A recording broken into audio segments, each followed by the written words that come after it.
Who the heck is Pep Talks? I'm not gay, but I fantasize about Marco Rubio. Pep Talks. Pep Talks. Pep Talks. Let's eradicate the Kung Flu. I'm literally coming. Pep Talks. Pep Talks. Who the heck is Pep Talk? They want our women. They want our children. Pep Talk. Sometimes no means yes. Grab them by the pep talk. Grab them by the Marco Rubio. Obama is a racist. Pep Talks. I'm literally coming. I'm Pep literally coming. Pep Talks. We found weapons of mass Pep Talks. destruction. My fellow Americans, it has been confirmed today from Pep Talks that we are indeed all high on politics. Good afternoon, everybody. Welcome to the Friday edition of High on Politics. Hope you guys are doing well. Took the day off yesterday for a little R&R, and I'm feeling pretty good. So hope you guys are ready to cover some news that was missed. The big one is, if you guys haven't seen it, the stock market it's happening, guys. I think that the AI apocalypse. I'm not trying to be a little doomer here, but I think it's upon us. It's hitting. So if you guys are tied up in that in any way, shape, or form, I would consider checking into that. I don't know. I tend not to play into that stuff, but hey, it's happening. So hell yeah, the time has come. Honestly, the correction kind of needed to happen. Like, it was getting a little ridiculous. I just realized that my chat is on, but hey, look at that. Oh, hey, something reset. Okay, cool. Yeah, okay. I'm gonna have to go through my settings, unless you guys kind of like this bare bones look, but honestly, I hate it because I can barely see it. Ah, crap, I'm gonna have to get to that. Well, whatever. We'll get to that later. How you guys doing? So yesterday I had a pretty decent mental health day, and I'm feeling pretty good. You know what? I'm feeling good about stuff. So, oh hey, Vertical has chat on. Yeah. For that could be good, that could be bad. I don't know yet. We'll see. We shall see. I can see it a little bit better, but how the heck is Pep Talks? You know what? I'm good. Thank you. Thank you for asking. I am doing much better. Wednesday was definitely it was a lot. If you guys couldn't tell, it was definitely a lot. I'm glad I'm here to support the LGBTQ channel. Trying to insult me with that one? It's not but it's I guess I'm a supporter. So whatever, adjacent. Do these people understand what just a straight ally is? I don't think you get it. Also, I'm very I don't think you understand what it is to be very comfortable in your sexuality and also just accept everybody for who they love and whatever they go. Honestly, I don't kink shame unless you're hurting people. Then that's again, if it's part of the kink, I guess I can't really, as I said, I try not to shame, but if you're involuntarily hurting people and it's not consensual, then fuck you. There we go. There's a good rule. But I generally just do not care. I don't have the time in my day to give a shit about what anybody else does in their bedroom with their partner. I do not care. I wish more people could be like that because I think that that's pretty normal. So yeah, you're sounding reinvigorated, Pep, just in time for the weekend. Thanks, man. I appreciate that. The weekend. Yeah, it's here, and it's like Memorial Day or something like that, I guess. All political argument stuff aside, I hope your wife is doing good. William Cunningham, I haven't seen you in a minute. How you doing? Thanks. I do appreciate that. Yeah, she's going through it. She had a pretty rough few days just in general. It's not easy because we got the surgery coming up, and it's just you get a little it hits the nerves. But as I said, I do appreciate the well wishes. I always appreciate the well wishes, guys. Even when you say thoughts, prayers, all that stuff, I consider it good vibes. So, but thank you for also noticing. Yes, I am reinvigorated. I was also able to get a workout in for the first time in a while. So that kind of helped. Yeah, trying to not be such a paunchy pep over here, even though, we love we always appreciate a good paunch, right? Right? We've established this, but realistically, I gotta get a little bit better about that. Anyway, getting jacked, Ark. Yes, that's it. Yes, I'm gonna get jacked.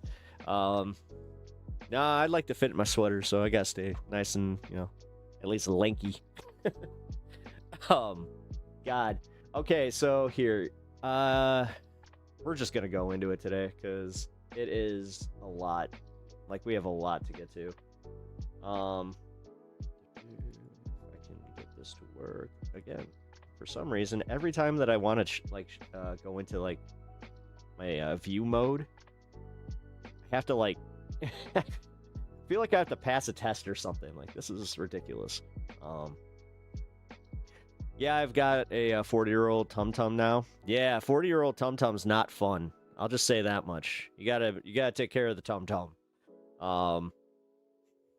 It's important. Although, I don't know. I'm not the one to really talk because I like me some spice. You know what I'm saying? I love spicy food, so what up, Nate? How you doing? Also, welcome over on Twitch. Yeah, you know what? I'm all over the place today. If you guys haven't already followed on Twitch, please do. I would highly recommend it if you guys enjoy this show and want to continue to watch it, just in case anything ever were to happen. Just because, yeah, I know too many YouTubers that are going through it right now, so it kind of is kind of scary out there, So I'm gonna be a little more careful. I'm gonna be buttoning it up a little bit, not saying not being as free with my thoughts. Can you please sing what? Lucid Dreams? I don't. Uh-oh. You're spamming it, so it must be something ridiculous. Suit pep era? One of these days. One of these days I'll come down here and I'll be wearing a suit. I don't know. It might even be for no reason. Yeah, you know what?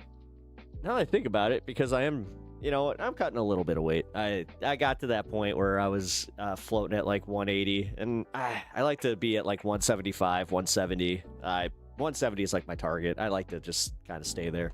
It's where I know I comfortably fit in my suits and everything else. A guitar streamer I watch went up from 300 plus average viewers to like 50 yesterday. YouTube is up to something again. Yeah, no, I've noticed it. Because I had 15K last week at one point, and then, yeah, whatever. You know what? I'm trying not to care as much. Like, I have to admit my faults on this one. I did start caring. I started looking into it, and I think that you probably even noticed that it was starting to get to me a little bit.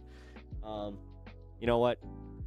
Let's get the show out there. You guys can like and sub and share. But realistically, it is what it is. I got you guys, and that's what I'm happy with. You know how it is?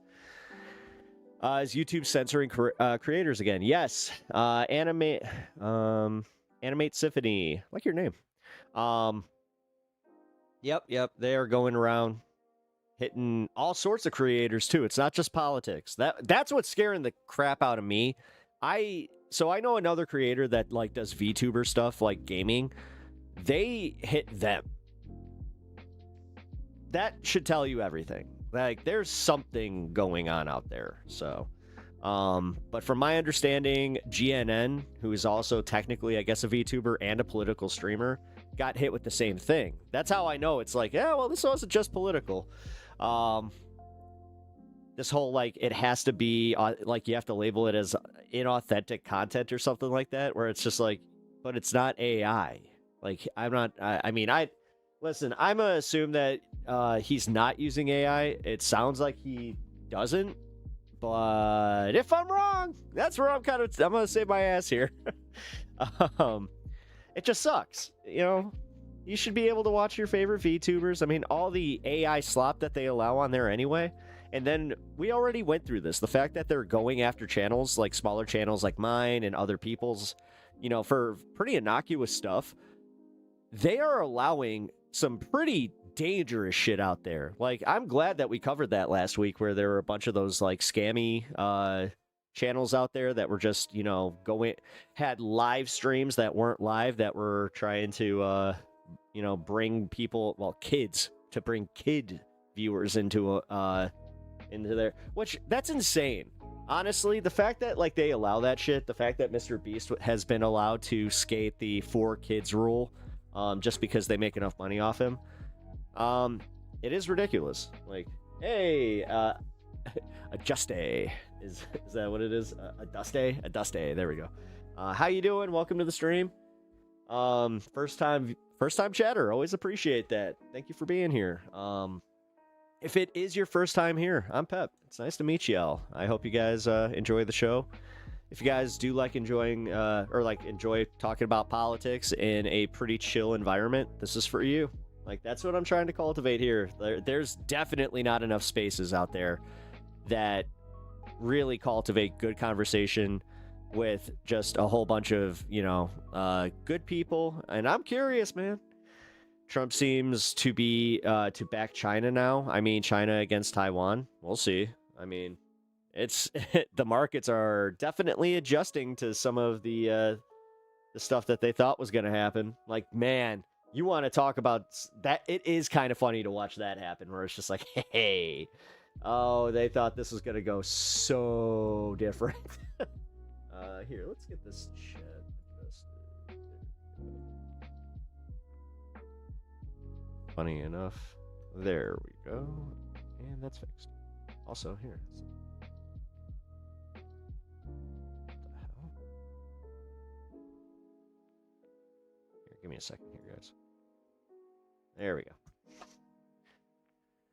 go. What happened in our markets? Oh, $1 trillion was gone, and Bitcoin seems to be on the verge of crashing it, along with a bunch of AI companies. Here, let me read this to you. Guys can't see it all that well. My bad. Warning! Something extremely bad just happened. The U.S. market just lost over $1 trillion in one day. Actually, it was 5 minutes. But the worst things are happening with chip and AI companies, which we've already been expecting the AI bubble to burst. This is going to make that more inevitable. Trump came to China with 30 CEOs and top world companies. NVIDIA CEO Jensen Huang was one of them. NVIDIA made a move that erased enormous amounts of market capitalization. During the summit, Trump gave the green light for exports of NVIDIA H200 chips to 10 Chinese companies. That's great. You know, those same... Oh, my God. Dude, spiking the frickin' just your average consumer computer market. Yeah, sorry. I'll lament that a little bit. NVIDIA shares and NASDAQ surged to all-time highs. We were expecting this, right? Oh, but that's the thing. Anytime that you see these all-time highs, just remember how quickly they're dropping, and it's like we're sacrificing long-term stability of the market for just these moments where it's so Trump can go like, look, all-time highs, 50,000, the Dow's at 50,000, blah blah blah. Investors were pricing the deal of the century. The reason is simple. The Chinese market is reopening for America AI hardware. But today at market open, a real bloodbath began. After the summit, Trump told the press that he only discussed general AI guardrails with Xi Jinping. No major chip contracts were actually signed. Moreover, Beijing officially took a hard stance on import substitution, de facto blocking purchases from NVIDIA in favor of developing its own domestic capabilities. Today at market open, a huge capital overflow hit the market. Overheated expectations collapsed. This triggered a massive wipeout in the tech sector capitalization. Man, excuse me. These kinds of geopolitical swings always benefit those who know the insiders. Yeah, it's almost like these 30 people were the ones that actually made money. Weird. The general outcomes of negotiations before official statements are released. Large funds and politically connected structures could have shorted the market at the absolute top. No shit. Again, like, oh my God. Because they knew China would reject the deal. Trump Really. Trump created the illusion of concessions. Yeah, permission to sell chips. So he was lying. Created illusions is just a new fancy term for lying. Don't let that one hit. To show the American electorate that he tried to negotiate. I tried my best. I wanted to make a deal. No deal. As a result, political points were scored and the market obediently moved up and down, redistributing billions of dollars from the pockets of ordinary investors into the pockets of large funds and insiders. It's a pump and dump. I will keep you updated on everything here. When I rotate money, I will post my moves here so my followers can save their money. Well, I do not give any financial advice, so that is whoever this guy is. All right, then we got another update. S&P 500 repeating .com crash scenario. Just look at this chart. We are perfectly repeating the 2000 .com bubble fractal. The top 10 stocks are now control 40% of the entire index. Concentration has already exceeded the .com peak when the top 10 were held by 27%. In the last 28 session rally, just 10 stocks drove 69% of the gains. Retail investors funneled $700 billion into equities since January, 5 times faster than during the .com era. Jesus, .com bubble. Buyers chasing semiconductor stocks are already planning their exit at the first sign of slowing momentum. Okay, so that explains why they wanted out so quickly. And that's exactly how even the strongest rallies collapse. The .com NASDAQ fell 78% and took 15 years to recover its high. The AI bubble has better fundamentals, but better fundamentals didn't save anyone in the 2000s either. Do you really think 700 billion of anxious retail money holds when momentum stalls? Save this. Come back in 18 months. And then, here you go. Here's the actual bloodbath that happened today. You see anything looking too great there? Yeah. Yeah, and they sold all their Bitcoin too. Oh, jeez. Line go down, is that bad? I think so. I do think so. Anna, thank you for that. It's father. Man. Just like, get it right. No homo. That tells me right there that you are over the age of 35. Because yeah, did that one catch on with Gen Z? I'm not sure. I don't think it did. All right. So here's a quick summary of some of what is going on in the economy here. I'm actually going to speed this one up. I'm not going to watch the whole thing. So something that everybody feels in their own personal life, but is not yet being reflected, at least when it comes to the market, is that the economy is currently in total freefall. Everybody knows it. Everybody feels it. You see people pinching their pennies. I mean, we just discussed the other day about how there was a warning basically from Costco that, hey, man, we have an economic indicator here, which is pretty fucking accurate. And in good times, people buy beef. Well, when times get a little tougher, they downgrade to chicken because it's less expensive. And but meats. This time is so bad. It's gone from beef to chicken to tuna is now replacing chicken. Yeah, canned meats. So people are desperate to save money, and this is what they're going for. And this also was an indicator right before the tech bubble burst with that economic downturn. And it was an indicator, of course, right before the subprime mortgage crisis and the Great Recession. So that's one of the red alerts, the blinking emergency lights that's going off here. That's like, hey, man, look out. Let me also show you this. ABC News says U.S. household debt, including mortgages, credit cards, and auto loans and student loans, reached an all-time high of 18.8 How do you feel when people say America empire is in decline? I'm here to watch trillion in the first 3 months of the year, according to new data released on Tuesday from the Federal Reserve Bank of New York. I'm not an imperialist, and I'm not American. I'm not an American exceptionalist. That is terrifying. I like it when my country does well, and I like it when, I'm not suffering and people around me are not suffering. So household debt, mortgage debt, credit card, auto loan, and student loan, that's all these different kinds of debt. All of them are peaking. It's peaking. 18.8 trillion. So wages are not keeping up with inflation. Inflation's going up. Unemployment's going up. People are living more and more off credit. They won't have the ability to pay back the credit, right? Or to pay back the companies, right? At some point, this shit all goes belly up, right? All right, how about this one? Trump's disapproval rating on the economy has hit a whopping 70% in the new CNN poll. It never even reached 50% in his first term, more than 20 points higher than where he was at his worst in his first term. 70% disapproval. I'm seeing numbers I never in my wildest imagination thought were possible. You know, like 22% approval on inflation and shit like that. Like 22%. That means even 10% of the people in the cult are going, nah, dog, I'm not doing okay with my wallet. Like, times are fucking rough here. I still love Trump, but times are fucking rough here.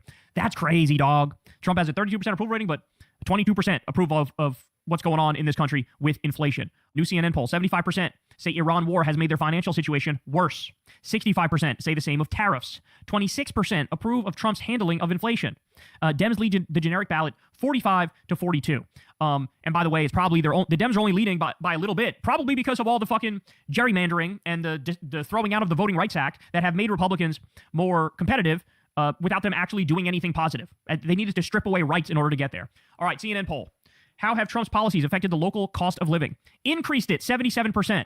Decreased it 8%. How have Trump's policies affected economic conditions? Worsened it 65%. Improved it just 22%. Not good, y'all. Price increases over the last 5 years, guys. In just a brief 5-year period. New cars are up 20%. Groceries are up 26%. Family health insurance up 27%. Shelter up 29%. Restaurants up 30%. Home prices up 37%. Electricity up 39%. Dozen eggs up 39%. Gas utilities up 42%. Gasoline up 42%. Transportation up 43%. Auto insurance up 58%. Fuel oil up 63%. Ground beef up 68%. Coffee up 105%, bro. 105. Now, as all that's going on, I gotta show I'm feeling that one. you this. $1.2 trillion for this dumb fucking Golden Dome missile defense system. The initial estimate was $175 billion. Everything, every single thing that he has put into the budget is way over budget. And this is the same asshole that was talking about these federal projects. You know, Jerome Powell, we got to look into his fraud because he's out there and they're spending billions of dollars on these federal projects. I could have saved them a whole lot of money. Madness. No one wants this. President Donald Trump's plan to put weapons in space, pitched as the Golden Dome for America missile defense program, is estimated to cost $1.2 trillion over a 20-year period, according to a new analysis from the Congressional Budget Office, a far heftier sum than the initial $175 billion price tag he gave last year. The nonpartisan CBO report published Tuesday is described as an analysis that reflects one illustrative approach rather than an estimate of a specific administration proposal. $1.2 trillion for something that is literally nothing but a con. It's a slush fund. They're just looting the treasury right in front of our eyes. That's what this is, ladies and gentlemen. Oh, there's going to be a golden dome that can protect us no matter what. The fucking Iron Dome in Israel, as soon as it faced a real enemy in Iran, the Iron Dome was fucking barbecue chicken. The Iron Dome didn't work. Y'all motherfuckers haven't even perfected the Iron Dome, and now you're trying to build a golden dome? No, it's literally just highway robbery. Yeah. It is the military-industrial complex. It is Raytheon and Boeing and all these companies. It is them and their CEOs, the Epstein class, running out the back door with all of our tax money while providing us protection with the Golden Dome. Thanks for watching the Secular Talk video. I missed this one today. I mean, The whole thing is a scam.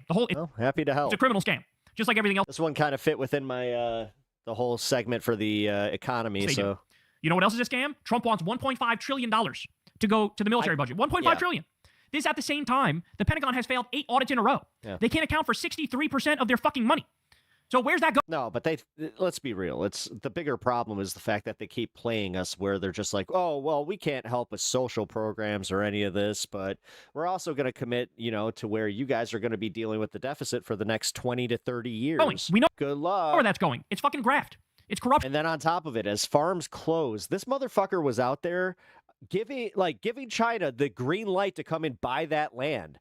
Like, it's almost like it was planned. It's being stolen. That's what's happening. It's almost like he's not America first. And so, stop and think about it. Trump has literally said, we can't afford to do daycare. We can't afford childcare. We can't afford daycare. We can't afford paid vacation time. We can't afford any of this stuff because we're at war. But you have $1.5 trillion for a Pentagon, which loses 63% of it. You have $1.2 trillion for a massive con where the military-industrial complex loots the treasury, but you can't do daycare, you can't do childcare, you can't do healthcare, you get 18 million people off Medicaid. People are going to fucking revolt. And that's what we're looking at here. People are going to revolt. The economy is falling apart. It's in total free fall right in front of our eyes, and everybody knows it. And instead of addressing it, instead of acknowledging it's real and addressing it to help the people, what are you doing? Giving more and more money to the Epstein class, giving more and more money to the military-industrial complex, spitting in our eye, telling us, Trump literally said, I don't care about the American people's financial situation. I don't think about that. I don't care. He said it. Well, we're going to fucking make you care because the people are going to speak. And when they speak, it's going to be fucking loud. Hey, y'all, do me a favor and like and subscribe. It helps out big time in the algorithm. Click the bell as well for notifications when videos drop. And watch that video on screen right now. Watching the whole video. So, excuse me. Holy crap. Please tell me this isn't turning into the real hiccups. Come on, copy. There we go. Then, if you guys don't already follow Kyle, which I'd be shocked, literally shocked, if you guys are in my audience and enjoy this type of content and you don't follow him, that would be very, very crazy. Right. Okay, this is hilarious. Cars for Kids. Now, this kind of plays into like that whole California fraud thing, but for some reason, Nick Shirley didn't bring this one up. So, hey, what up, Ken? Have a good one. Oh, you taking off already? Damn. Well, thank you for popping in. I do appreciate that. Back to Mike Rogers. Mike, a judge has ruled Cars for Kids can't keep using their ads. Yeah, not in California. Yes! Big W for all of us. We don't ever have to hear that. 1877. We've got the judge's ruling right here. One more time, and you're going to have it from me. There. And it all stems from what they're doing with the money after you donate a car to them. Now, this all stems from a case where a man in Orange County donated a 2001 Volvo to the organization. He got $250 for it, and he said, according to the judge, he thought that money was going to go to underprivileged kids here in California. He says he thought that because of the ad. It's quick and easy. You'll get a vacation voucher and maximum tax deduction. 187. Donate your car today. God damn it.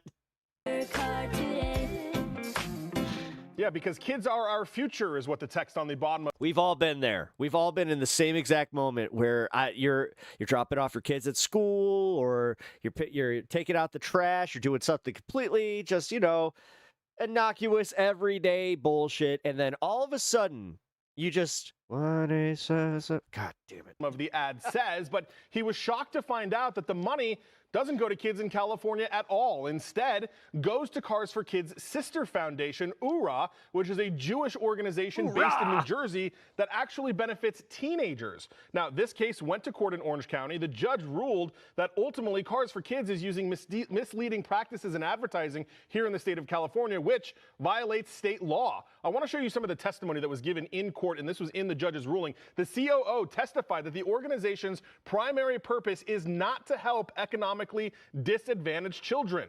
The COO in court went on to say programs include matchmaking for young adults and gap year trips to Israel for 17 and 18-year-olds. That's where the majority of the funding is going. And then also admitted that Cars for Kids operates no functional programs in California, except for a backpack giveaway that they admitted is also for marketing purposes and branding purposes. Oh my God, dude. Cars for Kids. Oh, all right. You know what? I'm happy I've never donated anything to them. I'll show you the response. Now, all right. Can we look into Shriners now? From Cars for Kids. Cars for Kids says, oh, what the fuck? Right? Believe that. Yeah, this is bad. This is bad. Decision is deeply flawed, ignores the facts, and misapplies the law. It's well known that we are a Jewish organization, and our website makes it abundantly clear. Take a look and judge for yourself. Then they gave us the link to their website. Their statement goes on to say, we believe this case was nothing more than a lawyer-driven attempt to siphon off charitable funds for their own gain.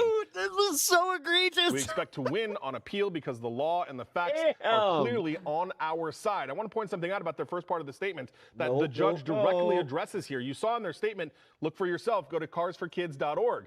But the judge says people that hear this ad on the radio or TV shouldn't have to go to the website to understand exactly where the funds are going. The judge says the ads do not make it clear that this is an organization benefiting Jewish children in New Jersey. And in fact, none of the funds, or a very small amount of the funds, are actually benefiting kids here in California. Now, as you heard from Cars for Kids, they plan to appeal, but this is a long-standing issue. And in fact, this issue has already been taken up in other states as well, and judges in other states have ruled in similar manner. So we'll see how they do on appeal. But for now, Cars for Kids commercials that we've all known for decades, no longer allowed to be played in California. Very eye-opening for sure, right? Kidding. All right, Mike, thank you. Yeah, Mike, thank you. Thank you. Oh, that's very eye-opening, Mike. Thank you. Oh, sorry, that was kind of funny.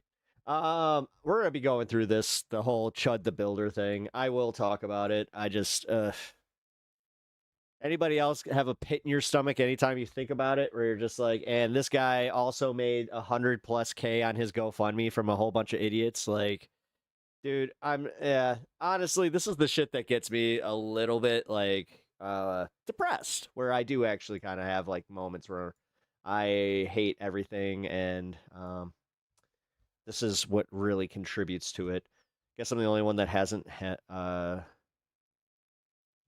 have that ad in your ear. I mean, it's everywhere. I mean, you could be in the grocery store and it plays. Like, that's the thing. Like, everybody knows Cars for Kids. If you live in America, if you've not even lived in America, if you have been to America for more than, like, I don't know, let's give it a week. I'll say a week. You've heard the Cars for Kids, or you've seen their marketing somewhere.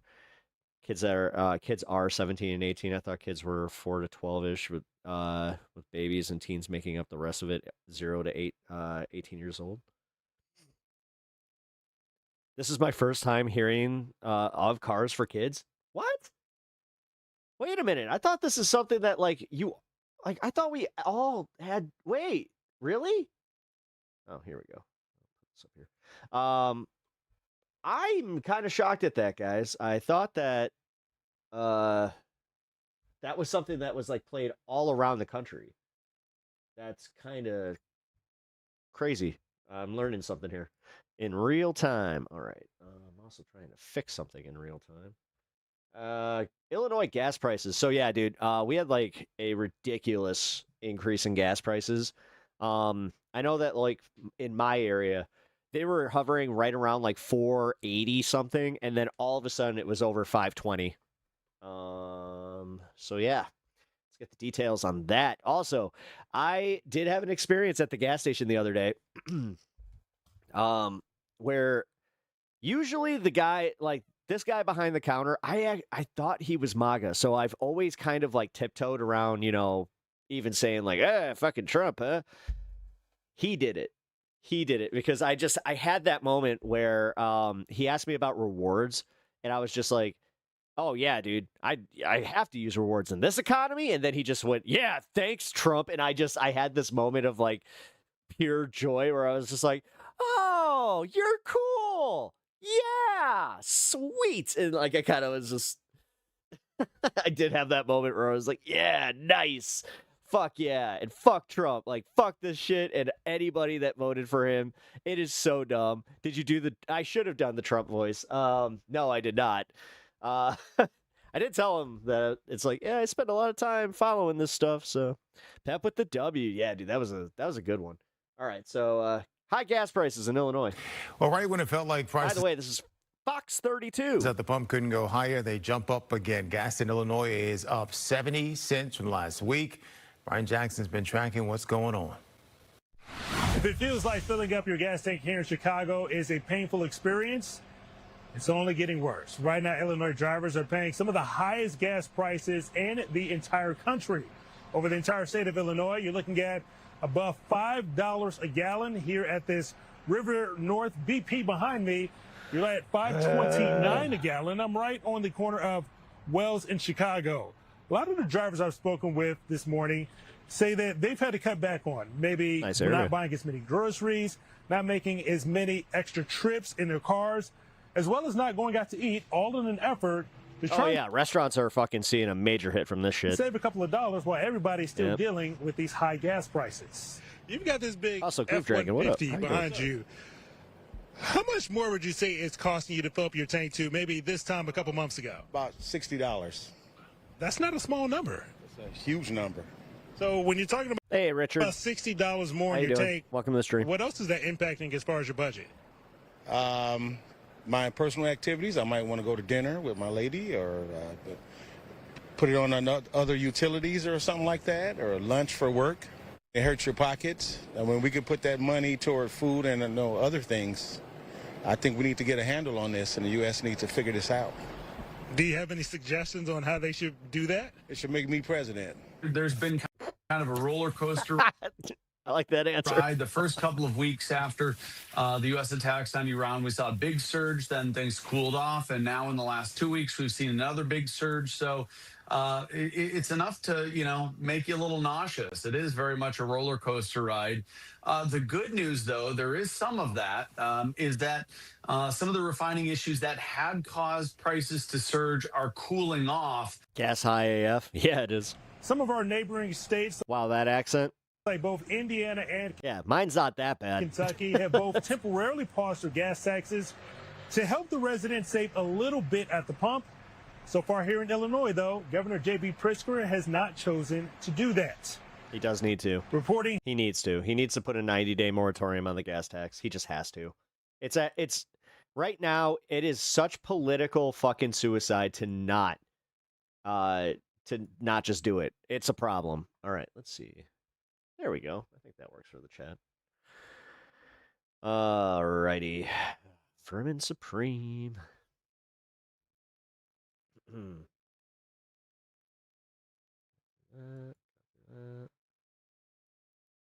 Wait, hantavirus expands as more patients are... Here's the latest on the hantavirus situation. 3 more people just got admitted to a hospital in Kansas after being exposed. Officials say they'll be under observation for the next few weeks. Nearly 20 Americans are still... I thought this was in Chicago. My bad, guys. All right, let's talk gas prices. No surprise here. They're climbing again across the Chicago area. And a civil worker says rising diesel costs are now impacting both business and family budgets. NBC5's Christian Farr on the story for us. He's live at a gas station near Elston and Cicero. They're not using it for sanctuary policies. You need to, I mean, honestly, if you want to be disingenuous with your framing on this shit, at least, like, try to have a little bit of educational value to it. With more on the pain at the... That's not where any of our, our gas tax monies go. Like, in Illinois, we actually have, like, a pretty clear-cut breakdown of where that money goes and how it's divvied out to the counties and for what projects. Pump that's being felt by everyone. Christian? And we also have a website that you can go and, like, run it back and, like, do your own checks on. Like, people are lazy. They don't want to do their own research. They would rather just have the little buzzy, like, buzz lines and just be like, blue cities, blue states have higher gas because they're blue. Not because of population density or anything like that, or, you know, that has nothing to do with it. Like, basic econ doesn't really fucking work with these people. I mean... Come on, let's be Allison, real. a lot of pain at the pump in Chicago. Gas prices up 70 cents a gallon just in the past 4 weeks. Gas experts telling us that we've hit an all-time Duke of NY 420. What up, man? Record. The Duke of NY. When it comes to, I was actually trying to give you some props here. It's just like, oh shit, the Duke's here. Diesel gas prices more than $6 a gallon. Right? Why research when you could spread a lie just as easily? And it's those prices that are affecting Junior Lopez, who for the past 20 years has put cell towers on the top of buildings. I'm assuming you've seen gas prices go up, go down, go up, go down, but they're where now for you guys? Well, they're pretty high now, yeah. We usually do diesel vehicles, so diesel skyrocketed now. It's at a point where it's twice as much as we used to pay when we started. We have to stop a couple more times for diesel when we're traveling far, rather than getting there with a full tank or half tank or whatever it is. But just timing for us, it chews up on the time as well. Give it to me sort of in numbers, like maybe a year, 2 years ago, what you were paying versus what you're paying now. I want to say 3-4 years ago, we're paying, what is it, like $3 a gallon, where it's at $6.75, $6.50 right now. And we travel outside of the state, all over the country, actually. That's your work vehicle, and then so your family vehicle is now electric? It is, yes. We switched to electric for the same reason. It's Duke of Bread's all. Duke of Bread doesn't need an all. I wasn't going to deal with the gas prices or diesel prices. More than happy to have a conversation with him. Apparently he's just gas and diesel. So. Apparently I am a streamer that he just does not like, which... It's better off. In the business that you do, in the communication... Deep cuts, by the way. You can't necessarily pass that on to your customers. I'm assuming it's contracts that you... So eventually, I guess they'll get it'll catch on to them. I mean, it's going to catch up to everybody. This is kind of what's happening. That's why it spiked so high so quickly. Junior Lopez and many others like him are looking for some relief, and that relief could come with the suspension of the federal gas tax, but that could be impacted by the price of oil. And a gas expert says that true relief might take months to achieve. Yeah. Notice how they're still not blaming anybody on this, which is, it's so fucked up. Like, I gotta be real. I'm no Biden fan, but it is really crazy how they are fucking baby gloving fucking Trump here. It's insane. Average gas prices up about every fucking day. We had to hear how bad the economy was during the election. Like, come on, guys. 17 cents a gallon from a week ago. The average in Chicago now about $5.27 a gallon. This comes as we've seen quite a few refining issues over the last couple of weeks. The Chicago average up 69 cents a gallon in the last 4 weeks. Not only that, but we also have the Strait of Hormuz situation that's boosted the price of oil. What about the question of the federal gas tax possibly being suspended if Congress decides to do that? Yeah, the situation between the U.S. and Iran and the Strait of Hormuz being blocked is something that will actively push prices up the longer it continues to be blocked. And it may take a very long period of time, potentially into 2027, to see a full return to pre-war prices. It's also been floated, President Trump mentioning the federal gas tax, the suspension of which would have to be done by Congress. The president does not have the power to implement this on his own. The biggest question is, well, when would this become effective? In theory, it would reduce gas prices by close to 18 cents a gallon. If the strait reopens, it likely would start to push prices lower within a matter of a few days.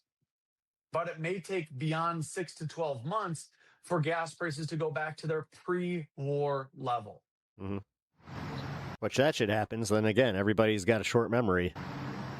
And of course, that pre-war level could be 2027. Patrick says the good news is in Indiana, if you live in Northwest Indiana, you could actually have gas prices under $4 because they have suspended some taxes there.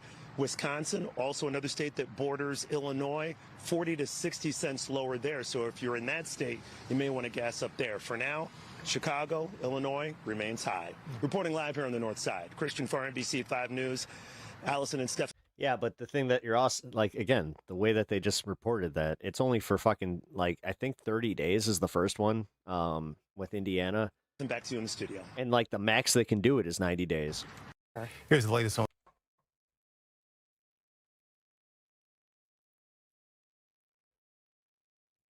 Right now, President Trump is on his way back, as you know, from a critical summit with Chinese President Xi. He is on Air Force One, making his way back to the United States. Speaking this morning on Air Force One, he made some eyebrow-raising statements, including a non-commitment on Taiwan arms sales that Congress has already approved to the tune of about $14 billion. He also talked about the Strait of Hormuz. How do you, the American people, feel about the president's handling of all these huge, important issues? And that is where... Dude, his fucking confidence is shot through the roof. CNN chief... He loves his job. Data analyst Harry Enton comes in. So just where is Donald Trump right now in the minds of Americans? You know, we've had all of these big events. I have to find his hot mic that moment. have been going on, That and was so sometimes funny. I think it's worth taking the 35,000 point view, right? That viewpoint from up in the sky, and we could just see it is you could see it here. You know, this is the aggregate of my aggregate of polling data that, you know, you're looking at here, and it's just a steady climb downward into the Red Sea because Trump's net approval rating hits a new low. You could see it right here, 20 points underwater, and what you just see on your screen right here is it's been a steady climb downward. You know, you go back to January of 2025. At the beginning it was +6, then -6 by May 2025, -9, -14, -15. It's 20. Holy shit. But over the last few months, as the Iran war has taken shape, as those gas prices have jumped through the roof, Trump has hit a new low. He's at -20 points, which is the lowest point of his second term. So you talk about this being an aggregate, so the average of what's happening. What about individual polling? What did you see? Yeah, okay, so this is the average of polling. But I was just thinking, hey, have there been any polls recently in which Trump has not had a negative net approval rating like he does in the aggregate of polling? And you go back in time, because this really just sort of takes the cakes. Trump's negative net approval rating, every poll since March 29, 2025, that is over a year ago, you can't find a single poll in which he has anything but a net negative approval rating. That is 413 days in a row. That is more than 365. It is more than a year. Trump has been underwater, not just in the aggregate, but every single poll. There is one thing that people have noticed, and this happened sort of not as much in his last administration, that he's done a lot of things, from tariffs to the war in Iran. It's not like necessarily things people like, but there have been a lot of moves made by this president. Hasn't that helped him at all, or it has Jesus Christ. Wow. actually done the opposite? Wow. Like, dude, it is weird watching them do this. Like, oh, but you have to say something nice about him. Otherwise, he'll sue us. Don't let him sue us. Say something nice. Otherwise, he's going to be mad. Exactly right. It's done the exact opposite, because you see this every single poll for over a year. Could you imagine them doing that with Biden? Dude, seriously. 413 days. And you go to yourself, you know what the most I hate this shit. important thing is when it comes to presidential politics? Pretty much all the time. It's the economy, Smarty, right over there. And you just look right at this and you say, the net effect on your personal finances. The best of the group is the tax law, right? That's 16 points underwater. How about tariffs? 49 points underwater. How about the Iran war? That effect on your finances? 67 points underwater. No wonder Trump is underwater in every single poll. No wonder he's hitting new lows in the aggregate. Because when it comes to the economy, the reason he won a second term, all of the signature pieces of either legislation or events, he is underwater by a ton. I mean, 67 points underwater.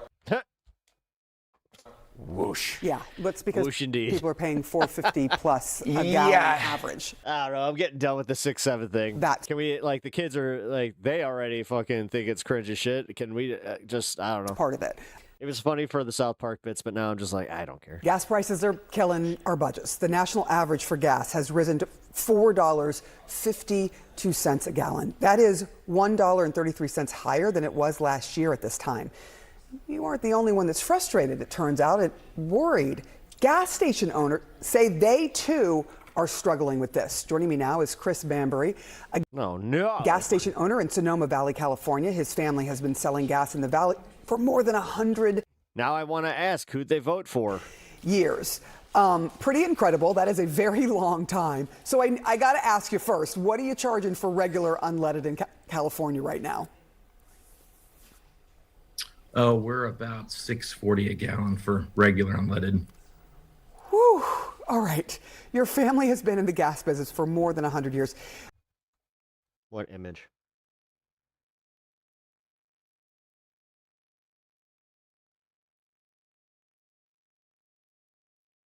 Speedway? That's the only image I saw.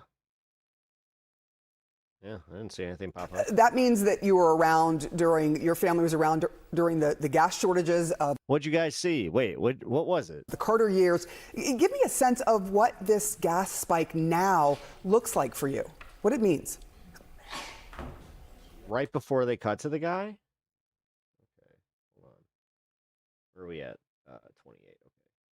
Here we go. You are struggling with this. Joining.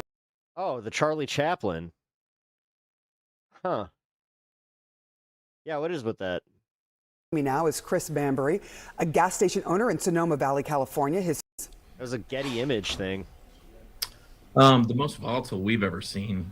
So my father lived through that definitely, and was operating during the Carter years and the long lines and running out of product and a lot of challenges then. But this has been so volatile with the up and down. You really can't comprehend, where it's going to go. One day it's coming down, next day back up.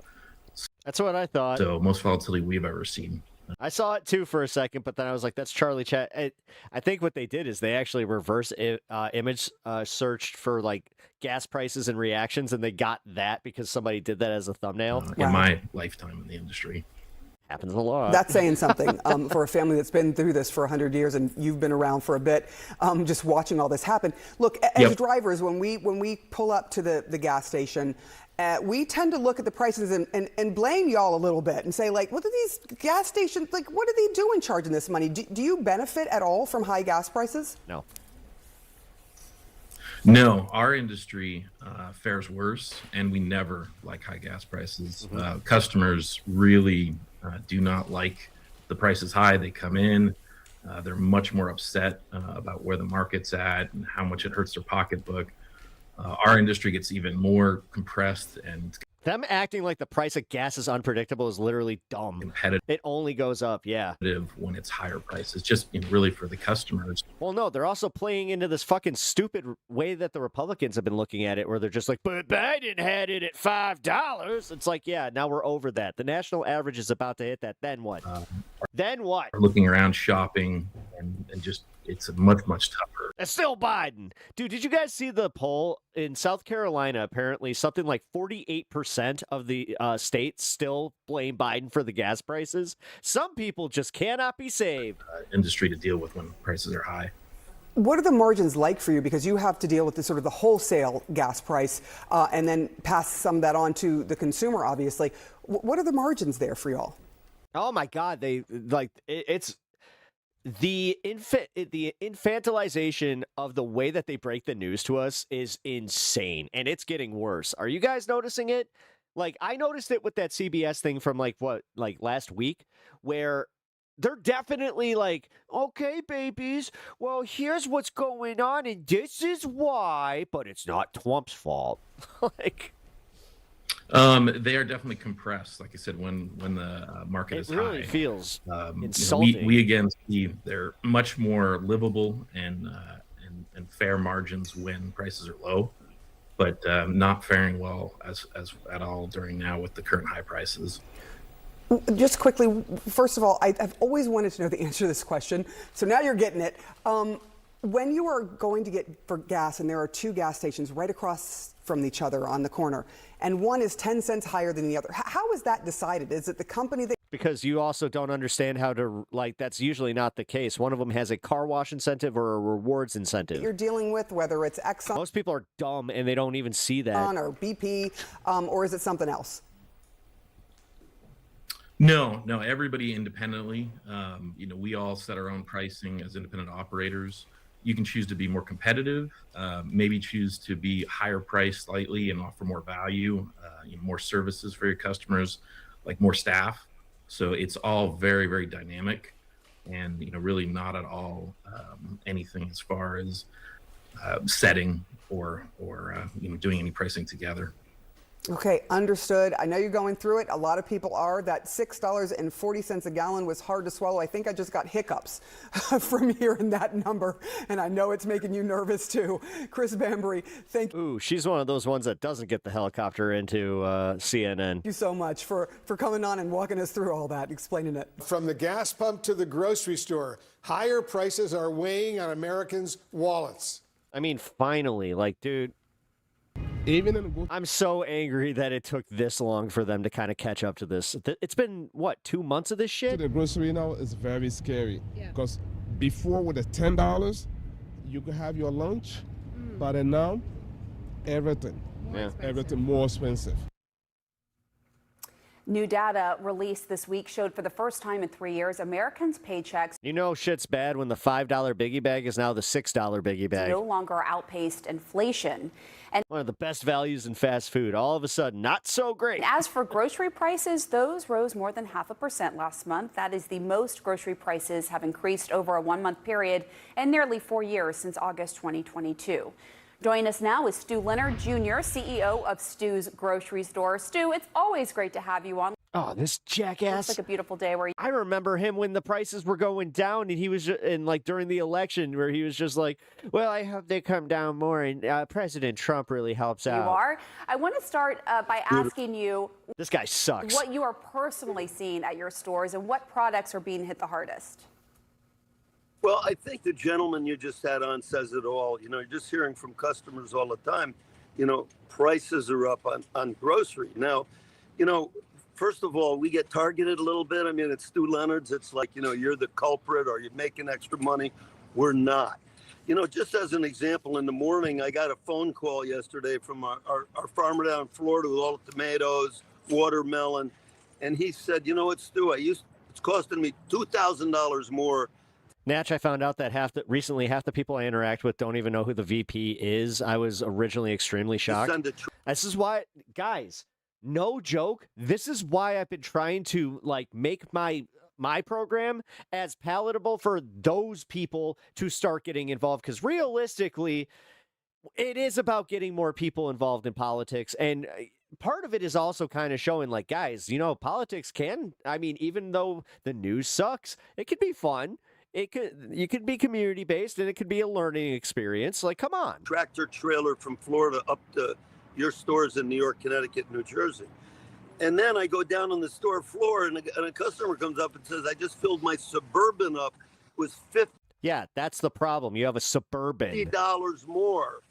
Do we need that much space? Than it did. Like in our fucking cars? No. Get a fucking minivan. So also, the fact is, like, EVs, like, we could have had it. We could have had it all. Oh, I do. We had, dude, we had solar incentives. I'm actually considering it now, but I've been looking into, like, what I'd be on the hook for, and dude, the way that they sell it, they're just like, oh, you wouldn't have to pay for, like, X amount of months, blah, blah, blah. I'm like, okay, and then what? And I looked at the bill. So, theoretically, I would be paying, like, say my bill right now is at $124, like, average for my electricity, which I'm not even, like, that's about what we're at. It's so dumb. And we do not use that much electricity. So they're saying that, oh, we could bring it down to $80. And I'm like, okay, great. But then I look at the fact that I'd have to pay, like, some stupid rental fee that's about $40 per month. So I'm like, wait. I can't raise prices over here. But then again, I got my farmers in Florida telling me their labor costs have gone up and the fuel prices have gone up. So we're stuck in the middle a little bit. What I've done basically is ask a farmer in Florida if I could split the difference with him, and he pays half of the freight and I pay the other half. And that's been working out so far. We're just a week or so away, Stu, from Memorial Day weekend. What do you think this all might mean for families looking to celebrate the holiday with a backyard barbecue? Do you anticipate this continuing into the summer months as well? Now, well, you know what? With the barbecue coming up, you know what that's about? You're getting some hot dog and hamburger buns. You're going to have, of course, you got some great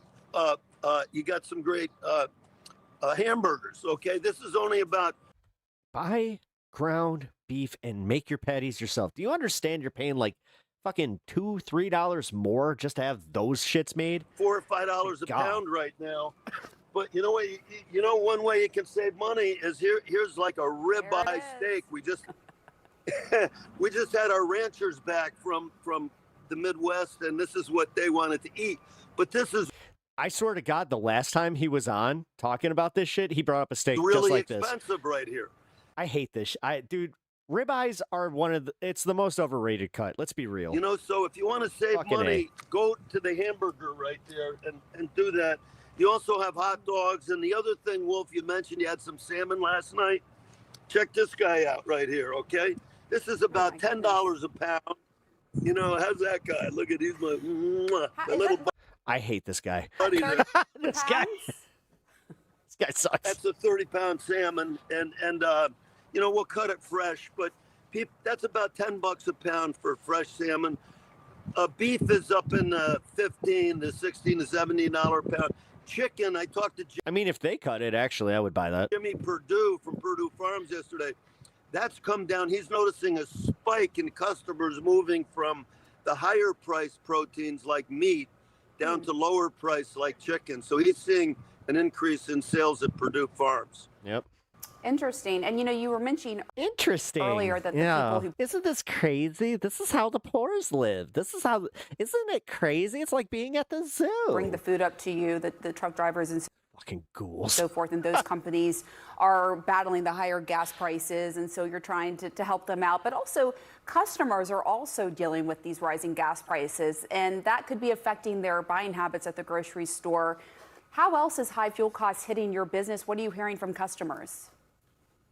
Well, you know, fuel touches every part of food, even from fertilizer that's stuck over in the Strait of Hormuz right now. You know, I mean, that is coming over. You know, needs energy to get here.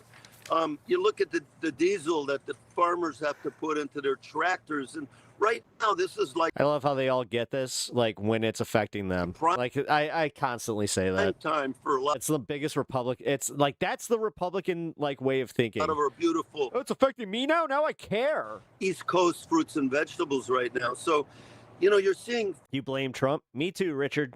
Me too. Fuel touch everything. That's a big Hey, driver. Richard, have you subscribed to the channel yet? If you haven't, I'd really appreciate that. If you guys could also hit the like button or double tap the screen on your way in, I really also appreciate that. My fingers are crossed. Smaller YouTuber, so it goes a long way with me. That we're going to work this fuel problem out. Thank you. Appreciate the follow. We're going to see fuel prices drop.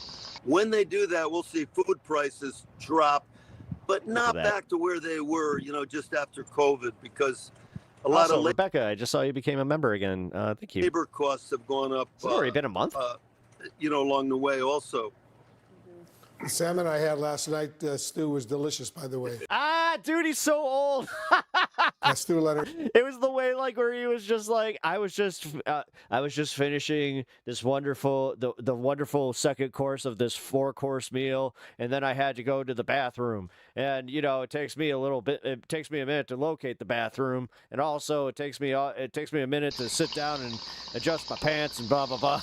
Like, dude, he's so old. Appreciate you. Thank you. 20 Australian dollars. Oh, appreciate you. Smiling face emoji. Very kind of you. Also, here, I'll give the kitty a treat here in a moment. I want to show Harriet and going, Jesus Christ, on a hot mic. Breaking just moments ago, a new brutal report on wholesale inflation. Way worse than expected. You can see that's the month-to-month increase at 1.4%. That was much more than was expected on an annualized basis. It's at 6%. Jesus. This dude. After Harriet, the man. Consumer inflation just surged the highest level in 3 years, with us now seeing. You don't get you don't get a lot of that authenticity in the news at all, but that one's hilarious. Jesus. And chief data analyst Harry Etten. So we've been talking Christ on a cracker about inflation. We've been talking about the president's approval on it, which is not good. Our new poll shows that people are very unhappy with the economy, with inflation, with his handling of inflation. That I can't say that on a word. Historical perspective, weird, though, man. Wait, is that still a thing over on Twitch? How much? I mean, I'm not referring to anybody that way. Don't they like how he's handling? I just got nervous for a second there. I'm like, oh, wait. These are the ugliest numbers I have ever seen on inflation. And it's not just one poll, Johnny Berman. It's many polls. Just take a look here. Dude, President's net approval on inflation. Trump is so fucked, as far as popularity. And then you have his sycophants that are going out there and they're like, but the numbers, because that's the only numbers, or the jobs numbers. That's the only one that he can full on manipulate right now. Wait for it though. He's gonna try. He's gonna try with his Fed chair and all that. But we'll see if that. Hey, author. Greetings from Russia. Your room has such a great vibe. Oh, thank you. I appreciate that. Also, greetings from Russia. How you doing? Do svidanya. That's like all the Russian I know, so don't even try. I'll just sit there nodding. Da. I'm a little bit better at Spanish. All right, let's get to this. All right, this is a perfect summary of high gas prices handled by Republicans versus Democrats. President Thing, we the American people are extremely concerned about the high price of gasoline. We need to know what your administration is going to do about it. I hear your concern. Is that goodbye? Oh, isn't that, wait, what's hello then? Concern in our top minds along with our allies. Oh shit, did I just say goodbye? Oh, my bad. I meant hello. Allied nations are working on this. We're doing everything in our power to correct the market and fix these prices. We know that the brunt of this pain is on the working class and middle class families of this nation. We feel your pain, and I'm doing everything I can, and my administration is doing everything we can to lower the price of gas and make sure this never happens again. Fuck you. Again, I feel your pain. President Mann, we the American people got it. Thank you. Are extremely concerned about the high price of gasoline. We need to know what your administration is going to do about it. What, are you going to cry about it? What? I'm sorry, but we're doing a war here. There's more important stuff going on. Grow a pair, make some more money, or get an electric car. I don't give a fuck. You sound confident, and I like that. Fuck off. Okay. Okay. Fuck off. Okay.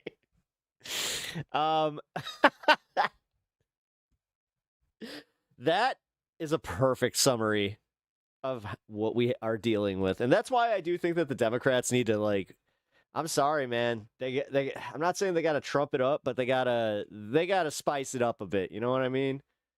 They got to start using some no-no words and having a little passion, not always doing the over-explaining.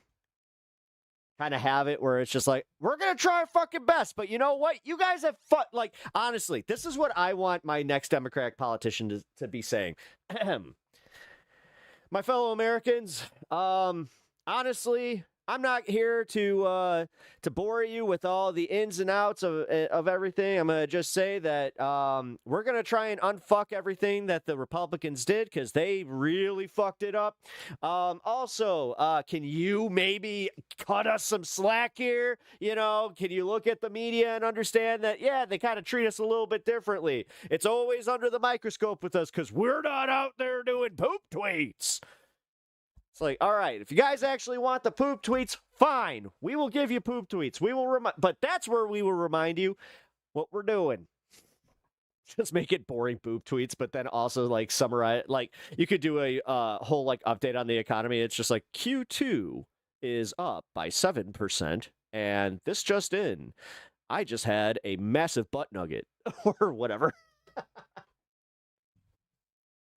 Obviously, I shouldn't be running the account, so Dems have to, yeah, they have to have more Riz than more than Beto.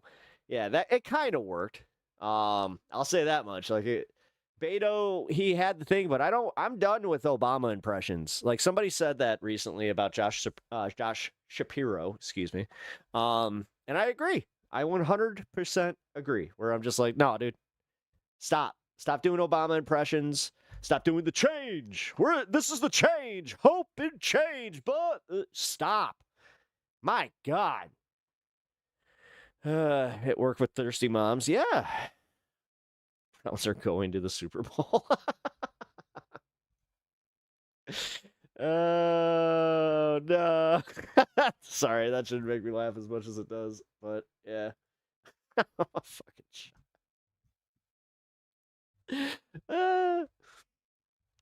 Browns are going to the Super Bowl. I'd give anything for one more Michael Brooks Obama impression. Oh, yeah, dude, exactly. And he would be nailing this. Actually, I kind of realized this, that, is his name Brian? I think the new producer. He gives off Brooks vibes. Like, he's got that sense of humor, and he actually, like, I heard him do an Obama impression, and I was like, oh, shit, that reminded me of Michael. All right, so here's a breakdown of what went on in China and how it was a big nothing, and like that's not good. Like we thought that we were going to get some investment and also get us some Chinese cars and sell our chips over there and all that. The visit was filled with pageantry and kind words, but little tangible policy change in the relationship between the two superpowers. Key divisions remain, with China issuing a stark warning against further U.S. support of Taiwan. And the president did mention some wins from the trip, including new trade deals, but he gave little details about those deals. He was equally vague about any commitment from China with respect to Iran. This has been an incredible visit. I think a lot of good has come of it. We've made some fantastic trade deals, great for both countries. I love what so this is hilarious. He totally got a bigger, chair. He got, or something, like he did this weird optical illusion thing, which very Disney-esque, you know what I'm saying? So, but yeah, look at this, like the body language. It's just, he understands. He's a man I respect greatly. Become really a friend. We did discuss Iran. We feel very similar to Iran. How come people never talk about how bad his posture is and how like he looks like such a beta bitch boy in comparison to most world leaders? To end, and we don't want them to have a nuclear weapon. We want the straits open. We're closing it down. They closed it, then we closed it on top of them. But we want the straits open, and we want them to get it ended because it's a crazy thing. They're a little bit crazy. Now, President Trump met with Xi Jinping for their final closed-doors discussion at the symbolic headquarters of China's ruling Communist Party. Xi told reporters he chose the historic venue to return the kindness from when Trump invited him to Mar-a-Lago back in 2017. A little tit for tat there. In the Truth Social post from... I understand that you're kind of short on pandas. Why aren't the pandas fucking... You know what? I have some charisma techniques that I could teach your pandas. Earlier in the day, President Trump attempted to clean up comments apparently made by Xi about the this was U.S. being a, quote, declining So nation. long. He was insisting that the leader was talking about Joe Biden's time in I'm not office. sure if it's because I played that video game, but god damn it, every time I see that stupid logo now. Not his. You can judge for yourself. Joining us live from Beijing is MS Now White House reporter Laura Barron-Lopez. Laura, the summit's over. It happened very fast. What wins, if any, did the U.S. get from the trip? I've never seen her smile. Sam, there were very... And I'm not even trying to, like, make a fucking chauvinistic fucking observation on this. This one is just, like, legit.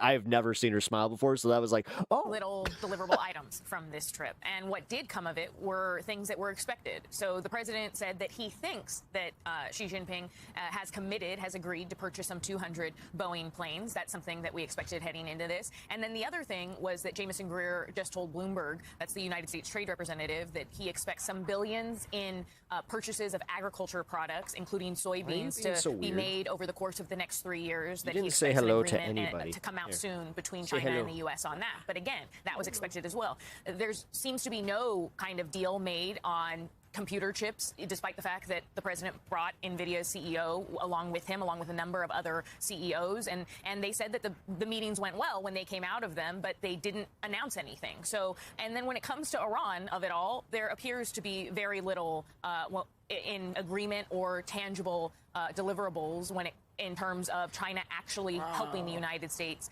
ending that war, and helping the United States reopen the Strait of Hormuz, Sam. Laura, there's this kind of underlying tension throughout all this, where the president's calling Xi Jinping a friend, but at the same time, or I should also note that on Fox News, he talked about China holding U.S. farmland and Chinese students being allowed into American universities and how important it is for the country. And then at the same time, you have people in the administration who are posturing as China hawks. What does that say about sort of the current state of the U.S.-China relationship? Yeah, I think you're referring to Secretary of State Marco Rubio, who is, a well-known China hawk and has tried to maintain that throughout being a part of this administration. All while President Trump, coming here, was approaching China in a very different way than he did last year when he was launching this trade war with China, which of course ended in a truce towards the end of last year, and they've been trying to maintain that truce. But even Yeah, but the fucking tariffs are still astronomical compared to where they were under Biden. very different compared to the That's something, again, the Democrats need to fucking play that game. They need to literally go, hey, these are the tariffs today. These were the tariffs under Biden. This is why everything is so much more expensive here. We haven't brought back any of the manufacturing that would make these products cheaper. So can we can this idea and maybe lower the tariffs so we, the consumers, can feel a little bit of relief? President's first term, where the president's national I know, security strategy during crazy. the first term talked about China as a geopolitical foe, and that's the way that Marco Rubio kind of still talks about China. But again, you hear very different things from the president. He is constantly praising and fawning over Xi Jinping and calling him a friend and describing him in ways that he does not describe the United States' closest allies. All right, Laura, stick with us for a little bit. The Iran war was on the top of mind throughout this week's summit in Beijing. President Trump relayed to Fox News yesterday what he and Xi Jinping discussed. Am I one of the ones that thinks that having a good relationship with China is not a bad thing? Comes to the conflict as well as the Strait of Hormuz and what is this? What is this need to constantly just be like, no, they're definitely enemy nuclear weapons? Like, oh, I mean, China's support of there's some things there, but not overall, right? Iran. How big a discussion was that today? We discussed it. Making some pretty cool shit over there. I mean, when you say support, they're not fighting a war with us or anything. No. He said he's not going to give military equipment. That's a big statement. He said that today. That's a big statement. He said that strongly. But at the same time, he said, they buy a lot of their oil there, and they'd like to keep doing that. He'd like to see Hormuz Strait opened. I said, well, we didn't stop it. They did it, and then we stopped them. It's sort of interesting. He joked. He said, sort of if they stopped it, then you stop them. But they'd like to see it opened. But they actually closed it. He didn't like the fact that they're charging tolls. I don't know. Do you think he used the term Kung Flu? They are not. I don't know who would pay him. Hey, Xi, I have what'd you think of my little banger that I had during the Kung Flu? It's great, right? It's great. I mean, where do they put the money? The country's decimated. You know, they're charging tolls. Where's the money going? I don't think China wants Iran to have a nuclear weapon either. I said, no, they came out and said they don't give a shit. And they kind of insinuated where it's like, well, why is that all of a sudden a problem when you're not doing the same with Israel? they're stone cold crazy. You don't need them having a nuclear weapon either. What did he say? What did he say? Well, he's not going to respond too much. Dude, he's so full of shit. That's his hell. Well, he's not going to respond to Pretty cool guy. You know. He's not going to say, oh, gee, that's a good point. I think he might. What's he going to do? Well, I mean, what a wonderful point. You think he agreed? Yeah, I think that was the impression. I don't think he wants him to. No, he would like to see I'm it. not sure if it's because like I had a very toxic narcissist in my life that talked a lot like him, but I just don't buy any of it. But he's been good. He has such, and the weird part is it's like a reverse, like of where like you'd be looking for somebody to lie. It's the truth part that I have to look for and be like, okay, there's the tell on the truth. Like he actually, like that actually did happen because he said that with a degree of it's not confidence. It's like a degree of boredom where everything else is like 600%. It's 600%. What about it? You know, hasn't done anything hostile. Meanwhile, Secretary of State Marco Rubio gave more insight on the diplomatic talks during an interview with This is the guy from the Bulwark. NBC News. The Chinese side said they are not in favor of militarizing the Straits of Hormuz, and they're not in favor of a tolling system. And that's our position. Well, we will never support an Iranian tolling system in the Straits of Hormuz, nor do we think they have a right to put mines in international waters. And so it's good that we have alliance, or at least agreement on that point. I think the fundamental question is, what are we going to do about it? We have a resolution now before the United Nations in which 100-something countries have co-signed. The Bahrainis are the sponsor, but we're strongly behind it and been pushing very hard on it. And it very clearly makes those points. So we hope the Chinese will vote for it. So right now we haven't gotten their commitment to vote for it yet at the United Nations. Maybe that'll change after today's meeting. I don't know. How is that comfortable? Can you help me understand what exactly did President Trump ask President Xi for when it comes to Iran? He didn't ask him for anything. I mean, we're not asking for China's help. We don't need their help. But he raises the issue. We raise the issue to make clear what our position is and to make it clear so they understand, because I mean, it's logical we would talk about it given how dominant that issue is. Our position is that Iran cannot have a nuclear weapon. And that's what they were, they were on the verge of building a conventional capability where they had so many rockets, so many drones that you couldn't do anything against them. They would hide behind that conventional shield to do whatever they wanted with their nuclear program in the future. That's why the president chose to act.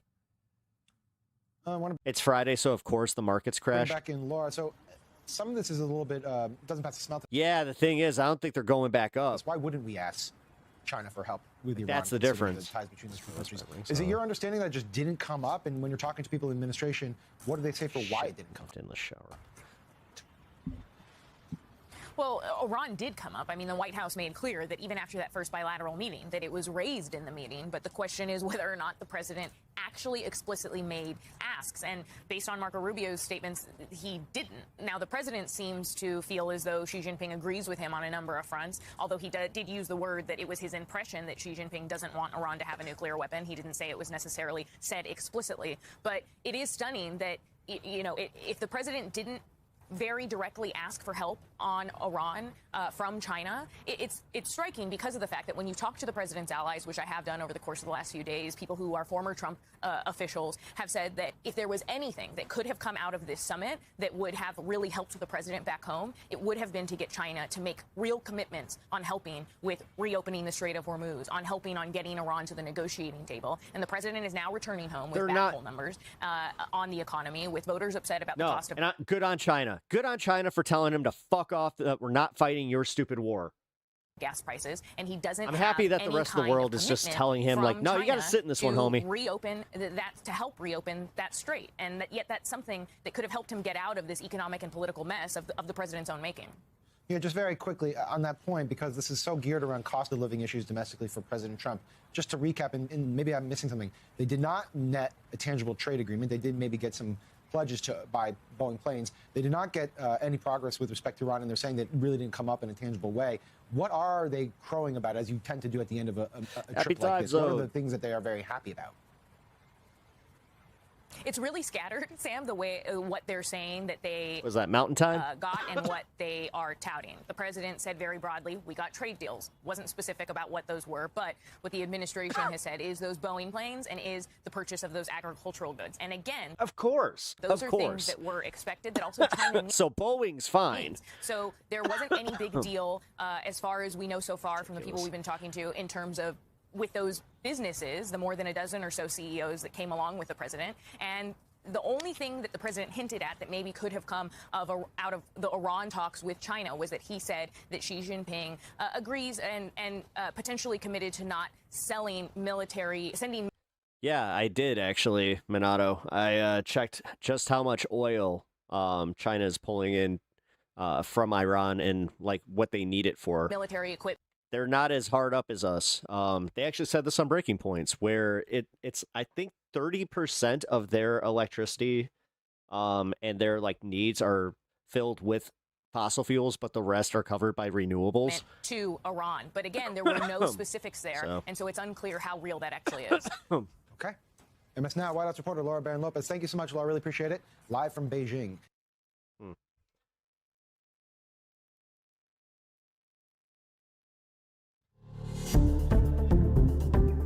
Good morning, everybody. Happy Thursday. I have an amazing show for everybody today. Good morning, everybody. Happy Thursday. Indeed, we do. We've got breaking news this morning on Trump's big trip to China. We've got statements from both him and President Xi, the competing readouts, what we can read into what, if anything, is coming. Oh, shit. I think they released this with 1.5.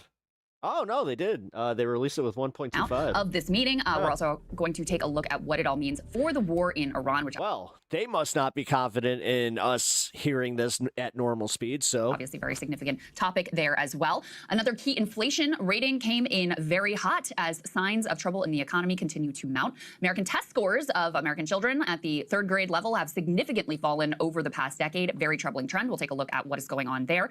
Maha is in shambles after those figures aren't correct. Trump makes a corrupt deal with big. It was 30% was the oil, not fossil fuels specifically. Oh, it's just oil. Tobacco. Okay, thank you for that I'm kind of low key on the side of big tobacco on this one. I think we're Sagres all as well. on the tobacco side. We'll explain for this one. Yeah, but and it was very corrupt and disgusting. The way it was done. It was a good outcome, bad way that it went down, but it is revealed. What you were saying about Maha is the most important thing. Is Maha has just taken L after L. Yeah, so completely irrelevant at this point. And we've got a great guest on to talk about AI, who is a former aide to AOC and has really made developing some sort of a new AI consensus a major part of his thinking. And we're going to get him to react to this clip of Tucker Carlson versus Kevin O'Leary on data centers that you guys are going to. Kevin O'Leary is getting cooked by everybody. Really enjoy these. I even saw some right-wingers cooking them. Really enjoyed it. Certainly that was kind of fun. From Mr. Wonderful. Thank you to everybody subscribing to the show, breakingpoints.com. If you're able to support us, if you're listening to this on a podcast, please share an episode with a friend, and please hit the subscribe button on YouTube if that's where you are watching this. Let's go ahead and start, as you said, with President Trump's arrival in China. So a lot of this happened overnight while we were asleep, so we're reacting to what we have so far. They're actually sitting down to dinner, and if anything comes from that, we will bring some of that to you. So here is Trump's first meeting with President Xi in the Hall of the People in China, where he gives him just a real tongue bath. I think is no other way to describe proper glazing here. A true glazing here from Trump to President Xi. Let's take a listen. You and I have known each other now for a long time. In fact, the longest relationship of our two countries that any president has had. And that's, to me, an honor. We've had a fantastic relationship. We've gotten along. When there were difficulties, we worked it out. I would call you, and you would call me. And whenever we had a problem, people don't know, whenever we had a problem, we worked it out very quickly. You went out there saying how it was the Wuhan virus, the Kung flu, how it was all China's fault, how they were sabotaging us with the fucking Kung flu. Like, dude. We're going to have a fantastic future together. Okay. Such respect for China, the job you've done. You're a great leader. I say it to everybody. You're a great leader. Sometimes people don't. Wow. It's actually kind of weird to hear him glaze somebody else. Like me saying it, but I say it anyway because it's true. I only say the truth. And how much you want to bet that some of his aides said, do not insult him? I just want to say on behalf of all of the great delegation that we have the greatest businessmen, the biggest, and I guess the best in the world. We have amazing people, and they're all with me. Every single one of them. We asked the top 30 in the world. Every single one of them said yes. And I didn't want the second or the third in the company. I wanted only the top. And they're here today to pay respects to you and to China. And they look forward to trade and doing business. And it's going to be totally reciprocal on our behalf. Trump's opening statement there, key theme of the show yesterday with Professor Pape and with Andy Brown over at Semaphore was... Okay, guys, check this out. My fucking cat is so weird. All right. So look at the way that he's laying, right? He's laying against like a drawer that is not, it can't be comfortable. Is wanting a deal. That's what like, a lot of this is about. Now, so far from the readouts, we haven't gotten anything very specific, but it's not an accident to have Jensen Huang, to have Elon Musk, to have the CEO of Goldman, the CEO of Citi, the CEO of Cargill, all these people that are there. This is a trade mission. This is a 19th century trade mission. The oligarchs and the capitalists accompany the monarchs along. Yes, that's what Russia does. Yes, that's why it's not cool. Yes, that's why we should definitely, as Americans, stop arguing about some of the fucking right versus left bullshit and recognize this is just as gross as it is, and just as fucking corrupt as it is. Like, to plunder shit. the riches of the Orient. That's really, except we're probably the ones getting plundered in this scenario. So, yes, that's why I'm saying that. So that's, I mean, it's pretty clear. Listen to me, Sagar. Goddamn it. Trump needs this to go smoothly, and more importantly, he needs some sort of economic win. Now, usually the way that this would work in a traditional administration is that for months leading up to this, American envoys would be in China, and they'd be working out these memorandums of understanding, and then Trump and Xi go to the Forbidden City, and they shake hands, and they sign a piece of paper. That's not how this president operates. A lot of this is actually going to be discussed face-to-face, vague, you know, oh, China has agreed to. Well, yeah, because China wants to use this as a propaganda tool. Just, I mean, there's one thing that they definitely have in common. Invest $3,000 trillion into our economy. So it is a little bit of a wild card. But so far, the obsequiousness and the level of respect that Trump is he's got very tiny hands. Offering to Xi, this is, it's not just negotiation. Like, he really does need a lot from him. He needs. They were also kind of tender. Him to save his economic. Looked like some beaten chicken. Economic skin. He wants the stock market and all these other things to continue to go up. And it's also becoming clear they really need them on China, or sorry, on Iran, is that there are multiple statements now from the Secretary of State and Donald Trump about how Iran, while they claim was not going to be a Hello, President Trump. Welcome to the 100-acre wood. Significant part of this, it absolutely is. Oh, 100%, because we're screwed in Iran. Get it? I made a Chinese joke. And we're hoping that China's going to bail us out. And they're not going to, by the way. And so far, what you can say about this trip is there hasn't been much that came out of it. China issued a warning over Taiwan. We're going to show you in a little bit. Trump was asked a question about Taiwan, didn't even respond. You've got dueling readouts here. You can actually put the A0C, it looks like AOC, A0C up on the screen. This is the White House's readout. Boo. At least the sort of key details, discussed ways to enhance economic cooperation, expanding market access for U.S. businesses. Oh, shut it. You know that was hilarious. This is going to be the best, basically, that Trump is able to get out of it, which is why he... I'm about to send Tigger after you. You know what's up. Brought all of these oligarchs along with him. Says, oh, Elon gets a deal, and Jensen Huang gets a deal, and Tim Apple gets a deal, etc. Discussed increasing Chinese purchases of U.S. agricultural goods. If that happens, that would be very important. We've had those agreements before, though, where China's just like, yeah, we're actually not going to follow through on that. Ending the flow of fentanyl precursors. Again, this is something that has long been negotiated. Two agreed the Strait of Hormuz must remain open. Now, that is very interesting language because according to the Iranians, they say, hey, it is open from our perspective. You just have to follow our procedure. So the fact that language is left very vague does not mean there's an actual meeting of the minds over the Strait of Hormuz. Correct. She made clear China's opposition to the military. Who's texting on the show? Militarization of the strait and a toll. What the fuck? He expressed interest in purchasing more U.S. oil, so and both noticeable. agreed Iran can never have a nuclear weapon. No mention, you know, there of Taiwan.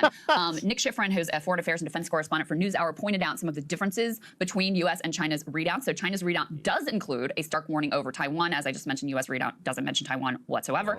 Emphasizes business, saying China will buy more agricultural products. And the two sides discussed ways to enhance economic cooperation, mentions cooperation over fentanyl, and says she made clear China's opposition to the militarization of the strait. Those were not the things that were emphasized in the Chinese readout. But the most key difference here is on Taiwan, where Xi really wanted to push the U.S. on our position with regards to potentially defending Taiwan and arming Taiwan, wanted us to dial that back.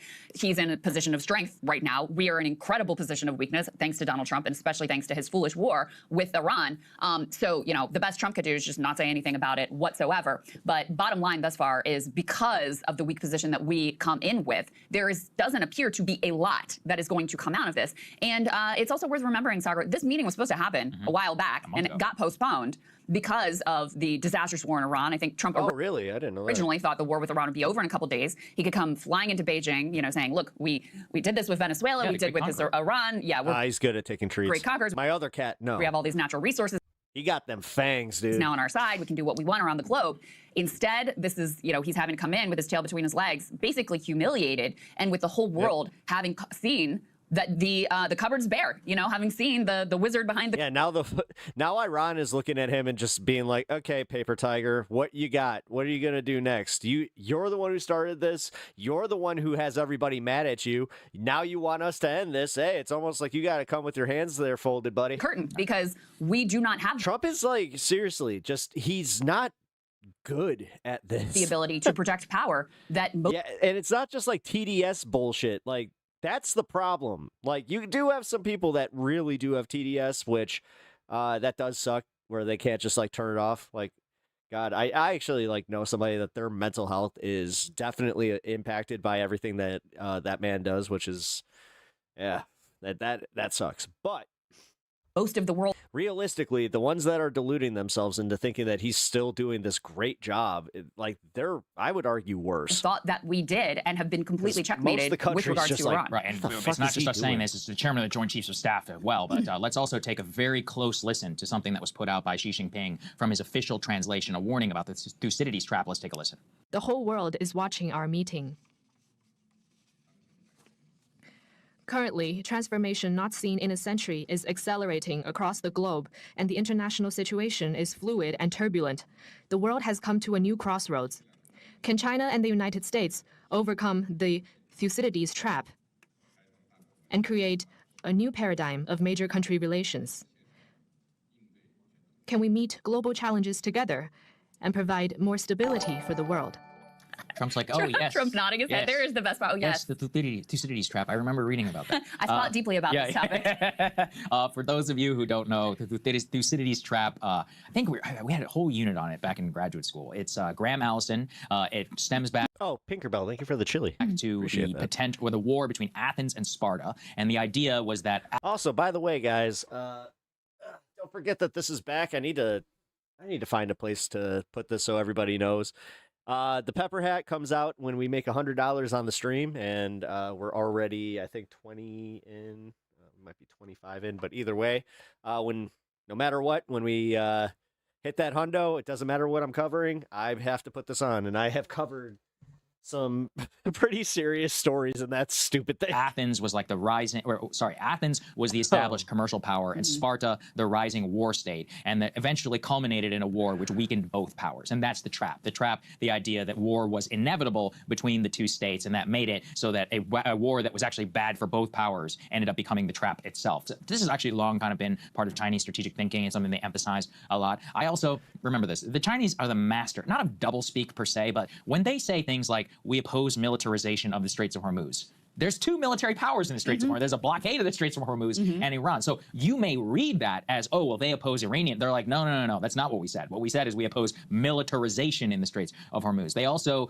they love this language where they'll call it like mutual respect. Well, mutual respect means we don't tell you what to do. You don't tell us what to do. It's not as relevant now under the Trump administration. Nobody's finger wagging over human rights in China. That's like very 1990s coded. But these days, like effectively what it means is they'll say things like, well, you need to have mutual respect in spheres of influence. Well, what does that mean? It's like, well, sphere of influence includes the whole South China Sea, right? And it's like, that means an acceptance of the 9-dash line, or, you know, South Korea and Japan. Like, they're in the same way when we'll say things about the Donroe Doctrine or something like that. They have their own policy, right? So you just have to read between the lines. I actually wanted it until I realized that now people are blaming me and using it as a bad thing. Most unambiguous red lines came from the Chinese embassy. Let's put A3 up here on the screen. This was released ahead of Trump's visit from the the Chinese embassy here in the United States, and they put out this graphic. The 4 red lines in China-U.S. relations, they must not be a challenge. Number 1, the Taiwan question. Now remember, when they say the Taiwan question, what they mean is that their reunification is the policy, the actual one China policy. Number 2, democracy and human rights, which means don't tell us what to do with Uyghurs, with Hong Kong, or anything else. That's just how it is. Keep your mouth shut. Number 3, paths and political systems. So I asked a friend, effectively, and he's like a Chinese-U.S. kind of analyst, and what he said is that paths and political systems kind of links with democracy and human rights, as in there should be no criticism of lack of democracy or of basically like don't push us towards being a liberal democracy. Right. Don't try to push us towards a liberal democracy. It kind of gets to that mutual respect. We have our system. You have your system. Let's just keep it how it is. We're not going to tell you what to do. We're not going to tell us what to do. And then China's development, right? Similar. It's one of those where you shouldn't be messing with their internal affairs and the ability of them to conduct commerce. I believe, and this is what he said when reading between the lines, is that they are still very upset over many of the sanctions on Chinese companies. And remember, if you read between the lines of all of these things, it's about mutual respect. It's also about Taiwan. But the second, or the tertiary really thing that they really want is they're salivating at the entrance of the U.S. consumer market for their goods, which they're not currently able to sell here, which is autos. So that was a big, big thing that they've been trying to get into U.S. markets now for some time. I think you put all those together and you could see very clearly like what they want out of the summit, what Trump wants. I just think generally it's like you said, considering the position of the United States, we're really distracted because of what happened here with Iran. And it's just created like such a disaster for them in the ability to it gives it such a disaster on the part of the United States to meet them at a time of such incredible weakness. Like I'm trying to think of a previous historic parallel. I really can't. I mean, in terms, maybe the only one would be some bilateral negotiations between the U.S. and the Soviet Union at the height of the Vietnam War. That's really the last time that something of this level of consequence is happening in Iran. And I know something's not popping off every day, but look, the price of oil is where it's at, and the defeat has happened strategically. It's over at this point. Now, you may have to invade, or there may be some sort of escalation, or maybe even some sort of a deal. But no matter which way you cut it, like from the day one of the war to where we ended up some 30 whatever days later with the announcement of the ceasefire, you can't say that it didn't fail. It is complete and total failure. Absolutely. So I mean, you've got neocon extraordinaire Bob Kagan out there saying it's the worst defeat for the U.S. in its history. And see, I think Vietnam was worse.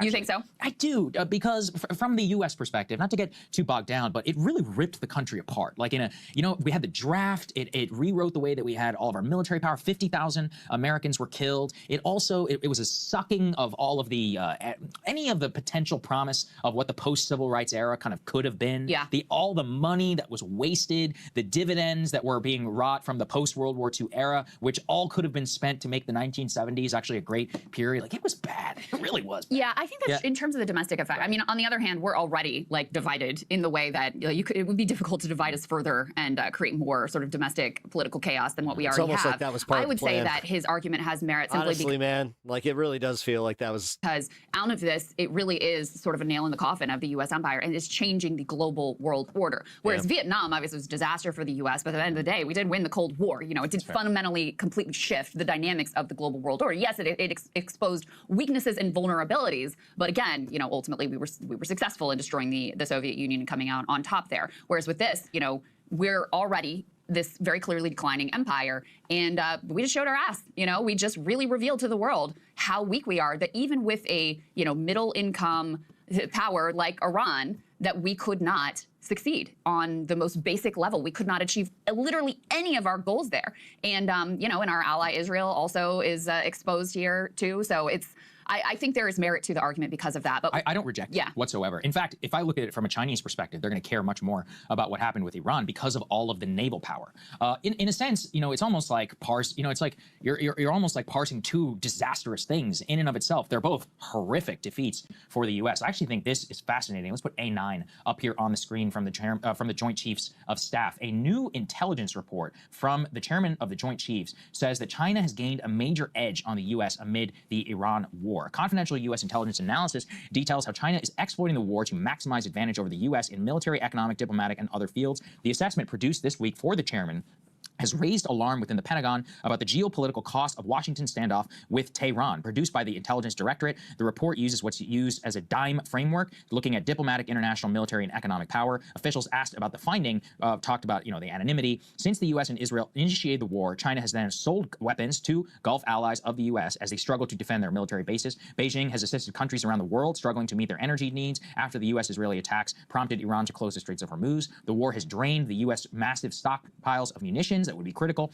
in any standoff with China over the fate of Taiwan. The Iran conflict, which has resulted in the damage or destruction of U.S. military hardware, has allowed Beijing to observe how the U.S. fights wars and learn how to plan its own future operations. And Beijing has now incorporated popular criticisms of the war into its public messaging, labeling the conflict illegal. China has long sought to undermine the image of the U.S. as a responsible steward of the U.S. rules-based international order. I don't think they had needed to seek anything for that. It views the Iran conflict as emblematic of Washington's cavalier approach to military hostility. So, look, none of this is groundbreaking. If you watch the show, you've heard it every single day since the war began. But still, for a Pentagon assessment like that to make its way up to the chairman, to eventually be presented, at least technically it's supposed to be presented, in some form to the President of the United States, someday in the future, we'll have our own Pentagon papers. I'm sure they're going to cover this shit up. But 10 years from now, we can go and we can read. I cannot wait until there's an actual declassification or leak for any potential Ellsberg out there. Please contact me about what those assessments in the middle of the war are. Can you imagine? Well, 10 days in, they're going to be like, we have not been able to accomplish our strategic objectives. We've been hit at all of these bases. We've run out of this. I don't know, man. I got to say that video game did a really good job because I thought about it. As fun as it was, as funny as it was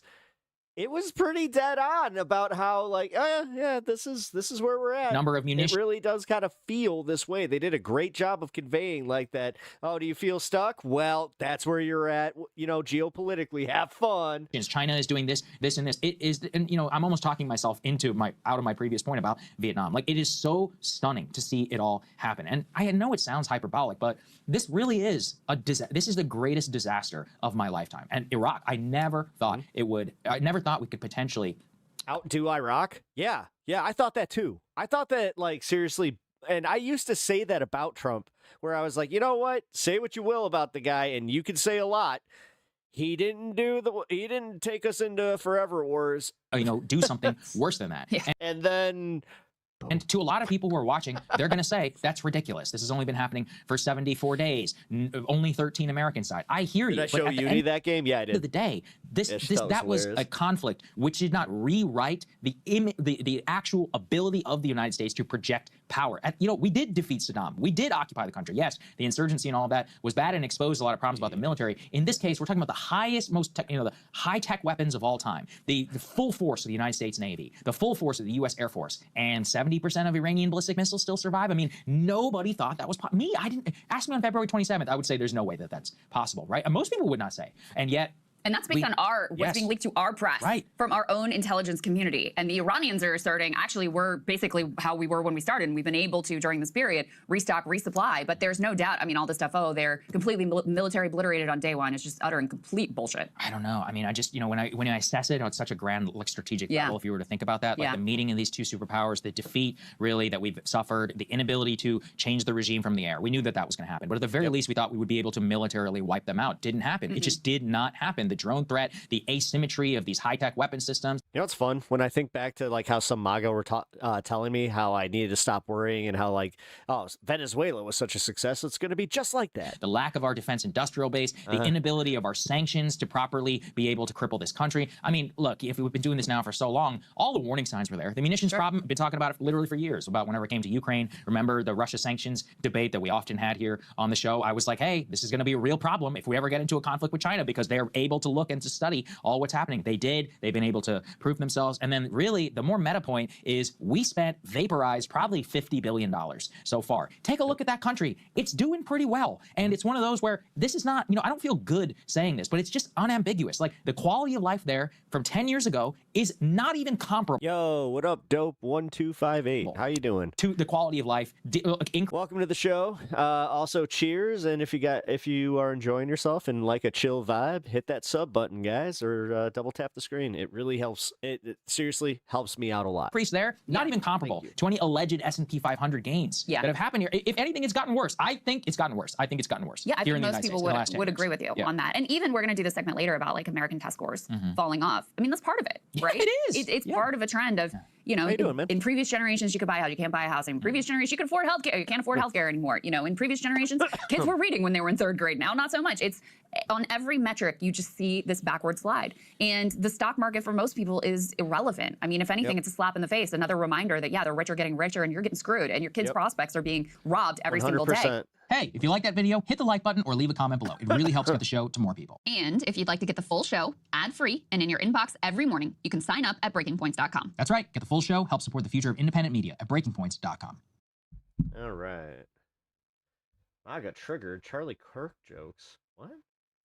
Trigger warning for MAGA hypocrites and snow. Oh, shit. This is Pondering Politics. Which panel is he? Oh, yeah. Okay. Yeah, we're watching this anyway. Got a few more clips from what's going down in China and the updates on the economy.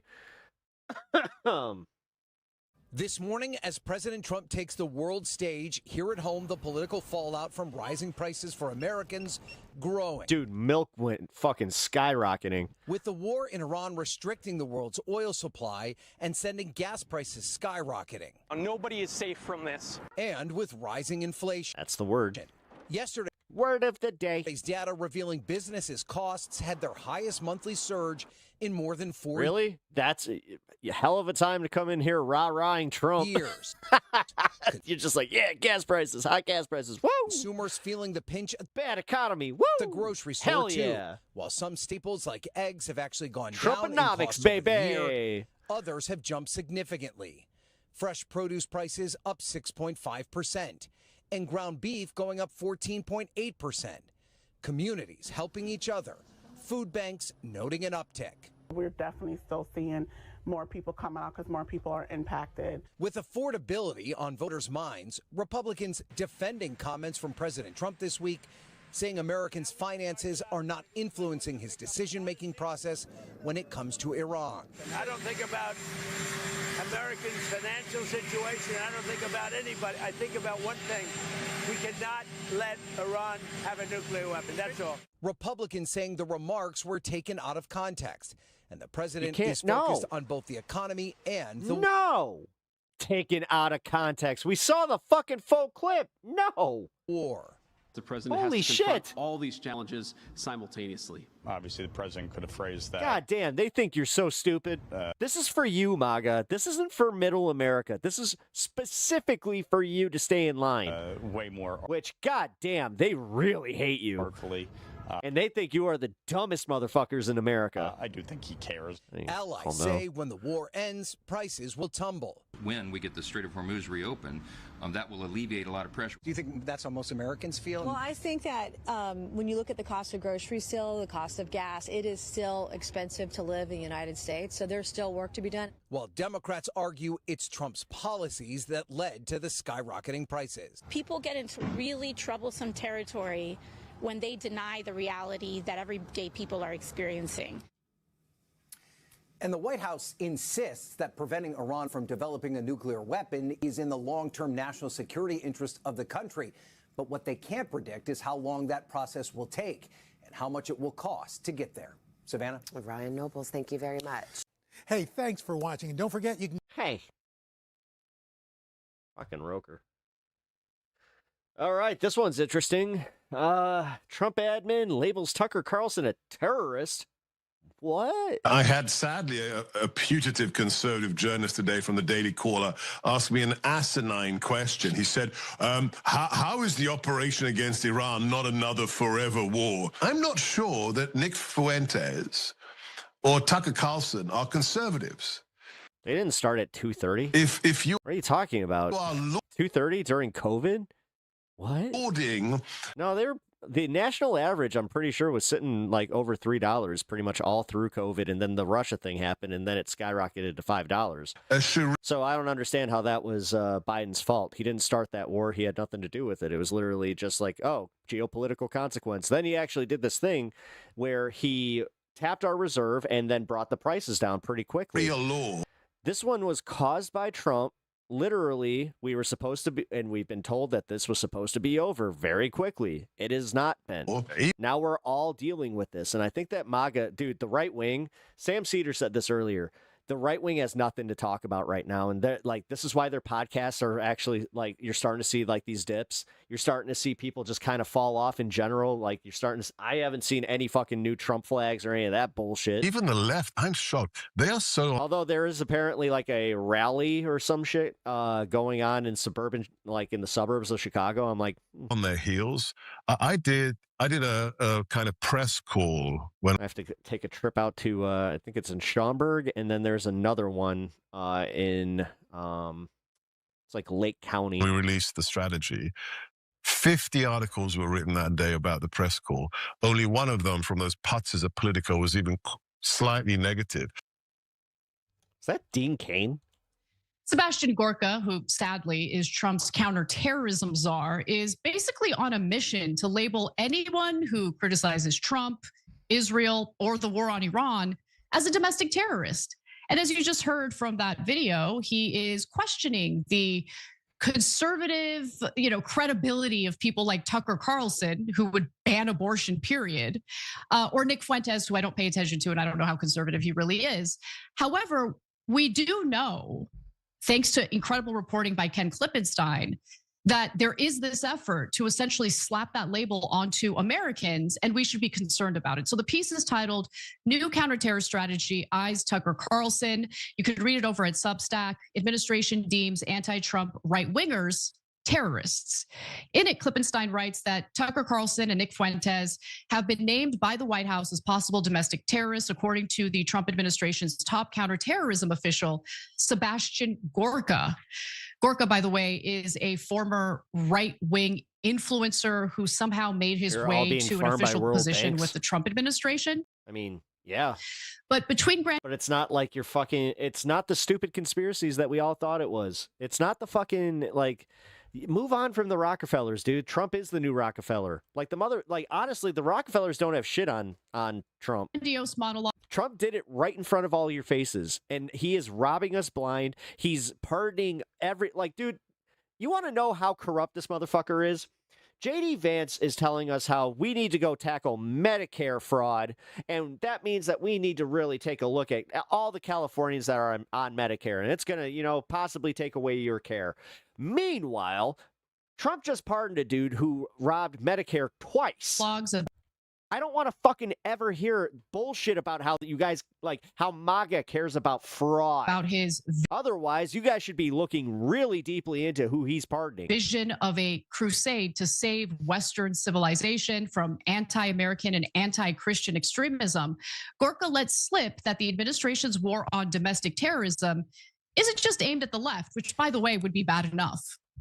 It targets anyone who isn't in line with the broader MAGA agenda, while Trump's National Security Directive, NSPM 7, explicitly singles out the left with its list of so-called terrorism indicators. Many of them could describe people on the right as well. Well, luckily, here to answer some questions about this and give us some more insight, we have friend of the show, Ken Klippenstein, with us right now. Ken, thank you for, first of all, doing this report, but also for joining us. Hey, Anna, great to be back with you. Awesome. So let's just do a real quick refresher, right? Because we have covered the NSPM 7 story that you did earlier, but for those who might have missed it, tell us a little more about that.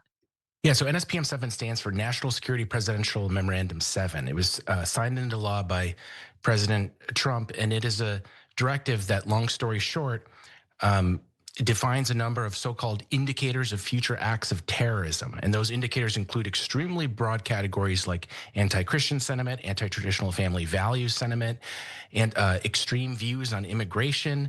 I mean, these are huge categories. What it does, it tells the entire federal government, hey guys, we're gonna prioritize this for the rest of the administration. Make your FBI, make cases around this. Treasury, go through their tax returns, see if you can find evidence of illegality. We're going after these guys. And so what happened this month was Gorka, who runs the entire counterterrorism portfolio under the Trump administration, he's in the White House National Security Council, he put out what's called the National Counterterrorism Strategy, which is the high-level kind of governing document for the entirety of the national security state, saying here's our priorities going forward specific to counterterrorism. And it echoed a lot of NSPM 7, a lot of those indicators of future acts of terrorism that I was describing before. But what's extraordinary about this document is it's the first one ever. I mean, every administration has a national counterterrorism strategy. This is the first one that articulates American citizens as targets. And if you look at the section that lists its three main priorities,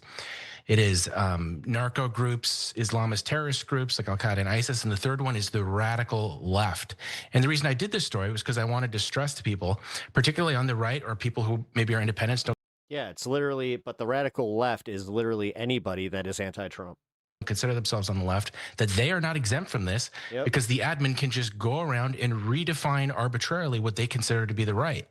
And that's what he did when he was subtle poll as always asked about by editor-in-chief of Breitbart.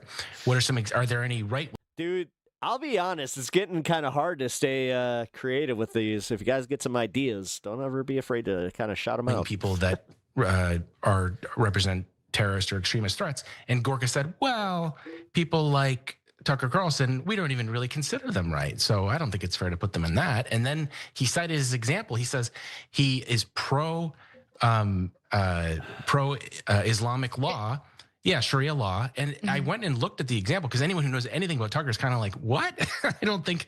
The thing is, this is more so if you guys didn't hit the, like if somebody that doesn't necessarily hate me didn't hit the like, then they see that, hey, might get the incentive. Unless there, he's radically changed in the last several months. I don't think he is. So I looked it up.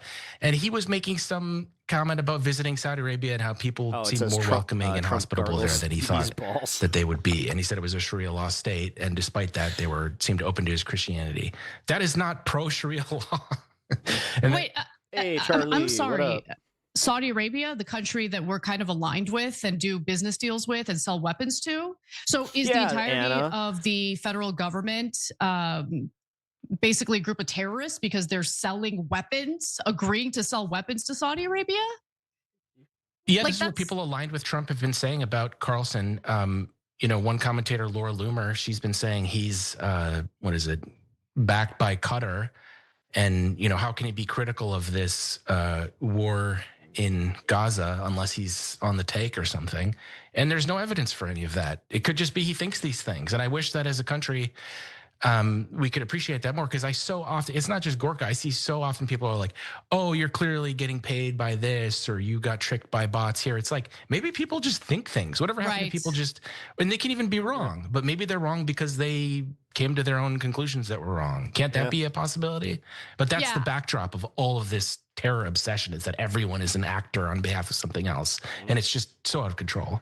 I mean, I'm going to throw egg on my own face right now, because years ago I made that terrible mistake.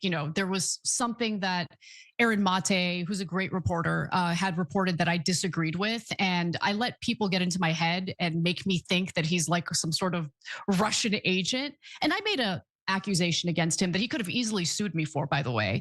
That was totally unfounded. So like, for anyone who's watching this, please don't fall prey to those ridiculous claims, right? And I apologized to him years later, which is embarrassing, but just when people tell you that they believe something, okay, engage with the substance of their argument as opposed to dismissing them as someone who's being paid to say X, Y, or Z. In the case of Tucker Carlson, he hasn't gone through some extreme, evolution or change.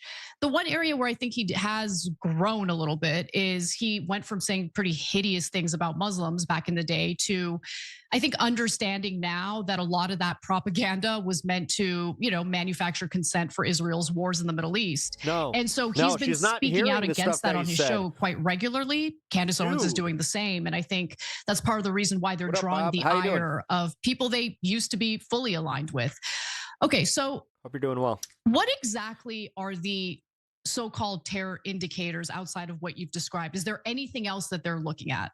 Okay, yeah, so the way that the document, and I would encourage everyone to go read it, it's up on the White House page. There's been pitifully little media reporting, just independent shows like yours having me on talk about it. And Gorka at the top, the clip you played, they're spiking the football. They're slapping each other on the back, thrilled at how little critical reporting they're getting for this. And he's publicly bragging about it. I couldn't believe that.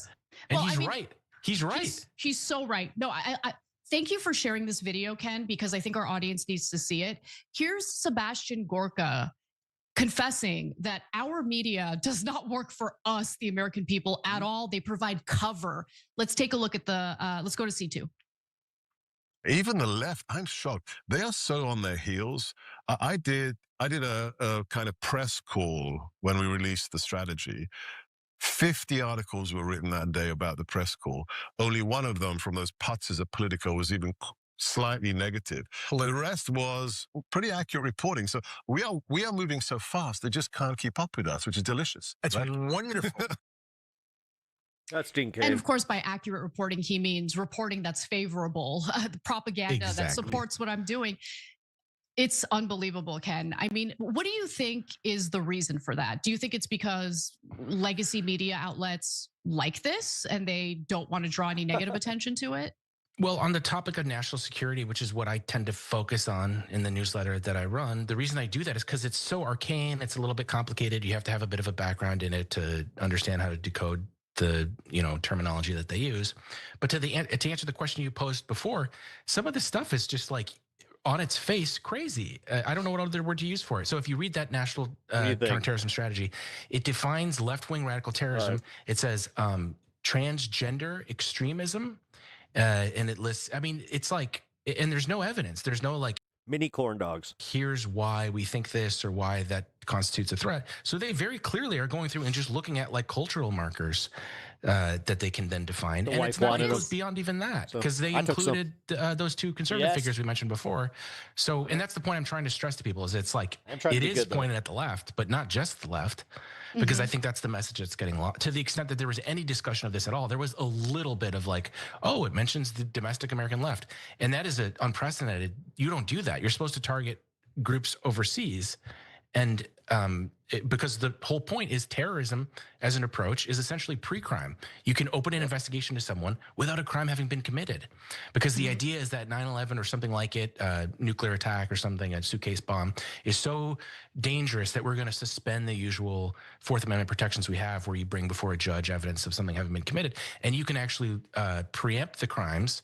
Well, how do you do that? You monitor speech, and that is what those indicators are for. And so they're going to be looking at people that match whatever their definition of gender extremism or extreme views on immigration or whatever it is, and that's really dangerous. Yeah, it's interesting because right now, this might be the first time in my adult life where I'm noticing that ordinary voters, both on the left and the right, are finding common ground on some pretty big issues, whether it's the war in Iran, whether it's our alliance with Israel, and they're becoming increasingly vocal about it and actually flirting with the idea of working together to kind of change our system and go in a different direction. That is true. true. So I think the biggest mistake Americans can make is seeing everything through a partisan lens, where they think like, oh, it's my guy doing this to punish the other side. I'm going to be safe. It's going to be fine. But no, when you are willing to turn a blind eye to abuses of power, especially when the government is carrying it out, they're going to come for you too. Trust me. And that's what we're seeing here right now. I want to go to one other video that you shared that I thought was telling. So, Gorka says, anyone asking how the Iran war You're glad that Anna's coming back to decency is again? going is just a moron. And no, She's had better takes lately. This is going well, and anyone questioning it as another forever war is a moron, essentially. Let's take a look at what he had to say. I had, sadly, a putative conservative journalist today from the Daily Caller ask me an asinine question. He said, how is the operation against Iran not another forever war? The idea, I mean, you just have to be either low T or you have to be mentally challenged to compare decades of forever wars with thousands of American casualties to the pinpoint accuracy of what we're doing in Operation Epic Fury with no boots on the ground. So the Daily Caller, for anyone who might not be familiar, is a conservative outlet. So a conservative journalist asked him that question, which is a perfectly valid question to ask.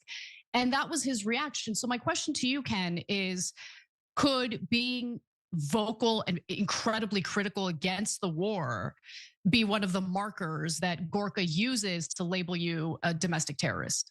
Absolutely, because that is what describes those two figures we were talking about before, Nick Fuentes and Tucker Carlson. They broke with Trump very bitterly over the Iran. Yeah, but Fuentes is, I don't like using him. Unwarranted. Like, Fuentes is literally a character, and if he's not an FBI plant, like, then I'm genuinely like, okay, so he's a troll. I don't think he has any principles on anything. Particular, and that is... I don't think he's conservative. I think that he's honestly, like, this is my take on Nick Fuentes. I think that he's a closeted homosexual who, like, weaponizes this kind of stuff. Or he might not even actually be closeted, like, out there. I don't know. Because it seems like he has been kind of open to, like, sharing pictures with him and guys, so... I don't know, but his public persona says otherwise, so I'm going to just call it what it is. That's why they're on. But then realistically, it's all just it's character fucking rage bait bullshit. The outs before that, Tucker He might as well be like a fucking wrestling villain. was close with Trump and endorsed him, has since apologized for his endorsement. So there was a relationship there which no longer exists because of exactly the issue that Gorka here in the video you just played is saying not only is ridiculous and idiotic to ask, but he's questioning the conservative bona fides of the journalist asking him it. He's doing the exact same thing as he is to the other two. And so what this provides us is a hint about how the administration sees these terms when they're going around saying, oh, we only focus on the left. Well, but you just move the goalposts around to redefine that as being whoever it is that you're in conflict with. Yeah. I'm also wondering how this would work, right? So let's say Gorka decides to label certain people in this country, falsely label them as domestic terrorists. What happens then? So I think when people look at something like that, they tend to go to the extreme and say, oh, or is it going to be like extraordinary rendition and someone shot? That's like the extreme end that we really don't want it to get towards. But at the beginning of the spectrum, we're already seeing things happening, which is having a chilling effect on speech. I have interviewed protesters that have been visited by the FBI over what is clearly an SPM7 related pretext, and then tell me, well, no crime was alleged, nothing happened, I'm fine, but I'm a little bit scared. Maybe I won't go to the next protest. That's what we're seeing. That's the point. Cities across. They're trying to intimidate you out of using your rights. The country, we've seen that in Portland as well, in Chicago, and I'm sure countless examples that. But the thing that is also not talked about, and this is something that I should be more responsible for, is making you guys aware that there's a lot of free legal counsel for those specific situations. Haven't even been reported. Lots of pro bono work happening. If you guys go to any of these protests, because a lot of these people are just young people, ordinary people going to a protest, and they don't necessarily have the microphone of being able to go on a national news outlet, or they're just scared and don't want to talk. I've had several cases like that where people don't want to go public. Yep. So we're already seeing the chilling effect. The other part that we're not seeing is what intelligence work they're doing. By the time they end up filing charges, that is a late stage in the game. The FBI frequently will spend years investigating something before they feel they have something strong enough to take to court, or they just want to gather intel and they don't want to make it public, because when you go to court, then some of the information gets out there. So the answer is intelligence stuff, and what that is specifically, we don't know, because that's how intelligence stuff works. And that's what I would be worried about right now. And if you don't know, it's hard to challenge what the federal government is doing in court, right? I mean, how are you going to know they're doing this? How are you going to know they're collecting or surveilling you and collecting information about you and your whereabouts, what you're doing, who you're messaging? I mean, this is crazy stuff. And to your point about the failure in our media, that makes it more difficult for some of the possible good actors in our government to potentially sue the Trump administration over this, to prevent it from happening, or to fight back in any way. So it's I mean, the fact that it isn't happening like with somebody in Congress, that does bother me. Not good, and I'm grateful that you're reporting on it at least. Yeah. Has anyone shown you any interest in this reporting from legacy media? No. And it's kind of funny because the picture is so distinct. Legacy media, almost zero interest in it, as Gorka said. Like, what was it, 1 out of 16, or even slightly negative? But on the part of independent media, has been overwhelming, including conservative media. I watched Alex Jones had a segment on it, and it was actually pretty good. And it makes me think. I saw it, yeah. Yeah, and it makes me think, like, man, maybe if there could just be more reporting of this sort. We have some infrastructure to be able to get stuff out there, even if it doesn't reach the kind of big corporate outlets. Because the independent media, they were incensed about this, and not just the left. There were some really big conservative commentators I saw talking critically about this, which I hadn't expected. So that says to me, I need to stress more the stakes that people who are not just on the left have in regards to this stuff, because there's a lot. Absolutely. So for everyone who's watching this right now, when we upload this video, please share it and share it with anyone you can. Share it on your socials, because we want to build a critical mass that pushes back against this. It's wrong to see someone like Gorka brag about how he's getting away with it, and he's getting away with it due to the failures of our legacy media. So again, Ken, thank you for your reporting. Everyone go check out his work over at Substack. It's an incredible news. I don't even like calling it a newsletter. This is one of those I feel like things that where it's minimizes like what you do, to be honest with you. But you don't have to care about his politics behind it or anything. This is just factually what's happening. So this is something that you guys should we should all be more aware of. And I'm glad that TYT platformed him. Excellent reporting as always. Thank you so much, Ken. Thanks so much, Anna. Good seeing you. Oh, solid. All right. So this was kind of funny. Kash Patel exposed for bogus arrest numbers. Hi there, everyone. It's 4 o'clock in New York. It hasn't even been 24 hours, but Kash Patel's testimony on Capitol Hill yesterday is already raising major alarm bells over whether or not the director of the FBI was telling the truth to Congress, not just about the news accounts of his excessive drinking on the job, the administration of polygraph tests at the FBI, or of firing agents for political reasons, but also about the very statistics that he relied upon to defend his job amid all those embarrassing headlines. According to brand new exclusive reporting from our colleagues Carol Leonnig and Ken Delanian, when it comes to the arrests Kash Patel boasted about yesterday, quote, Patel's FBI has imposed new policies that inflate these numbers and overstate the FBI's progress in stemming crime. That is according to a half dozen law enforcement sources with knowledge of the changes. Kash Patel's lack of transparency is even causing some from inside the FBI to speak out, with one current official telling MS Now this, quote, they are absolutely padding the stats and claiming arrests they would not have claimed. And one former official adds this, quote, agents inside the Bureau complained frequently about Patel's bogus arrest numbers. Kash is definitely engineering things to pad his stats, the former official said. Jesus. Here is what Dude, his own agency's coming out and saying this. Kash Patel That's said fucked up, yesterday man. before Congress. We've arrested 8 of the top 10 most. One thing to have a politician come out and accuse him of this, but it's like, dude, it's the calls are coming from inside the house. Oh no! In 14 months, that's twice as many in the 4 years combined. That is what the men and women of the FBI are doing. Well resourced. Everyone should take a look at this. If people want to continue the baseless, fraudulent, false personal attacks at me, that's great. Keep the target on me, as I've always said. But the mission has never been better. According to an MS Now review under Kash Patel's leadership, quote, the FBI has manipulated that iconic Bureau program in a way that falsely suggests rapid progress. In that time, the Bureau has quickly added the names of some fugitives just hours or days before agents capture them.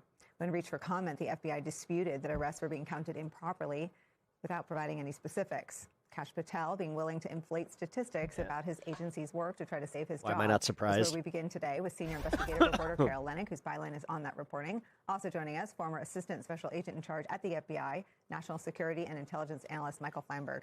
Carol Leonnig, take us through what you're reporting. Yeah, thanks, Nicole, for focusing on it. You know, my colleague Ken Delaney and I have been working on this for a little while, and then we'd been hearing tips for some time that the statistics that Kash Patel sometimes mentioned, they said were juiced or inflated. This is just another example of how the Trump administration just lies about all of it. This is why I keep using the jobs report as a prime example where it's like, no, guys, does it make sense that the one thing that they have control of is the one that, like, oh, great numbers. Unfairly and intentionally. But the rest of the fucking stuff they can't really have that, that huge of an impact on, because there are global markets that also kind of reflect this. And while we were working on this, Kash Patel is brought before the Senate to answer questions, and instead of answering those fuck, dude. I'm surprised he's not going out there just like telling everybody gas prices are not $5. Nuh-uh. He waves a black placard in the air and says, this is the proof that I'm really running this agency quite well, and this is the FBI under my leadership, and started to cite these same statistics that we have been hearing were bogus. We began You're in Australia, class of 2000. Advertising our work. I was 05. Corroborating, going back to sources, and the two big findings were these. One, that the FBI has begun counting arrests, particularly immigration agents' arrests, whenever FBI agents are present. Or simply, assisting. FBI agents, as you know, Nicole, were ordered in the summer and the fall of this past year to begin going out in huge waves of teams, joining immigration agents and local police to try to arrest, detain, and eventually deport immigrants from this country at the behest of Stephen Miller, the White House Deputy Chief of Staff. So now all of those arrests are being counted as FBI arrests, which helps Mr. Patel, Director Patel, claim that there is a huge spike in arrests, at least in the way that he's counting them. The second big takeaway here, Nicole, is about, something that everyone in America probably recognizes about the FBI, the most wanted list. This is supposed to be the 10 people that are the most dangerous villains in the world and that we've been hunting for them for possibly years. What my colleague Ken Delaney and I found in reviewing those, based on good information from sources, was that 4 of the 8 people that Kash Patel says were arrested from that fugitive list, that most villainous group, 4 were added within a month of actually being captured. And one of them was arrested in an hour and 13 minutes after being put on the list. As sources told us, these kinds of operations to seize dangerous fugitives don't happen in an hour and 13 minutes or even in 24 hours. No. And yet, again, 2 of the people that he says we famously Jesus Christ. captured were added to the list. It's so fucking egregious. FBI agents said they What knew the they were hell? going to arrest those people. So I just want to make sure. Let me just. Is it bad that I kind of miss the good old days where like this would be like one of the biggest scandals in politics? Try to dumb down Like, the 2 categories, the 2 what ways is the numbers are happening? being fudged and inflated. The first one is if the FBI is assisting another law enforcement agency, federal or state, they're adding all those numbers, whether they were the top cops on the job or not. Is that right? That's right. And whether they put cops on anyone. And then the second is feels really manipulative. They know they're closing in on someone. They either have a wiretap approved or they know that they've got the goods or they have planned to make the arrest. So they add that name to the most wanted and then just, coincidentally capture them within hours, days, or weeks. That's right. Again, 4 of the 8. Pep Talks is like the Mystery Science Theater of politics. I really appreciate that. Arrested within a month. 2 of the 8 I'll take that were one. arrested That's a within 24 great hours compliment. of being added Yeah. to the list. Chat box is So huge. Michael Feinberg, it's clear that Kash Patel thinks that we're dumb. I don't even know that Kash Patel would dispute It's a little that. smaller But he than- also thinks that the Bureau is as dumb and as shallow as he is. And I wonder how this collides with the integrity of the men and women who are still there. You know, I think I've said before on your program, I don't know a single person still at the FBI or who has recently left it that has the slightest iota of respect for Kash Patel.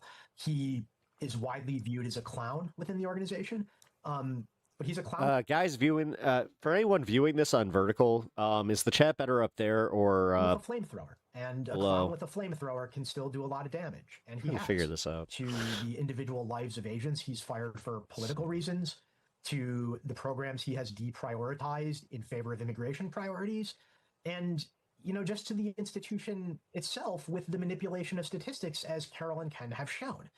But we can't put all the blame on Kash Patel. I'd be remiss if I did not point out that this is also a failure of oversight. At every hearing where he has struggled to defend himself and distract from the various allegations against his integrity and character and situational judgment, he has screamed or paraded the statistics about crimes like murder or rape or robbery or other violent crimes. Most members of Congress... What type of cancer does my wife have? Colorectal cancer. Members of the Senate, most representatives, have been to law school. And somebody who's been through the first week of law school should realize none of those crimes that Kash Patel mentions are actually federal crimes. They're all state offenses over which the FBI does not have primary or original jurisdiction. So this has been painfully obvious to many of us when he talks about the murder rate dropping, when he talks about violent crime being stopped.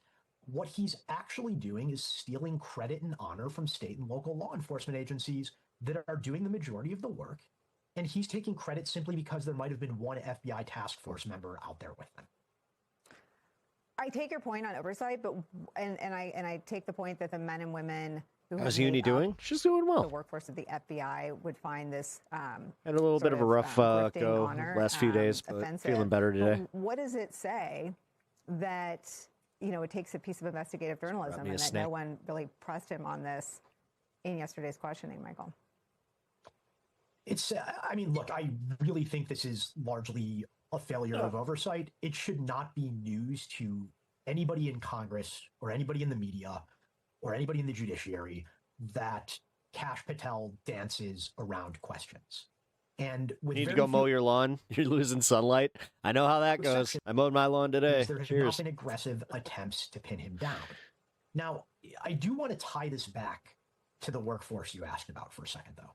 And the reason the workforce may not be speaking about this largely is because the last thing that a real FBI agent cares about is statistics. You care about working your cases, you care about getting the bad guy off of the street, you care about protecting witnesses, and you care about making victims whole.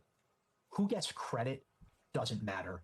Whether it impresses the White House doesn't matter.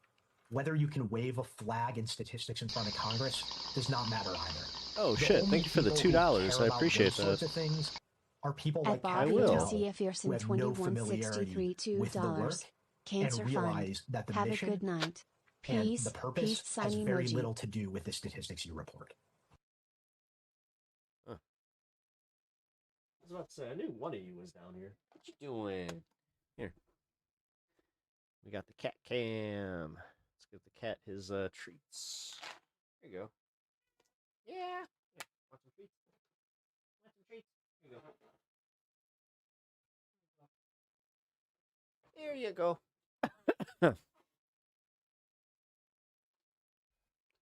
All right. Good night, Bob. I'll catch you later, man. Thanks for being here. Also, cheers, everybody. West Coast.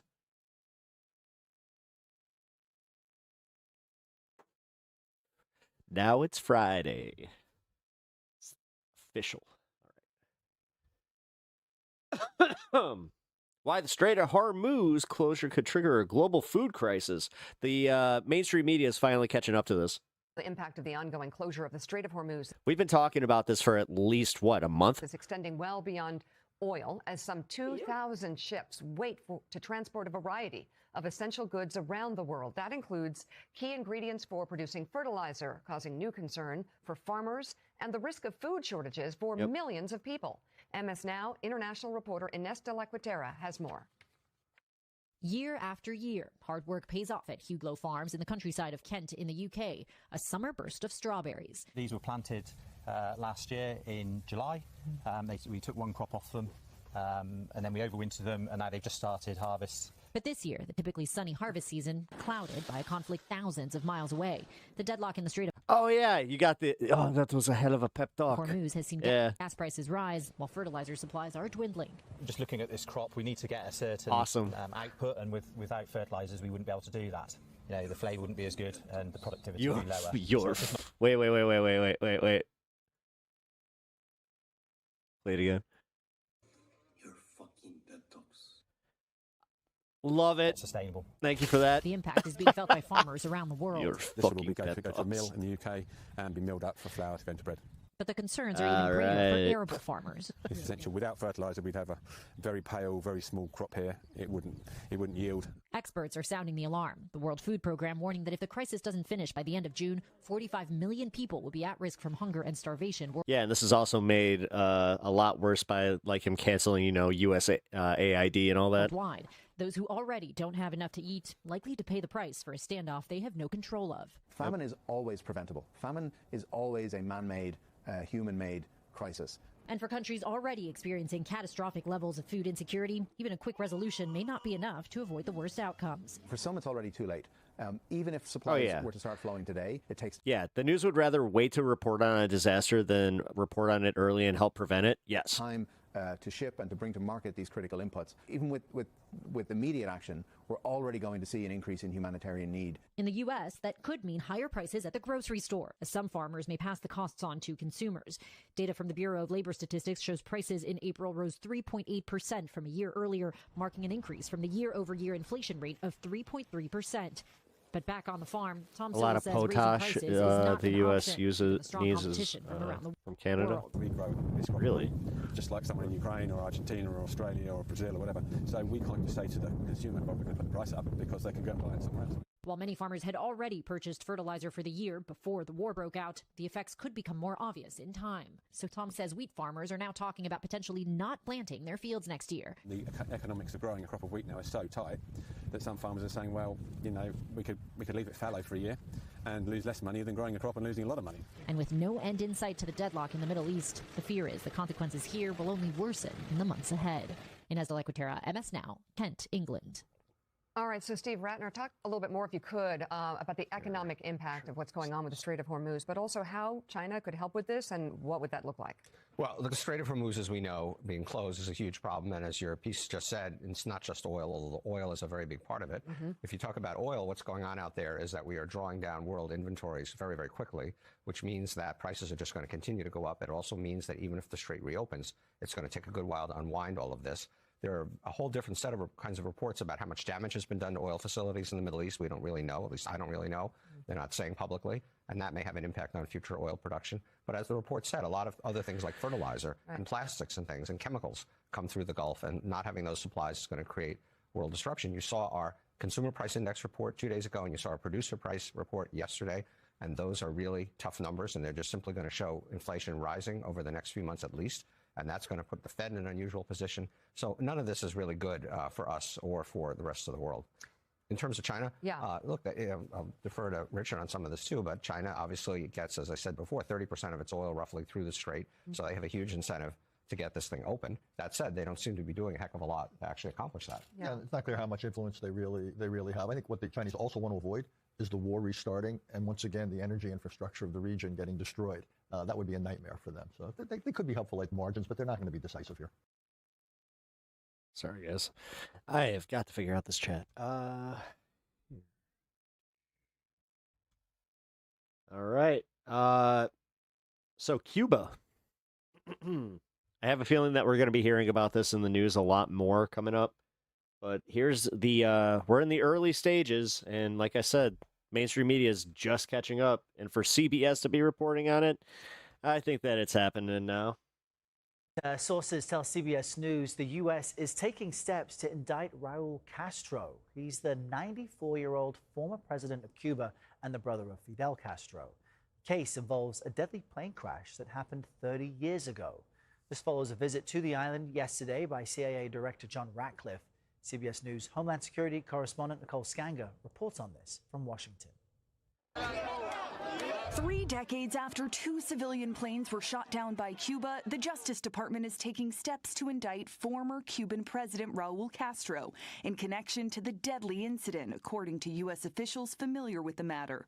The planes, operated by a Miami-based humanitarian group, were struck down by Cuban fighter jets over international waters back in 1996. 3 Americans and a U.S. resident were killed. Cuban officials have argued the shoot-down was legitimate, claiming the planes violated its airspace. At 94, Raul Castro is widely considered the most powerful person. They're trying to indict a 94-year-old? Like, what?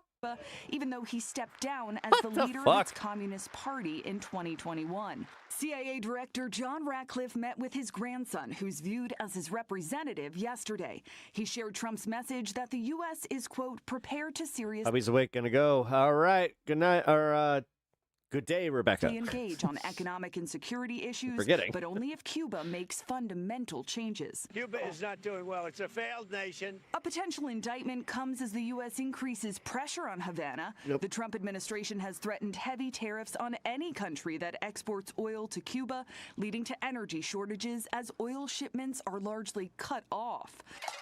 Rare protests have erupted across Cuba as frustration over fuel shortages and power blackouts grows. The Trump administration sees this as the best opportunity to effectuate regime change. Mark Caputo is a CBS News contributor. The problem that all of us have is understanding how power really works in Cuba, who's really calling the shots. And so it's difficult to understand the degree to which an indictment of Raul Castro would change the way in which the United States sort of interfaces with whomever they're talking to in Cuba.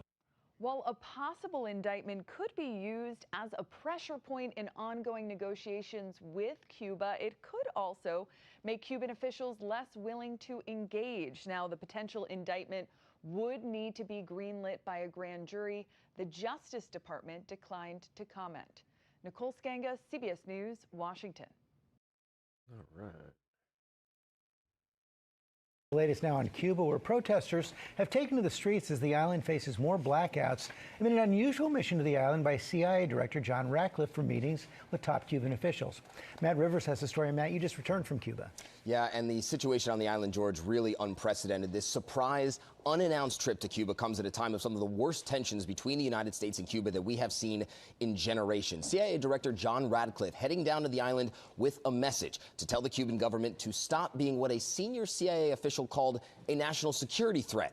Radcliffe telling the Cubans they need to stop allowing adversaries like China and Russia unfettered access to the island. The Cubans, for their part, acknowledging publicly the meeting took place and saying they told the CIA they pose no such threat. The meeting comes as a U.S. oil embargo continues to put near unprecedented strain on the island, choking off its fuel supply. Blackouts, which have long been a problem on the island, are now worse than ever. Just yesterday, half the island's power grid failing. You see those protests there. They are unusual. And we know Donald Trump has threatened military action against the island for months now, repeatedly saying that if Cuba's government doesn't make significant reforms, he is not afraid to take action. That is a message the CIA says was reinforced at yesterday's meeting. Rebecca? Yeah, looking for fundamental changes there. Okay, Matt, thank you. Oh, yeah, did you guys see this shit? This is fucked. Disgraced movie mogul Harvey Weinstein's third sex crimes trial ends in a mistrial. We begin with that breaking news. The jury couldn't unanimously decide on whether to convict the ex-Miramax boss of allegedly raping actress Jessica Mann in 2013.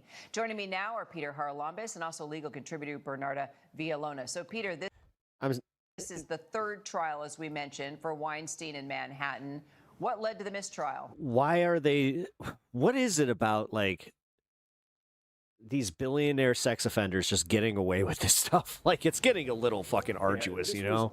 And this is one that, like, this was a W before that now is just not. Of deliberation, the jury sending back a note yesterday saying they were having trouble reaching a verdict, and the judge ultimately throwing out the case today after the jury said they could continue to be unable to reach that verdict here. Really, the central point in this case was whether the testimony from Jessica Mann was consistent. Harvey Weinstein's lawyers have argued that they had an on and off relationship, and this argument used by Weinstein's lawyers successfully resulted in another mistrial last year. At this point, Manhattan District Attorney Alvin Bragg is thanking Jessica Mann for her testimony and saying that they're thinking about their next options in consultation with her.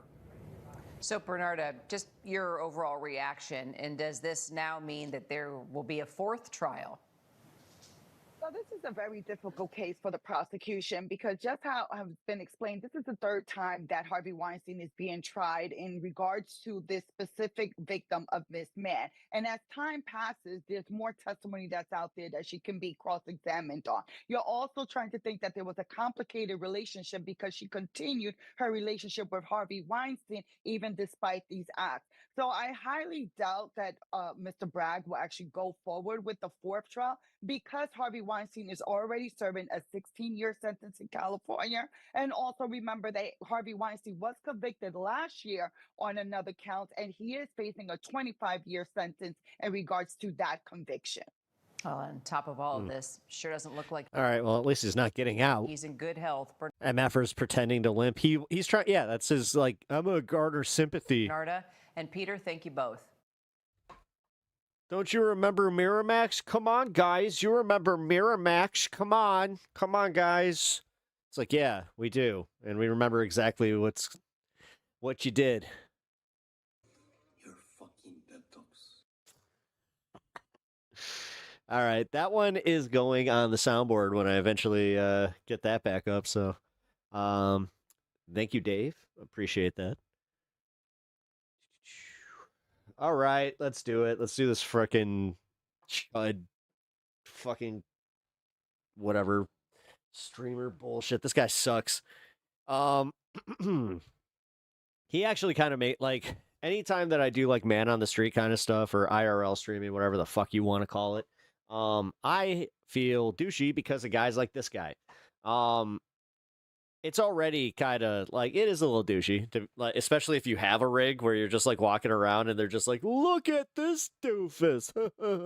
I mean, honestly, this is kind of the nicer part about, living in a city is also you have so many people that do that at least we, it's not as prevalent. But when I went back to my hometown, goddamn, I felt it. So what this guy was doing, I was like, I couldn't imagine. I could like, there's certain areas I wish he would have come like here to try this shit in, where it's just like, oh, okay, man, let's because I don't think he understands like what kind of danger he was putting himself in. And it's no surprise that this happened. Live streamer known as Race for racist content faces attempted murder charge. Bond set at $1.25 million, which thank God. Although it seems like he actually posted, he's going to be able to post bond because he had a GoFundMe that reached just about that as far as like the 10%. On Friday, live streamer Dalton Etherly, there we go. Dalton Etherly, known online as Chud the Builder, appeared in court. I mean, dude, this is one of those things where it's like, I don't even want to give this guy publicity, but holy fuck. I mean, at least this is like bad enough to where it's like he might actually go to prison. It's not like clavicular or whatever, where it's like this guy hit a guy, he shot an alligator. Like he's always doing things, but the thing is, he knows these are things he can pay for. I hope the justice system catches up because you know how you have so many misdemeanors and, you know, so many things that they kind of label you like a menace to society. But in Florida, I'd be shit shocked if that was a thing. You got too many Florida man stories for me to believe that that's a thing. Like, you guys have to allow a certain amount of crime to have like the reputation of the Florida man.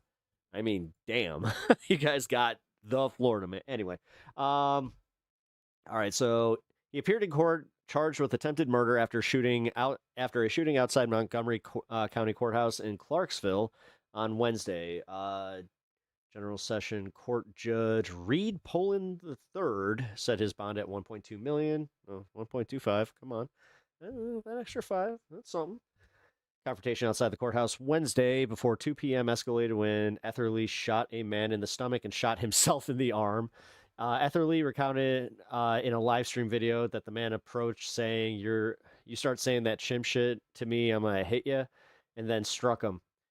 Prosecutors documented Etherly's history as a live streamer who filmed racially charged content with racial slurs targeting black people days before he was arrested May 9th in Nashville after refusing to pay a $371 meal at Bob. I mean, right there, he filmed himself dine and dashing. Good job. Becoming disruptive and then asking to stop live streaming. Attempted criminal homicide carries a possible 15 to 60 years sentence. The other thing that they're going to have to do is they're going to have to get some of these guys that have shown up on his stream to kind of to testify. Like there's a lot of witnesses to this kind of shit that if I was the prosecutor, I would be looking for them.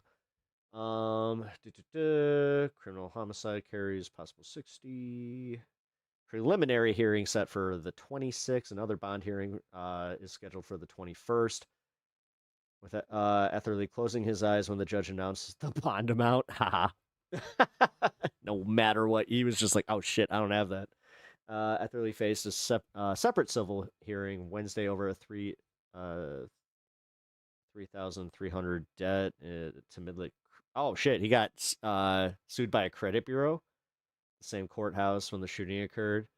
Unidentified victim described it as black by a witness to the Associated Press was flown to a separate hospital. And here he is getting told the amount. We're gonna have a bail. I'm gonna set just a bond right now after we have our bail hearing. Then I'll let you make all the arguments. We can go through all the factors in the statute and see if that gets amended up or down. Okay. Yes, sir. I'm going to set initial bond at $1.25 million.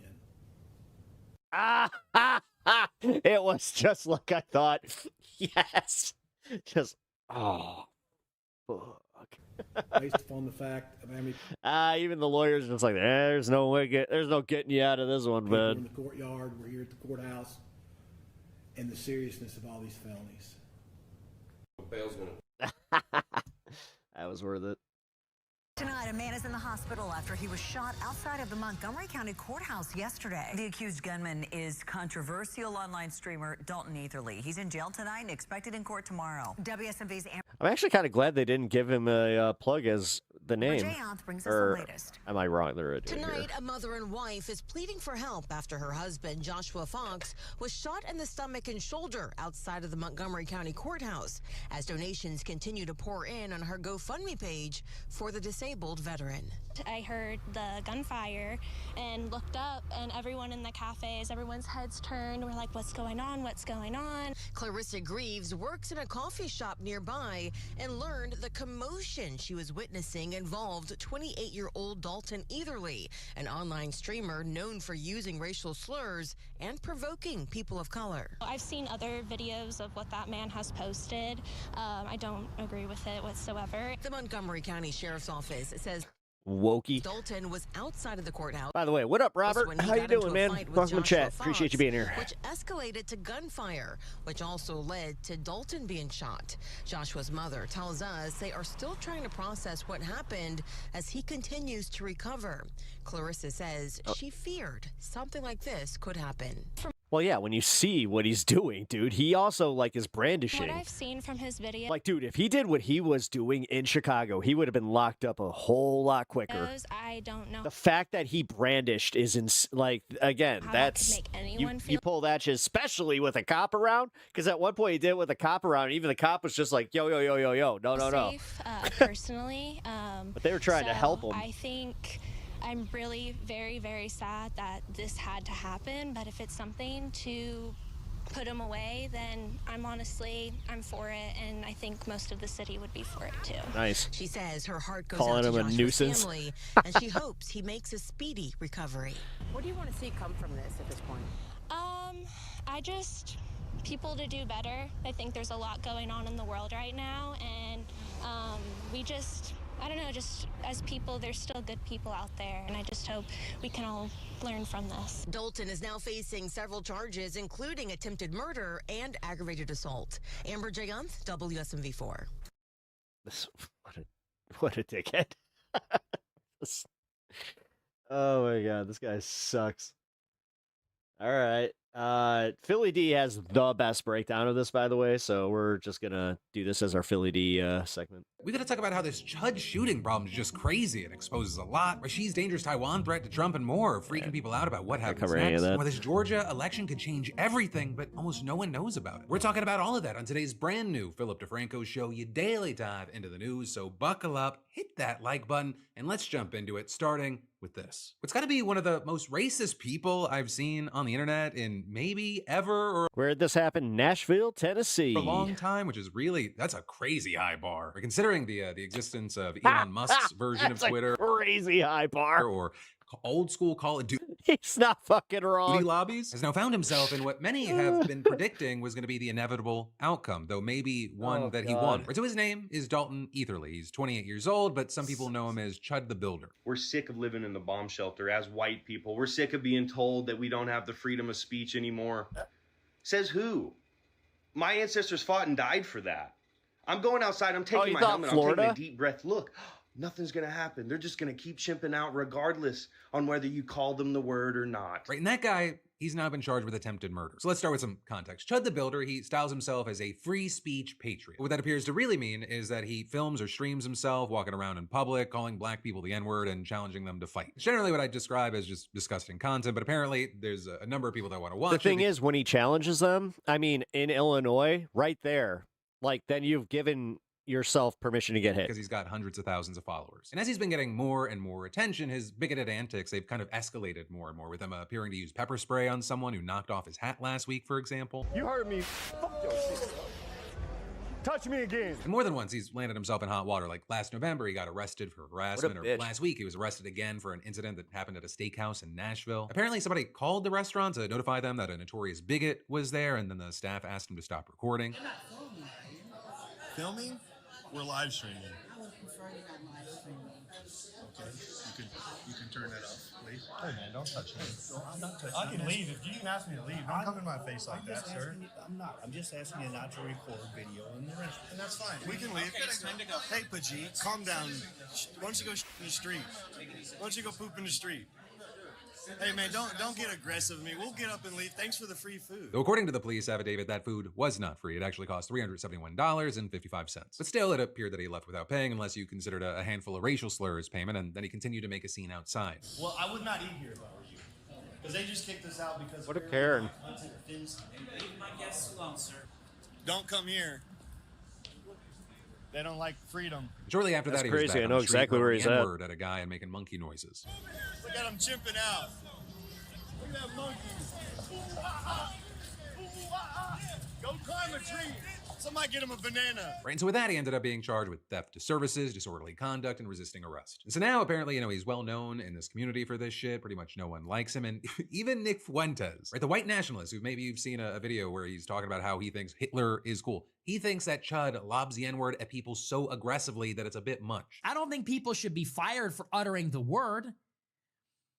And I think it's a funny word. I don't think it should be treated like a blasphemy, but let's be honest, it's not a nice thing to say. It's actually not a very nice thing to say. And I don't know that we should actually be out there saying, hey man, we should be able to go up When Nick Fuentes has the moral high ground, you done fucked up. to black people and start blasting a slur that offends them without expecting them to be offended. But now the reason that we're talking about this today Dude. is about what happened yesterday, where you would cut the builder going to the Montgomery County Courthouse in Clarksville, Tennessee, where he had a civil case. So that one, not over racist harassment. He was reportedly there for an unpaid debt. Well, while he was outside of the courthouse, he got into an altercation with someone that witnesses described as a black man, and you can see the video of the fight here. And it's not 100% clear exactly what happened, but reportedly a gun was fired, and shortly afterward, Chud live-streamed himself talking to first responders, saying that a group, including the black man, were laughing and pointing at him as he walked by, and then he said, walk away from me. I walked away from him.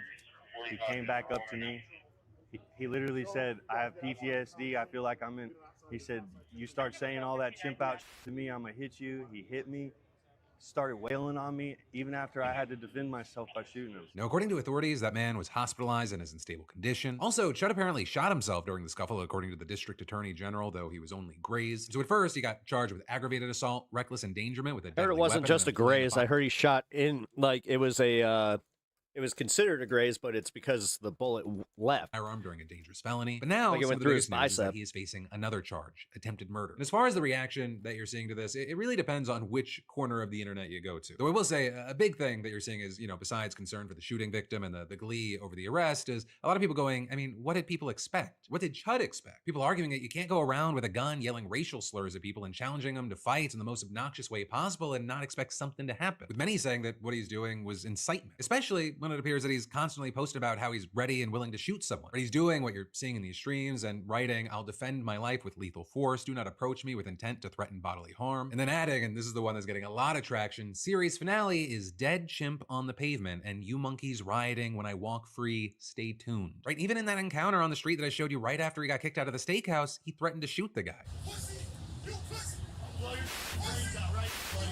I'm about to blow his Right brains there. out. He pulls back around here, I'm about to blow his brains out. And you've got people arguing that these aren't outliers. He threatens people all the time. But then also with this, you have a lot of people pointing not just to Etherly's individual trajectory, but also kind of that of our whole country. You've got a lot of people seeing this guy as the culmination of two very disturbing trends in our culture. The first being kind of the rage bait content where people act as abrasive and antisocial in public as they can just to kind of provoke reactions, game the algorithm, get clipped and clipped and clipped. And the second just being the normalization of open, unabashed, in-your-face racism that we've seen over the past couple of years. A lot of which it comes from, and I hate to be that fucking guy, but it's like, The worst part is, it's like 13-year-old kids consuming that content. it's right there in your face constantly, though I know a million things happen, so it's very easy to forget, but it comes from Trump. It was only just 3 months ago. I know it feels like probably a million years that he posted that video showing Barack and Michelle Obama as apes in the jungle. A thing, by the way, he refused to apologize for, and criticism of which Caroline Leavitt dismissed as fake outrage. Same dear leader that called Somalis garbage who don't contribute anything. He claimed Haitians were eating cats and dogs in Springfield. He also said that Haitians were poisoning the blood of our country. He said that criminal illegal immigrants are just not human. I mean, I could keep going on and on. But as far as what happens with Etherly, we're gonna have to wait to see. On one hand, you have a lot of people saying they hope the charges stick here to make an example of a person doing this so that you don't see other copycats out Somebody's there. like, kick Especially his because ass there's one some day. arguing that he's been trying to provoke a situation like this, whether to be able to try to provoke someone, to be able to claim self-defense and get famous off of it. But also, this guy has plenty of supporters. A number of people seeing him as a champion of free speech. Right now, you're even seeing a surge in donations to an old donation page that he had out. And it's a page that appears to have been started by Etherly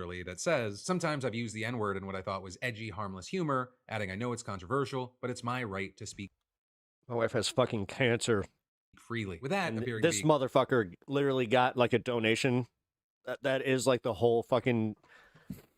That's the shit that bugs me about the fucking internet, like the internet, man. Like realistically, the worst people make it. connected to a campaign where initially he wrote, I was fired from my previous Goddamn. contracting job after BLM activists targeted me over words I shared online, jokes and opinions they Fucking twisted to A. end my career. But hey, for now, we're gonna have to wait to see what happens with this case, right? Do we get more information, more video, anything If you like guys have a shithead 13-year-old son, you might want to check and see if he's like, donating to some of this bullshit. that? And also what happens with the charges and everything else. And so in the meantime, I'd really love to know your thoughts, opinions, Can you and reactions. imagine how many like parents are like unknowingly paying for some of this shit? And then, what a transition this is going to be. We've got more that we're going to dive into in just a minute. But first, let me thank a sponsor and say, there are certain things in life that just quietly take your money every month and your phone.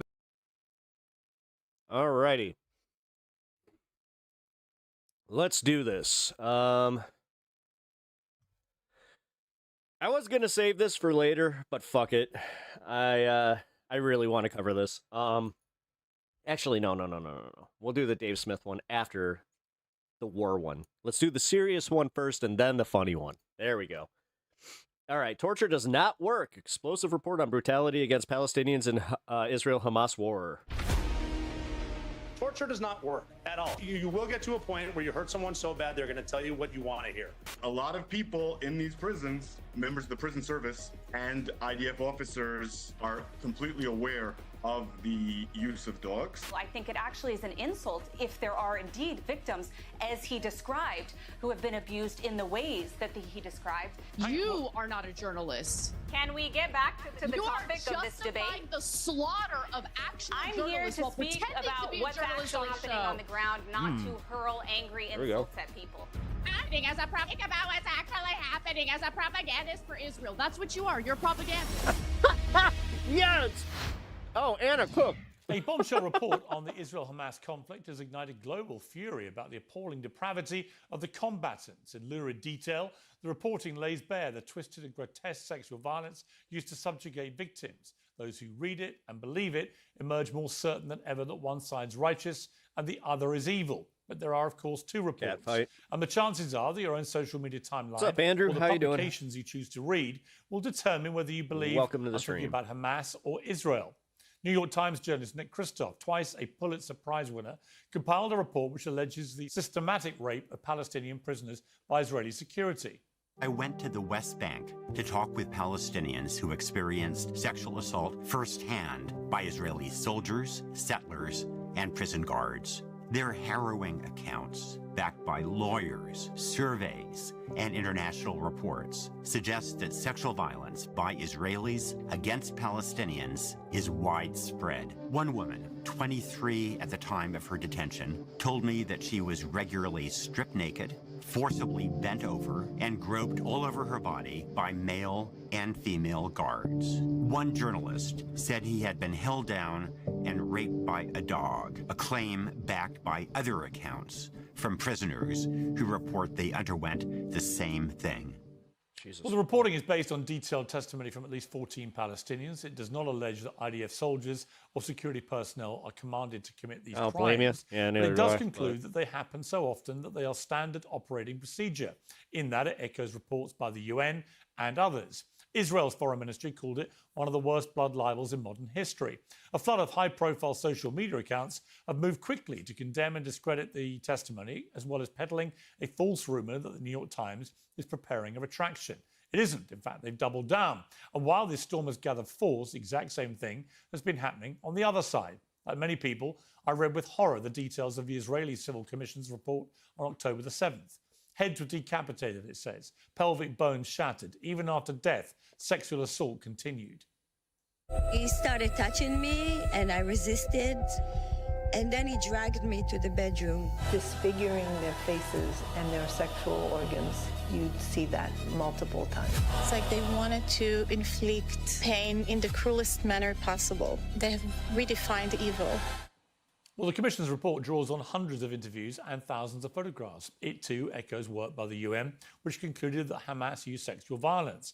And it too has been ransacked and trashed by people who support the opposite cause. As far as I'm concerned, the only cause is basic human decency.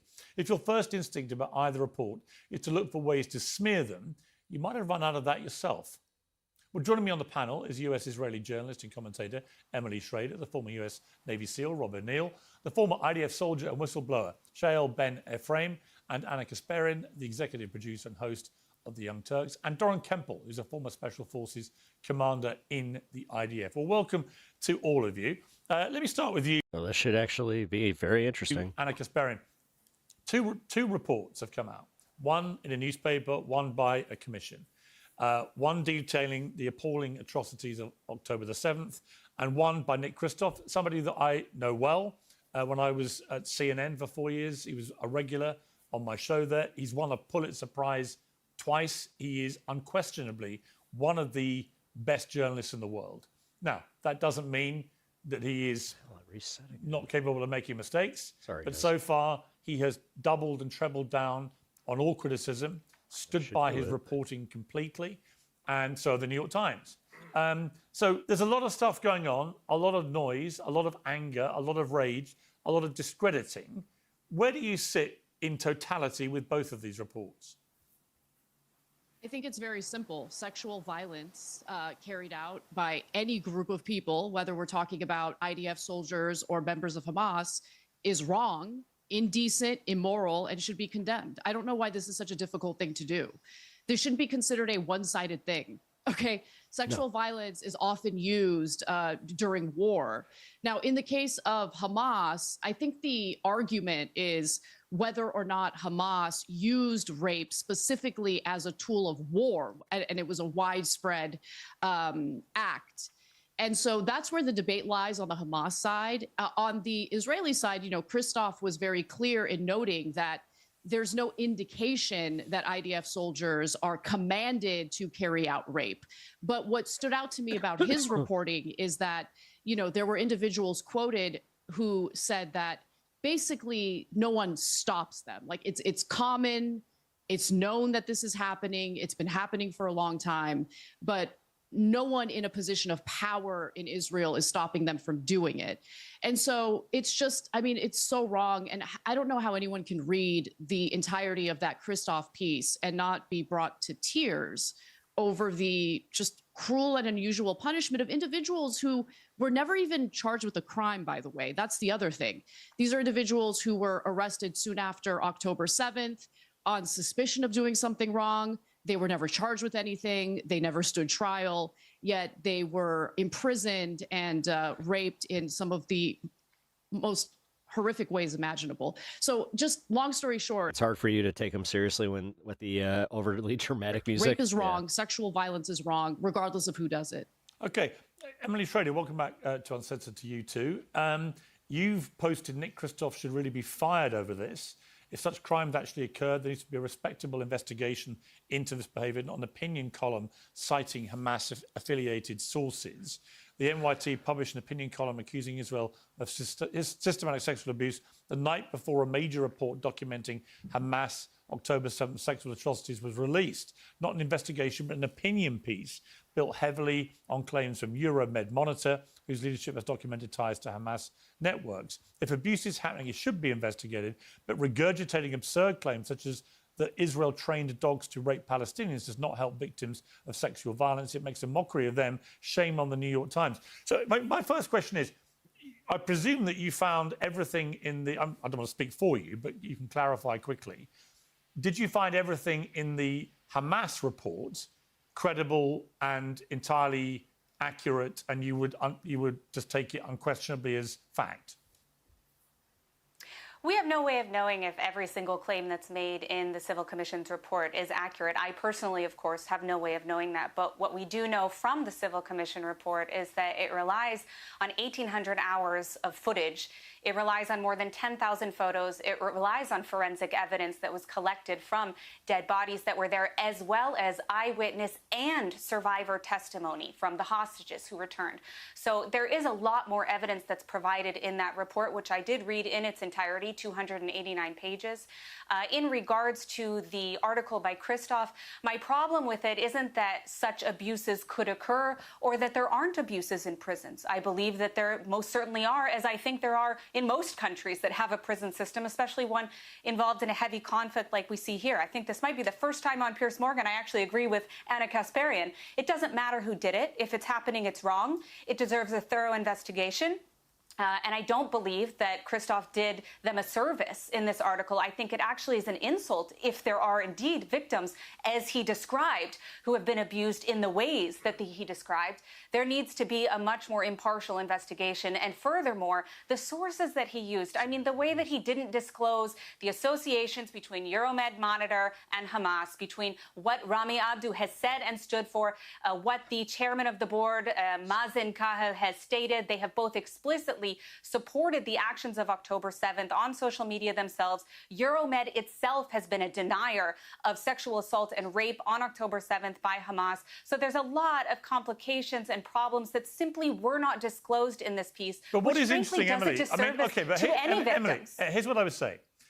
What is interesting to me is your mindset about these two reports, because on the first one, you conceded immediately that you don't know for sure if it's all accurate.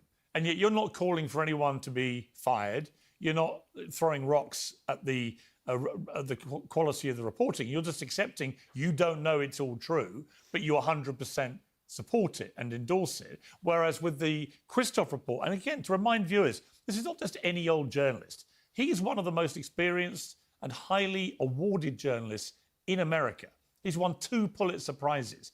He didn't lob this up as a piece of opinion. As he says himself, he defended... Sure, but the sources he relies on... hang on, let me finish. The sources he relies on are very different than 1,800 hours of raw footage and he photos himself, from actual dead bodies. Okay, but he, as he says, I deeply believe the best opinion journalism is based on new reporting. So my columns are rooted in travel and reporting. In this case, I saw a story and pursued it. And because I'm a columnist, it ran in the opinion section. What was intriguing to me, and maybe you can shed some light on this, but within minutes, there was this bombardment of people on social media, high profile, Bill Ackman and others piling in to Christoph, denouncing it all as just complete nonsense, fantasy, blood libel, and so on. How could they possibly have known? In the same way that you were open and honest enough to say you don't know if everything in the Hamas report is actually correct, why did you not collectively apply the same view to what Nick Christoph did, given his background as an award-winning journalist? Because the Civil Commission was based on evidence. It wasn't compiled by a journalist and it wasn't published in an opinion section. In fact, I would probably have been more likely to believe some of the claims that were made by Christoph if it had been done as a news article. And frankly, I think the New York Times has the resources, they have the time, they have the ability to conduct a thorough investigation about this, and they didn't. And I think that actually does a disservice to any of victims who actually have suffered from sexual harassment or abuse in captivity or otherwise. It's a huge problem journalistically. That said, I'm not denying that something could have occurred, but what? We don't really know. I mean, when you're using sources that are praising Hamas, that have affiliations with Hamas, this is incredible. We all witnessed an IDF gang rape of a Palestinian hostage in one of these. You didn't witness that, Anna, because that's not what the footage shows, and that actually has been investigated in the courts. I watched the video myself.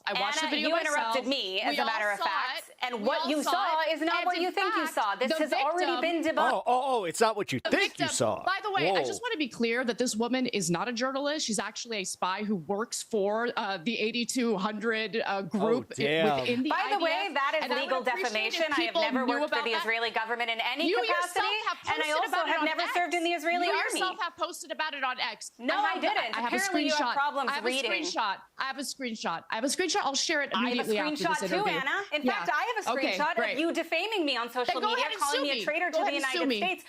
This is kind of when you have no such evidence. You are such a serious topic, but at least Anna's just like, she's cooking. So maybe stick to the actual conversation here, which is not about my background, but about can we not talk over each other? All right, don't talk. If you talk over each other, no one can hear. And let's not get into the tit for tat on who's suing who about what. Let's stick to the story itself. Can I finish my the point? You're making is what? The point I'm making is there was a group of IDF soldiers who were caught on surveillance footage. This is a video I watched. This is a video that many people have seen themselves. The gang rape happens, okay? The Palestinian man who suffered that sexual abuse had internal injuries that were so bad that he had to be in the hospital for weeks upon weeks, okay? They used objects to rape him anally. I mean, it was one of the most horrific things I've ever witnessed myself. And you know what happened, Pierce, after there was some indication that maybe, just maybe, these IDF soldiers would suffer some punishment for what they did? Hello. There were protests in Israel. There was rage over the notion that they would ever suffer any consequences for what they did.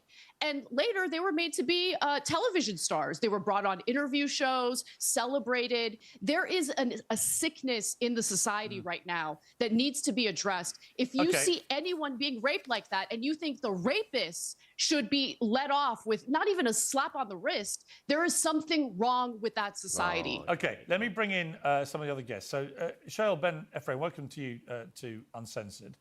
You're a former IDF soldier and whistleblower. I believe you spoke to Nick Kristof as part of the reporting he did for his piece. So, give me your view of what he published. Yeah, so I think it's important to move away from this attempt to compare what Nick Kristof did to this commission, right? Nick Kristof is working in an environment where he can't investigate properly because the authorities aren't letting him. So he's doing the best he can as a journalist in order to force the authorities to investigate it. That's the whole point here. There have been absolutely no convictions, no serious investigations into any cases of wrongdoing. Not only has no one been imprisoned, but no one's even been removed from their jobs, despite one investigation into a murder and another investigation into a brutal sexual assault. So what Kristof is doing is he's going into an environment where the authorities are in no way willing to cooperate and breaking the lid of silence. And that's not the same as a commission that has the cooperation of the authorities, that has the cooperation of the military that's in control of the area and is able to do that kind of forensic evidence. So, of course, the forensic evidence... You respect anyone who stands up for injustice? Nice.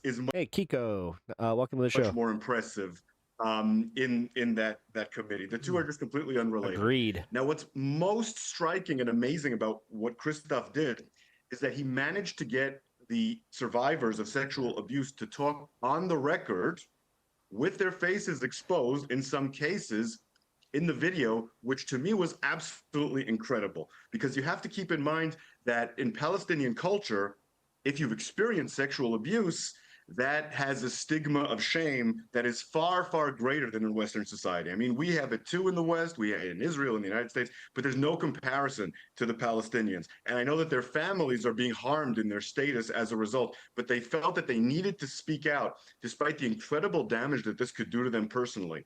And the fact that Nick managed to get that done is an absolutely incredible piece. Can we admit that that's problematic as shit? Now, specifically, Shael, the most contentious allegation that's in Nick Kristof's report is this suggestion that Israeli guards used dogs to rape Palestinian prisoners. Now, you, I believe, can corroborate that from your own personal work. So tell me about that side of it. Yeah. So when I first read about dogs being used to sexually assault victims in these prisons, I didn't believe it. Of course, at the time, I didn't believe that Israel was committing many of the crimes that it later turned out that it was. So I talked to guards in Sdete Man first time in June 2025. And I didn't even ask about that because that didn't seem realistic to me. But then I kept hearing more and more reports of this. And I talked to someone in Gaza who had been in one of these camps, and they told me that this had occurred. So I asked the two guards that I had talked to if that had actually happened. One of them said he'd heard talk about it, hadn't seen it. The other one said that he had seen it. Now, it has to be said that the guard who said that he had seen it wasn't speaking about penetration or anything like that. They were talking about having the detainee be sort of exposed and having the dog sort of seem like it was about to mount him. So a very disturbing, doesn't really change much, threatening kind of thing. So all this talk about whether there's still been penetration fucked. or not, I don't know if there has been or hasn't been. But this guard saw them using a dog in a sexually threatening way, and the other one, it was just hearsay. When Nick was doing the article, he asked me to put him in contact with them. And my cat just looked at me like, don't invite him down here. One of them immediately said no. The other one chickened out in the last minute. So that's why you don't have any corroboration, unfortunately, from guards. But a lot of people in these prisons, both members of the prison service and IDF officers and people who served on the ground there, one of them was just a reserve officer serving there who usually did combat duty, are completely aware of the use of dogs. And, Christoph said that there's no evidence that there's orders from above to do these sorts of things. But honestly, I would be shocked if they weren't getting orders from their immediate superiors. I don't think any of this is coming from Netanyahu, but I'd be shocked if it wasn't coming from their immediate superiors. All right, let me bring in. Okay, let me bring in our two other guests now. Rob O'Neill, welcome back to you. Always great to have you on Uncensored. I've got a long memory. I remember in the Iraq War in 2003, the Abu Ghraib scandal, where a lot of Iraqi civilians were being abused by American forces in that case, and it turned out quite a few rogue elements of the British armed forces were doing similar things, and some of them got court-martialed. I was personally involved. I lost my job over it for pictures which were God, he loves to alleged to have been you guys remember faked, but actually, interestingly, regardless of the veracity of the pictures, the reports that we published alongside them were never denied. So clearly, there has been a history of rogue elements of armed forces, both in the US and other countries, including mine, and guards in prisons. We read about this a lot, abusing detainees in some capacity. So when you've seen these two reports, and let's take the New York Times report first, Rob, what is your view about this? Because a lot of people are like, no, none of this happened. Others are like, I believe every word of it. Where do you sit with it? Well, like anything else, Piers, and thanks for having me. Like anything else, that's the extremes on each side. It didn't happen or everything happened, and somewhere is the truth in the middle. You're going to see with prisoners and guards, there's always going to be, there was a famous test. I should have researched, I didn't know I'd be talking about this, but there were students that were volunteered to be guards, volunteered to be prisoners, and it turned into debauchery after like 12 hours. This happens all the time. I remember when I was in high school, with the first time, when Saddam invaded Kuwait, and there were stories of mass rape and all this stuff that turned out to be true or untrue or whatever. It's always happened. I mean, I'm not saying it's always happened. There's always stories of this. Now we're at a place where, well, yeah, I saw a video of it. Well, there's deep fakes everywhere. Everything you hear, most of it's not true. Everyone's got an agenda. They're all doing stuff. I mean, I was happy at first. Emily and Anna were on. We all agreed rape is bad. I'm like, wow, this is going to be a great Wednesday. We all agree rape is bad. Then you get the human element involved, and you don't know what's happening. You don't know what's true. I mean, okay, we saw it on TV. I saw a tape. Yeah. Well, I also saw weird footage. I wasn't there when they landed on the moon, but somehow it panned up as the thing took off. I saw it on TV. It must be true. The Exorcist, the movie, scared the shit out. Did he just go there? Because I saw it on TV. It must be true. Got to take a wrap off and realize not everything's true, and everyone does have an agenda. In a way, Rob, I think everything you just said, I completely agree with. It's becoming increasingly difficult to get to the truth because AI in particular is so sophisticated, and will get more so, that the fakes are just everywhere. And it's very, very hard to sort the wheat from the chaff. But that's why, actually, I put an even higher premium on journalists like Nick Kristof, who I personally have known a long time, who has won 2 Pulitzer Prizes.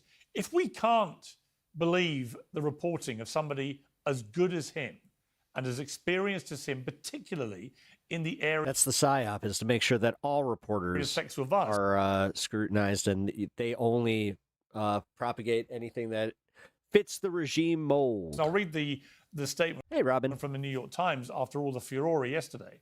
They said there's no truth at all to any retraction being published. Nicholas Kristof is a 2-time Pulitzer Prize-winning journalist who's reported on sexual violence for decades and is widely regarded as one of the world's best on-the-ground reporters. I don't have the confidence to explain this to him, so I haven't been watching. He hates Trump, too. Oh. Documenting and bearing witness. Well, your dad's awesome, and also, just in general, good to see you, at least. The sexual abuse experienced by women and men in war and conflict zones. He traveled to the region to report firsthand on the stories of Palestinians who suffered abuse, and his article collects accounts in the victims' own words, backed by independent studies. You know, he's not a fly-by-night guy. He's not a guy with a litany of big mistakes or fake news or any of these things. And I just think we've got to somehow separate the reporting and journalism of people like Nick Kristof from Again, Piers, it's almost like you should bring up why people think this way. It's your buddy has something to do with it. It's kind of weird. Like at some point, he's gonna have to kind of choose where it's just like, do I protect journalism or do I protect this person who I claim is my friend, but realistically, I was on a show with him and I have a big enough platform in the media that he still respects me. Been talking about. Well, I'm assuming you heard of Seymour Hersh. Yeah, I'm gonna go out on a limb and say he would just throw, journalism to the wind and just be like, "Fuck it." He won a couple Pulitzers, didn't he? I think so. But he wrote I was there for the Bin Laden raid. He wrote a horrible article about how we were cutting up his body and throwing it over the Hindu Kush. 100% bullshit. But hey, it's Seymour Hersh. He wrote a great article in the 60s. He's full of shit. That's it. I mean, guys can lie. Just because they have awards given to them by other guys who write bullshit doesn't mean I never heard about that. they were there. What is he talking about? I heard that he was wrapped in bound. They didn't allow any photos or any video or any of that, and they just threw him over the side of a fucking aircraft carrier. Do you know why I like having you on? The reason I like having you on Uncensored is because you are the epitome of uncensored, Rob O'Neill. You always say exactly what you're thinking, and I appreciate the candor. You gonna challenge him on any of it? What the fuck? This goes back to that video that we were watching about how, like, Democrats or anybody that's sensible can spend all the time in the world just trying to make sense of something. But then you get this bullshit where it's just like, he just said, yeah, the moon landing might be fake. I don't know if I can believe that. I don't know if any journalism is right. And yeah, this one guy that's been really good that you just went out of your way to kind of protect. Well, fuck him. He wrote something that anecdotally hurt me. I'm honestly I'm trying to tell the truth as I know it is on. The thing is, I don't think that that's what he wrote. I'm trying to just seriously, and if I'm wrong, I'll admit it. I just think that's the truth. You're making a valid point based on your own personal experience. So I completely understand the passion that you're making it. And I actually meant what I just said as a compliment. Oh no, I know. I'm good. Let me bring in Doran Kempel, former Special Forces commander in the IDF. Doran, what is your view of this? I mean, look, my view of the IDF generally since October the 7th is they've obviously been waging an incredibly difficult war against Hamas. They've obviously had a lot of losses on their side. They've inflicted a lot of losses on the other side, including many civilians. That's been very contentious. It's led to all sorts of global debate about whether the proportionality of Israel's response has been correct or not. We've debated that on this show many times. What up? But there have been a few things that have popped up which have, to my mind, questioned the constant refrain that the IDF is the most moral army in the world. One very recently of the IDF soldier desecrating a statue of Jesus Christ, for example. That's not the actions of the most moral. Hey, does anybody know the name of that journalist that they were talking about? Army in the world. Now, I don't want to rewind it here. There are rogue elements of any army. Okay, so I'm not pretending for a moment they're not. But I think when you make a claim like that, it can sometimes be used by people as an all-encompassing kind of protective shield to any legitimate criticism.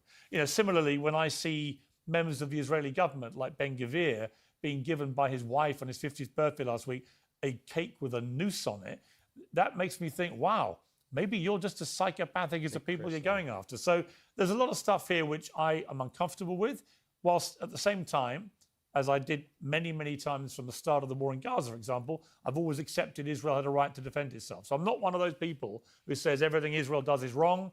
I have nothing against the country or the people. I have a problem with elements of this government and with the actions that have been going on, particularly in the last year or so. So in the context of my positioning of that, what is your view here of this series of revelations from Nick Kristof? Do you think, as some people do, that none of it can be true, it's all fantasy, he's made it all up? Or do you think there's a more nuanced way to respond to this?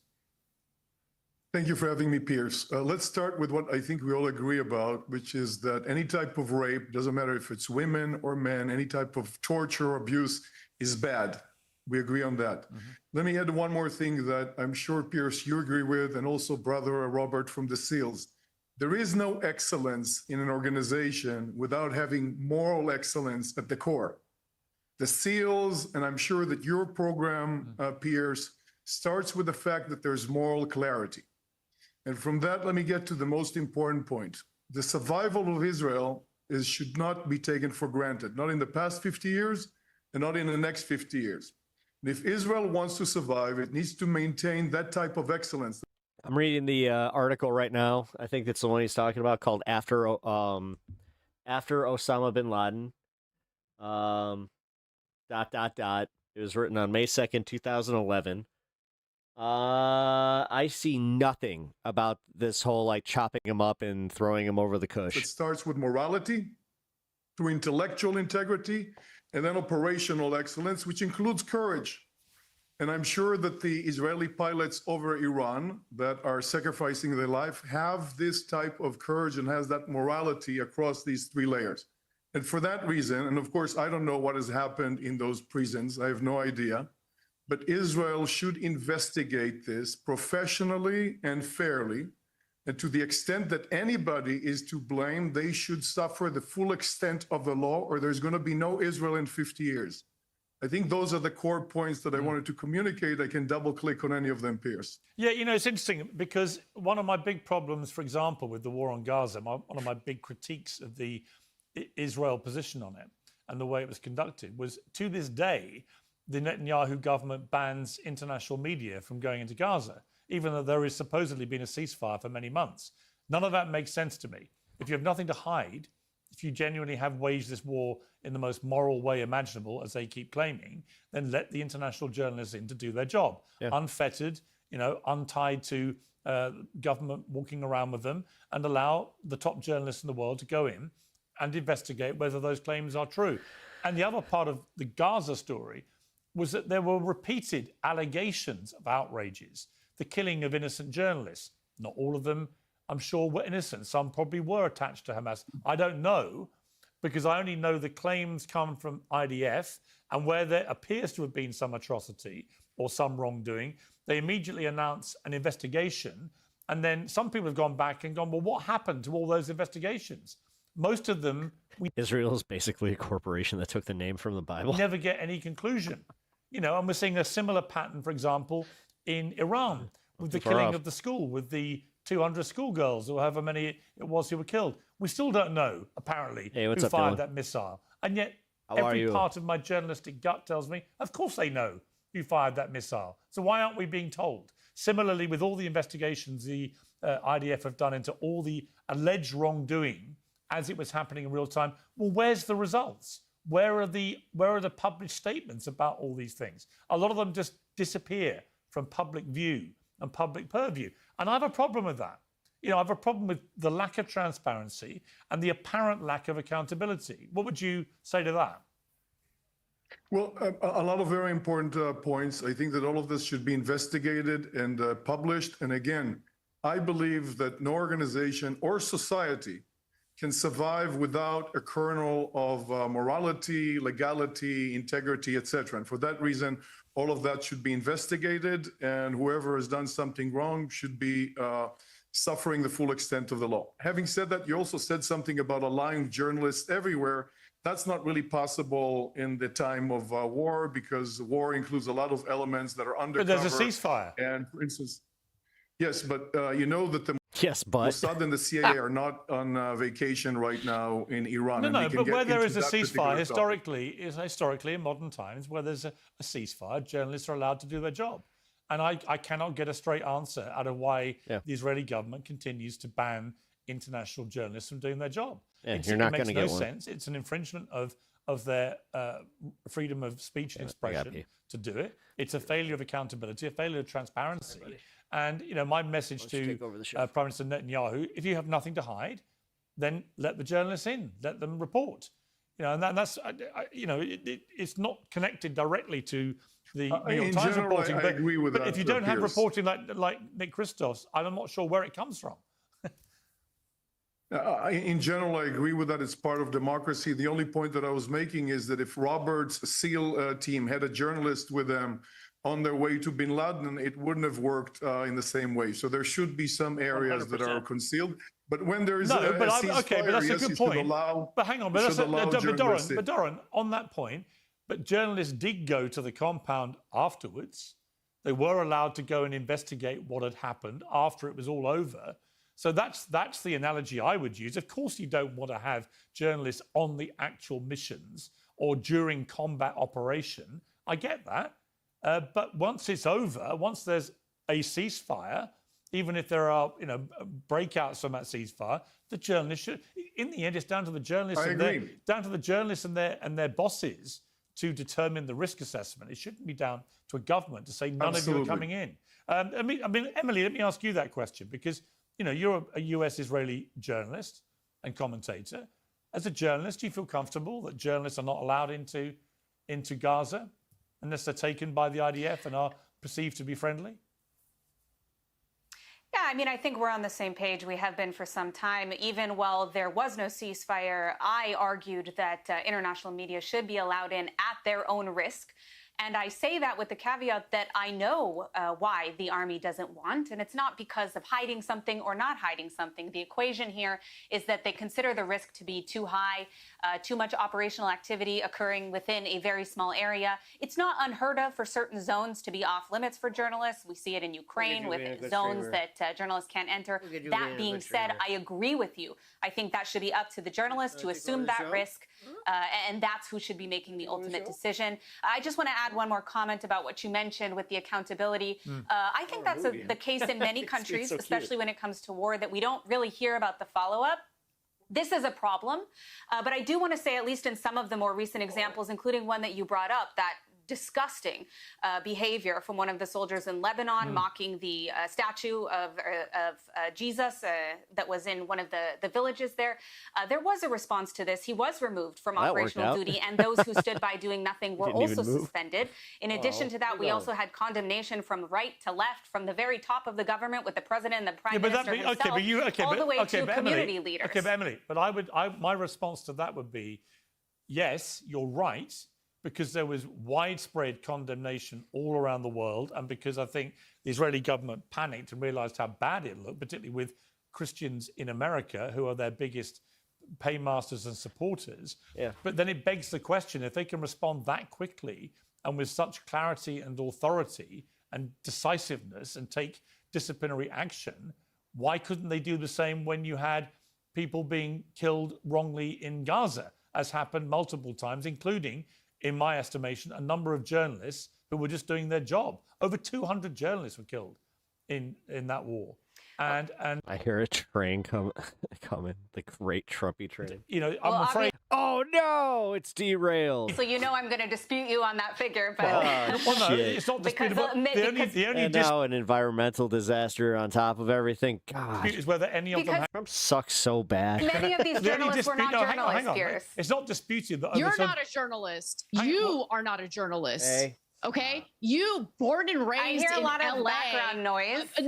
Now you're I hear a lot of background noise, and I would like to get back to the question that you were asking, genocidal regime in the Middle East. That's what you are. You're a propagandist for a genocidal regime in the Middle East. Talking about can we get back to the actual topic of this debate, please? No, we're focusing on the topic of the debate. Can we get back to the topic of this debate? You are justifying the slaughter of actual I'm journalists here to speak about what's actually happening on the ground. Okay, look, I'm making. Let me hang on. As a propagandist for Israel, I will let you can respond in a moment, but I'm making the point, which I think is a valid one, which is why is it the IDF and the Israeli government could respond so quickly to the desecration of a statue of Jesus, but cannot respond with anything like the same speed to the killing of journalists, many of whom were genuine journalists doing their job?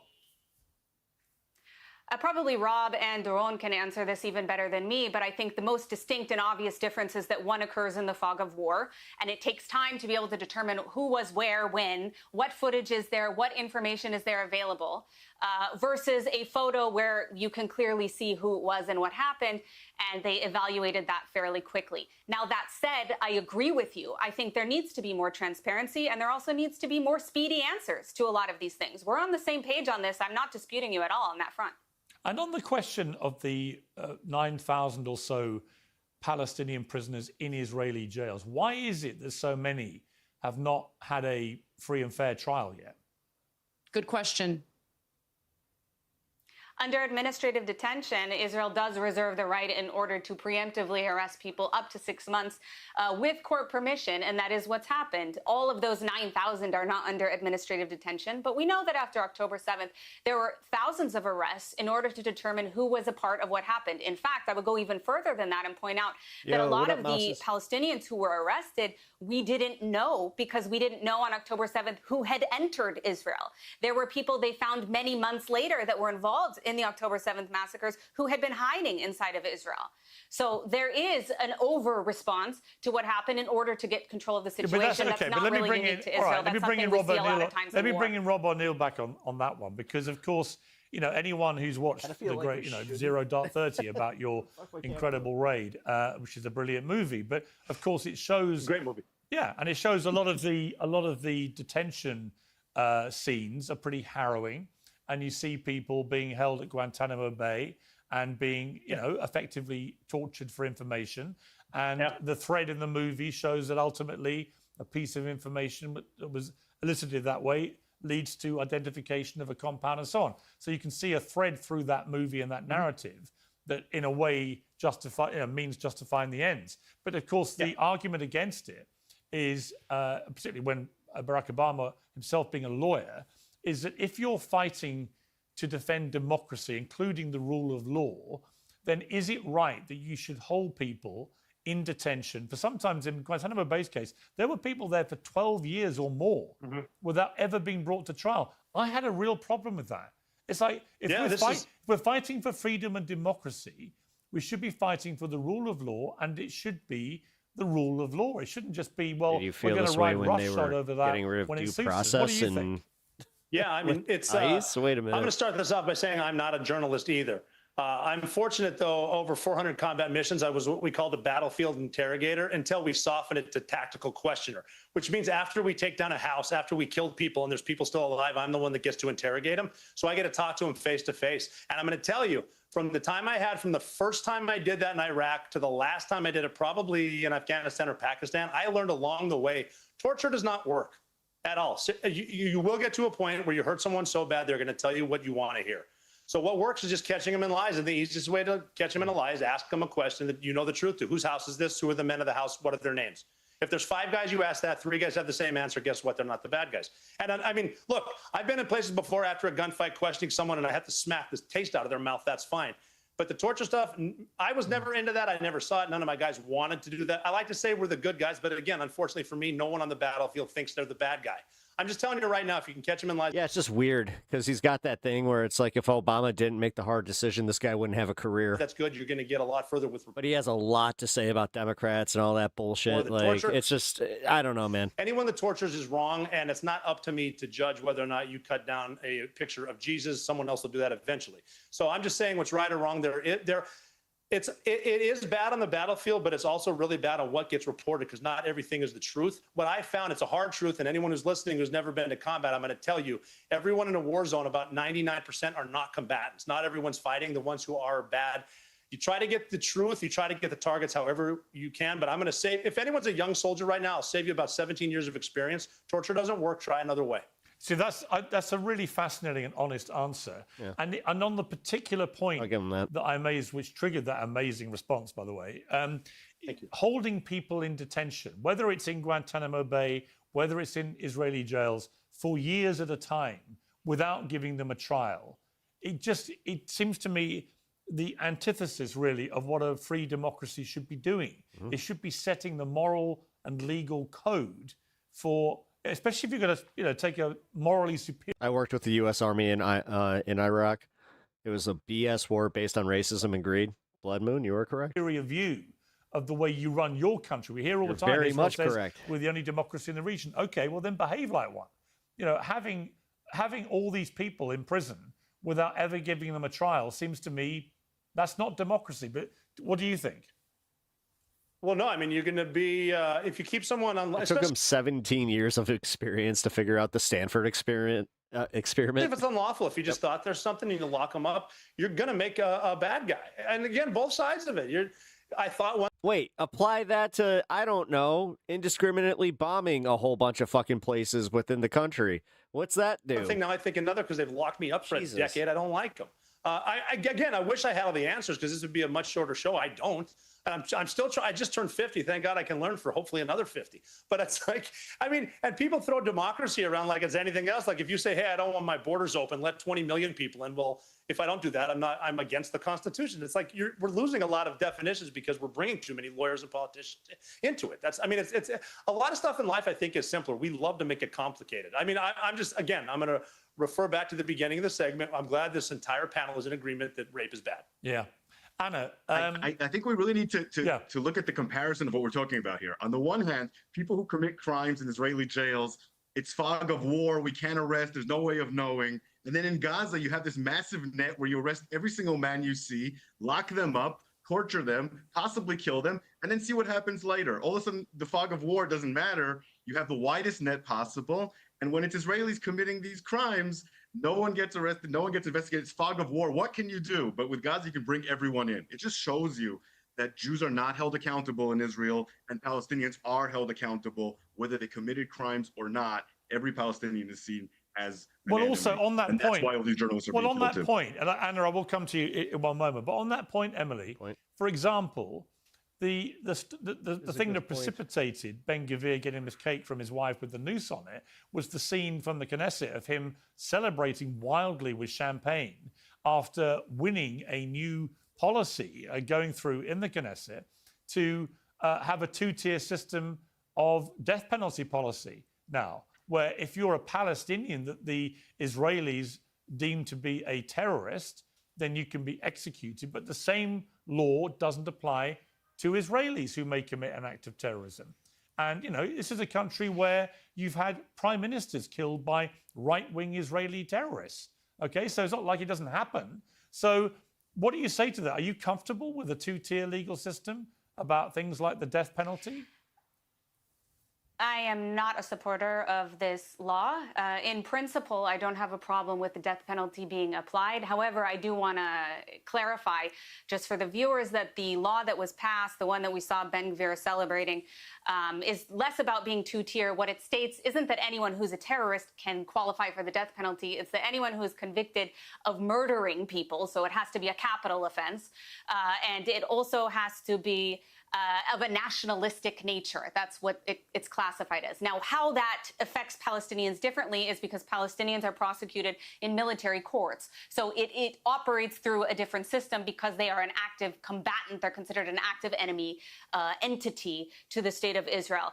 I do have a problem with the application of it, but all of that being said, it's not going to stand. It's going to get struck down or at least modified by the courts, and frankly, it should. I think we need to be very smart about how we deal with such situations. We don't want to see people like Yahya Sinwar spending time in Israeli prison being treated by Israeli doctors for brain cancer and then being released and planning things like October 7th.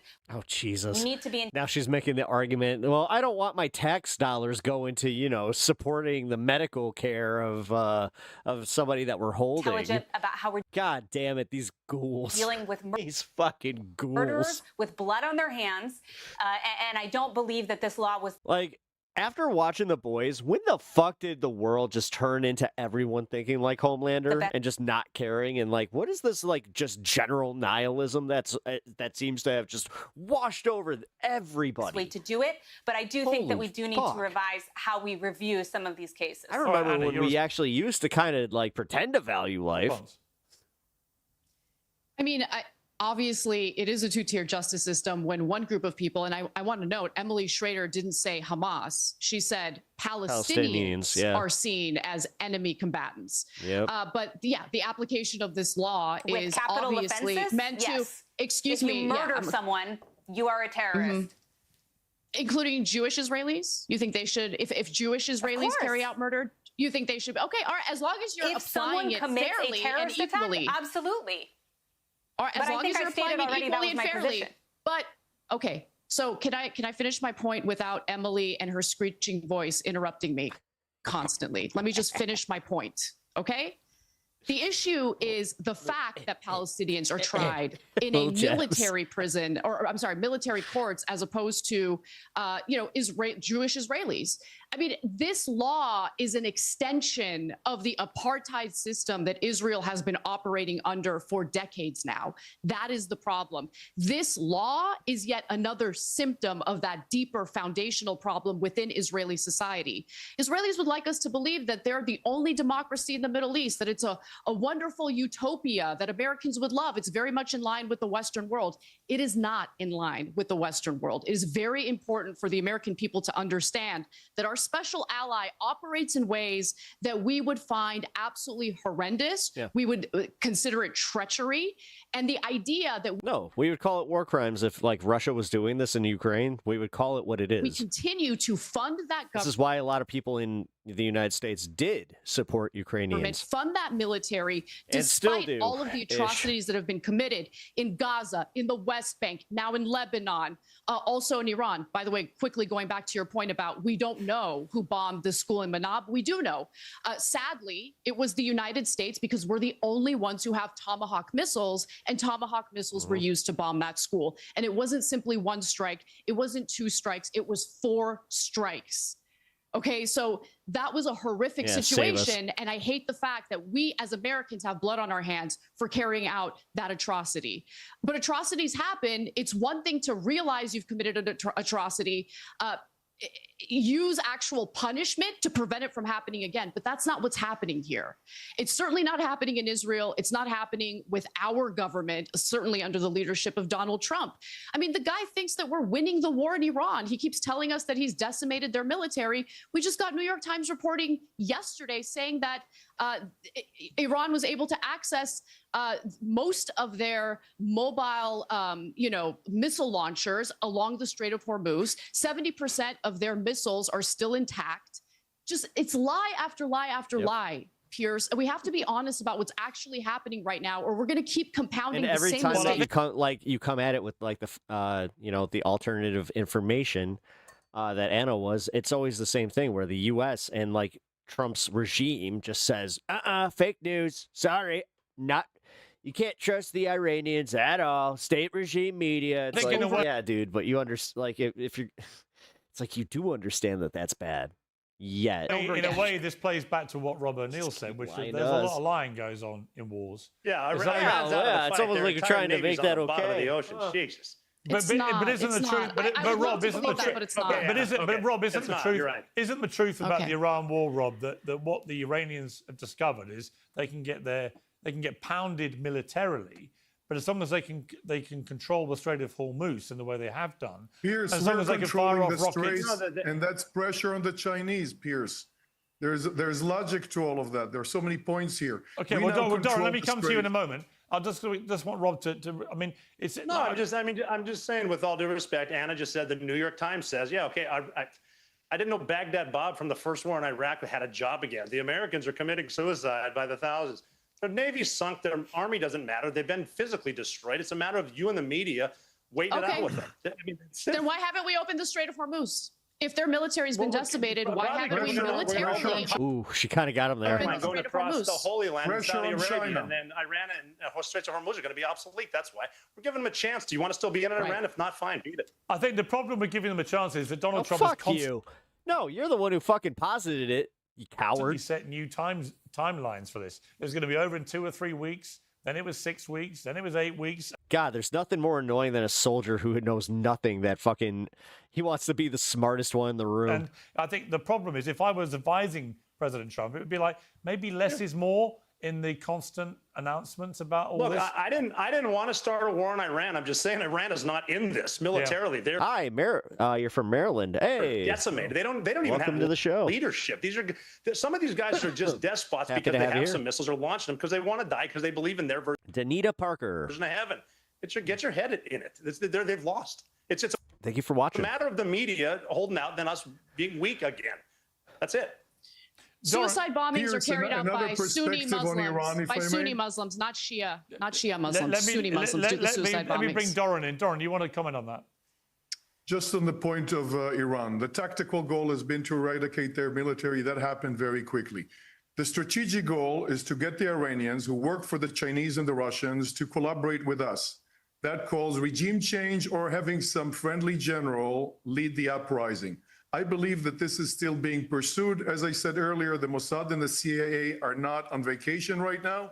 And we have already demonstrated, by the way, I'm a US citizen, just to be clear when I say we've already demonstrated that we can take any piece off the chessboard when we choose, which means that if we're okay with the people that we're negotiating with, we probably decided that these are the people we're going to speak with. With regard to the Straits of Hormuz, that's a strategic choke point relative to the bigger chess game, which is China, US.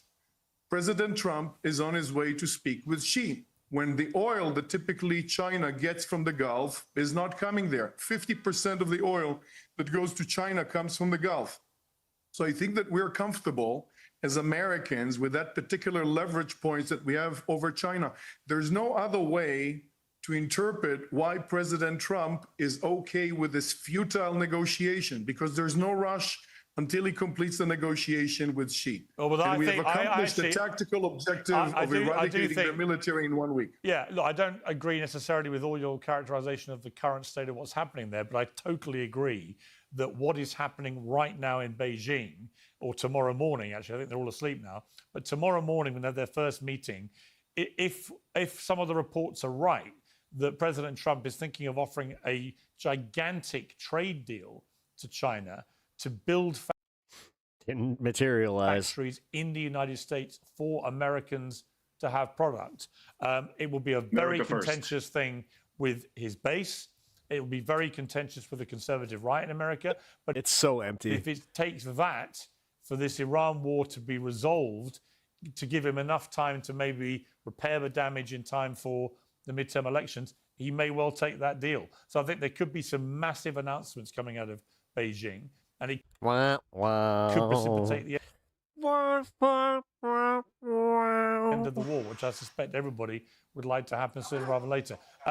We've run out of time, but thank you all very much indeed. A very interesting debate, and I really appreciate all of you coming on. Thank you. Stop CEO right. Legions of fanatical followers. Don't care. All right. Time for the ooh, shit. Do we do the fun half? No, shit. All right, hold on. I do want to go into this, Piers Morgan. So Dave Smith was back on with Adam from the PBD podcast. Round 2. Apparently, it did get it was good. So, here, you know what? Let's take a little breather. Let's catch up with chat here for a second. How you guys doing? I feel like I haven't spent enough time with you guys because I kind of just went into the show today. China is the new world. I mean, dude, my dog's homework. Yeah, it kind of seems that way. The way that, like, the more that I keep learning about, like, all the strides that China took just within the last 4 years is crazy. So, yeah. It's more so disappointing that, like, we can't get on the same page. Seems like progressives live in denial of what the Al-Aqsa martyrs. Again, it's different. It's literally, you guys like to conflate Shia and Sunni Muslims, and Shia and Shiite. Whatever. You like to conflate the two, and then you like to fucking disingenuously be like, oh my god, Sharia. I mean, listen, you guys lost when you started saying that Mamdani was going to institute Sharia law. You guys are you wear your racism so on your sleeve that we just go, oh, there's no listening to you because you're just a racist. If somebody, like, on the right then go, like, all of a sudden goes, yeah, well, you know what? He did actually, like, do this, and, like, it's also, we do tend to see things, hear things, and then make these decisions as they come. You guys like to do this fear-mongery bullshit where, this guy's proud! This guy's proud! Oh my god, I can't like this guy! Ah! Too much! Modern Islam practitioners in the United States typically are neither. Yeah, a lot of them practice the same way Christianity is practiced. A lot of y'all deep down inside know it's all fucking bullshit, but you need spirituality and the connection and you know, the community and all that. fine. But realistically, it is like, well, I mean, these books are not to be used like that. They are actually, like the Bible, you know, it's supposed to be taken literally. Same with any of these other holy books. They're holy books. But like I said, most of these people know it's bullshit. Adults that believe in fantasy and fairy tales creep me the fuck out. Yep. Oh, yeah, and then they, like, live their entire lives by it. And here I can finally say it. You're fucking dead dogs.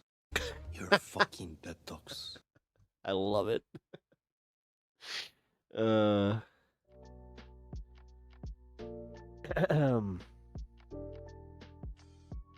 What was your MOS? I don't know what you're talking about.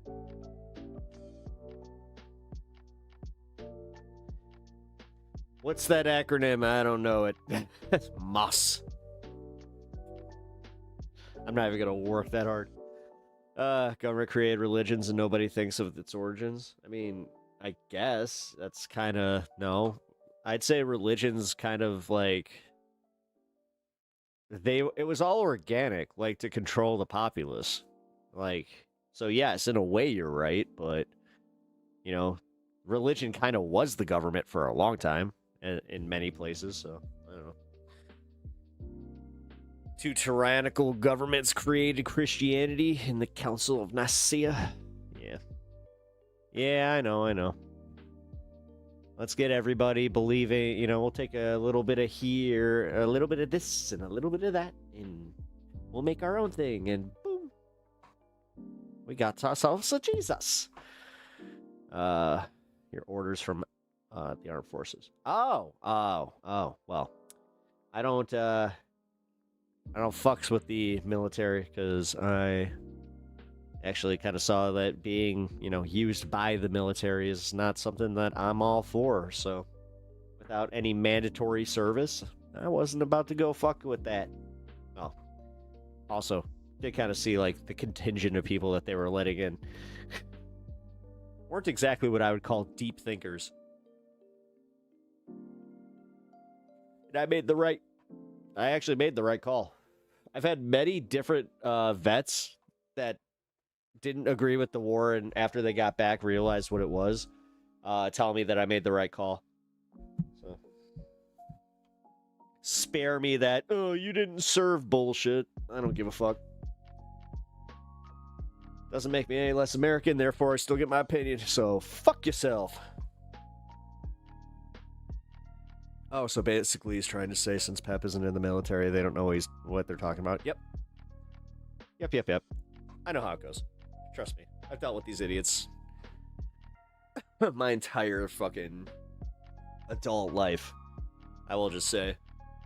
Nothing worse than some of the, like I said, the contingent that they let into the military that then got out of the military, and they were immediately those people that, like, they'd go to, you know, a hockey game or some shit, and they'd just be like, stand up, you have to respect me.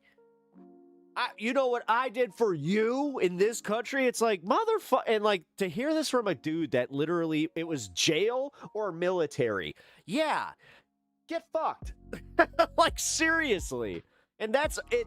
Like I said, for some reason, that's always who has the biggest mouth about it.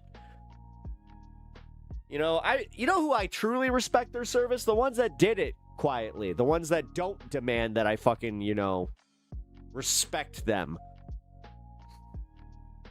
Yeah, Pep, like, you didn't risk your life so that Lockheed Martin could have another phenomenal fiscal quarter? Do you hate America? Yeah, I guess if I don't, you know, I wasn't the good cannon fodder kid, you know?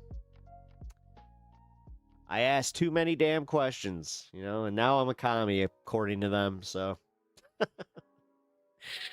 Oh, look at this commie. It's always been bad on racial justice. Ooh, really?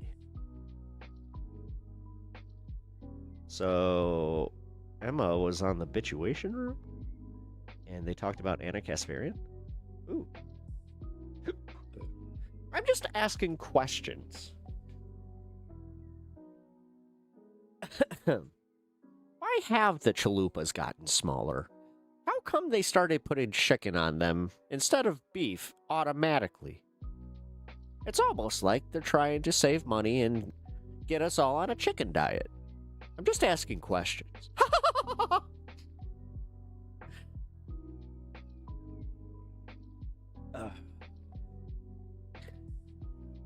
Respect my authority. Good vibes, good vibes.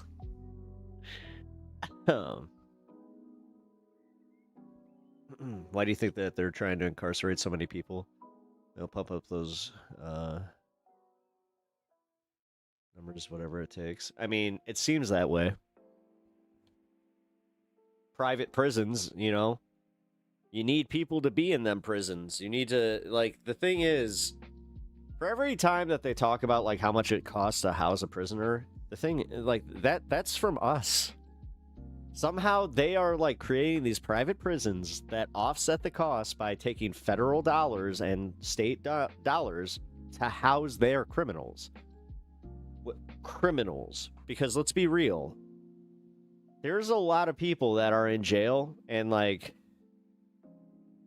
you know, just petty, for fucking petty shit. Specifically, like, drug users. Like, I still can't wrap my head around that. What's hard to figure out, Jimmy Carter stole Iranian money from the Shia in 1978, then creating the Mujahideen in 1979 under Operation Cyclone.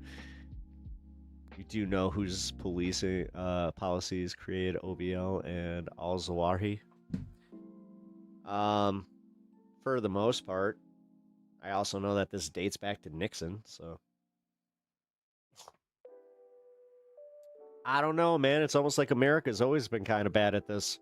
It's like we do this thing where we create our own enemies, and then we're just like, why are they hitting us back? I didn't expect that, bullies. I mean, this is why we have Trump. Let's be real. Trump is just a microcosm of what we are. Bunch of cry bullies.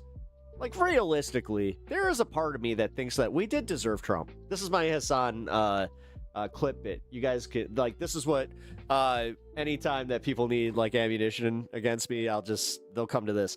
Yeah, no, I think that we deserve Trump. I think America, we deserved him again. We really did. After Biden, you know, like this thing where we were just like too boring, you know, not entertaining enough. I didn't really pay that much attention, but and then, you know, the people that paid too much attention, like it was all bullshit. It's all bullshit. You know? So fuck it. America deserves Trump until we can fucking shape up and get some leftist policies.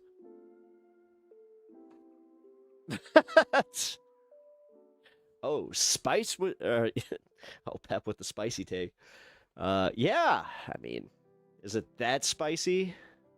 I don't know, but I know it's one of these. You're fucking detox.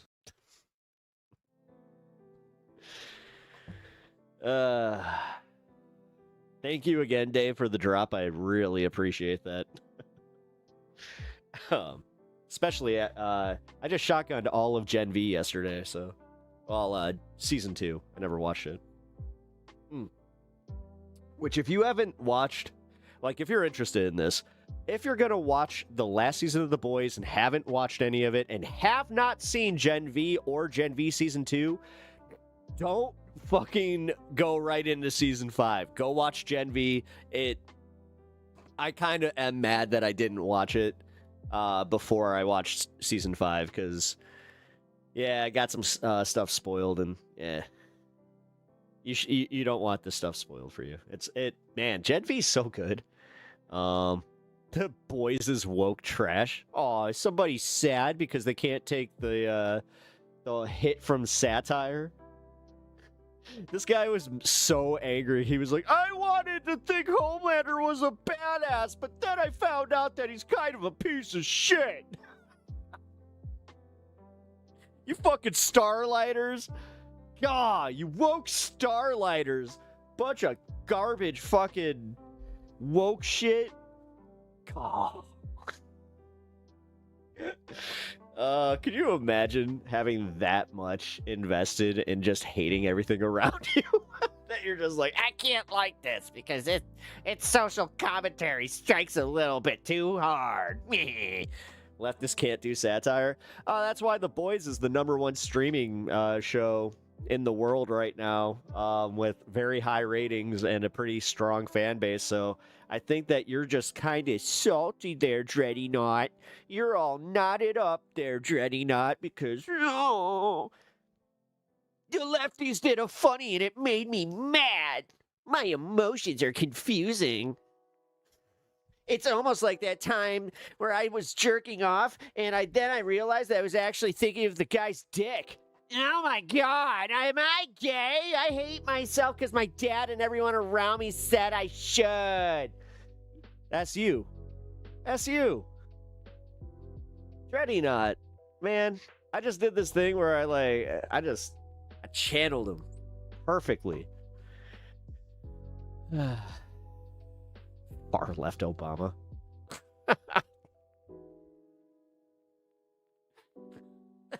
I didn't even need to read the rest of that comment. Somebody's just like, far left Obama. That's cute. Oh, man. One of these days, this is what's kind of funny to me, is with how much joy you guys take in watching the liberals cry. We're going to take that same exact joy watching you guys freak the fuck out when you actually get a real leftist. Like, God forbid we actually get a president AOC, because we're never going to hear the end of it. It's going to be big Latino booty, blah, blah, blah, blah, blah, blah, blah. When in reality, you have a crush on her, and you're just mad that you don't have a shot and never would. Like, you don't have any, like, personality or anything like that. God forbid you guys even fucking try. The only women that you guys talk to might have been your mother, but I'm not even sure if they gave you enough love for you to actually, like, figure out how to go and be social and, you know, live like a normal human being. But that's why you guys need that Trump daddy shit. You guys have an emptiness, like a true emptiness inside you, where you guys, like, need him to fill that. And the idea of him, like, it's genuinely fucking weird as shit. Like, I'm not sure if you guys worship him, but it wouldn't surprise me. It wouldn't surprise me if you guys, like, legitimately do look at pictures of him and you're just like, why is he making my pee-pee hard? I gotta say, I think that little, like, that tuft of hair on top of his head, I don't know, it just does it for me.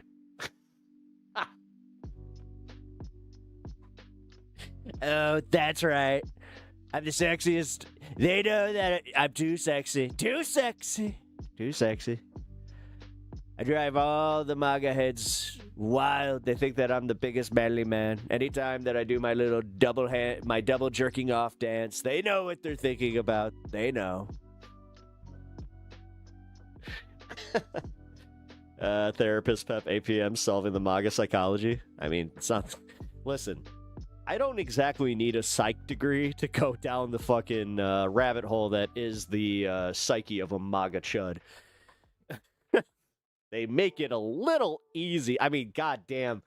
I bet, like, a therapist, when you guys have to do your mandatory therapy for your court dates because you don't pay your child support, I guarantee you that those therapists, like, they get these guys and they're just like, oh, this is a layup. It's just like, Kobe. All right, pay that insurance bill. Let's go. Oh, you're not covered? Ah, well, too bad we add another $20 to $40 on top of that.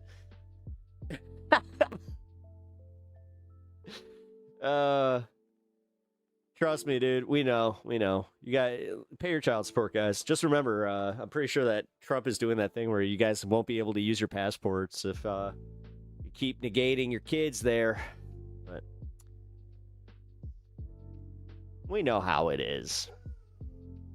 Oh, please look at you standing up on your little soapbox.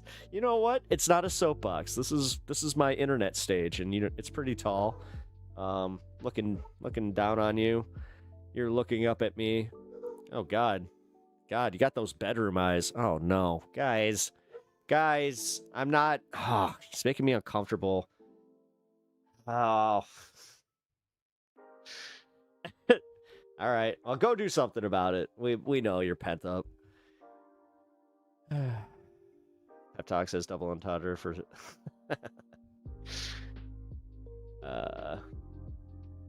typical butt hurt.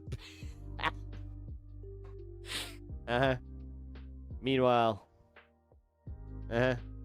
what you support can only assume. That's funny. Did you hear the dad on the Necessary Conversation went into heart failure and had a heart attack the other day? There is a God. Telling me that he's still in the hospital, or is he just like, I don't know. I don't know. Hope he doesn't need too much health care. I'll just say, I'm not sure if I'm comfortable with my taxes going to someone like that. See, it's not as much fun when they're on the other side of this shit. And he said that he was perfectly fine with his own daughter and son getting locked up and possibly caged. So I'm just going to do what they don't have the balls to. Because Bob ain't my dad, so fuck you, Bob. It couldn't have happened to a nicer fucking guy. Amazon. Did I say HBO? Oh, Amazon. I'm aware that it's an Amazon Prime. Sorry.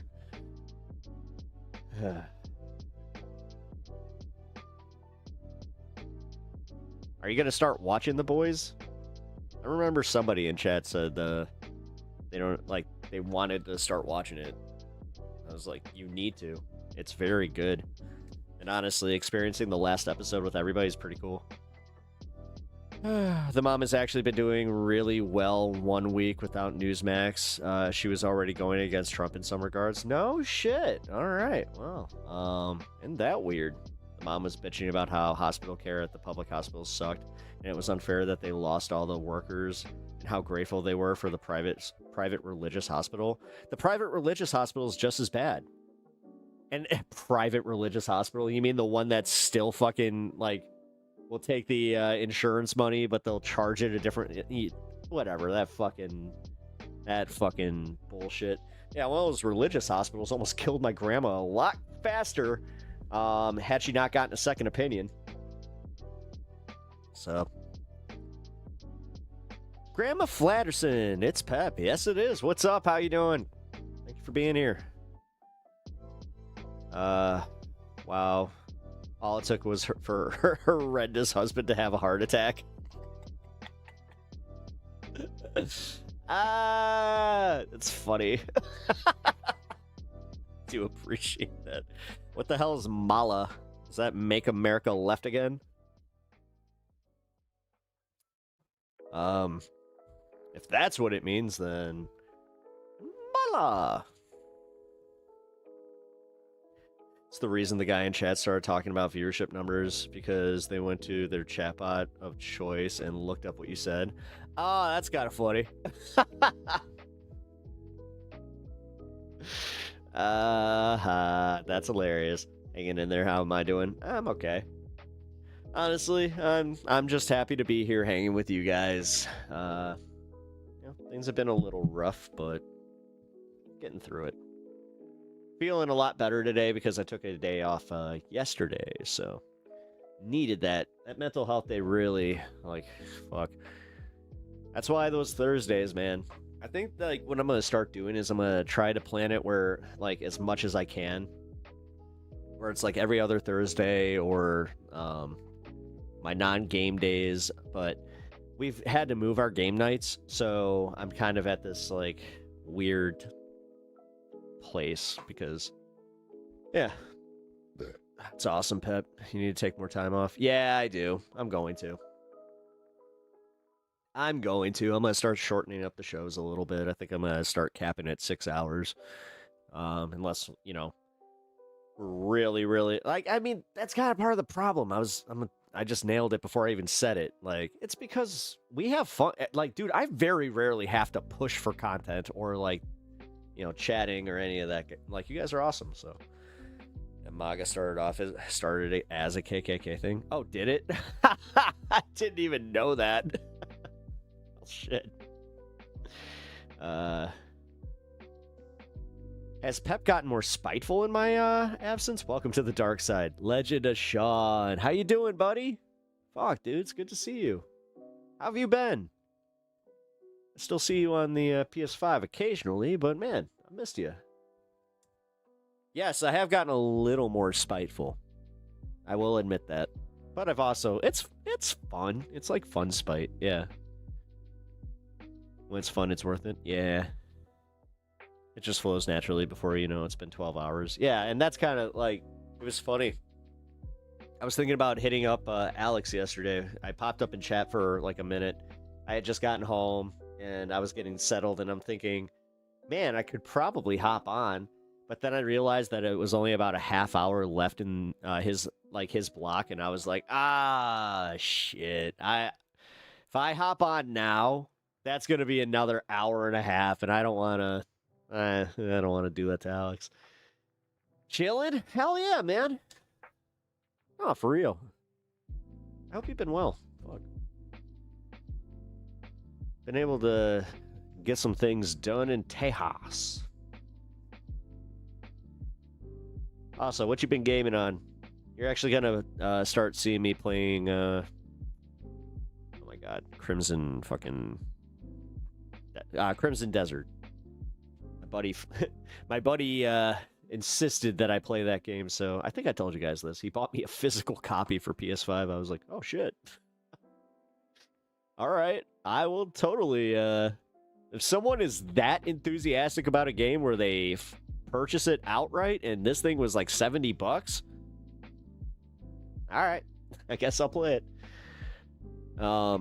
Yeah, I still haven't beaten Sephiroth. I think I told you guys that I'm still on the final form of Sephiroth in Final Fantasy Rebirth, and oh my God, it's not cool how hard they made that battle. Yeah. I'm trying to take care of myself, and you guys should take care of yourselves always. And that is your fucking detox. That's right.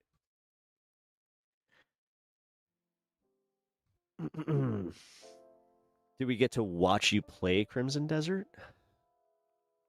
Do some more Hope Slayer. Oh yeah, no, I actually was thinking about playing that a little bit tonight. I mean, we got 10 minutes until the 420. You've been playing Civ? Oh, no shit. You're playing Civ. Phasmo and, of course, Smite. Oh, man, you love Smite. Yeah, I gotta figure this out, because I wish I could get over, like, my whole not being able to have fun in co-op, or, like, oh my God. Versus co-op. Fuck. Having a brain fart. PvP. Jesus Christ. Got it. But yeah, I've been having issues with that, where I like having chill sessions while playing video games, so yeah, thank you, I got it. So yeah, I've been playing a lot of RPGs. Lots of RPGs, like fuck. Still playing Pokemon ZA. Love that game. Also, yeah, still playing Pokemon Yellow. I've got a save file I just started of Pokemon XD.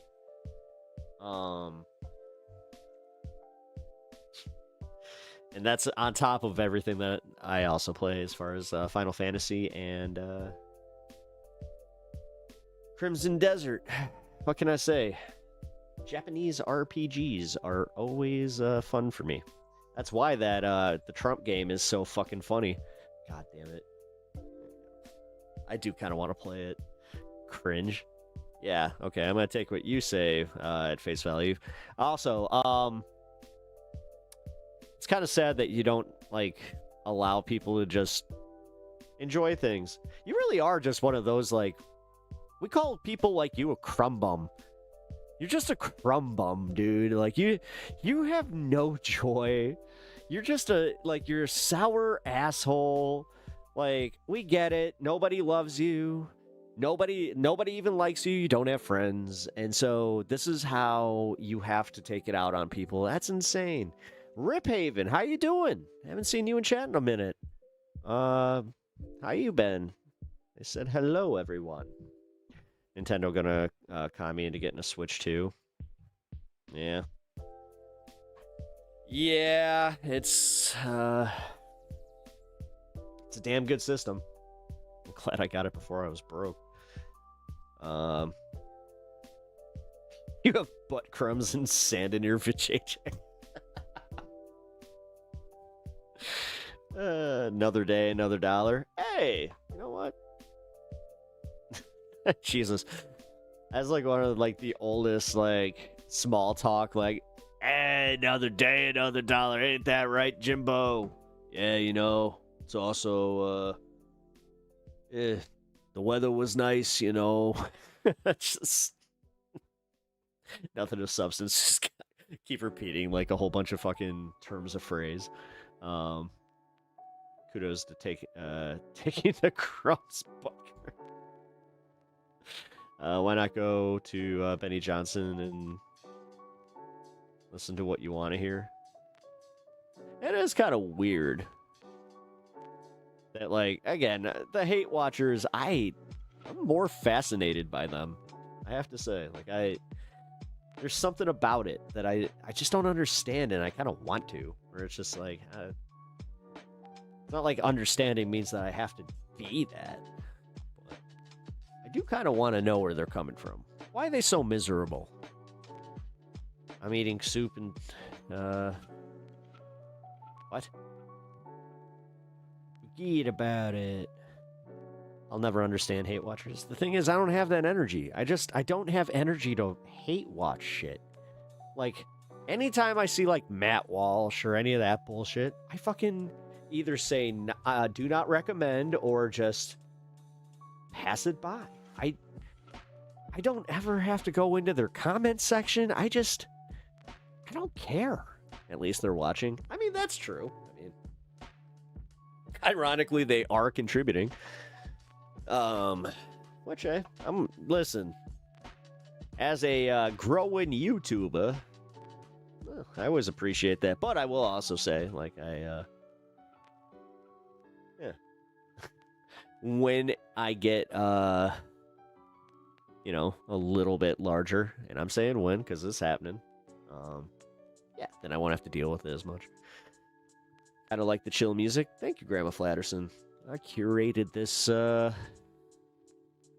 it's been over a year. Let's see, when did I set this up? I set this up before I started stream. September, yeah, that's what I thought. That took me a minute, too, because I had to get permissions for pretty much every song on there, and I have 240 songs. And I have, let's see, I think there's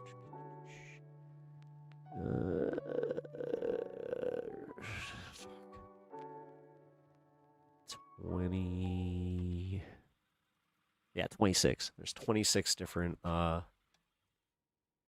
contributors. So that took me a minute. It's relaxing. That's the point. Want to give people a you know, a little bit of a chill vibe. I've had somebody, like, it was funny. Somebody was like, oh yeah, you know, streamers that use lo-fi, it's a crutch. I'm just like, well, then give me the crutch. I don't care. I want to lean on it. Look,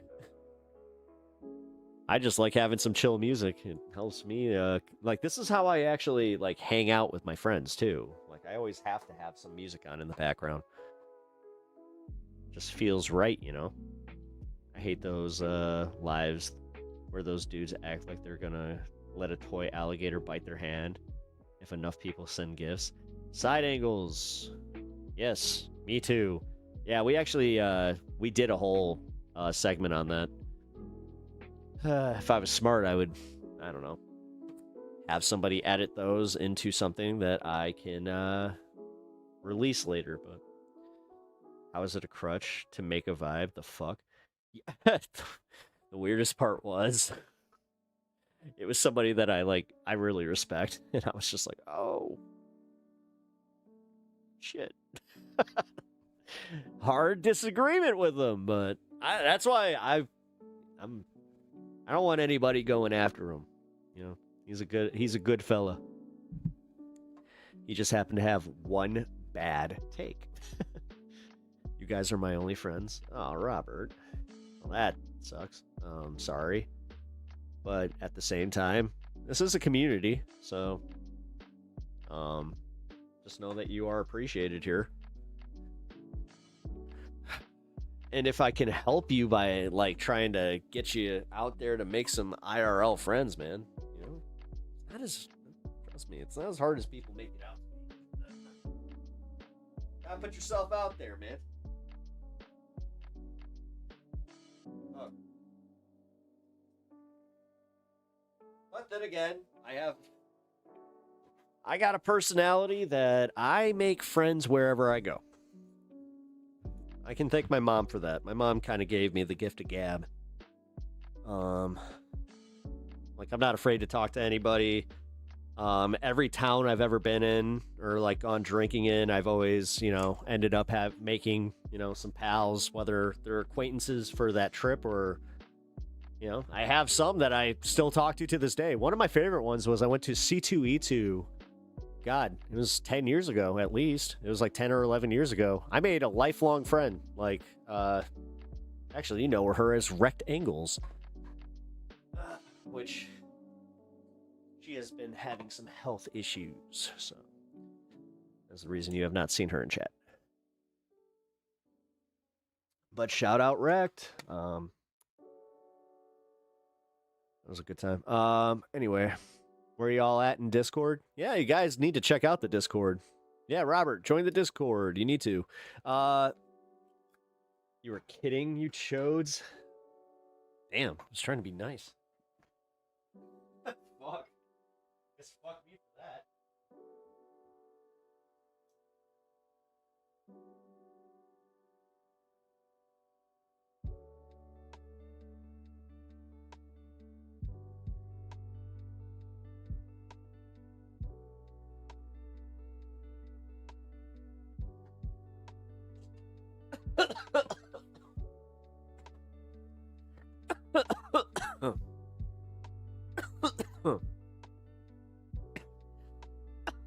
Called me a chode. Now I want to just say, all right, Dingleberry.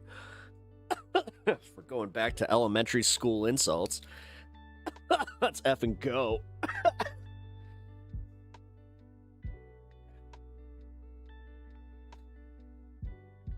You would not like it when we go into not nice mode. That is true. Yeah. We tend to go, you guys can match my energy pretty hard. That's one thing I love about you guys. When it is time to to kind of gang up on somebody because they have gone completely out of line. You guys are pretty good at that. No, and I appreciate that. All right, guys. We're going to do the Dave Smith thing. I've been waiting all day to watch this with you guys. I haven't seen any of it. When I saw that it was Dave and Adam, I was very happy. I ran into a Pondering Politics where, thank God I didn't see the clip, but he did say that Dave Smith did kind of body Adam. So, let's see. Let's get this here. Do not invoke my fury. Or furry. Either or. You don't want to fuck with them. Podcaster and comedian Dave's tickets are definitely available. Smith, Adam the Body Bag Sosnick, his very last chance on Uncensored. No one told me Adam was going to be on this. Why is Adam on the comedy panel? I just need a minute to gather myself. Listen, I did stand-up comedy in my 20s, and I know funny. Well, you failed out of stand-up comedy, and Pete Davidson became a multi-millionaire famous success from it. So maybe you're not in a position to determine whether it's good comedy or not. What's the Oh my God! funniest joke Pete He's already done. Right there. Boom. Done. Davidson has ever said other than that joke? Dave Smith, comedian. Adam, you really are like one of the dumbest people who talks for a living. We're all ignoring the Wigger question because that's riding the line. Who is this, WLK right here? Thought it'd be in the spirit of a roast to roast one other panel member. Oh, no. I'm going to roast you. Here's you a real Wigger. Woke is dead. And why? Oh, I have such cringe right now. And I think that somehow the guy that did the last bit there was even worse. Well, I'm famously not a fan of self-promotion or of saying I told you so. I did write a best-selling book explaining why. This week, another case in point. That's funny. The roast of Kevin Hart aired on Netflix on Sunday and has been debated breathlessly ever since. There's something to offend everybody. Racism, sexism, ableism, classism, sizeism, anti-Semitism. A bit like one of our debates if you watch from the standpoint of Ben Shapiro. It was, by some margin, more shocking than the kind of content which used to result in literal walkouts by woke left Netflix employees. The era of anything goes is truly back in full swing, it seems. But that doesn't mean everyone's enjoying it. Jokes about Charlie Kirk and George Floyd, for example, have sparked a heated debate about whether insult humour oversteps the mark and about the competing hypocrisies of a left. No, what makes it cringe is that it becomes literally about, like, being politically performative through comedy sometimes. Right. So and this is coming from me, trust me. Comedy ever go too far? I get it. The answer is yes. Where? But at a roast? Where's that line? That was, like, Chelsea Handler's, it was good, but it was cringe as fuck, too. Who should get to decide? Regular viewer. And honestly, Shane Gillis, like, going there, like, bringing the political humor at a roast was, it felt out of place. There's probably my view. The line is wherever I decide it should be, often Big J Okerson crushed it. Based on whether I personally like or know the person involved. And so for a change, I'm going to let my comedy panel have their say. They each have a strong track record for making us laugh, in some cases unintentionally. Podcaster and comedian Dave Smith, who's back on tour in June. Tickets are definitely available, although I'm here running out quickly. Returning to Uncensored, Adam the Body Bag Sosnick. PBD tells me this will be his very last chance on Uncensored, which I'm sure he will grasp. Media personality Emily Wilson, host of the Emily Saves Qatar podcast, and Jay Dyer. So welcome to all of you. Why is Adam on the comedy panel?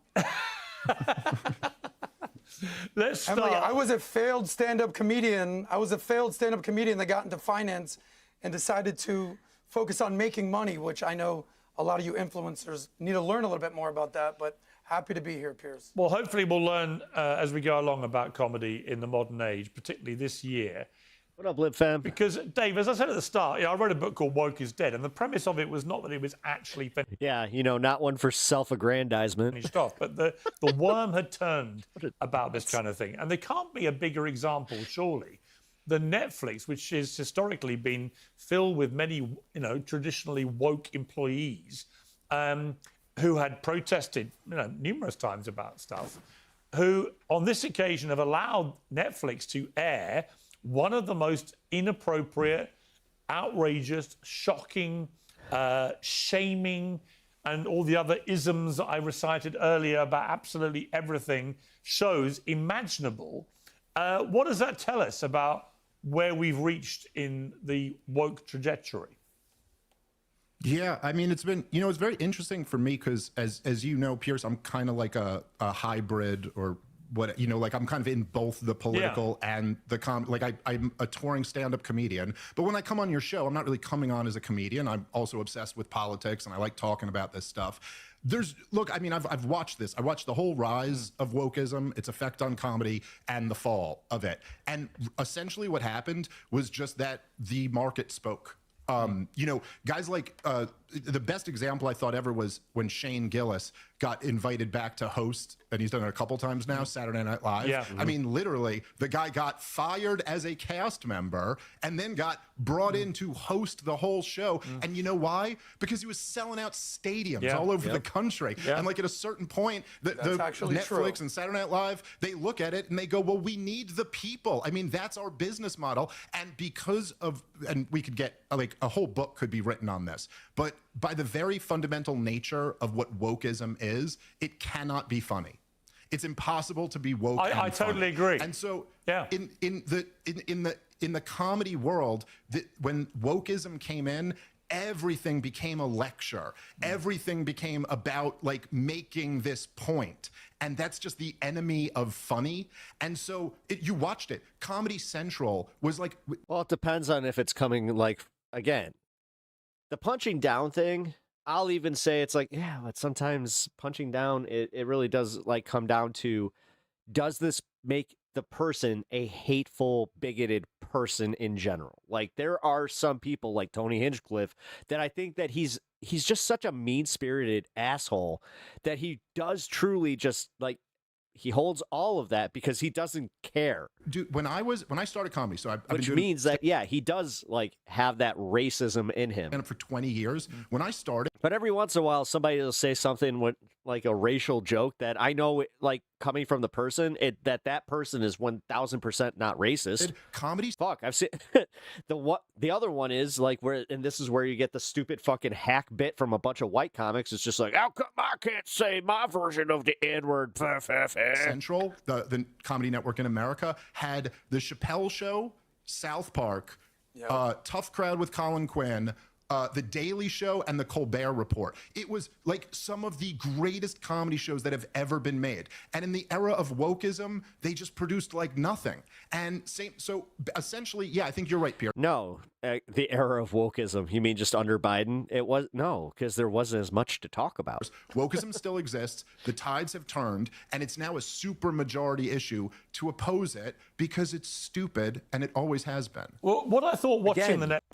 Saying it as wokeism instead of like, this is what pisses me off, is that they changed it from political correctness, which I kind of agree with this. Like word policing and just fucking policing comedy is in itself kind of cringe. Netflix special was that like, again, especially if you're going to a comedy show and like, yes, there is, I kind of brought it up about the line where sometimes you got the, like what I call the Austin comedy scene, where, yeah, they use like the most cringy humor. And I'm talking like 2000 fucking like 5 bullshit cringe humor. I used to watch a lot of those roasts. But this is also where I think Scary Movie and like that kind of shit is not going to do that well. I remember them. And they were always... enough people also like know a try hard when they see it. And now you're trying too hard to be cringe or to be the fucking shock. You're trying too hard to be shocking. Completely outrageous. And they always involved incredibly shocking. They all lament for the good old days where it's like, oh, you remember when we could make fun of like, you know, women and just like, you remember the Man Show? Let's bring that back. Outrageous jokes and deeply offensive. That was the whole point of being roasted. The roastee would be absolutely torn to pieces in the most shocking, personal, and offensive manner imaginable. And I remember there was a famous... Yes, the roastee, but the thing is, it's hack as shit when you need to roast other people, like, or like just a group of people and use them as an example. I mean, I'm gonna just say it. The low-hanging hack-ass fruit, that's what needs to be called out. It's just like, boo, that was like, you could have done a lot better. You want to talk about knowing funny, it's just like, yeah, that's why it's not funny when they go with the fucking lowest common denominator. Northern comic in the UK called Bernard Manning, who was deemed too outrageous after the 80s to appear on television. But he used to sell out all his shows. And I went to see him Jimmy Carr in a working men's club, and he was completely hilarious, but shocking. And yeah, Jimmy Carr has had that same shit. Outrageous, and would have fitted in very nicely to the roast kind of format. But when I interviewed him, I said to him, you know, he told jokes about everything, right? And they were all offensive and would have got him cancelled left, right, and centre if he'd done it in the last few years. But what he said was, I took a view, he said, early on in my comedy career, that I wasn't going to make an exception for anybody. Because the moment you make an exception, the moment you give one section of society a comedic pass from being offended by a joke, you never stop. In other words, once you say, right, I'm not going to tell jokes about, you know, Jewish people or black people or whatever it may be, once you eliminate one section of community from your target range, he said, actually, you're being very exclusive, right? You're basically saying there's one rule for them and another rule for everybody else. And it made sense to me then. This was back in the early 90s I did this interview. But I thought of him when I watched the Netflix thing. Because, Adam, when I watched it... The thing is, you also haven't been watching comedy for a long time because it never really left, dude. I was like... Nobody has been going to comedy clubs saying, you can't say that, some my nose. In a way, although some of the... like, for real. It's more so people going to Austin and then hearing a set at Rogan's Club, and it's all just, effing R-word this, effing N-word this, oh, hey, isn't it funny that white guys can't say the N-word? Like, hack-ass shit. I felt crossed a line, and I've said in the mono I'm a bit hypocritical, honestly, about my humor, and it really depends who they're this doing guy on it the to. end, I don't like characters, where, like, his whole thing How is they're doing just it. being, like, the character. And I think I have to admit that. And the Andy Kaufman. say I have a bit of an inconsistency on this. But it was refreshing that it seemed like all the restrictions had come off. It was no... Dude, all you have to do to prove this wrong is listen to one episode of Dave Smith's old podcast, Legion of Skanks. Holds barred. Kevin Hart found yeah, never left. The whole thing hilarious. Everyone who was the subject of a shocking joke laughed, whether it was Chelsea Handler or Lizzo or The Rock or whoever it was. I mean, Tony Hinchcliffe did 7 minutes of... It was literally jaw-dropping. It was so offensive. But everyone was laughing. Yeah, that's how it goes. You're the only one that has this weird conception that woke killed comedy. Like, you guys, like this is insane. Like, that he does this. Like, his woke is dead bullshit. Well, number one, if woke is dead, cool. Like, that just means that I guess there's no line anymore and everybody can just say the most offensive thing, not feel any repercussions, right? Because everybody's apparently a working comedian and there's, not there isn't supposed to be like nuance or anything like. And then it comes to the crunch point, which is what... Wait a minute. I just realized how stupid that is. I want to ask you, Adam, which is a joke that Pete Davidson We won told. over woke. And it was this. Just watch. Tony reminds me of Charlie Kirk, in that he's definitely been on camera letting a guy unload in his throat.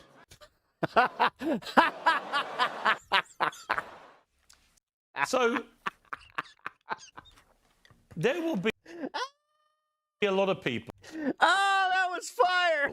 Who will have found that crossed a I line. need to go and watch this roast, man. That it was too offensive. That it's seen too only a soon few after clips. Charlie's murder. And you got to think of his wife, his widow. Oh, shut the fuck up! Shut the fuck up! Comedy's legal, bitch! Knock it off! His family, his kids. Oh, his family, his kids. That was just that was bad taste. I just sat here guffawing about how fucking, we could say the N-word in comedy and it's hilarious and we can make fun of short people and say retard. But Charlie Kirk is a bridge too far. People get fucked around him who would have probably found that horrendous. When you heard that joke from Peter, which got a mixed response, but when you heard that, did you feel that crossed a line? Well, listen, Pierce, I did stand-up comedy in my 20s, and I decided to end up focus on making money, and that's how I met PBD in the finance world, and we started the podcast together in 2020. But I know funny. What happened with me personally, and I'll get to Charlie Kirk, because I knew Charlie Kirk very well, is I said, rather than being a stand-up comedian and sleeping on friends' couches, let me make some money. 10 years later, I made a bunch of money. I owned a stand-up comedy club, and I hired comedians. In fact, the biggest star on SNL, I found him when he was 19, Marcelo Hernandez, who has the #1 show on Netflix right now. He actually worked for myself and PBD at Valuetainment. So I know funny. I'm sitting in a van down by the river right now, sweating my... I've met a lot of people in comedy, and I've never had to have somebody tell me that they know funny. tush off right here. I'll shout out to Chris Farley. I've been around funny people. In fact, Except when you hear something like this, apparently. Vinny Oshana. Then you're like, no. Now I have to argue this. Who's on your show, one of the funniest, greatest people, who's about... Old school Howard Stern would go over like a lead balloon today. Yeah, because some of it is like cringy as shit. Like even he understood like calling Gary the retard like was not hitting anymore. So now he's Gary the Conqueror. The thing is, it's a lot funnier having him be Gary the Conqueror. About to cross 1 million in comedy. He's incredible. But there's also people who make their name in this career by not being that funny. Pete Davidson is one of them. Dude, Pete Davidson, number one, he crushed that line, but also, no, legit. He's been doing stand-up since he was like 14. Jimmy Kimmel is one of them.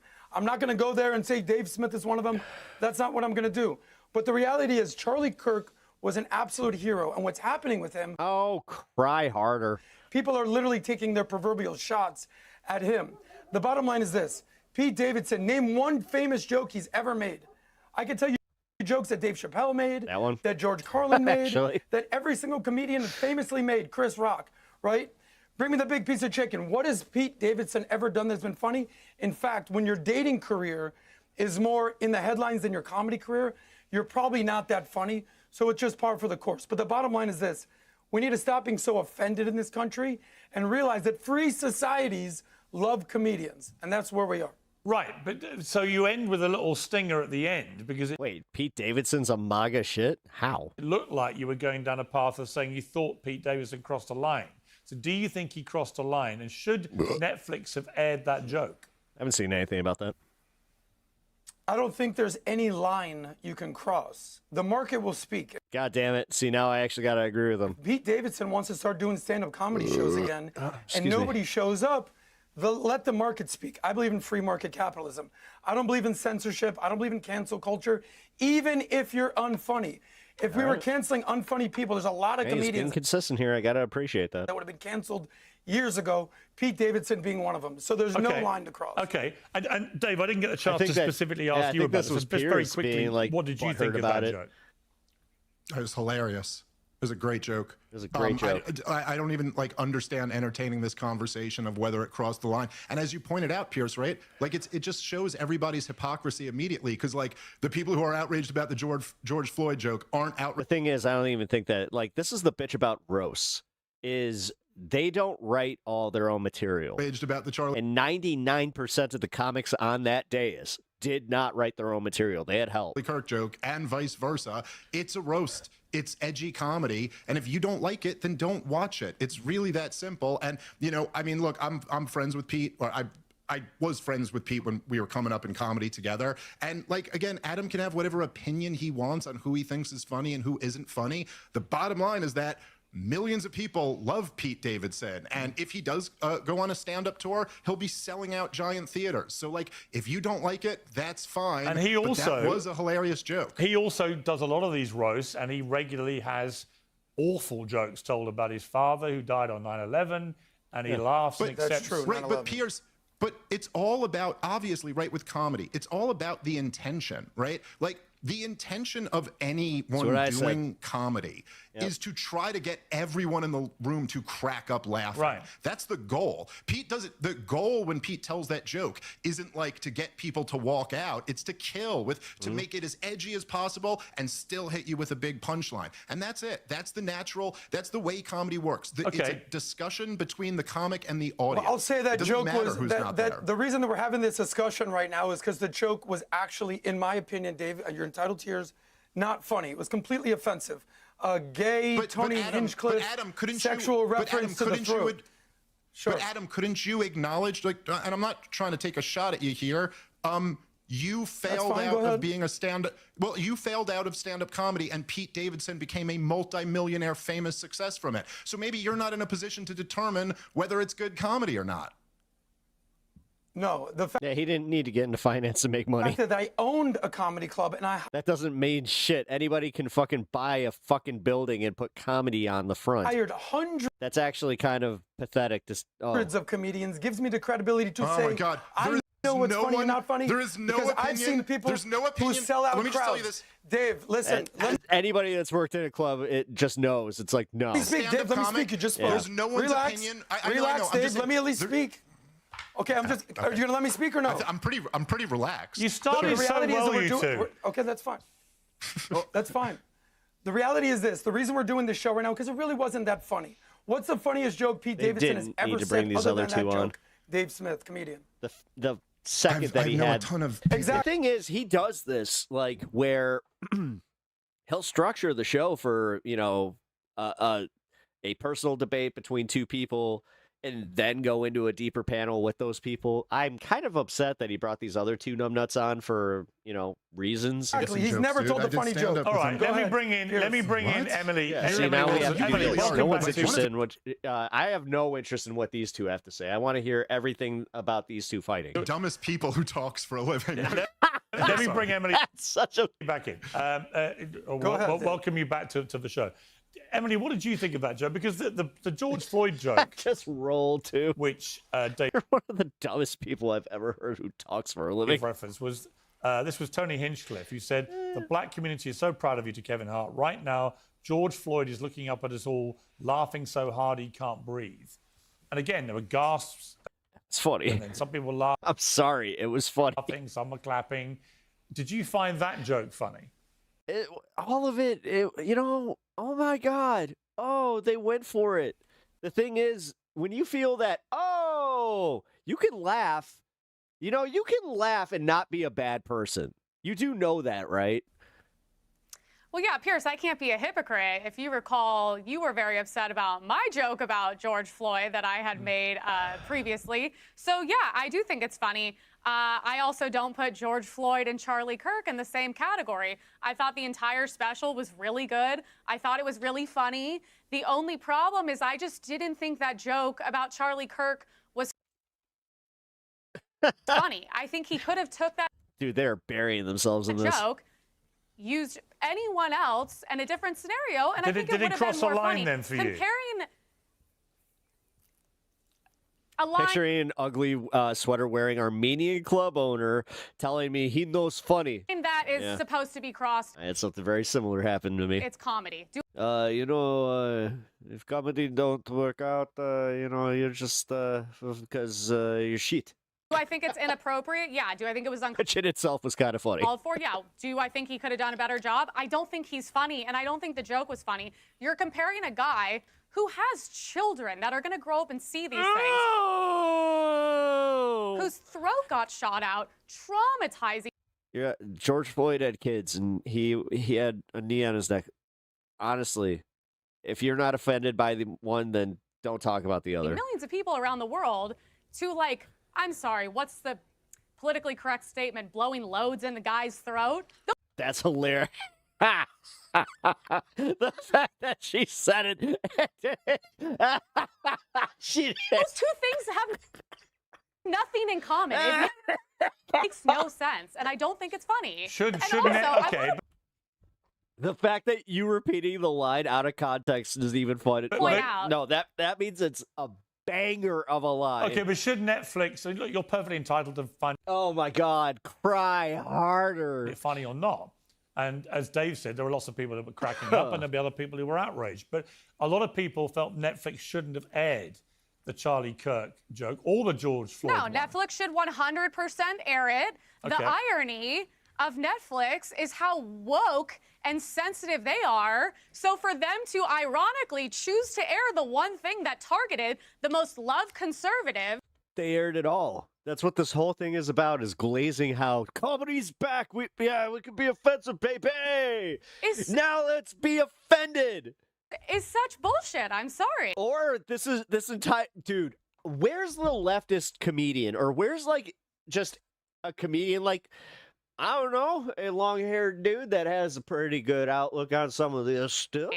That's the hypocrisy of it all. I mean, obviously you have Ted Sarandos, who is a huge liberal, but I'm like, these are the same groups of people that were supportive of canceling Kevin Hart, that were also supportive of canceling Tony Hinchcliffe, but when it's aimed at a Who was canceling Kevin Hart? conservative, all of a sudden He canceled himself when he fucking worked for DraftKings and was doing all these commercials instead of trying to be funny. rules go out the window. I mean, it is interesting. I do remember Tony Hinchcliffe when he gave that speech at the rally for Trump just before the election. Outrage over some of the jokes he made Does every conservative woman just adopt the same annoying accent by default? then and calls for him to be cancelled and so on. And Ali. it would be by a lot of Good one. people who would consider themselves I think, yeah. woke left, who have been also, oddly a some little of the bit channel. quiet about what Netflix have done here. Good vibe here. Let Also, me bring in I appreciate Jay the Dyer. joke. Welcome to Uncensored. Jay, what did you feel about not just the Charlie Kirk joke, but also the George Floyd one, those two in particular? Well, my first inclination about was his kid. to Yeah. feel that it was inappropriate. You mean the joke that was stolen from Tracy Morgan? However, I remember the last time I was doing it. That was the cringiest part, was that he was on a radio show recycling a bit from Tracy fucking Morgan that was already hacked. Stand-up event in L.A. I made the joke that I will make you pregnant. We know what happened to the magic bullet in the case of JFK because it went into the throat of RFK. So I feel like that joke. Look at me, I got a big belly. Wouldn't I look fun in a doo-doo diaper? Which went silent to the God. That was like the It's entire actually funny. audience. Yeah. Sorry. Thank you.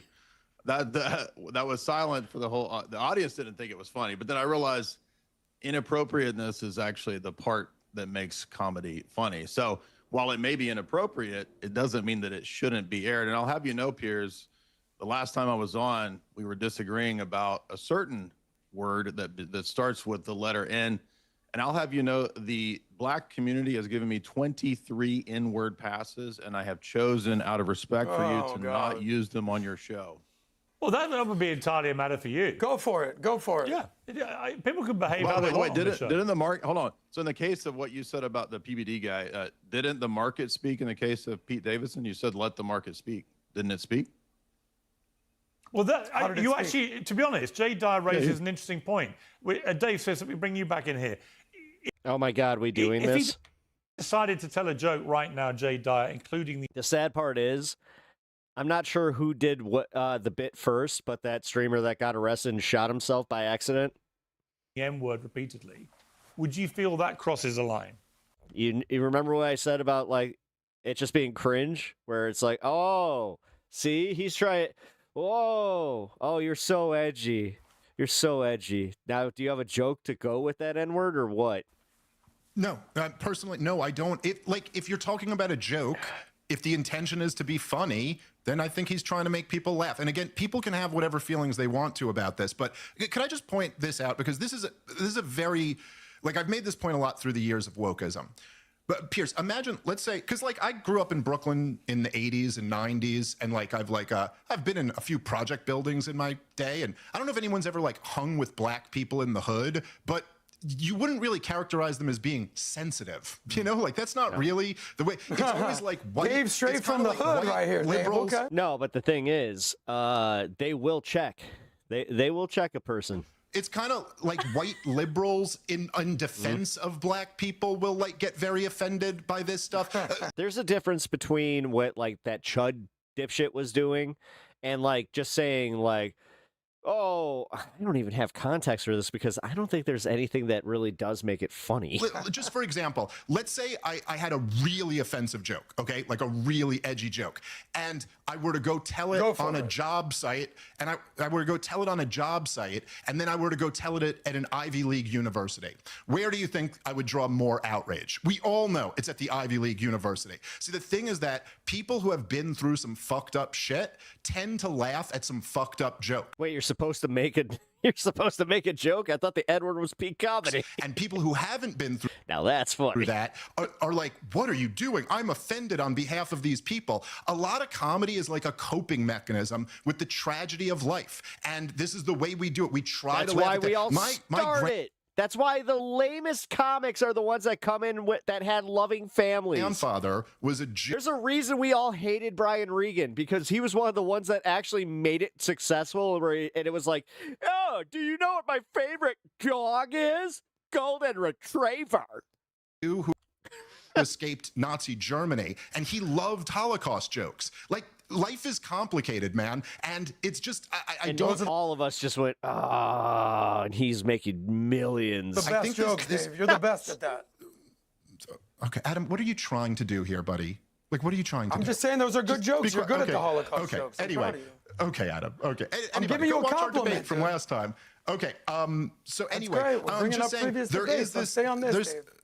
Yeah, I thought that's the rule. We're allowed to bring up previous debates where someone got destroyed. Sylvie, actually, that's not true. Only certain comedians can even have the benefit of doing that. Most working comedians, you're working rooms that you don't know what it is. I can't tell you how many times. Like, I went and worked a bachelorette party, and they always said the same thing, like, "Oh my God, I didn't realize that that we were getting story time." Like, Droid, remember? That's what you did last time. There we go. worst heckling ever, and I mean literally. They're not good at it, but it was also just like the entire show. Come on, comedian, make me laugh.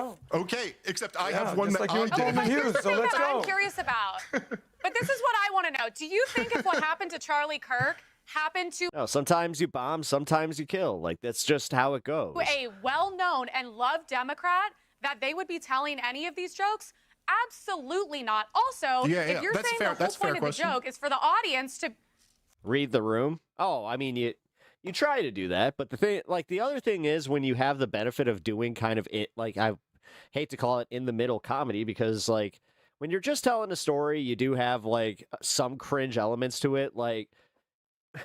Because this was also part of it where you had clean comics that would come in, and I felt bad for those guys, especially like because that's one of the hardest ways to work is clean. Like those buttoned up fucking family guys like Nate Bargatze, fuck, even he had to do dirty comedy as he was coming up and slowly buttoned it up. Thank you. And the whole point of the audience is to be like, this is hilarious. I don't I'm know. a little, let's just say, unwell about the fact that The hecklers? Yeah. the joke to the audience about getting his throat shot out, which traumatized millions of people, Trust me, they're not exactly what I would call enlightened by any means, was like, or have self-awareness. but yet Shane Gillis was like half the time getting oohs when it came to race, women, Jewish jokes. And I'm like, so they feel way more comfortable laughing about him. And they wouldn't say that about a Democrat. They just wouldn't. Well, I certainly think it's true. I mean, had you had a big leading liberal Democrat figure assassinated like Charlie Kirk was, I don't think for a moment Netflix would have aired that joke about that person.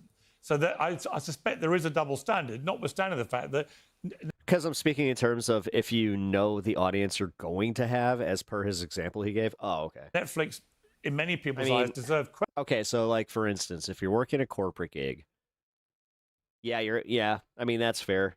You will tailor your stuff for that a little bit. Credit for sort of barreling through the woke. Any comic that says otherwise is full of shit, especially if they're taking a nice payday from it. Period, and saying, right, we're going to put this on our platform, right, with all its outrageous stuff. Pierce, I think you're making a good point. By the way, I think Emily made a great point. And who said that women can't be funny? Look at Emily Save America right now. But I'll tell you this. Let me just shift the conversation. I think we should stop being so offended by jokes and be offended by the people who actually committed the crimes. The Tyler Robinsons, the Luigi Mangionis, okay? I don't think the Ayatollah or Nazis are that funny. We should be outraged at those people, not people telling the jokes about the people that were... I want to hear him say that in a club. Dude, Dan Soder I remember seeing Soder, it was like the week that happened. He had some banger jokes about that. Assassinated. And a lot of people, like, when the entire room was just like, ah, he was just like, ah, yeah. By these people. So Charlie Kirk was an American hero. It's a shame to see how he's sort of a punchline at this point. But I believe in a free society. I believe in the free exchange of ideas. And even though I'm disgusted by the joke, he could say it all day, every day, Pete Davis. Well, look, it's interesting. I mean, let me just say what George Floyd's family said by way of response, for example. They responded through a spokesperson saying that Hart's decision to allow Tony Hinchcliffe on stage was sad for the culture, arguing that Hart should have stepped in before the joke. Who the fuck cares? Landed, given Hinchcliffe's history of making similar remarks at other events. Hinchcliffe is just Hinchcliffe. They said we're trying to... And honestly, having him on the dais was much better. Dude, Chelsea Handler's joke about Tony Hinchcliffe, that was a banger. Rebuild things for our community and make things better in our community. Let's try to be a little bit more positive and not sit up there doing colon inspections by white comedians. That's not Vinny, that's Adam. Pierce, who said that quote, if you don't mind? This was the George Floyd family. Okay. Why do we care what George Floyd family says about anything? Yeah, why are we worried about their family? Well, George Why are we worried about Charlie Kirk's kids and his family? Shut the fuck up. You see? Do you not see how fucking ridiculous you are? I'm glad that this episode happened because here it is. George Floyd was... They really are this stupid. Was killed by a police officer who's now serving Oh, a very the long hero, prison George sentence. Floyd, the innocent angel who helped society. Exactly. Well, the This police amazing officer was person, found George guilty Floyd. of deliberately killing him. So, that, you know, you can have your own view about it, but his family are entitled to take your view that they have. In the same way that Charlie Kirk's. You know, it's interesting to me, Emily, you're outraged about the Floyd family having any feelings about him, who was killed by a police officer, but you're equally outraged the other way about the Charlie Kirk joke because you feel like he should be... No, George Floyd overdosed. It was in the autopsy. The policeman did everything he was supposed to. The other policeman threw him under the bus. Jesus Christ, she really is when the entire country goes, nuh-uh. You go through the training and all the legal stuff. I thought we had been over this and reached like a normal statement. He was a career criminal and he was a horrible person. We gonna go there? And I don't care what him or his family that's happy to get money has to say about Well, it. I don't think police officers should go around Let me pick up kneeling on people what until Emily they said die. there. I think Emily is partially right, everything she said. I don't care about George Floyd. I think the bigger picture is this. We're comparing Charlie Kirk with George Floyd. Let's just sink that in for a second. The fact that these two names are on the same page is hilarious, and it shows how ridiculous society has become. The greatest person on the right, the conservative that led the movement to helping Trump get elected on colleges versus a career criminal drug addict. This is the parallel. Stop it, guys. Let's go up a little bit. Okay, let me ask Jay this story. This was Kevin Hart defending the concept of a roast on social media. That, my friend, is what the fucking roast is supposed to be. It's goddamn hard-hitting, relentless jokes. Yeah, when you lose your voice from laughing so hard. No concept. How old is Chelsea Handler? I think 52 or some shit like that. It's the concept of a roast. I don't know. She looks great for her age. Go hard, you go home. That's what Hollywood money will do for no you. No emotion, no fucking feelings, man. It's not what a roast is about. Leave the emotions and the feelings at the front fucking door. People are coming in and they're looking for the shock factor. You know, that's the guy who was the target of most of the jokes. And like I say, when I watched it, the atmosphere in the room was very much like they're all sticking it to each other. All bets are off. There's no limit. You can say whatever you like, and everyone was having a good time. But the reaction of people who weren't in the room has been different in many cases. Should there be no line? I mean, you know, you raised a point about the use of the M-word. Nobody would do that on a high-profile television show, radio show, podcast, or anything else. You just wouldn't hear it, right? You wouldn't hear it unless your name's Nick Fuentes. Well, you wouldn't. Unless you're black. Well, yeah, but I'm talking about white people wouldn't do that. High-profile white people wouldn't because they would believe it crossed a line. So there is a line there, isn't there? But it's a question of how far that line goes. Wow. Exactly. And we're all ignoring the elephant in the room, which is the W question. We could talk about the JQ. We got Jews here. We could talk about that. But what about the WQ, which is the Wigger question? Because that's riding the line. And as a representative of the Wigger community, in fact, many people think that I'm kind of the emperor of Wigxanthium. I think that's a great segue. If we start using the word Wigger, if we accept Wigger culture, we can then transition into the normalization of the full-on inward, and then everyone will have an inward pass. Then we're done. Then we really have free speech. Okay, I get the point you're making. This is who is this, WLK right here? No, I get the point you're making, but Dave Smith, is there no line? I mean, if you were listening to this, listen to Adam's uncomfortable face after he just bombed so hard. This debate, it seems like if there's no line, there's no line, but there are lines, so we know that. It's a bit like the First Amendment.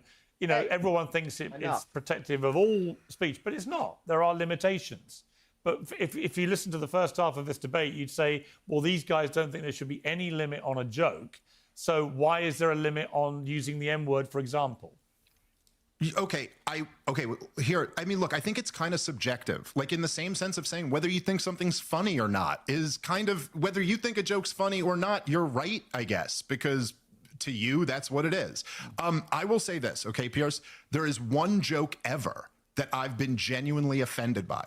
I think this is 20 years in stand-up comedy. There's only one joke I was ever genuinely offended by. And it was when Barack Obama got on at the White House correspondent dinner thing, and he made a joke. He said, Sasha and Malia are now old enough to date. I have 2 words for you boys, predator drones.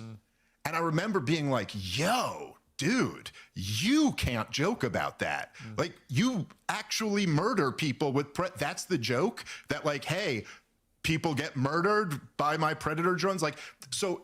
Honestly, it's the closest thing to a fucking Trump joke that I've heard. Get fucked. In that sense, we know comedy, these wokies. That's the only time I've... Dude, as somebody that kind of feels this way, where I'm just like, there are lines, but that's for you to figure out. Ever been offended by a joke? Like Sylvie kind of said, you got to know your audience too. You'd have to be an actual murderer who is joking about the murders that you commit. I think that's over the line. Aside from that, Pierce, no, I don't really think there is one. And if you listen, again, you don't have to watch the show. You don't have to go to a comedy club. You don't, if you're offended by it, you're not wrong. It's just, then it's not for you. But if we want to have a free society, then yeah, people have the right to do it, including using any word out. Oh, he knows 4chan speak. The thing is, yeah, he's a cringe, like, online douchebag. Out there. That, like, I'm not sure if he's ever set foot in a club. Yes, people don't have a right to initiate violence or incite violence against others. And also, he's the guy that I, like, want to show everybody, like, in the, I'll just say it. Everybody in the black community needs to like see this guy and just I would love to get their takes on like the shit that he's saying, where it's just like, all right, so when you see a dude like this, and what he said about like the black community not being offended about a lot. Other people, but they have a right. There's something to make whatever joke they want to, and if there's an audience that finds it funny, then God bless them. That's what being in a free society is all about.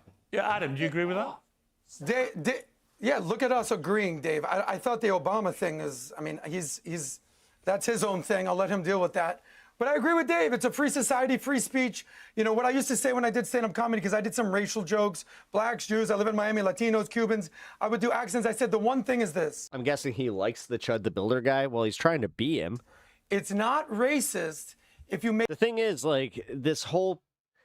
Again, I am cringed the fuck out by this guy's, like, persona. Make fun of everybody. It's just if you're just like, you know what? Like the only people it's like it's the douchiest of douche. Like I have douche chills. Mexicans. Like, it's like, all right, now you're just a racist. Yeah. But if you're an equal opportunity employer and you're judging comedy based on merit, there's no racism. Anyone can say whatever they want to say if you're just an equal opportunity. But would you do it? employer. Okay, but Adam, would So you do it? Would you do it on the PBD podcast? Would you tell, as Shane Gillis did, he did some Jewish jokes? Stop. Would you tell genocide jokes? Would you tell Holocaust jokes? In other words, you know, would you do that on your own platform, or are you saying this because you think it sounds good as part of a debate like this? But actually, when it comes to your own platform, you would be more self-policing. Time and place, Pierce. There's things that I will say and that won't cross a certain line. PBD, if you know anything about PBD, high standards. Let's get this thing right. He's a leader amongst leaders. Yeah. He doesn't play that game, and he's helped me raise my standards and raise my game. Same with Vinny, same with Tom. Shame for everything that we're doing in Valuetainment at Bet David Consulting. High standards, high standards, high standards. But that's different from me listening to a joke out in the public, atmosphere. So no. There's things that I won't say. I won't say the N-word. I won't cross certain lines. I think that's lowbrow. But I'll defend your right to say it or be unfunny and deal with the consequences of that. So in essence, yes, I'm agreeing with the comedian Dave Smith in this regard. I think we now have our headline, which will go viral. I agree with Dave Smith, says Adam Sosnick. All right, Emily, what do you think? You're actually trying to be funny today, so I got to give you credit. I'm naturally funny, mate. Well, I don't understand because the British accent is always line of the night. We have an advantage. When you have a British accent, you're naturally hilarious. Everybody knows that in America. How do I think that Andrew Dice Clay would go over these days? Well, certain jokes would be just fine. okay, so we're saying that we all agree that there shouldn't be a line, but at the same time, there will always be a line. I don't understand how Dice's whole shtick worked as well as it did. For white I mean, I got sick of it pretty quickly. people, because you can have black comedians go on and say whatever they want, or pretty much everyone else, but a white comedian could never go on and say the N-word because they would legitimately lose But it's fucking nursery rhymes, yeah. Those are timeless. everything. They'd be canceled. They would not have a Right. way to make a living. So it's like we're all saying that there shouldn't be a line, yet we all know that first, I would say specifically white people, there will always be a line and that line won't go away. I would also like to point out the hypocrisy What the fuck? Unless it's Charlie Kirk, I guess? of everyone on that stage is a Democrat. There wasn't really any huge Republicans on that stage. And I'm like, but those are the people who have pushed for censorship, who get offended at everything, who say No. No. You're the ones who made this about, oh my God, I can't say that. I can't make the black joke that I wanted to make. we can't make. No, because a bunch of Democrats in the room convinced my friends that they were offended and it was a banger of a joke and nobody laughed. I was sad and I felt uncomfortable, but because I bombed, that was their fault. Jokes. These are the same people that killed Hollywood, killed comedy, and now all of a sudden they're like, "You guys, we're back. Don't get butthurt." Killed Hollywood. What did that was was just nobody wanting to go out. Yeah. Well, I'll give you one caveat. Cat Williams, I don't know where Cat Williams is these days. That was the storyline that got lost through all of this. Pierce, I'm not sure if you're following what happened with Cat Williams and Kevin Hart. Are you familiar with that drama and that saga? Yeah, of course. And that beef? Do you know about that? Yeah, of course. Okay, so it was great to see that them squash their beef. And just like me and Dave Smith, we can get along in the spirit of comedy, even if you're perceived as enemies. Look at that. Shout out to Cat Williams and Kevin Hart. Okay, pretending to be friends. In this Okay, spirit, so in the can spirit, Republicans be comedians now? Well, I think, look, Everyone could be comedians. Do you know what? Funny enough, in all the debate about things like Jimmy Apparently Kimmel, not. in all the thing about Jimmy Kimmel's jokes about Trump or whatever it may be, or the Charlie Kirk one he did, which got him into big trouble, I did remember thinking that I admired the intellectual honesty of people like Ted Cruz, who refused to join in the conservative demands to fire Jimmy Kimmel over a joke, because he said, we have complained about the Damn, she was just like, intellectual honesty? Ooh. woke left Call doing out. this to us for years. Are we really now going to turn around and when we don't like a joke, we're going to call for that person to be cancelled? I admired that. Take the And there were stupid quite a cat few that did upstairs. that. But there were others who didn't. I mean, Ben so cute Shapiro has earlier. led, he's had a difficult few weeks, Ben Shapiro, from what I've been reading. But he said this about the Charlie Kirk joke in particular. The Coke has done its work with Pete Davidson. That is a horrible joke. I gotta say, I'm not here to scold people for telling jokes. Making a gay oral sex joke. It was very funny. And a Charlie Kirk being shot to death joke in the same joke. That's a new low. I'm not sure that I've ever heard a joke quite as bad as that joke right there. So, he's making his point about the jokes. But what was interesting is if we go back to that joke I referenced about Tony Hinchcliffe at Trump's Madison Square Garden rally. I actually went to that. It's the only rally I've ever been to. Let's take a look at what he said that day. There's literally a floating island of garbage in the middle of the ocean right now. Yeah. I think it's called Puerto Rico. Now, there was absolute outrage about that. And yet Hinchcliffe 7 minutes set in this roast on that. The thing is, it's not a roast. That was a political fucking event. That's the difference. Now, you want to talk about nuance and all that. Could you imagine if somebody made that Charlie Kirk joke at a DNC event? Shut up. Netflix. Nobody's listening to your fucking fake outrage anymore. Just so you guys know, if you're right wing and you're watching this, you might want to drop this pretty quickly. Infinitely more offensive. Because you got a lot of people that are call bullshit on your asses. To infinitely more people. Yeah. And there's been nothing like the outrage. And that's the bit, I think, Nothing Jay, fun. Like I said, this whole thing has been hilarious to me, watching these guys talking about how I don't get outraged by anything. There is no line except for Charlie Kirk. look at this and go, there remains just a weird inconsistency, double standard, intellectual dishonesty about this whole thing. Well, in the words of Cat Williams, Piers Morgan, ain't nobody going in my booty hole. Not an alien or not Hermes, but just This guy deserves his own special. Listen. Well, I was going to ask you all actually. This guy's funnier than you, Dave, and he's not even a comedian. This guy's good. In the spirit of a roast, then, Jay, if I give you all. It's even cringier because it's one good impression. That doesn't carry a special. I'll give you the line. I'll give you the line. I'll give you the line. The line for this is you look at, there's a trend right now on TikTok where you got teenagers and they're sort of mimicking the assassination of Kirk, right? So when the left does a lot of these jokes, and I grant that it's hard to usually tell intention, they are actually at times trying to spark people to be violent. We all remember Kathy Griffin, right? She was saying, I wish people would do, Madonna says, people do this because they know that lunatic leftists will pop off because they're inspired by their God, the media, that tells them what to do. I love when they play this game. This is fun. So I think that might be a line if we were trying to find a line. As a moderate leftist, this is where it is kind of, and I'm going to just call myself that in context of this, but. Okay, look. It's so funny. Given there's no holes barred. Because, no. He's so full of shit. Hard on this show, I'm called uncensored. I thought it'd be in the spirit. Like does he not understand that he's technically offended by him not being able to use the N-word? So it's technically an offense. Of a roast. That all of you could have this opportunity to roast one other panel member in any way you see fit. And that's how we'll end the show. So Dave Smith, what do you want to say about Adam?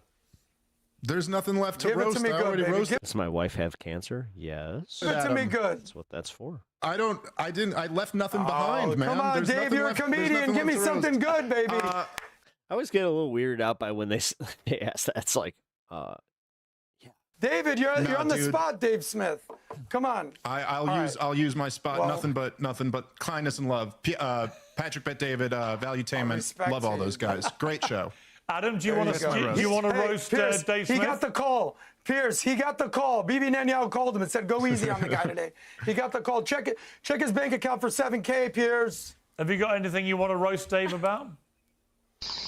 Listen, Dave, I respect the fact that he gets on there. I take the fact that he gets on their debates. I'm not going to go there and say the same line that, why is this guy calling himself a comedian? All he does is talk politics. People say he's the unfunniest comedian in America.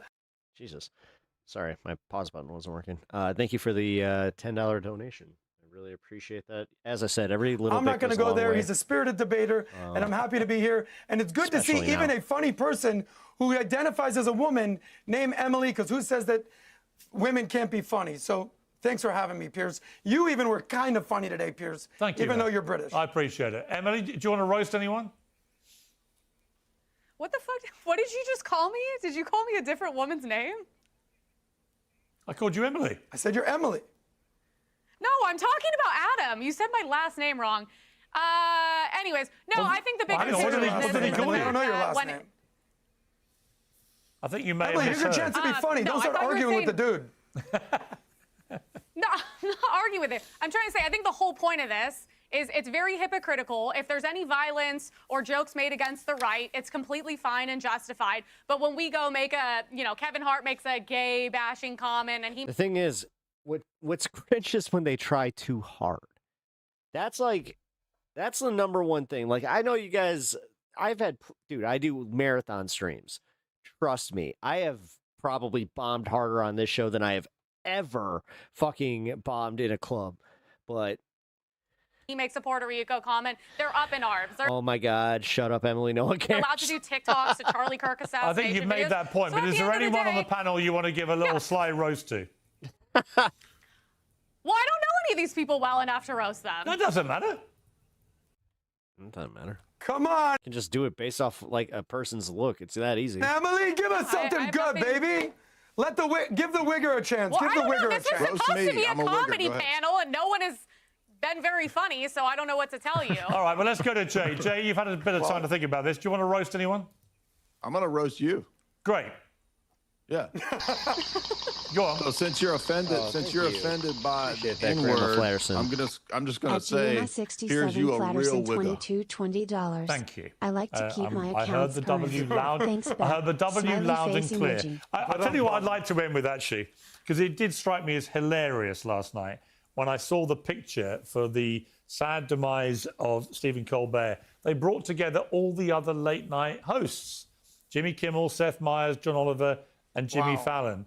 And I thought, what a striking advertisement for the DEI that they all love to preach about, these guys. Oh, yeah. There are 5 middle-aged white dudes, liberal Trump haters, not a diverse or inclusive face amongst them. You sometimes real life. Sometimes real life is funnier. What a diverse than group any of people. comedy. And they're all millionaires. And it just struck me as very funny. And also, But if it was the other way around and they had a black woman on there and a gay man, Jesus Christ, that was probably the cringiest thing of the entire night. It's like, ew. And also, you know the one. So now you're gonna this is like the saddest part about right-wing comedy is they try to do this thing where they try to play the caricature of a leftist, but they don't even do it well. And he wasn't invited. Like, who the fuck cares? Was Greg Gutfeld from Fox, who beats them all in the ratings, and he wasn't invited. Well, so it Pierce, just based made me on your laugh. comedy skills, you should have been the oldest white guy in that picture right there, part of that crew right there. But it's a damn shame to see.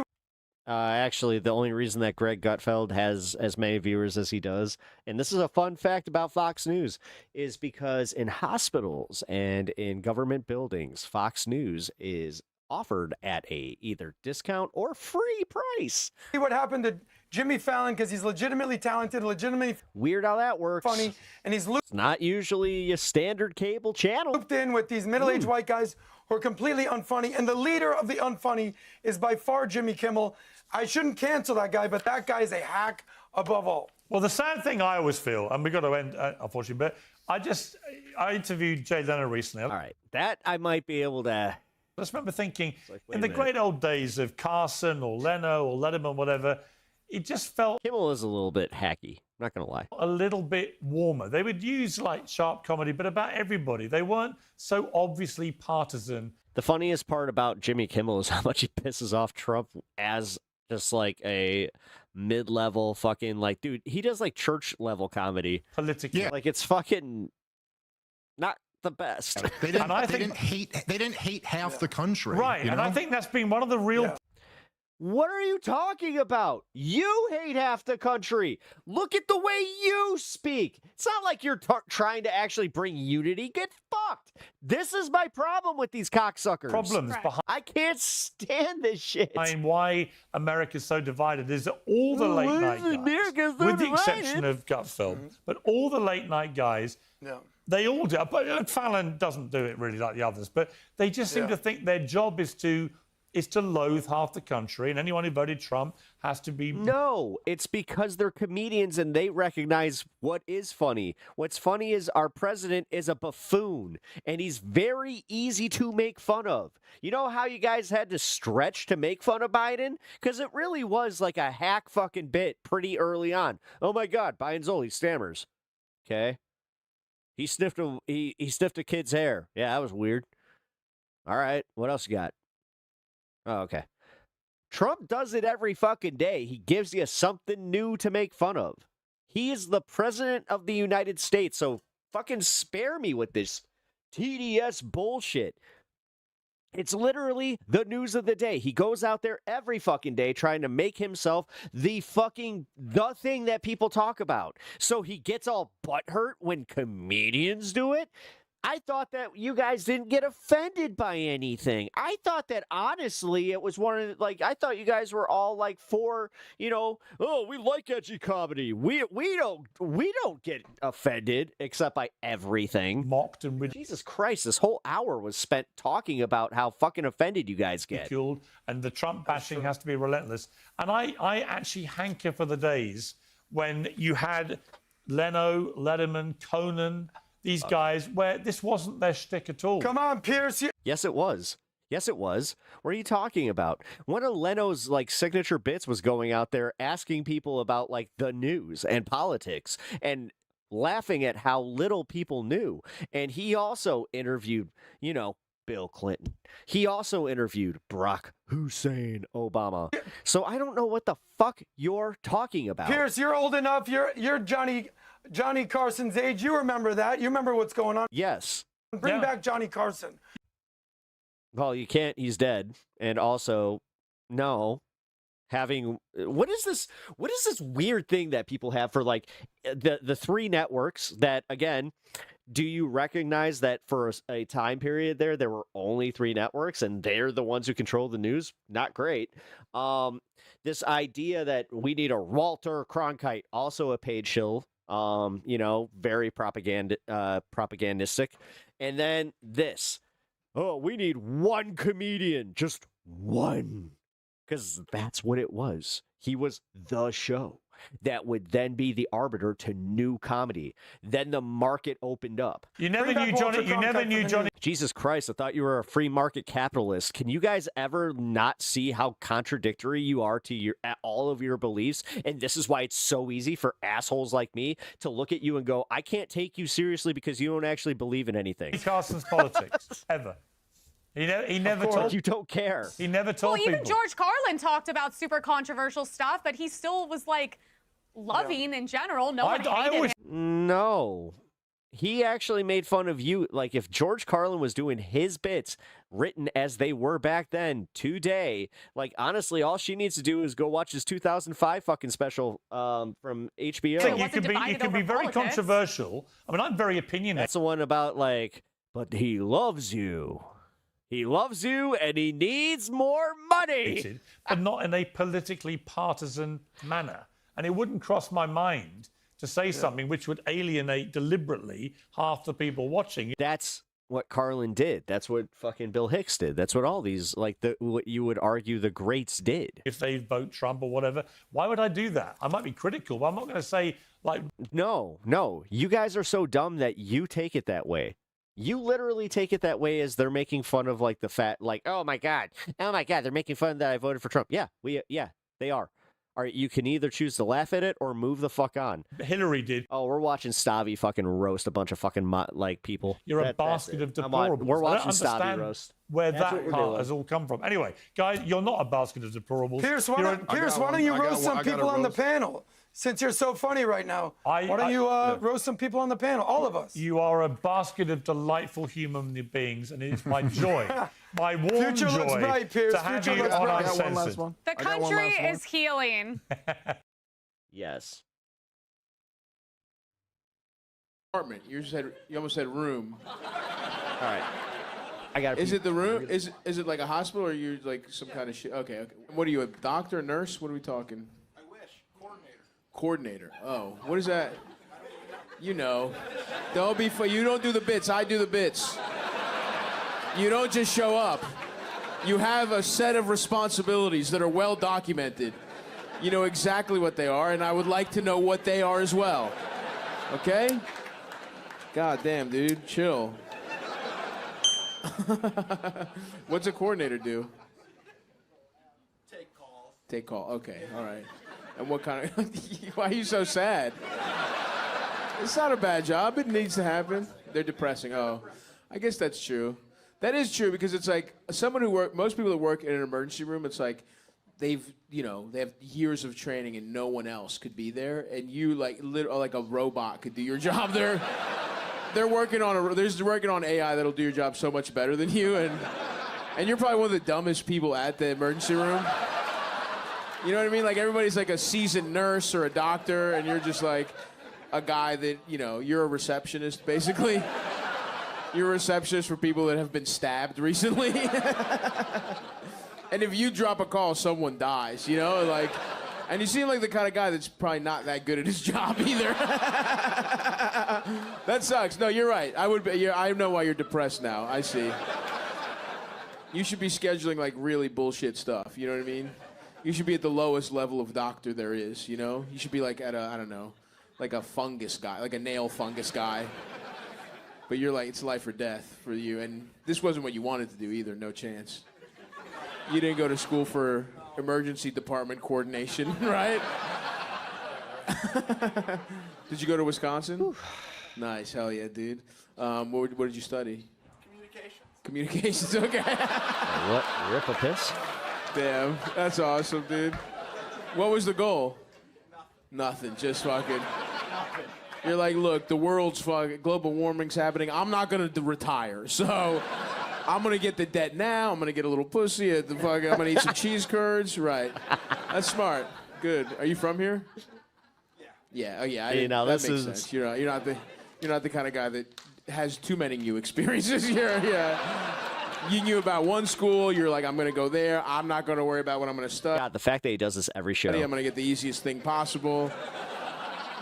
Not gonna pause as much for this. Who hooked you up with the coordination gig? I'm guessing you didn't apply for it. Somebody you knew gave you the job, or you applied? Oh, no, I applied. It's that easy. That's not. The medical. We are fucked in America. You know what I mean? Like our hospitals aren't good to begin with, but when you have truly like, again, no offense, one of the dumbest guys, one of the dumbest style of guys possible. Which is the guy that picks the easiest major at a state school so he can get fucked up. Like, you're a communications major because you couldn't just not major in something, you know? Like, yeah. Can you major in doing the bench press and playing Call of Duty? Because I'd like to do that instead. That was like 90% of my friends. That's cool, man. How long you been there? Like 6 months. 6 months? Oh, you're fresh there. All right, yeah. Nice. Pretty fresh. Are you young? How old are you? 25, okay. Kind of cutting it close on a dumb job like that, you know? I was thinking maybe 23, 24.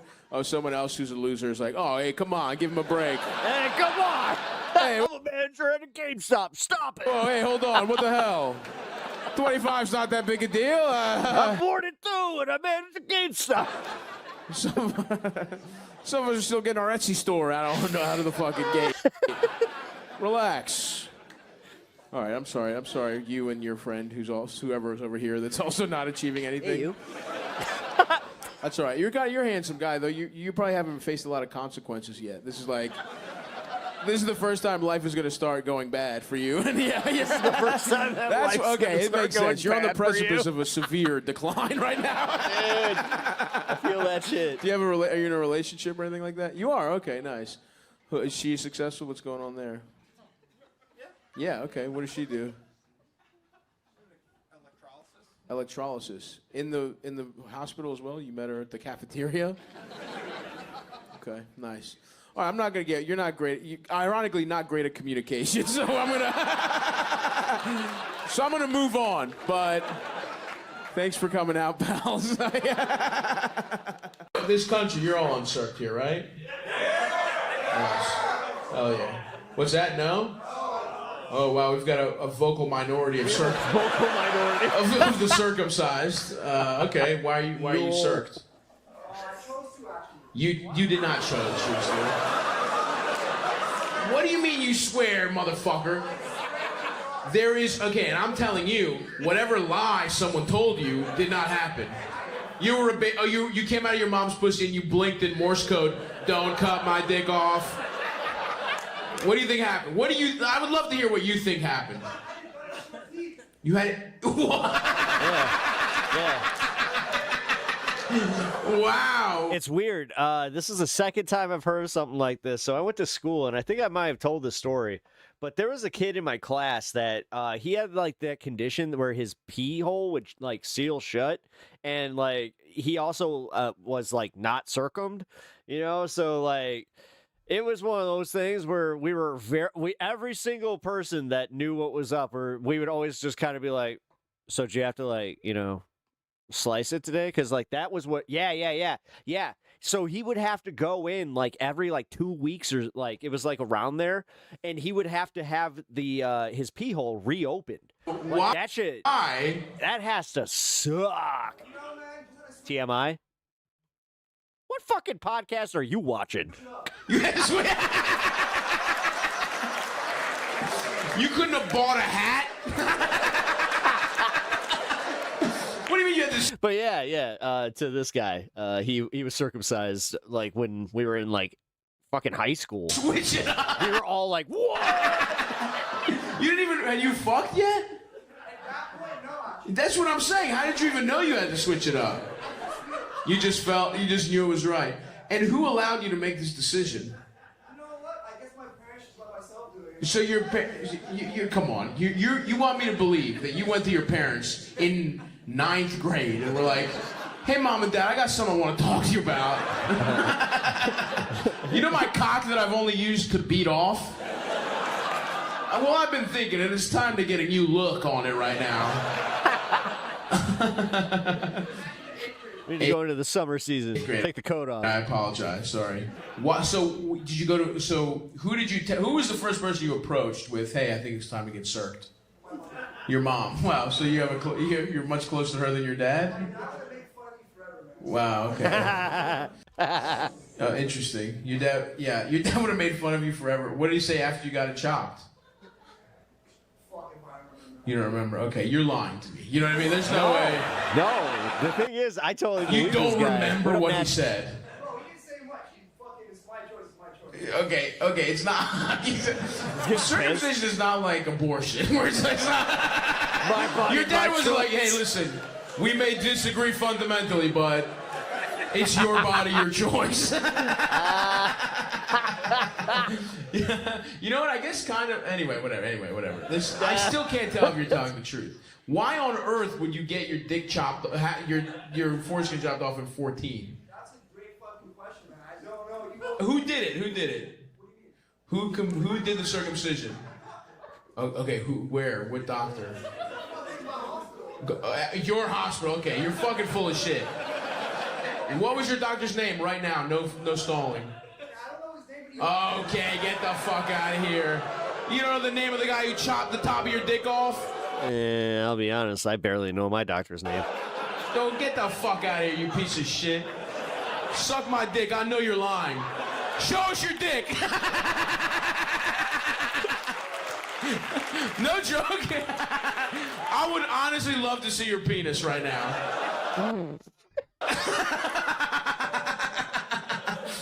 You know what I want? I want to see your penis with a doctor, and I want him to tell me how fresh. Oh, thanks for the $10 super chat. I appreciate that. $7_$79.99. Oh, thank you. Hope your wife gets better. Best wishes. Oh, I really appreciate that.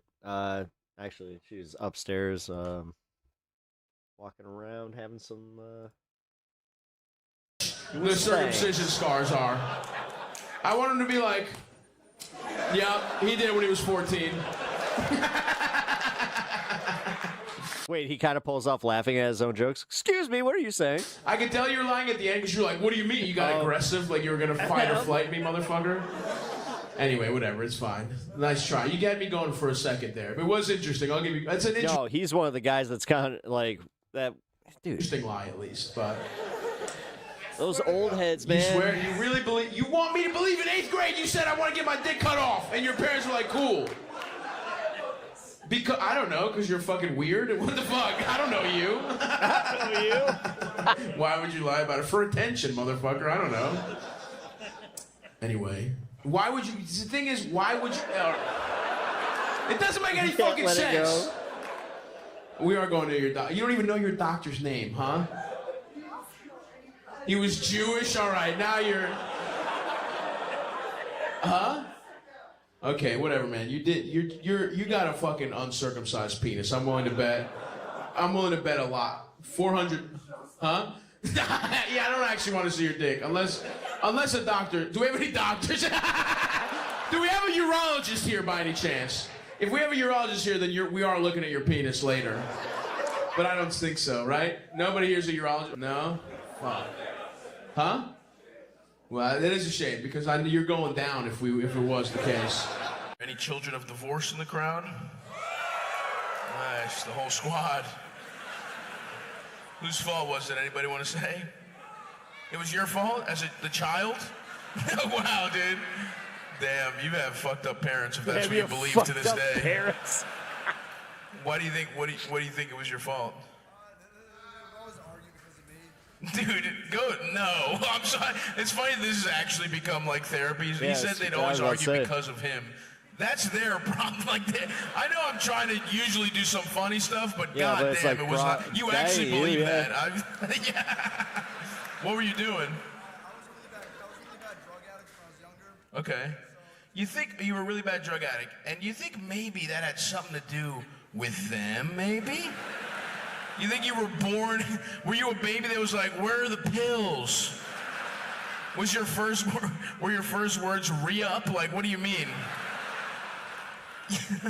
Maybe there was some chaos in the house? Yeah, no, it was a lot of chaos. Yeah. So I'm gonna guess they weren't like model parents. They did their best. God damn, you were a beaten down man, dude. God damn, dude. You need to believe in yourself more, dude. Oh my God. Yeah, I feel bad for this guy. Anytime you ask somebody about their parents and they said they did their best, never true. You know what I mean? Yep. Also, by the way, what if their best was bullshit? You know what I'm saying? Like, yeah, if I did my best at doing brain surgery, you know what that would be? Really shitty. So if two alcoholics did their best at being parents, maybe you get a drug addict 12-year-old, you know what I mean? And maybe that's not the child's fault, goddamn. Go to therapy, please, man. You're a nice guy. It wasn't your fault. Yeah, he really does need to. It was fully your parents' fault. Damn, dude. I feel like fucking Robin Williams right now. Except you're definitely much dumber than Matt Damon in that movie. I mean, don't get me wrong. I didn't say you were a genius. It just wasn't your fault that you were addicted to drugs as a child. You're very dumb. That would be funny if you did have perfect parents. You were just a real shithead 7-year-old. But I don't think that was the case. I asked, and so they got divorced, basically? This year? Dude, how is that? You think it's your fault now? God damn. Oh, goddamn, dude. Huh? I don't think it's my fault, but I always saw it coming. I was like, it's Yeah. Again, Yeah, definitely dude. some Yeah, this guy's got deep-seated trauma. They got divorced, other Yep. than you, for sure. Any cheating going on in the... No. Okay. Interesting. Damn, yeah. Not that you know. Usually Well, you were it is, fucking nodding off half the time. You know what I mean? You were down a K-hole. You weren't really the most fucking observant. Look at this shit. What the fuck is this, dude? This is some process shit. This is that kind of... This is like... Huh? What? Why do you feel the need to chime in right? I don't understand why you think it's your time to shine right now. Yeah, it's all right. This is out of the back. But yeah, the point is this is actually somehow worse. No, shut up. No, shut up. God damn it. This is actually worse than I thought it could possibly be. This is fucking disgusting. Does anyone have a dog that they want to have diarrhea? Because if so, you do? Yeah, how about you? Hey, California, thank you. That's how you get your talking privileges back, is by eating this. Alright, I need this out of my sight. But thank you, that's very nice. Is there a garbage? Anybody else have any shitty ethnic food they like? No? Okay. No, stop. We gotta chill with the bits. I wanna watch Reacher and fucking jack off in my hotel room. I don't have to work, even though my job is barely a job. Shut the fuck up. Shut what the fuck is going fuck on? up. God damn it. What do you think happened the first 3 times I told you to shut the fuck up? You think 4th time's the charm for being a dickhead? What, are you gonna keep talking now, you fucking idiot? We could throw you out, you understand that, right? It doesn't have to be fun banter. Huh? I don't? It's like dealing with online chat, guys. Are you gonna say anything stupid again? No. Okay, alright.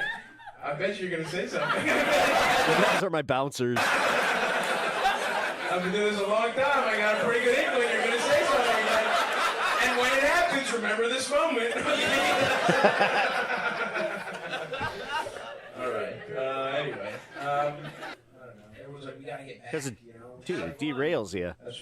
What'd I say? What'd I say? Okay, how about this? Every time you talk, you owe me $1. How's that sound? You're down $1. Would you have cash? Yeah. Okay. That's how you buy your way into the show again. You have to buy. That's actually. We'll keep a running tab. When you hit $5, that. that's when I get it. Not yet. But I got a shot. You got one? What did I have to Just eat? get it started. Corn dog. Let's go. I told you were going to talk again. This will be going to charity. No, it's not. I will be keeping this. Come on, man. I got all right, I'm taking that $5, but the next time you are getting kicked out, so I'm making you $6. Yeah, I know it's tough, right? Oh yeah, well, yeah. I'm the asshole here. You're right.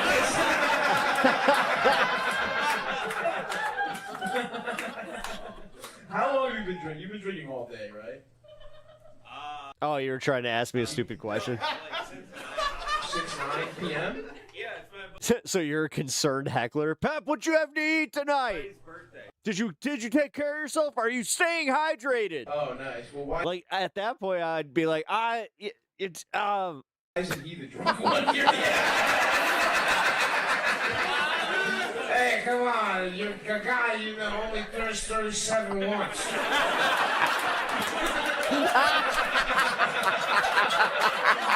guy you met at work only fucking gets older 1 year more, but different time. And you got him. Did you get drunk? It is funny though, those assholes just get to go to space for fun, and this guy will never go to the doctor in his life. All right. Guess what? You're gone. That's it. You gotta go. damn.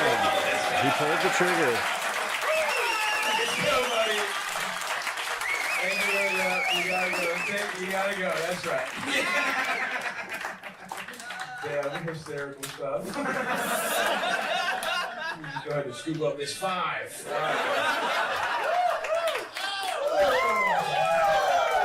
Thank you. The hardest $6 I've ever earned in my life. Damn, dude, that was, I mean, how many chances can you give a guy? Anyway, you gonna behave, buddy? You don't want to end up like your friend? Yeah. How do you know each other? We went to law school together. Okay. Somebody's lawyer's about to get a DUI tonight. Oh my God. Anybody else going through a breakup, anything like that? Heartache? Yeah? What's happening over there, buddy? Who wooed? Huh? Okay, I'm talking to the guy closer, sorry. I appreciate it. If he fucks up, you're next up, all right? None of you fucking Ohio idiots try and jump in. It's him or it's him, and then if not, fuck all you guys, all right? What'd you say? I heard something about leaving a college. She left for college and you moved to Ohio? So she went to college in Ohio? Okay, like after the breakup, or that caused the breakup, or what? That caused the breakup, and you were like, sorry, baby girl, I gotta hit the Queen City, I can't.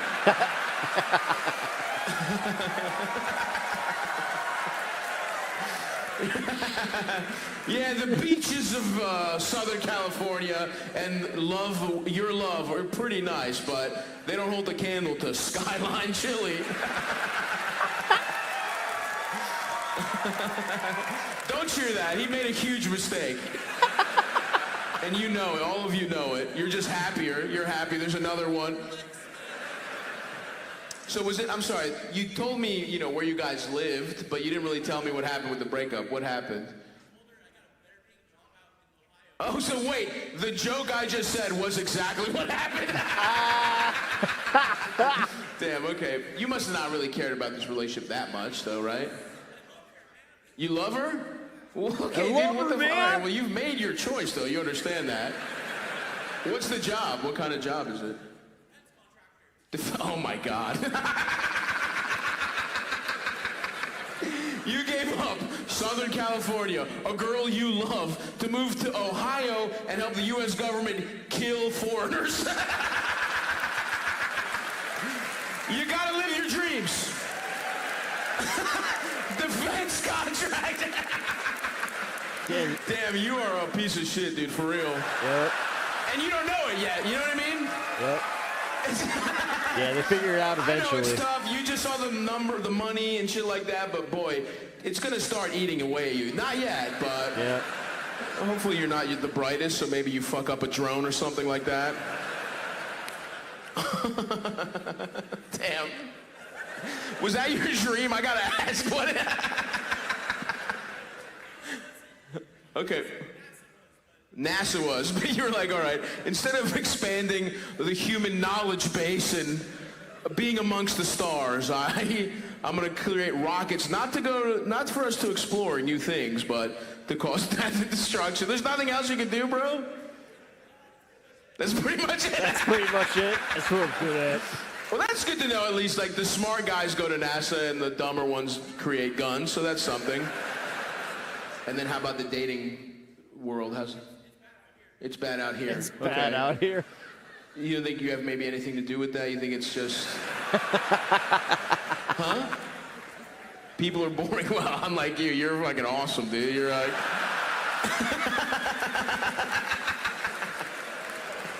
What are some of your interests and hobbies outside of defense contracting? Sex dungeons, all right. Yeah. That's awesome, dude. Do you create a little rocket with a dildo on it? There's a woman on like a fucking ladder, and he's just like, 3, 2, 1. Look, yeah, that's what you need to do. Heat-seeking dildos instead of... This is big, buddy. Turn your BDSM, your love of BDSM into an exit from your horrible career path. But yeah, and also maybe pick up one other hobby other than helping the government kill people and nutting. Those are your two favorite things. Nutting while wearing leather. Anybody here pegging? Anybody getting pegged? No. You just speaking for the whole crowd? No. So that guy definitely gets pegged, right? There's no...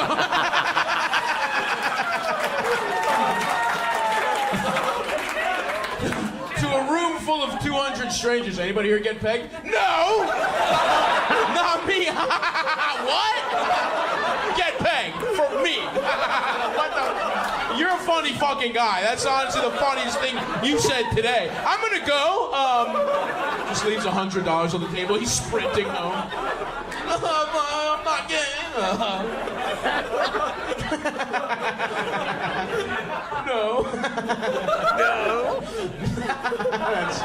That's so awesome. You said no. God, it was a knee-jerk reaction. Look, that mean if you haven't gotten pegged, that means you want to get pegged, dude. In the depths of your soul. Anybody here? No? Nobody wants to talk about it? That's fine. Oh, well. Okay, go ahead, pal. The floor is yours. Hold on, say it again. My friend Patty had one leg. Okay. She put the other one in your ass? Yeah. She had one leg. She would take off the prosthetic every once in a while.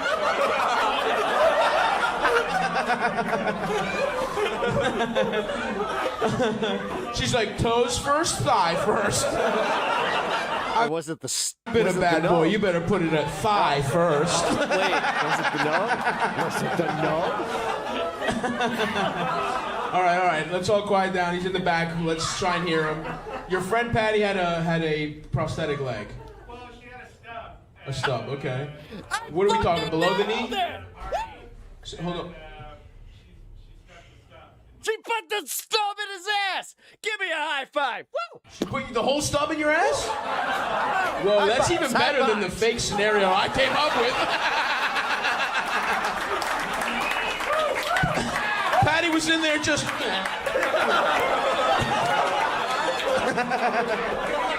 You fucking piece of shit.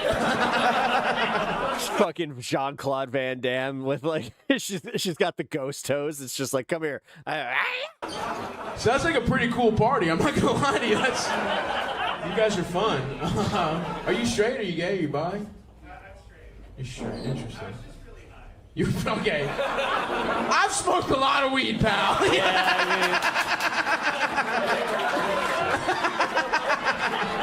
This is one of the most sexually repressed towns I've ever been to in my life. Nah, dude, you know how it gets. You smoke a blunt, you see one-legged girl. You smoke a blunt, you see a fucking picture of fucking John Stamos, you just fucking, you know, you get the munchies, you start jacking off thinking about fucking the two jack guys from the gym kissing, you know what I mean? We all know that's what happens when you get high. You don't even want to see me when I do dabs, dude. Tomorrow, actually, I'm going to a event. You do dabs. We got our own couch reserved, and like we get our own. You get in your van, you find a couple homeless guys. You say, how bad do you want to make $20? My buddy surprised me with this one. Classic weed shit, bro. You know how Cheech and Chong met at a glory hole. Anybody here going through it? Breakups, heartache? Yeah? You are, buddy? It's an easy topic. A throuple? Okay. Okay, how did the throuple start? Okay. Okay, interesting. What's going on here? How did this happen? You know what I mean? You're not this charming to make this work, so I'm guessing you started dating a mentally ill bisexual woman, is that? And you were along for the ride, right? So let's stop saying all this, I did that. So you guys were... He fucking nailed him! So you had a throuple going for 6 months or so?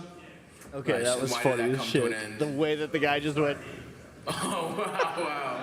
They started hating each other, and then the whole thing just blew up, or did you pick sides? What happened? You're trying to be sweet.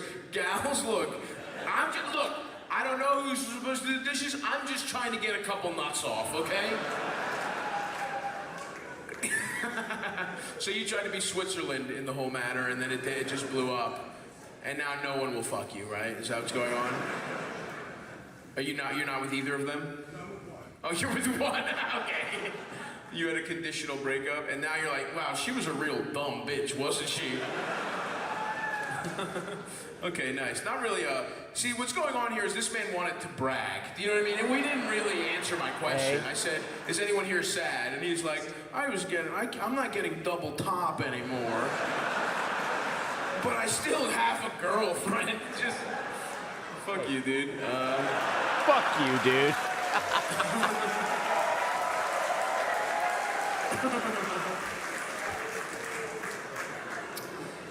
Yeah, whatever. I guess it's fun. It's nice. Well, you're not successful or anything like that, right? You're not hot or anything. You know what I mean? Like, It's just like, I gotta figure this okay, out. so just what do you do? What's your job? What's your situation? You got a play at your own place, or you do construction? Okay, good for you. That's actually a solid job. It's better than some dumb, you didn't go to college, no debt, right? Good for you, man. All right. That's all. See, they should put you on like don't go to college brochures. You know what I mean?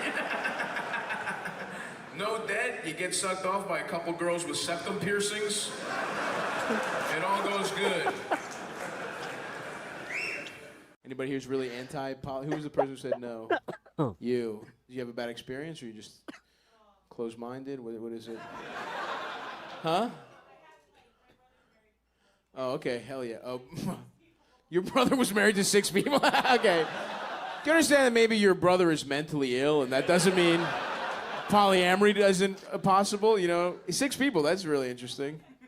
Commune. Wow. So he's like, look, yeah. In Asheville. Wow. He had to fuck for shelter. He had to They had a chore wheel that said "suck Jeff's cock" on it.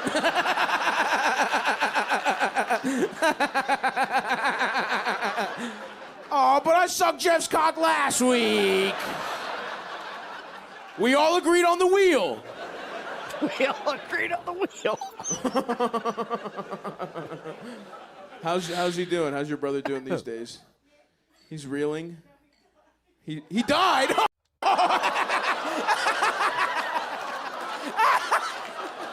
Holy shit.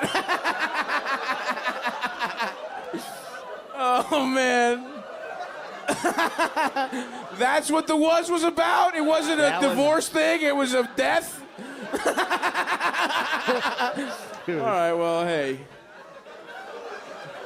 Hopefully one of his wives or husbands dies soon and they can suck each other off in hell together. Or heaven, you know, whatever. He probably didn't believe in anything. Right? Yeah. You seem pretty cool when you're dead, brother, honestly. It seems like everything's okay, all right. At least you have a good, yeah. You're like, well, look, I have to cook a lot less at Thanksgiving now. Not all 5 of his fucking husbands aren't there. Those motherfuckers go through sweet potato pie like you wouldn't believe. Any squirters here? Anybody been with a squirter? Yeah! Nice. My man. All right, chill, dude. Yeah, dude. I'm sorry, I feel this is what your life is like, isn't it? Yeah. Yeah, it's not too late. No. How did you guys meet? Damn, dude. Oh boy. I can't tell you how many times I've seen this shit happen where it's like I'm pretty sure that stand-up comics have ended so many marriages just by doing crowd work. And the worst part is, it's usually these couples that don't know what they're seeing. They just wanted to go out on a Friday night. Oh, damn. Huh? You gotta tell me. Oh, this poor woman. I feel so bad for you. She's your cousin? What? What do you mean she's your cousin? Okay. Okay. Okay. Damn, that wedding must have got buck wild, huh? I'm a cowboy for a reason. Huh? What? That's not. Listening to my podcast doesn't mean you can fuck your cousin by marriage. I don't know. No, it doesn't, man. That's okay. Listen, I think you're getting a lot of signs that maybe this isn't working. How did you meet, though? Was it a family reunion? Your mom's pool? When? How old? How old? Oh, okay. It was her son's birthday. Okay, nice. It was a No. I got you. That first Dude, must have been don't rough make and bold jokes. with this Just guy, tell the huh? story. Oh God, this is good. This man is funny. Wow, you're way out of his league. I just want you to know that. And not even looks. I'm talking personality too. You know, you are hotter, of course, but obviously, you know, just everything. He seems like he probably seems like a nice guy, but just a little too much. I'm an idiot. Yeah, dumb as shit. Yeah. Anytime you can leave. Just Dude, he said it. He's awesome. This is gonna be awesome in 6 months when this comes up again. Nah, no worries, dude. Hey, look. Hey, listen. We were all thinking it. You know what I mean? That's my job. Good for you kids. You're really gonna make it. Yeah, I think so. Damn. Really, a lot of guys do just women get beaten down by life, and they're like, what's up? You were probably having the worst week of your life, and this guy hit a belly flop, and you're like, yeah, that's fine, I'll do it. Yeah. You're just like, whatever. He seems goofy. He can drop my kids off. What happened? Oh shit, is this the one, Charmer?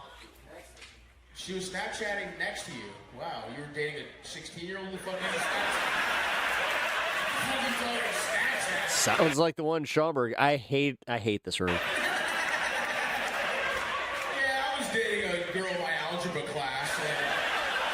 You hear how fucking like open it is? I hate it. No, I'm sorry, dude. It'd be great if it was like a fucking jazz club or like a music club of some kind, because like the acoustics, I guess, are great for that.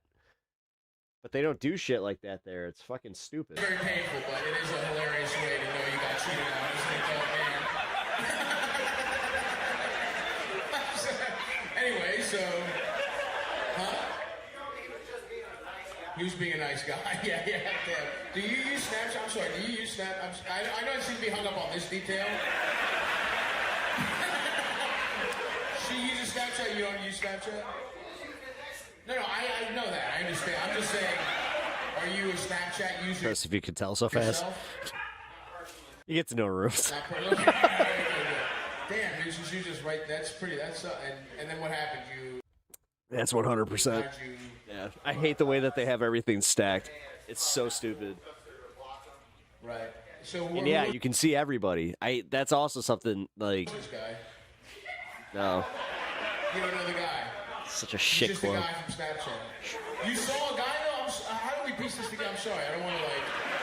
You're sure she was Snapchat? You're not just a paranoid man, right? She wasn't just. She wasn't checking Twitter. You're like, look at that. Huh? Oh, it was an ex. Damn, dude. Yeah. Oh. How long are you guys together?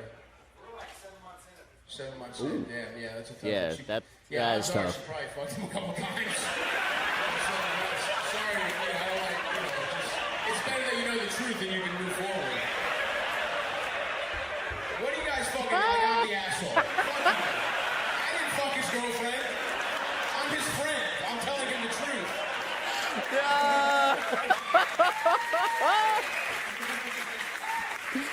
That's good. You were like, it's it's done after 8 or 9 times catching her Snapchatting guy. I get it, dude. I was the same way. I was like, I remember being younger and being like, all right, some girl's like, I accidentally got fingered at a party, and I was like, this is your 5th and final chance.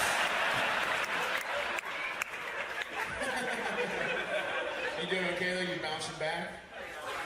You doing good? Nice, dude. Hell yeah. No more Snapchat users. That should be your rule. Huh? You deleted the app there. Very good. I'm happy for you, buddy. Are you just single right now? You dating? What are you doing? Do a little dating. All right. When's the last time you got your little peccadillo sucked? Unless you, huh? A snap? Oh, her? Okay. She's dating someone else and you're Snapchatting her. The circle of life.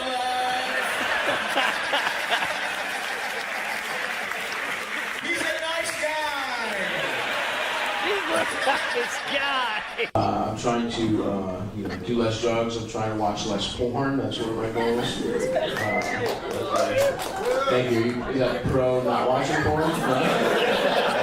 What's that? I love porn. You love porn, right? What's the last? Is that a pro? No, I love it. You beat off to? A picture of your girlfriend. All right. What a liar. Yeah, boo this thing. Boo this man. Why are you wearing gloves, Fire? What the fuck is this? What the fucking leather gloves on, you fucking lunatic? You're OJ? Oh, but you only beat off to your girlfriend? Which one is it? A lot of echo, hard to hear. It's because You want to kill her or you want to beat off to her? Yeah. unfortunately some of these rooms, they suck. Hey man, were you safe? Both. Your vibes are all fucked up, man. You shouldn't be hearing any echo right now. You have a question for me? Guess what? I don't give a fuck. Shut the fuck up. You think you get to ask questions? It's not a fucking power off. My soundboard sayseth that you must readjust your volume, sir. Wearing leather gloves inside like a psychopath. I hear your question, but you're up to no good, and I don't want to fucking. He thinks he's Gambit. I can't support a man. It's hot in here, by the way, motherfucker. There's no way. Your shits are gonna be clammy as hell, dude. They're always. Do like and subscribe. Thank you, Soul Sprout. Appreciate it. Go to a dermatologist, bro. Don't hide. Appreciate that, brother. Don't hide who you are. Get your little moist, fucked up hands. Or, sorry, I need to stop assuming. Get medical attention. Don't. You need a solution to having. I should just keep to the thanks, dude. Well, clammy hands is wearing leather gloves. You think that's a less conspicuous way to live your life? It's in the recording, for sure. For sure. I'm the one who's all over the place. Not the asshole in the flannel and the fucking leather glove. Who loves porn but beats off the pictures of his girlfriend. dude's sitting there dressed like something out of a fucking, like, one of those 50s. Oh, God, what is it? Bye Bye Birdie? Does he have, like, the fucking coiffed haircut? You have a question for me? All right. Oh, dude, did he just do this, like, with his fucking knuckle gloves? Go, you know what? No. Let's hear the man now. Go ahead. Best friend. Okay, starting off horrific. Yeah, this is bad. I would say Loved your comedy. Loved Oh, past tense? Passed away. Oh, he passed away. This is Damn. Damn. I really stepped in with this one. Okay, all right, let's go. What would you rather do? Oh, it's a would you rather? Come on, man. No. No. What do you mean, no? I'm not doing a would you rather. I'm not sure if I could do that. Dick, I don't- the hard dick from 1900. Okay, this is getting too much, buddy. You're really blowing it. I'm sorry. R.I.P. to your friend, but you earned you 30 more seconds. So quick. Oh, you're blowing it for your friend on your one chance. Would you rather go down on Steph Curry? Go down on Steph Curry. All right, go ahead. While I watch, go ahead. Come on. Or smoke weed Okay. With Jeffrey Epstein. Okay. And talk about science. And talk about science. That's the best one you can come up with. Ooh, that crowd was awesome. He was clearly making this up on the spot. Yeah, that was not your friend's. Dude, I got a good one. I let him off the hook. I was like, I don't want to answer your question. Then he's like, then he insisted and brought up his friend died. By the way, he was just like, all right, what am I going to do? Not listen now? But I will say you blew him. That is a horrible hypothetical. But it's all good because you're gonna go to a dermatologist. You're gonna get Botox in your hands. You're gonna stop sweating and you're gonna stop wearing these fucking weird, creepy gloves, right? And you're in love. That's good. Yeah. How's it going for you, man? Blink twice if you're okay. Anybody here squirt or been with a squirt or anything? Yeah, big time. Big time. What does that mean? Squirt is pee. Huh? During the middle of the pandemic. During the middle of the pandemic? Okay. Oh my God, that's my next poll. In a hotel in San Francisco. Okay, a lot of details. A lot Towards of the middle details. of the pandemic. This The guy's going in Northern for his, California air hitting me in the nostrils. Little did I know, just 3 hours. He's doing like the George R.R. Martin explanation. Hours later, pussy juice would be hitting those very same nostrils. Okay, so middle of the pandemic, San Francisco, go. Early conversations, squirting Came up in the convo before you even fucked. So she really needed to let you know this was okay. Prepared to destroy this hotel room. Just Wow. every parlor. Jesus Christ, what was going on? Did you have a gland issue? She's like, you know how to do it? And I was like, yeah. What do you mean you know how to do? What do you know how to do? Huh? I watched the video. You watched the video? Wow. You watched the video with a you watched a how-to with a pocket pussy, you were like...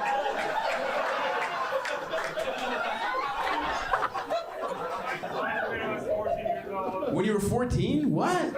Were you molested by a squirter? Wait, you watched the video when you were 14 and this knowledge kicked in? Huh? And then 20 years of practice. 20 years of practice. So you're 34 now? Yeah. And how many women have you made squirt, would you say? 35. No, Are there how-to videos? Out of here. How many women have you fucked, roughly?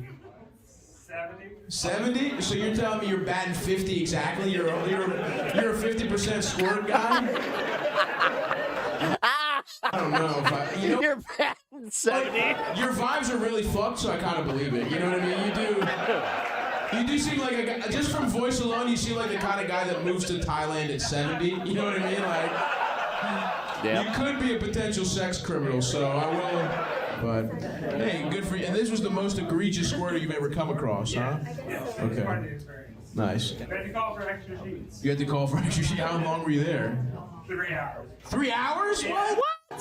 Well, okay, hold on. This fucking you had to call for extra. Why would you call for extra sheets in 3 hours? Sheets in 3 hours? What the fuck, Matt? What did the mattress It's like that's when you do like the hard walkout where you hand them back the keys and it's just like, hey, you're gonna need a cleanup on aisle whatever your room was. Like, do you have to wring it out like a sponge afterwards? Everyone, if you fuck a bunch of people, you're gonna come up against someone who is much more sexually advanced than you, right? Like that's just gonna happen, right? Mr. Squirt, I'm sure you. I lived in San Francisco for 10 years. Yes, San Francisco, the place known for heterosexual sex.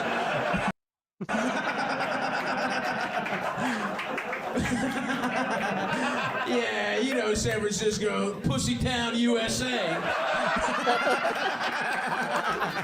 My favorite part about my favorite little tidbit about Atlanta is that it's oh God, the best Atlanta. is like the ratio of women to men is the best for when you're a guy. There's way more women. And that's not even factoring all the gay guys and then also the closeted church gay guys, which you guys have a ton of around here. This might be the capital of the world for choir directors that just haven't found the right woman yet, you know? Oh, I just hope one day it'll happen to me too. My sister looked so good in her dress, and I just thought maybe one day I'll be the husband, of course, but I just want that for myself too. I just want a beautiful woman. And single, it's a nice place to be a single guy, right? Is it going good for you guys? Any single guys? No? No pussy to be got in the front row over here? They're all like... Yeah, what happened? When's the last time you had penetrative intercourse, my friend? 7 months, what the fuck? What happened? Relax, it's all right. School? How old are you? 23. What do you study? Communications. This fucking guy. Yeah, it's been hard writing Leave him papers alone. on SpongeBob episodes. There's no time to get... Leave him alone. Hey, he's trying his best. Hey, at least someone wants to do communication. Shut up, stop. If you were a fucking physicist, I'd be like, all right, maybe. Oh, man. Damn, dude, what's the plan for communications? Feel bad for What him. are we doing? Managerial consulting. Managerial consulting. Never just mind. more Take that bullshit. back. That sucks. I take that back. Yeah. That's usually, as a child, you're like, one day I'm going to make PowerPoints that will never help anyone. Is that how you did managerial consulting? What the fuck? What do you guys do on a typical weekend with the boys here? Mario Kart, man. What the fuck? Mario. That's not wrong. It's fun to play a little Mario Kart every once in a while. No! You went to that gay bar? Okay, cool. So you were thinking like, all You right, play some Mario Kart and go and get some dick? I'm just gonna see how it feels. Today's not. I'm not gonna do anything. Excuse me. I'm just gonna fucking put the pants on, see how the fabric is. There's a girl that you're into, but she's seeing someone, and you were like, I should go to a gay bar about this. I should tell the guy on the other end of the glory hole how bad my love life is. I feel like she's giving me mixed signals, dude. Oh, fuck. Like, she hits me up all the time. Oh, fuck. Could you actually try not to get your stubble? Yeah, thanks. Just the lips, thanks. All right, you guys are fucked. I don't think we're gonna fix you guys. It's hard. Anybody here losing? I don't think we're gonna fix you guys. Trying to lose weight, anything like that? Yeah.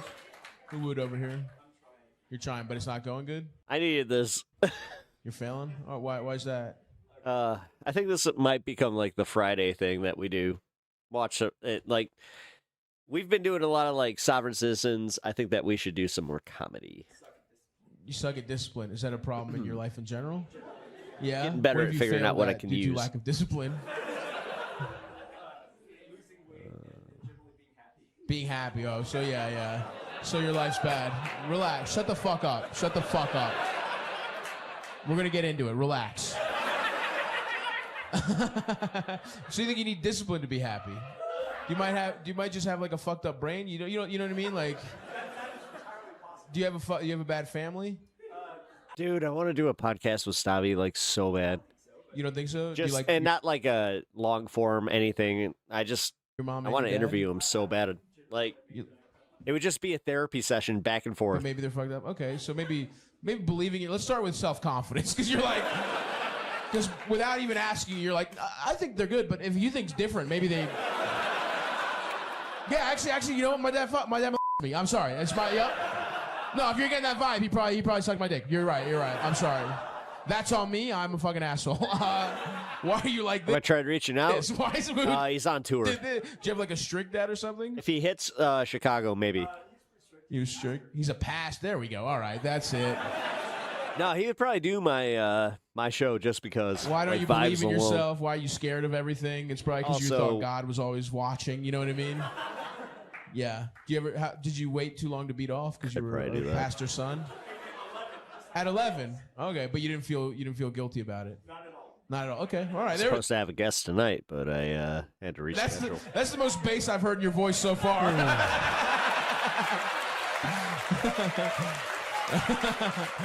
No. Actually, you know what? I'm gonna ask you guys. Johnny Walker Dread, he is be coming on probably next week. So he wants to talk about some like weird thing with oh god, who the fuck was it? It's like some basketball player.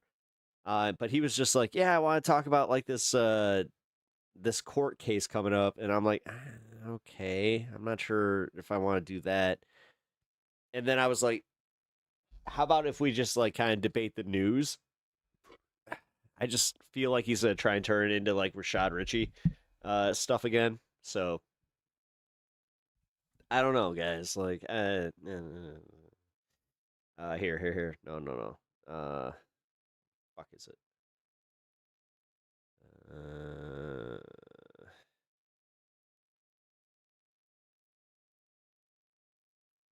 No, sorry. Carmelo Anthony. Was it a disciplined household? Yeah, I got my ass beat. You got your. Oh, all right. Yeah. No, your dad was a piece of shit. Yeah, I think my parents were okay. Couple black eyes in 3rd grade, no big deal. Yeah, I kind of want to like talk to him about other things than that. Yeah, dude. Wow, I wonder why your confidence is low. You were fucking. I don't know. I don't know what fucking Carmelo Anthony did. You That's fucking. it. I got You one. didn't finish your grilled cheese. You got a backhand. But God said it was okay, so it was cool. I will say, when I was talking to you and you're talking about losing weight, I was like, that makes sense. But I look at your body. You have a fat face, but the rest of your body's fine. Like you do. You know what I mean? Your face is like. You could surprise people. Be pleasantly surprised to see you nude, I would guess. You know, that's the way you want to be. By the way, you want to set the bar low with a nice fat face, and then you come out and your body's looking all right. Anybody here been with a strong girl before? Like a bodybuilder? Anybody stronger than them? Yes. Yeah? She beat the fuck out of me. She beat the fuck out. Okay, where'd you meet her? You met getting mugged by some woman? I actually met her on Grindr. You met her on Grindr? What do you Oh, this isn't the professional basketball player. This is okay. It's the football player that killed the white guy. I got it. Okay, I got it. interesting. Was she trans? What was she doing on there? Disguise yourself as a man and be fucking. No, shut up. Are you trying to be funny? Man, he's all about white on black crime and that kind of Be shit. honest. I'm not funny. I don't know. It's weird. Well, that's clear right now. So don't try and use the "I'm bad at this" defense when you're trying to do it. How could I be stealing? I'm so shitty at it. She didn't. You weren't on Grindr. Come on, just admit. We can all move on. Say you tried the bit and it failed. Okay, so what's worse, being on Grindr? No, motherfucker. No, you don't get a second attempt to be funny. Tell us, did that actually happen? Yes or no? Yes. Okay, we'll take your face value. Why are you on Grindr? Are you a gay guy? Maybe. Okay, boo this man, please. This is why did you double down, you dumb bitch? I gave you the. Perfectly handled. You can see, we can all tell you're fucking nervous. Oh, Grindr, that's funny. Being gay is hilarious. It's not a joke in and of itself, you dumb bitch. God damn it. Anybody else been with a strong girl? Hey, I dated a Sasquatch. You did? Okay. Are you being honest there? I am being honest. Huh? Okay. It's kind of rude to call her a Sasquatch if you're being honest. No, sit down. What the fuck do you think this is? Let me make something clear. This is not about to turn into a shitty town hall meeting, okay? Everyone shut the fuck up. No more bits. You answer the questions truthfully, or you will be ejected, okay? Arcadian? I'll have Arcadian back on. Go ahead, you dated, and then let's be nice to the big woman that fucked you, by the way. You don't have to call her a Sasquatch. Yes, she was a strong woman. Okay, all right. So how I'll ask him when he wants to come back on. did you meet her? We were in high school. Okay, nice. And We'll figure out We the went second to a mic Bible study sitch. on Wednesday nights together. You tried to get some pussy at Bible study? That's pretty cool. And you approached her? She approached you? Kind of mutual. Mutual? What do you mean? What? Well, we both just were like, hey. Okay, so somebody. Anyway, whatever. It was a long time. How old are you? I'm 44. You're 40. Oh wow, dude, this is a fucking 30-year-old memory. This is awesome.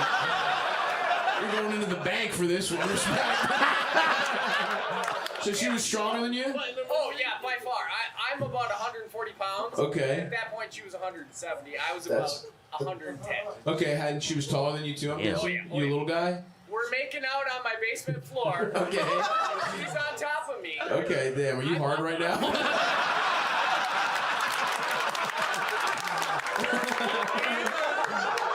Okay, huh? I'm holding my own, and then I realize I see this green glow around me. Green glow, okay. What the fuck's going on? Did everybody rehearse these? What is going on? And all of a sudden, oh, smash! What's the green glow? Let's fucking get to the point. Her Indiglow watch. Huh? She was checking her Indiglow watch. Oh, That's damn, how bad I made out. dude. You weren't slinging that good tiny dick at her, were you? Yeah. Did you guys ever have sex or just like a make out? No, just.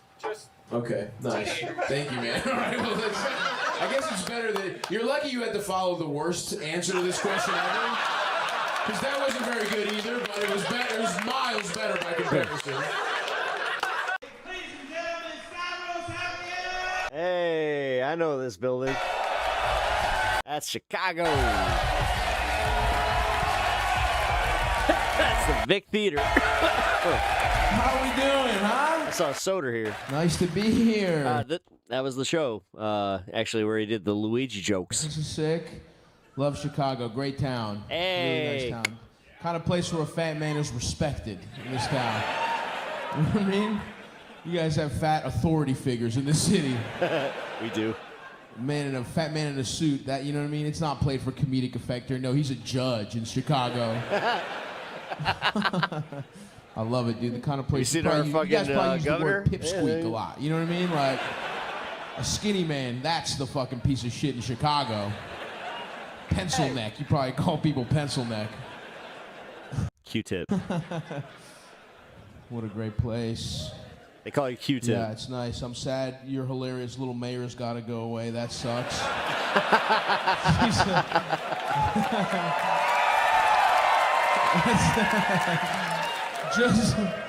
Just visually one of the funniest people of all time. Yeah, Lori Lightfoot. Really awesome. You'd think somebody that looks like that. She looks like a human Brillo pad. Would have to be competent. Do you know what I mean? Like you see someone like that, you're like, well, obviously she must be the best politician and mayor of all time.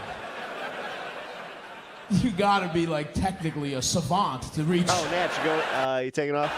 To reach Catch you this later, high a level. Surely you can't be just a horrendous mayor and look that funny as well. Yeah, she was the worst. Like on paper, you have like, okay, for example, I have a sexy doctor, right? My doctor's he's a piece of ass, I'll be honest. And I go to the doctor and I was like, hey, I'm not feeling great. I'm like, can I just do like a physical? He's like, yeah, great. And so I'm like, all right, can you give me the results? He's like, no problem, I'll call you. It's like, all right, that's kind of weird, you're gonna call me? So he calls me and he's like, you're all good. And I'm like, what? What do you mean I'm all good? Can I see like a printout? He's like, nah, you're all set, no worries. You're no problem. So I'm like, come on, there's something's up. You know what I mean? But that's the thing, he's sexy, right? A sexy person doesn't have to be good, right? They get by, right? Like, I want a fucked up look. Like, if you had to pick a doctor, you would want someone who is honestly, you would pick somebody that has gone through adversity, right? You would pick a little bug-eyed black lesbian. You know what I'm saying? Like, you would pick someone who society treats bad. Because you'd think if she can get through med school, she must be the best doctor of all time. And that's what I would think in terms of politics as well, right? And then shout out to Lori Lightfoot, just like, nah, you can be like ugly and fucking bad at your job and succeed. So, in many ways, I'm sad to see her go as like a scion for the stupidest and ugliest in society. Yeah. No You got a Greek complaints guy there. running for me. He seems like the one not to vote for. From what I've been here for like a couple days, and I'm like, nah, I don't trust that Greek. That guy's. There's no way a Greek business. I don't know. They're like just off of what I know about Greek businessmen. You don't want that guy running your city. He's gonna use the fucking city funds to add like an addition to his house. He's gonna take like special ed funds and build a pool. You know what I mean? You don't want a Greek businessman being your mayor. You know what I'm saying? Oh, we got Brandon Johnson. No 15-year-old hostess is safe if a Greek businessman. That's a city. Can't sell ideas. Let a worth a fucking damn, old but Greek guy run your town. He is sexually Whatever. harassing everyone. I think my next move, I'm gonna try being a side bitch. Ooh. I think that sounds fun. I don't like You this know? room. Be a man on the side. Anybody here ever done that? Anybody here? I just don't like the look. Huh? Did you like you? How was it? It was a hassle. Oh, did you know or were you surprised? Blagojevich. No, that was our governor. You knew. You saw them out. What the fuck? But after you guys were already dating, you just bumped into them? No. I sought out women that had... Oh, you seek it out is what you meant. Not, oh, wow. What's going on there? Huh? Dude, what a sociopath. Huh? Yeah. That's not. There's plenty of normal motherfuckers at the show, man. We got a nice father or two over there, not some guy. Not some guy fucking scanning unhappy women at TJ Maxx's. Some guy in the parking lot with binoculars at a fucking Home Goods, like, all right. Which one of these bitches just sighed when she got off the phone?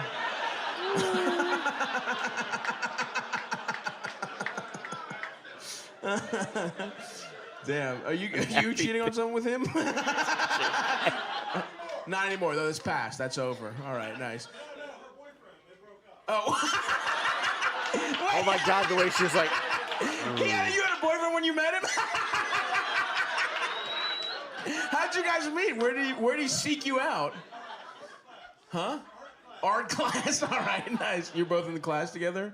Okay, that's a lot better than it could have been.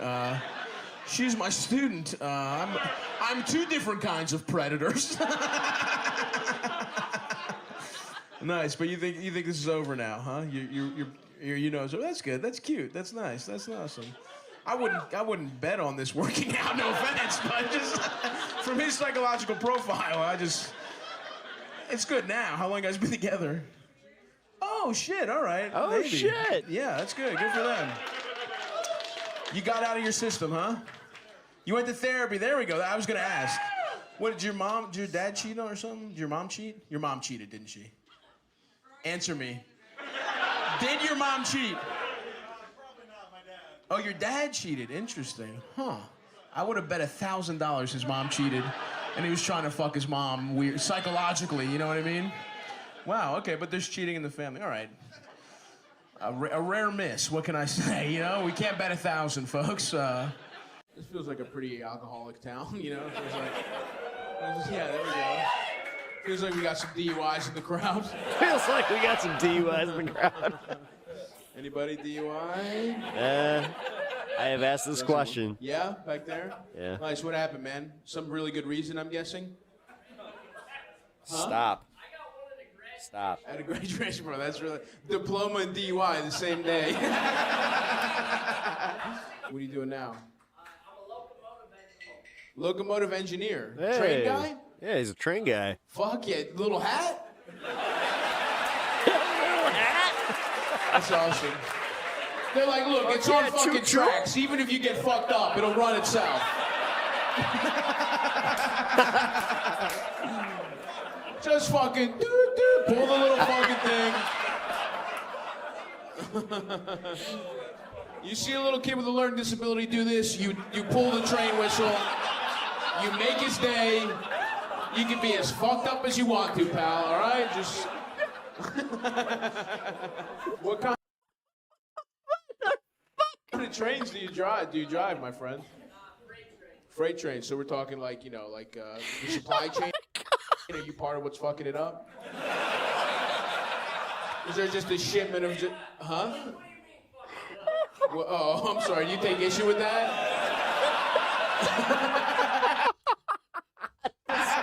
Dude, this is the greatest person to land on in a crowd. You would say everybody's gotten everything they've wanted really easily the last few months? No. And then prices have been what they should be for basic goods? Huh? This guy's a gift. Okay, a simple no would have been fine, you know what I mean? A defensive, what do you mean fucking it up? Makes it sound like maybe you can crash a train drunk, you know what I mean? Like, what, me? No, I'm not the reason eggs in Buffalo cost this much. I get tested by the state every month. I didn't put too much Kahlua in my hot chocolate and drive a freight train from a farm directly into a ravine? Nah. Just the driver, pal, that's me. I didn't have nothing to do with it, okay? So drop it! Dude, that was fucking fire. Oh my God, he killed it. Oh, that was funny. Oh, God That's damn awesome, it. Dude. Congrats, you bounced back from that DUI. You bounced back.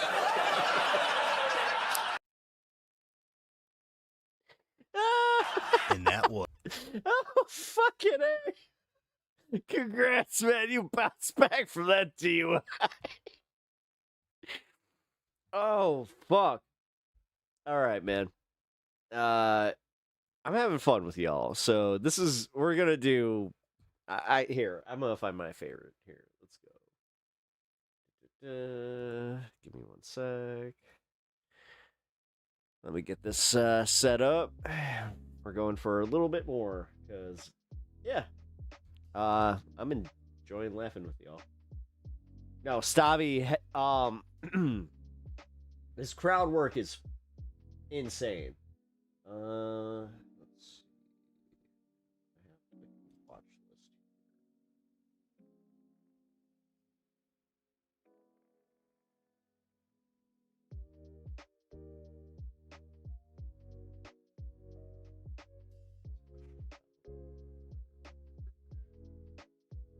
There we go.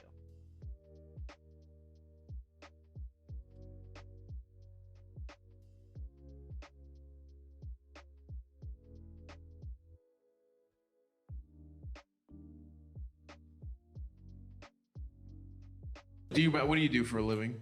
I sell people Pokemon cards. Yeah, here we go. This is it.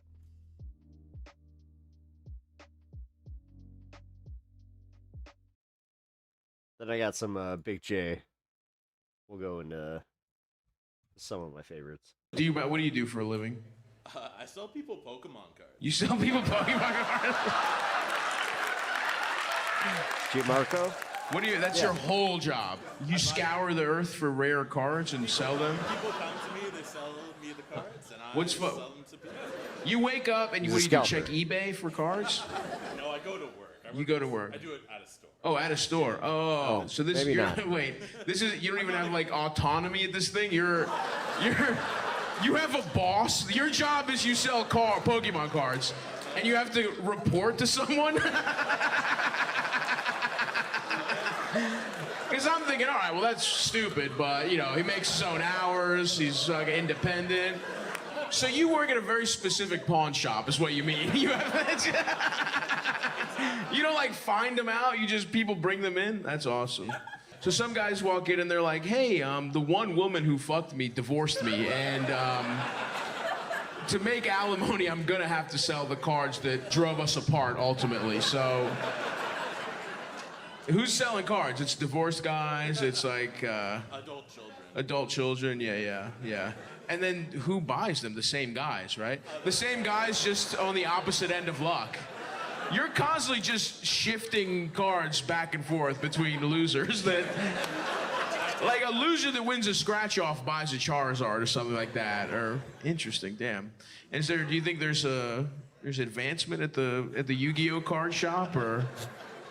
Not that much. Not that much, but it gives you time to get fucking swole. Cause you are, listen, dude. I know you dodged my initial questions about how big your arms are and stuff. You threw me a very juicy tidbit about the Pokemon store.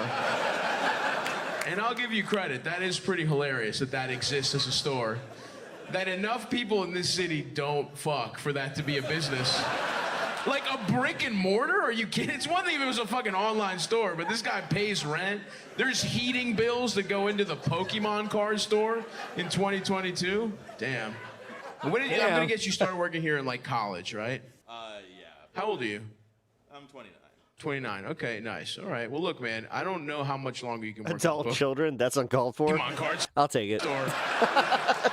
It's fine. You're a youthful guy. You're jacked. That is funny to be like you're like a strong nerd. Is that that's the kind of guy you are? Here's the secret. Huh? It's just fat. It's not just fat, bro. I'm fat as well. My arms don't look like that. Relax. If I cross my arms, not. Because you know why it's not fat, you motherfucker? Because you got real short sleeves on, bitch. All right? You know what the fuck you're doing. So don't even fucking sit here and tell me you're not proud of your arms when you got them fucking shining for everybody to see. So what is it? You really don't want me to get to the heart of what's going on with you. I can tell that. Long thunderclap. Stabby as the comedian. Hell yeah, man. Very good at fucking deflecting, but there is something in the core of you that is driving you crazy, and I can feel it. Long bong. There's one central issue in your life, and you don't want to say it in front of 375 strangers, and I get that. Like and sub. Disapproving father? No. Okay, thank you. It's the mother. It's mom. All right. He nailed the parent. That's why. Oh, you dropped out of school. How's it going? Yeah. We're going into this guy's life real fast. Nice. Wow. Over there, you couldn't have. There was just such a better way to do that than how you did it. Why here? What the fuck? All right, whatever. Anybody here bought a Pokemon card recently from a store in Toronto? Nice. Was there a jacked guy selling it to you? It was at a convention. Okay, he at least gets paid. You're doing that. You're doing that for fun? Hey.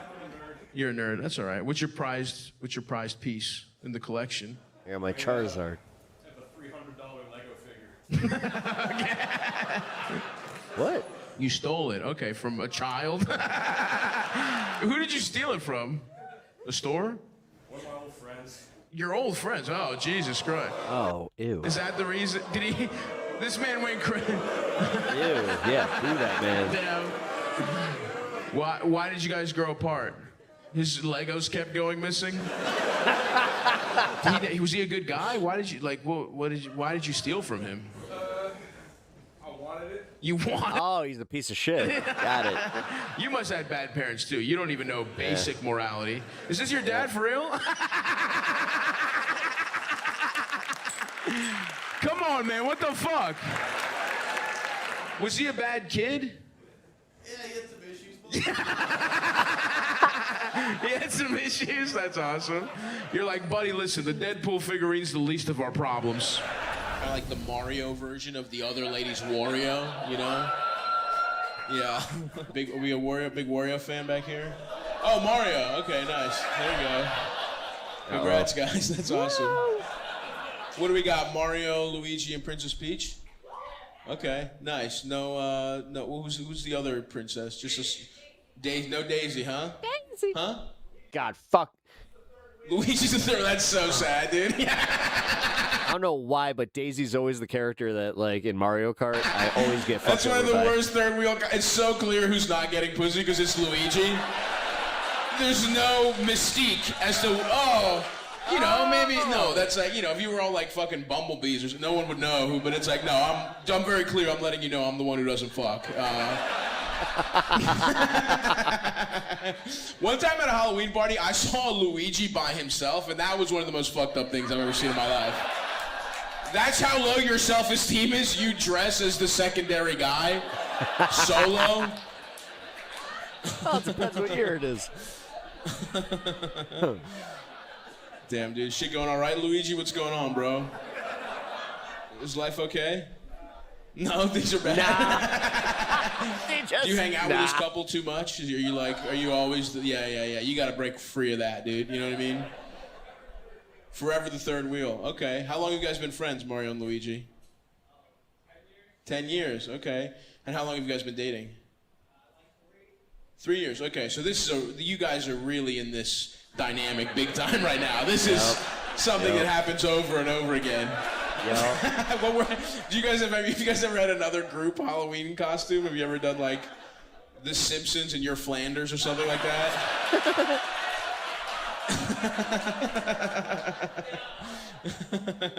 Huh? Anything like that? No? First one? Okay. First one, probably last one you'll do like this? Yeah. That's good, man. Have you been in any relationships in this since they've been dating? Has it been any double dates or just third wheeling? No, not a single one in 3 years. God damn. Peach, what's going on? We don't have a fucking friend with low self-esteem we can throw this guy's way? You're kind of fucking the money up a little bit. He's committed. He's clearly a good friend. He's ridiculing himself, dressing up in which was clearly your idea. There's no way these two thought of this. You're using him as a prop for your costume.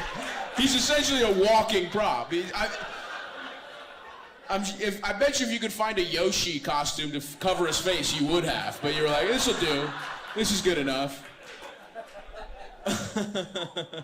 No friends? What the fuck? No friends for Luigi? Right. But you see how maybe, you know. Yeah. It's good. It was coming from the right place, but, I just kind of did break down the flaw in that thinking for the last 5 minutes. If you don't want him left out, I'm saying, do you have any friends he can fuck? Do you know what I mean? If you really want to be a good pal, not matching costumes aren't exactly what would help him out. I think letting this man get sucked off and dressing in a regular t-shirt and jeans would probably be a lot better for him.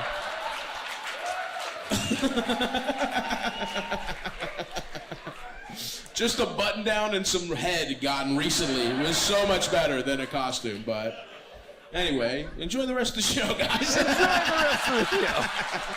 I'm sorry to break. I'm on your team, pal. Don't worry. I'm not. I know it came off as ridiculing you, and I was to some extent, but I am at least rooting for you. What were you up to today, buddy?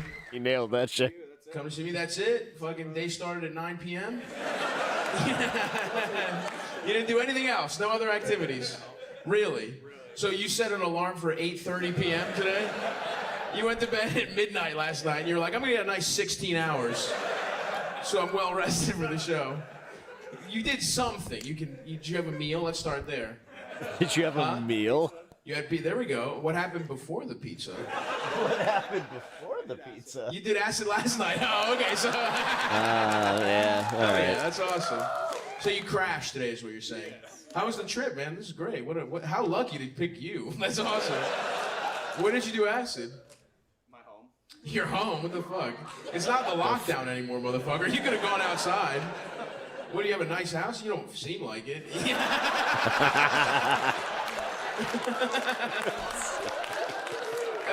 you have 2 bathrooms? How many? You have 1.5? You did acid in a 1.5 bath, dude? Come on, dude. Who is this guy? Stavros Halkias. Do you have an outdoor space? Your water's off. Okay, interesting. You can't afford to make the water payments? What's going on? You can't afford to make the water payments? What's going on? Pipes burst. Oh, I got you. And you were like, to celebrate, I'm gonna do acid. I'm gonna lock myself in my home with no plumbing. And I'm gonna do psychedelic drugs and see where I end up shitting. That'll be. Dude, that would be such a bad trip. Oh my God, I'd be worried about where I'm gonna shit and then it would anytime I felt like I would have to shit, which would be immediately, then it's the whole thing where you're just go. Interesting. Did you do it by yourself? No. Who was with you? My wife. Your wife. Did you watch something? That is a choice. You did acid on YouTube in your home? How old are you? 36. 36, dude? Come on, that's...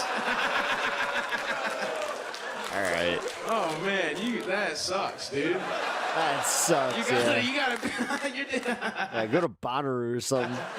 That's like sick when you're 14. What you just described was like, it's like the cool, you know what I mean? When you're 14, you do an acid in your friend's basement, you're like, dude, fucking, let's watch dude. Then when you still think it's cool that like Dark Side of the Moon lines up with Wizard of Oz, you know what I mean? Like that's, bro, I heard 9/11 might not be what we think it is. I swear to God, that was... When you're 14 and you think you just discovered 9/11, Bush doing 9/11, that's what you're doing as a 36-year-old man. Damn, all right. So shit's going bad for you in life, it sounds like. So shit's going bad for you. How long do you think until the pipes are fixed? Huh? Week and a half? Damn, you can't put a rush order on that? You should go in Where on are the you shitting? pipes. Yes. Huh? You just got a bathroom that's just a fucking designated war zone right now? Are you pouring buckets? Are you flushing with buckets? Something like that? Are you lying to me? This can't be a lie. This can't be It's not like it's, you know what I mean? It's too weird and specific to be a lie. You know what I mean? Huh? Yeah, you do. We are deep into this story. You turn the pipes on just enough to flush. All right, I got you. Okay, okay. What do you do for a living? Pipe fitter. You're a pipe fitter? No! Get the fuck out of here! Your wife's like, no, your wife's like, yeah, I mean, yeah, we could do acid, or I don't know, maybe you could find some I don't know, maybe you could check out the pipes? Oh no, you're right. Let's do acid and watch InfoWars. That's better. Your wife just re-downloading Tinder as you're talking to her. Yeah, this is a great idea. Week and a half, no problem. Yeah, we got. You're not a pipe fitter, are you? You are. Oh my God, how embarrassing. Yeah, and your wife is definitely not here, right? No. I wonder No where she's way. at.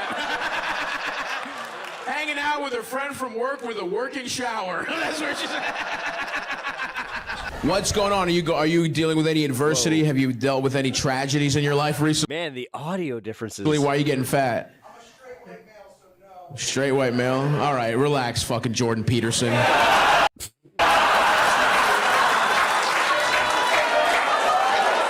You fucking dumb bitch. We know straight white men can deal with things. They just have certain other advantages, you fucking idiot. God, I'm done with you. Shut up, Jordan Peterson. Who booed Canada? Why are you so, huh? Hold on, chill out. Oh, Just fucking stop A. yelling, you dumb piece of shit, and answer my question. You have the floor. You don't have to. I know you're not used to people respecting your ideas. But I'm going to give you a chance before I'm going to guess dismissing you, but you have the chance. So why don't you like Canada? Huh? They wouldn't let us in. Damn, dude. I wonder why. You're telling me you didn't pass a vibe check? Are you serious? No way. Why? What did you do? What do you have, like a criminal record, a minor record? Huh? An assault on a police. Assault on a police officer. That'll. All right, you won me back at the end with that one. That'll do it. Bro. You fought a cop? What happened? They wouldn't let me into Canada because, I saw a cop. It was West Virginia. What else are you supposed to do? Oh, that's not. Come on, that's not. Come on. You could. That or fuck her cousin. Huh? That's good job. Your buddy really enjoyed you guys setting each other up for that one. What happened? What was the altercation in West Virginia? Like 20 years ago, I was a freshman and I played rugby for WVU. And Oh, okay. I see. Oh man, you sound like a nightmare. Yeah. Sound like a nightmare. You went there. I see. You were on the rugby team. Damn, that's awesome. we never graduated. Yeah, oh, you don't say.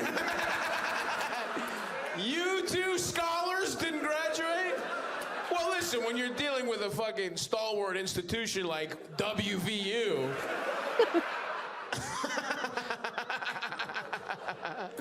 That's awesome, guys. Are you from here? No. Oh, from Philly. That Okay. makes so much sense. That's making a lot of sense right now. That makes so much sense. Philly! Holy shit, that's awesome. Yeah. Canada 100% was correct not to let you guys in. How old are you?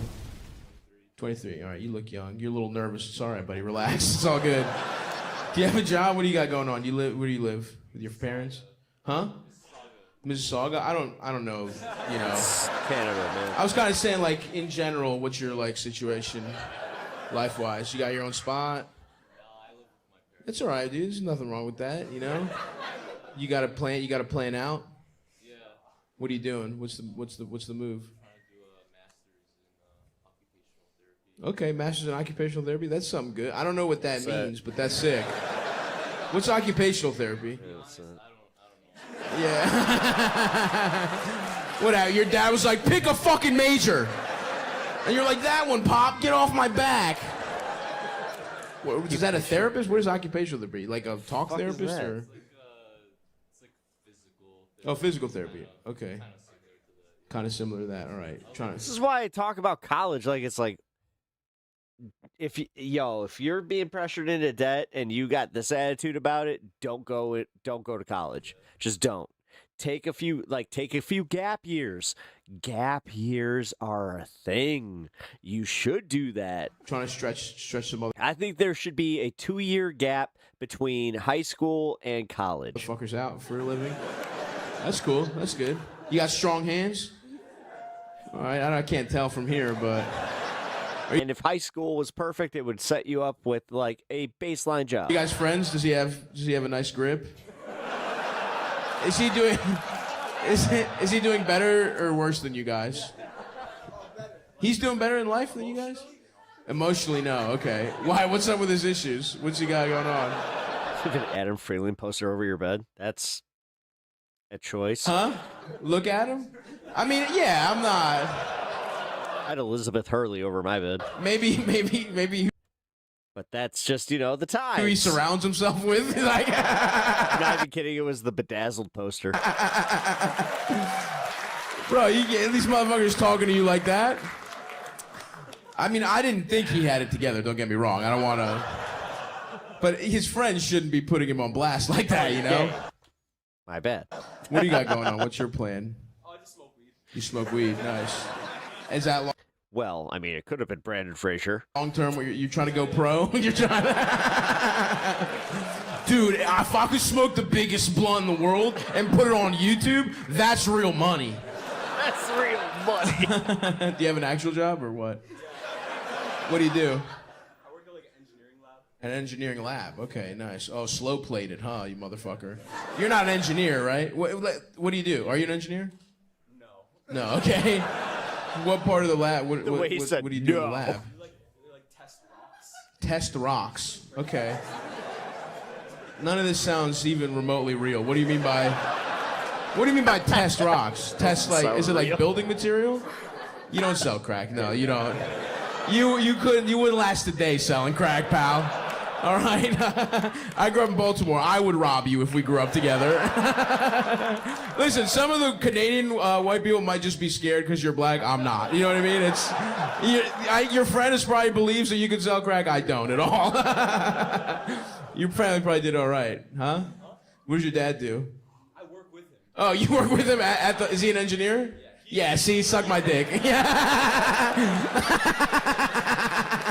Dad and engineer. That's awesome, dude.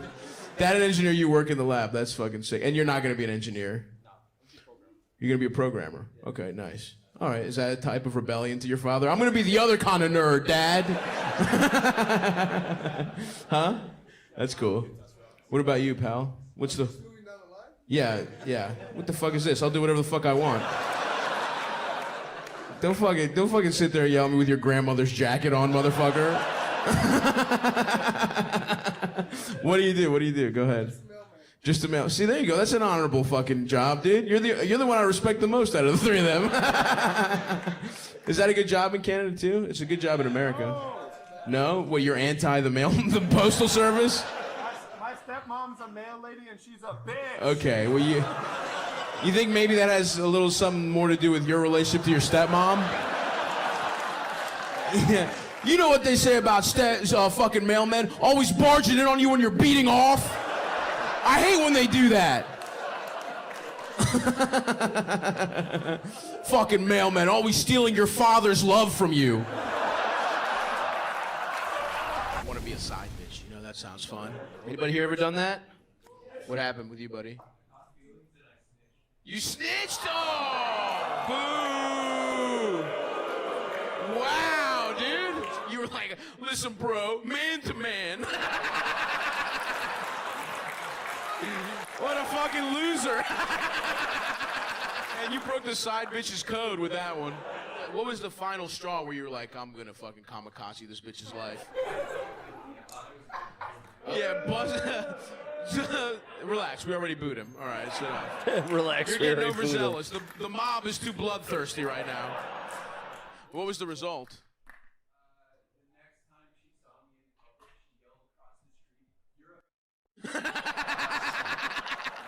You know, I don't like to sanction slurs, but she earned that one. Anybody here going through any breakups, heartache? Yeah, what happened? What's up, buddy? You, yes. What's going on? I cheated. You cheated? What a way to start. I cheated, but I'm pretty sad. But I'm sad. I hate consequences.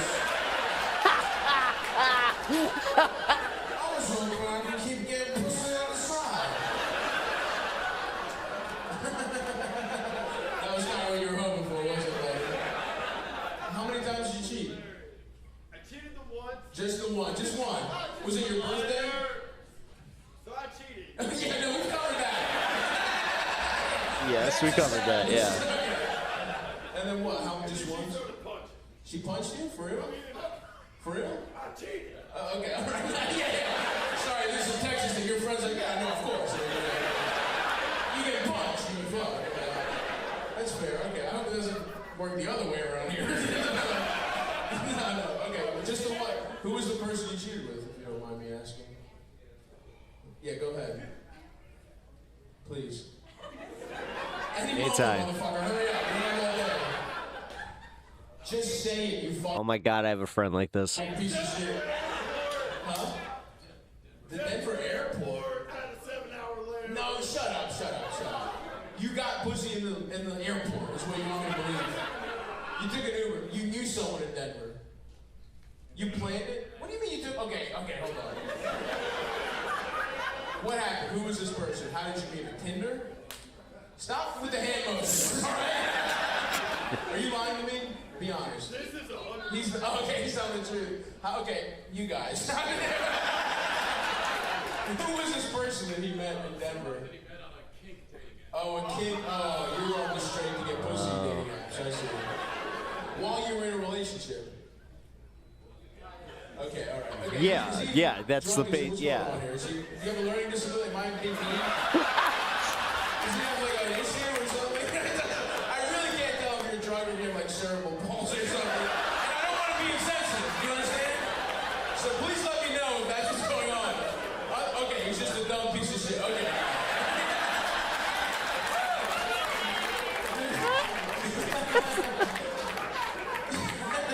Your conversational skills felt developmentally disabled. All right, that's fine. How about I say it for a friend over here?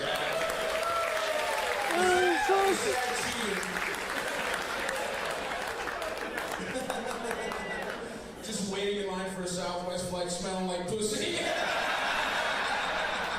Does anybody ever be off to a dead person? No, I'm not gonna. Miss Elizabeth? Yeah. Don't disrespect Miss Elizabeth. Uh-huh.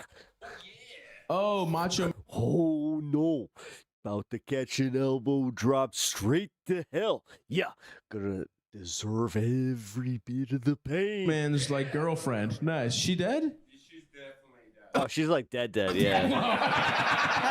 You said it like that was the reason you beat off to her. Oh, she's dead, pal. What do you know? Cause of death? Just drugs, steroids? No, not steroids. Just Slim Jims? Nice. Cocaine? Similar? What do you mean? No, she was doing pills with Lex Luger. Decided to let her go. Wanted to move on with my life. Yeah. Let her go on to TNA wrestling. She went into a relationship with Lex Luger. Yeah. Decided to do some of the pills. You know, some of the prescription, non-prescription. You never know. Yeah. No, for real. That's what happened. That's true. No, that's true. We're not going to get anywhere else. You're pretty drunk on a Monday. It's 8:00. It just turned 8 o'clock. Jeopardy hours. This fucking guy. This guy I've done that. is fucking drunk as shit in a I've done folding that. chair in a bowling alley. I unfortunately did that at a concert one time where I got a little too hammered, like right before the actual show. Respect, man. Cheers for Trump. Yeah, learn your lessons there, kids. Sad part was I was like 30. That's some real Texas shit. I want the freedom to drive drunk. How many DUIs? Huh? How many you got? How many DUIs? Buddy? How many you racked up? My dad has 3. Your dad? It's not hereditary, you fucking idiot. Yeah, it sort of runs in the family. What are you gonna do?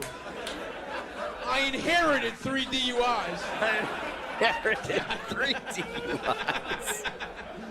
So what do you have, 4? You had to top them? You're like, your dad's like, I just want to grow up and I just want to see my son get drunker than me. You got a couple? What do you got? Nah? You're still trying to beat him, so what? No, stop. That's not how that works. Can you drive right now? Are you legally allowed? You are, okay, definitely. Well, it's not. Have you ever had to blow into a thing? Do you ever have to blow in to start your... The nose. Oh, so you beat it. You beat it by the skin of your teeth is what you're saying. Wow. And you didn't deserve to beat it for sure, right? You were drunk as hell. Why do you think they let you go? You don't know? Nah, shit, man. I don't know. He's even like, I don't know. Fuck, man. Those are irresponsible cops. I mean, what I wouldn't have given to be that cop. See this beautiful, tall, dark, and handsome motherfucker come through, fucking tipsy, and say to the kid, hey, listen, man, we can make this disappear. You know what I mean? Let me just go ahead and, oops, looks like there's a body cam malfunction. Zip. Yeah. So you do have a DUI or no? 0. All right. No, it's fortunate, you idiot. It's not. You don't want to get one. What a fucking stupid place. Does anybody here have a type when they're hooking up? Is everybody looking for anything specific? What's that, buddy? Huh? Asian or said that? You? Oh man, lanky white guy, huh? That's not good. You into anime? What are we doing? You know Japanese? Huh? What? You're dating Asian now. Okay, this is interesting. What is she, a wrestler? What are you talking about? How'd you meet her? Tinder, really? Nice, dude. Have you fucked a lot of Asian women? How did this start? Was there like a specific Asian woman that kind of started it all for you? Well, I gotta see. Yeah, take your time. Yeah, take your time. I mean, immediately, like earlier in your life. Yeah. Well, thank you for translating to dumbass. You're not a fucking young guy, you know what I mean? Like, there's been a lot of times where you got pussy in the past, that's what I'm saying. As a, teenager, was there like a formative Asian that really hooked you? Yeah, there's like, first club I went to see. First club? What, like a dance club? Like a nightclub? I was 16. You were 16 and you went to an Asian dance club? On purpose? That'll do it. You act like you were assigned the club. You know what I mean? No, that'll do it. You said like, well, you know, you get your first club on the man. I was like, Asian? What? Like it's this sorting hat from Harry Potter.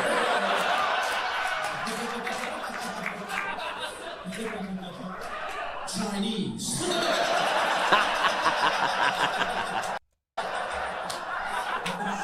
What do you mean you went to a club? You decided, you chose to go to an Asian club as a 16-year-old?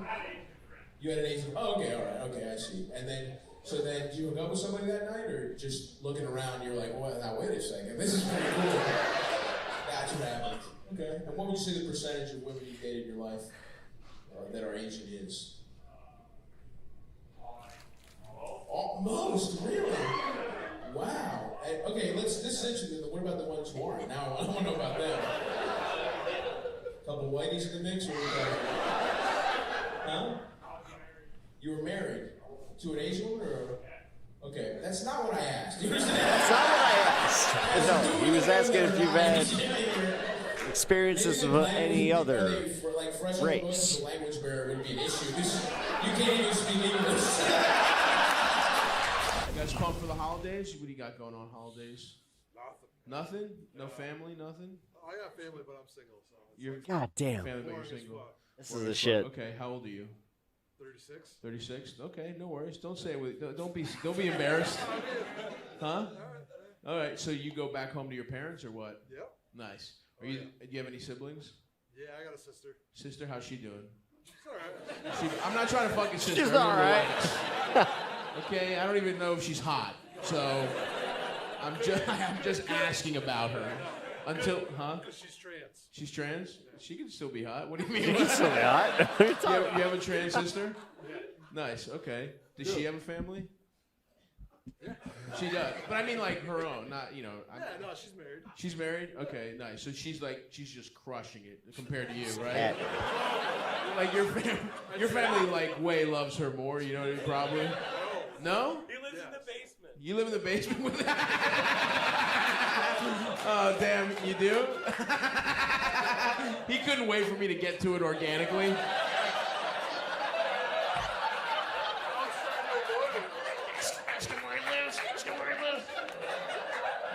Interesting, you live in the basement. Okay, nice. So going home for the holidays is going upstairs?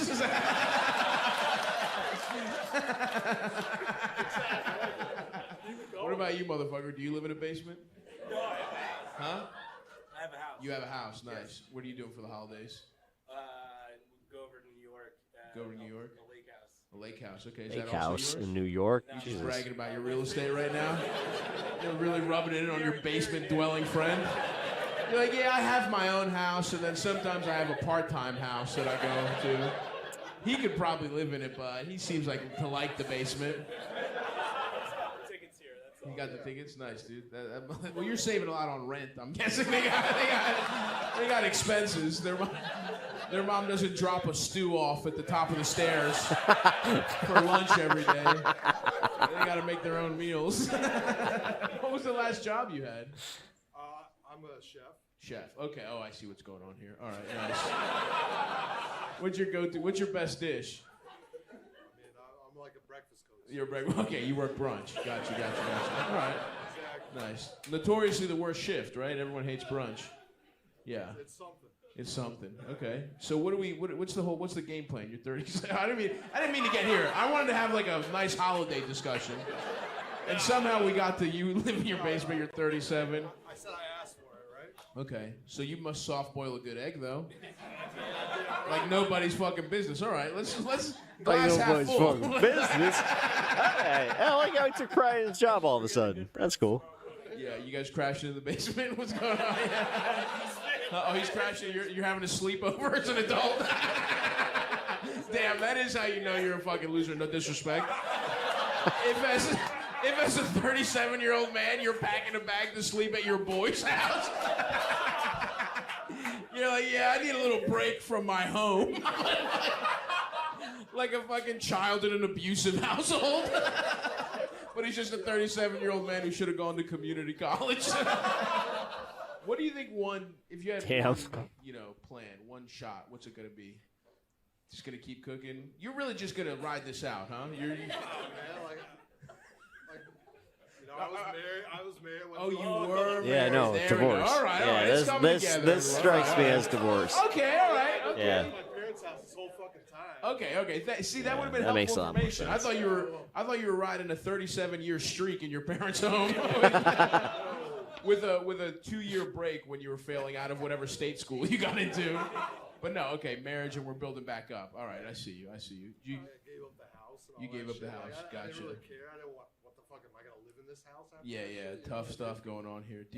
What do you want to? What happened? What do you think? Just a general deterioration of the relationship, or? She's just a whore. She's a whore. Jesus God. Yeah. You know what? I'm gonna allow that in his case. You know what I mean? Oh damn. I guess you got cheated on, maybe. Yeah, that's okay. Did you do any cheating? Yeah, there's some bad echo on this one. No, okay, damn. Fuck, dude. You could have at least called it even. Was there one time where you're like, I'm gonna be a good husband that you regret for the rest of your life, or no, probably not. 10 times? 10 times? Yeah, in his basement, just hanging out, just having an awesome party. I see what's going on. Oh, in his. What, you got a cool basement? He's married to my ex-wife's first cousin. What the fuck is going on here? What do you feel about her? Do you think she's a good person? Yeah, no, she's fine. This is awesome. Their night is ruined. You said she was fine, but she fucking fucked my life up, dude. That's fine to you? They're gonna laugh about it now, 5 drinks in. It's like, oh, she's fine, huh? I'm in my fucking parents' basement and she's fine, huh? You know your fucking wife's not here, but I'm here, motherfucker. That's cool, dude. You're gonna bounce back. Maybe it's time for a change of scenery. Time to fucking get your groove back. You're probably right. You know what I mean? Get some plugs. How much hair plug? Are you bald? I'm guessing that's why the indoor hat. Yeah. All right, there we go. How about this? This is a move I think bald men should start doing. Wigs. You know what I mean? Why not? Black ladies are killing it, dude. Every black woman I know has an awesome new hairstyle every 2 weeks. We know it's a wig. No one's like mad at them for having a wig. Why can't a bald white man have a wig? You know what I mean? I don't think you're ready to be on the forefront of that, but I think that's my next move. That's my next move, dude. Just fucking catch me with a sew-in a new one every 2 weeks. Sew-in? My shit is gonna look awesome, dude. I'm gonna have like a Brazilian teenager's straight black hair on my shit. I'm getting the good shit too. I'm gonna come out here one day looking like fucking little orphan Annie, just tight red curls. All right, sick. All right, we've done enough. Sorry to really just get into your whole life, but shit happens, you know? There's worse things you could be than in your parents' basement in Burlington and 37 years old. Not a lot are coming to mind right now, but there are. You know, what do we got? What are we drinking? Old-fashioned? Let's get this guy an old-fashioned on me. What do we say, huh? It just never. I'm like, don't do it. They know. I told them ahead of time if I give somebody a drink, it's just to get out of a hole. So don't give it to them. Just to get out of a hole. All right, here.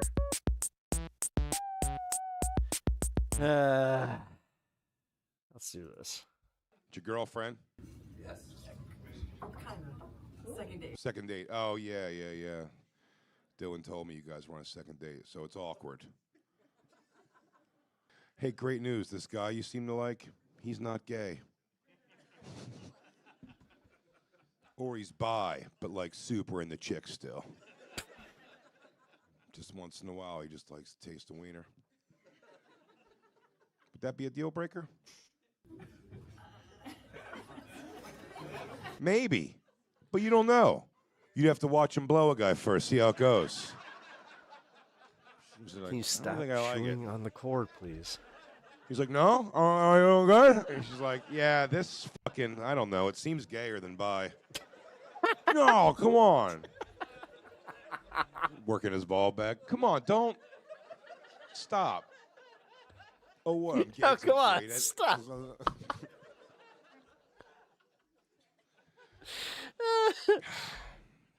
This one's a little bit more, not mean-spirited, but just... Great news, he's probably not bi. That whole Piers Morgan thing that we were talking about, like, where it's like, yeah. But he may have blew a guy in college, but Offensive you wouldn't hold comedy. that against him. That was just that one thing, to get an A in that class. It was a professor. He manipulated him. Yeah. This is a small-ass club. He was a victim. Where'd you meet? Online? At a concert. In real life at a concert? What was the concert? Jelly Roll. Jelly Roll. Or was it Dirk Bentley? Yeah, country shit, dude. You were He dressed called like it. a slut, remember? Of course you were. That's where the sluts go now. Country music. There's no more goth. Do you guys hook up the first night? No. No? You made him work? Nice. Still working. Hasn't happened yet? Second date? All right, sweetheart. What are your parents still together? This one's never had a Thanksgiving argument over here. Look at that. Damn. You just parted ways after the Dirk Bentley concert? Yeah, and then we I kind of feel bad. Second date since. So 3 dates. Wow. Have you It's whacked gonna him try off and milk anything? this one, though. No? Hey, stop. You're about to fall. You know, he's whacked off now 3 times. For sure. For sure. When he shaved his nuts, both of those times to see you. And then you were like, good night, and you kissed him on his stupid forehead, and then he went home. Dude. With his own balls while he masturbated, because he shaved them. Someone's got to enjoy them. I've been there, dude. I'd play with my own perfectly shaved nuts on a night where I thought something was going to happen. Hey, I mean, come on. We all know that, like, hey, on the other end, you know, one leg up on the fucking shot, on the sink, you know. You're ready to get out of here. See if tonight's tonight. She fucks it out with you. It's just like, Did you shave your thanks, nuts today? man. I'm pretty sure Every that day. no comedian has ever been a Every single wingman. day? God bless you. Bald? Whole thing bald. All right. All right. At least you're shaving it. That's okay.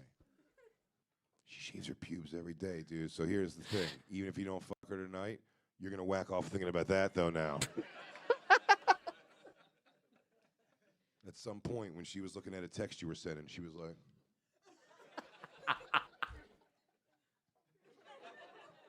She does it every day, so it's routine now. She can one-hand it. Dude, this was my favorite bit about, like, doing, like, crowd work and just seeing other guys like Jay do crowd work, where they would focus in on, like, a couple, and once you realize that it's, like, super early, you're just like, oh, I can have so much fun with this.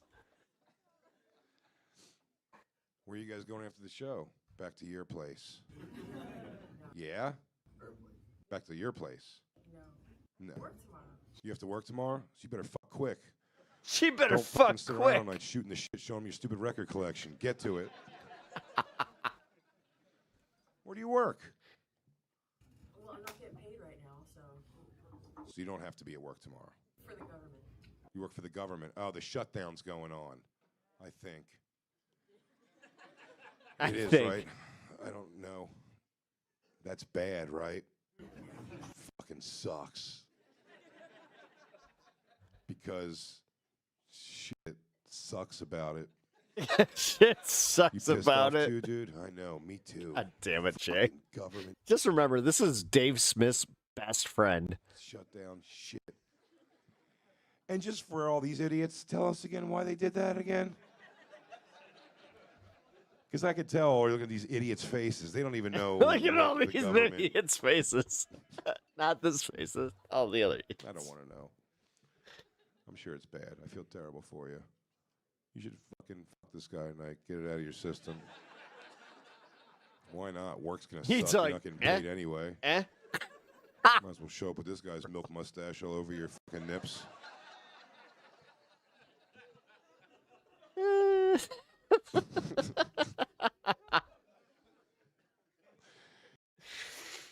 All right. Not his best. Still funny. Not his best. What do we got? What do we got? What do we got? Lady screams free Palestine at Big J. Oh boy, I'm not sure if I want to tackle that one. Here, let's go Dungeons and Dragons. I met her from Papa, my personal agent.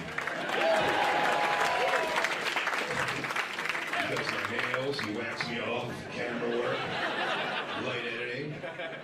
He can fit in the air conditioning ducts if we have to do a heist. Governor's Long Island. This place always makes me laugh because the menu's too big. You're supposed to be ripping into a fucking sirloin while you're laughing. You can see why they're friends. I don't like either of their comedy. Aw. Do you want the house-made red skin potatoes? You didn't even eat. It's uncomfortable as shit, right? You just leave it in front of you. Damn. You heard how this girl told you she was gonna fuck tonight. Now you don't want to have broccoli farts.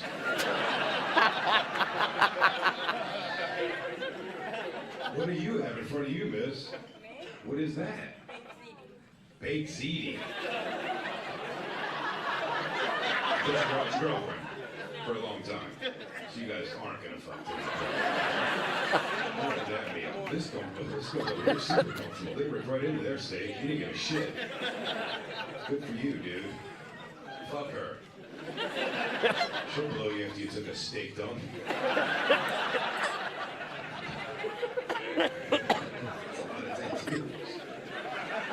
Literally going from table to table. Sorry you guys are just sitting here for Josh's dissertation for free.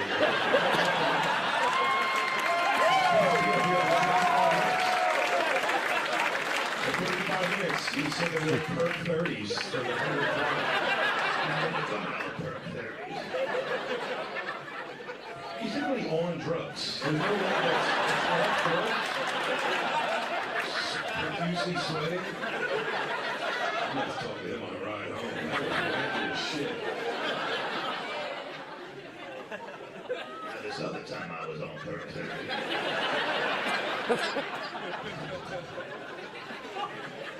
Kill a prostitute, at least I thought I did. Shallow grave, just in case. Just in case. Is this your husband here? Boyfriend. Did you guys want a tattoo thing? Where'd you meet? Online? No shit. Where, like in the World of Warcraft? Did he sire you? In some sort of, some fucking group looks like a bunch of Dungeons and Dragons. Everybody shreds guitar and never gets laid. Yeah. Except for him. I just find one chick to watch me shred. Mom! The teacher. Online, which one was it? Tinder? Yes. Really? I like how I'm mad now. Where it's like, wait a minute. First night, right? Ish? She blew you. It's a long story? That's a long story. Inch one, wet, soft.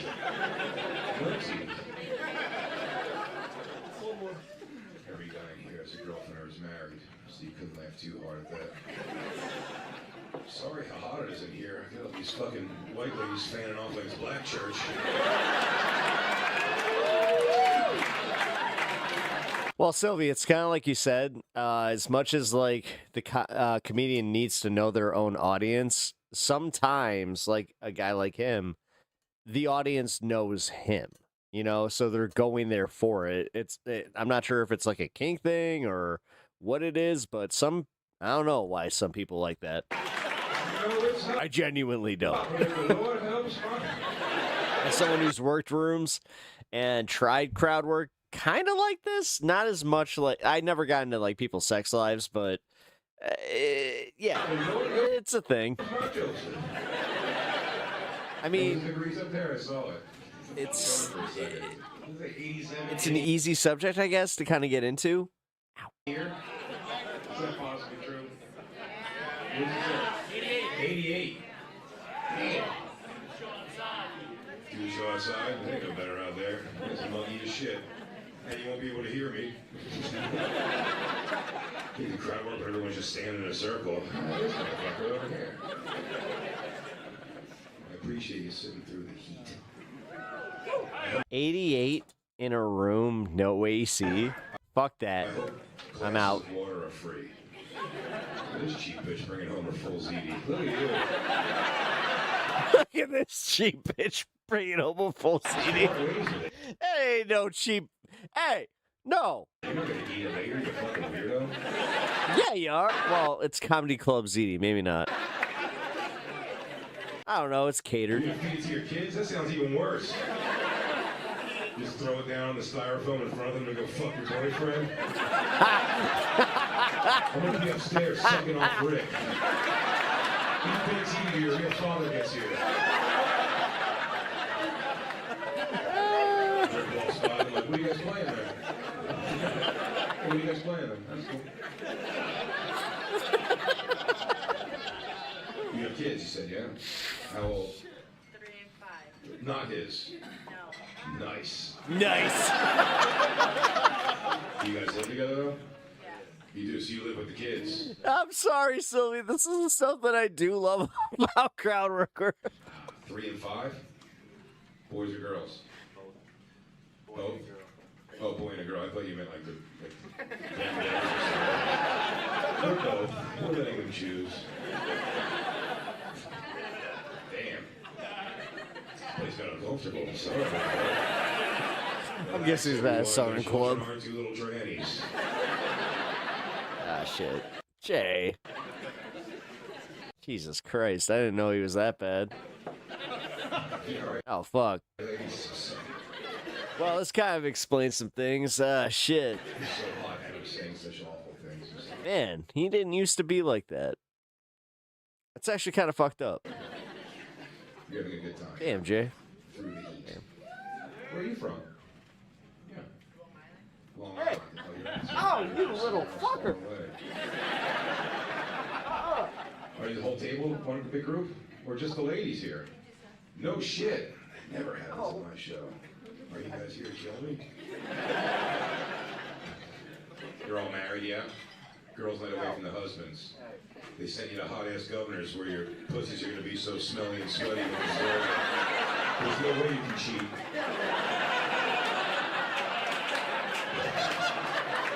Even your longest longshoreman. It's not going to fuck someone sitting in this fucking pussy soup. I assume you shaved. It's the summertime. You're late. Foolish? Foolish? Aww. Appreciate that. I'm a foolish guy, but the summers can get tough. Sorry. This is Long Island. I bet if I said, who's your pussy laser doctor, 7 names would get yelled out. But they all end in Burgerstein, for sure.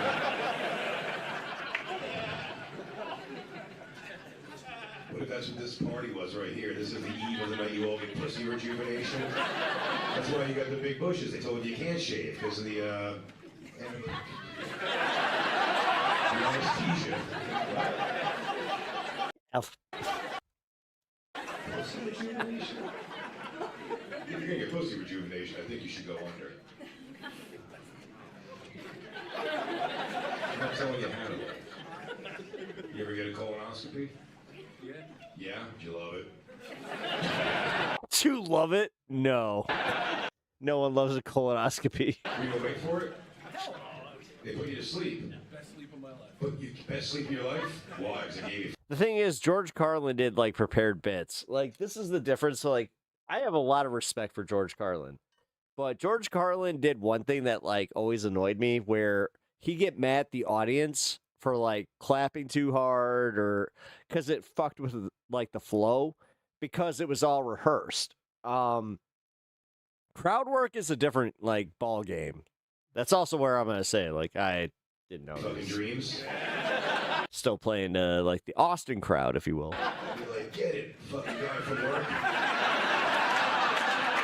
That is the problem with Big J, though, is he will literally play to like a certain audience. So if he knows he's like where like Stavi usually plays, he'll kind of lay off some shit. It was all a dream.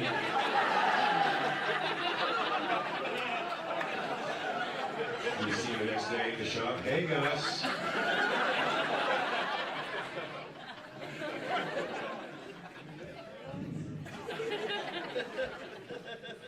Best sleep your Just realized he lost a lot of weight too. If you can stay awake for it, you're allowed to, right? I don't know. I wasn't doing it. You wouldn't stay awake for it?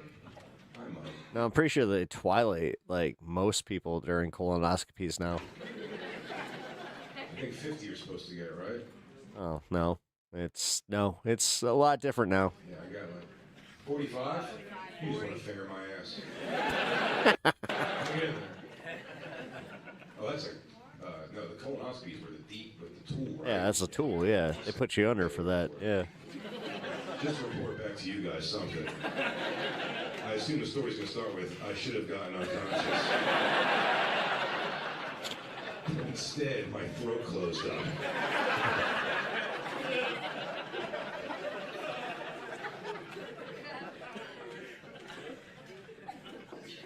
I'm gonna stay awake because if we're gonna do it, let's just do it, right? I'm gonna go fucking chin down on the fucking table and spray my ass like a video hoe. Yeah, good luck. I'm gonna cover a Soothe magazine. All married. And the husbands are what? Taking care of kids or something? No? No kids? Your husbands are all If you have insurance and you can get one, do it. playing music together? You're in a I'm band? not even kidding. Like, if you're anywhere near, like, between 35 and 50, fucking do it. No shit, what's the band called? Free Honestly, man, like, colon cancer is one of, like, the fastest growing cancers in that age cohort. So, plug. Cheap and yeah, Mitch, then yeah. dirty? I feel like you're not a fan. Tolerance and exit only. Well, you're immature and you need to fucking grow the fuck up and get your medical procedures. The way you said that, she went, what's he Jesus playing, Christ. I had my first colonoscopy when I was fucking 14 because I was having like severe stomach issues. Guitar? If I could do it then, you can do it now. Bass, that's the worst, right? He plays guitar too, but bass in the band. No one gives a fuck about the bass player. Where are you from? Poland. No shit. It's so far away. That's so far away. Is that Jewish? Are you Jewish? No? Is that an impossible thing? I don't know anything about Poland. When I was young, I heard all those jokes that they were stupid, and I stopped paying attention. You're going to Poland? I'm like, why? So I watch them all walk around in a circle looking for a corner? It's national how many of us can change a light bulb day?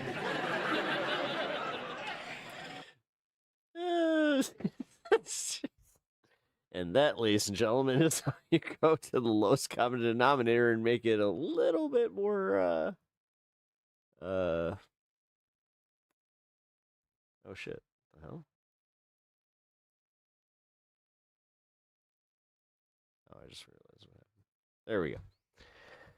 My bad, folks. Alrighty. I'll think about it for real. No, you need to. I'm not even kidding. Yeah, dude. 46? Yeah. You need to get one.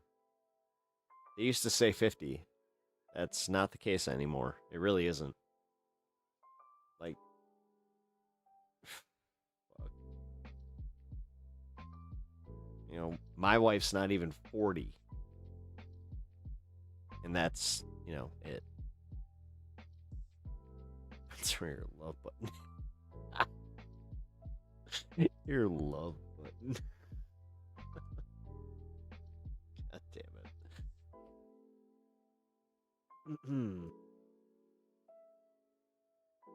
Let's see.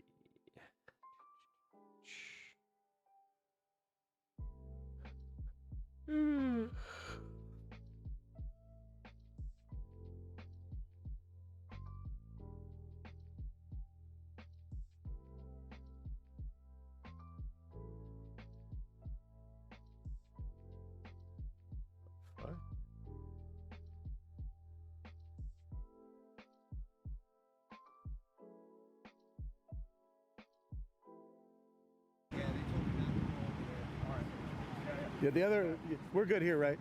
Yeah. Thank you. Be safe, guys. Get her down. All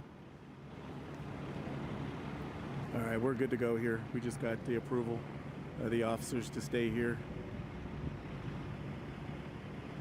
What?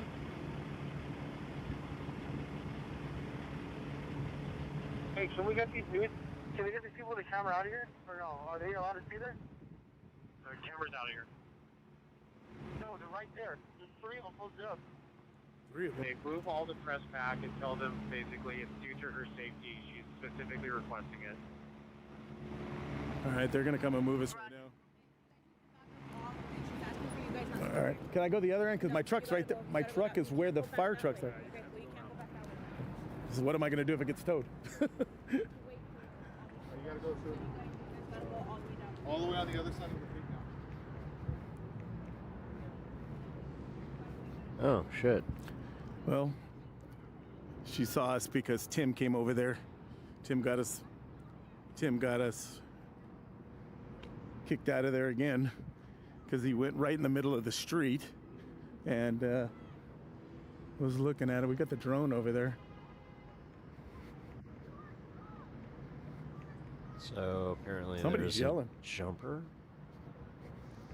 They were walking up from the southbound on North Grand to come get these headed up. Fuck. She can't see me here. Fuck.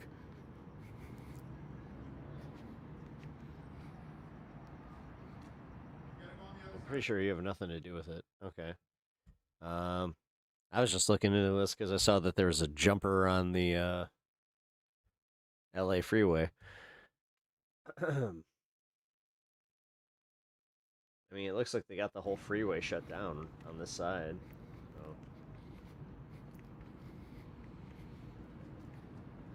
Where that tape is? I see the tape. I see the tape. I see it. I'm not blind. But he let Tim go the other way where I need to go to get to my truck. I don't know why he let him go that way when he told me I couldn't go that way. It's kind of pissing me off a little bit. Hey, 5 Alarm, how you doing, dude? We're gonna try to See work you. our way around somehow, guys. Hope you're doing well. My truck's on the other side, and it's a hell of a walk to get back over there. Covering some fun stuff. Huh? Yo! She's on the bridge. Excuse me. I had a good. Got both my cats What's out that? here for once. My other cats. No, they're with her on the bridge. She's on the other side. Dude.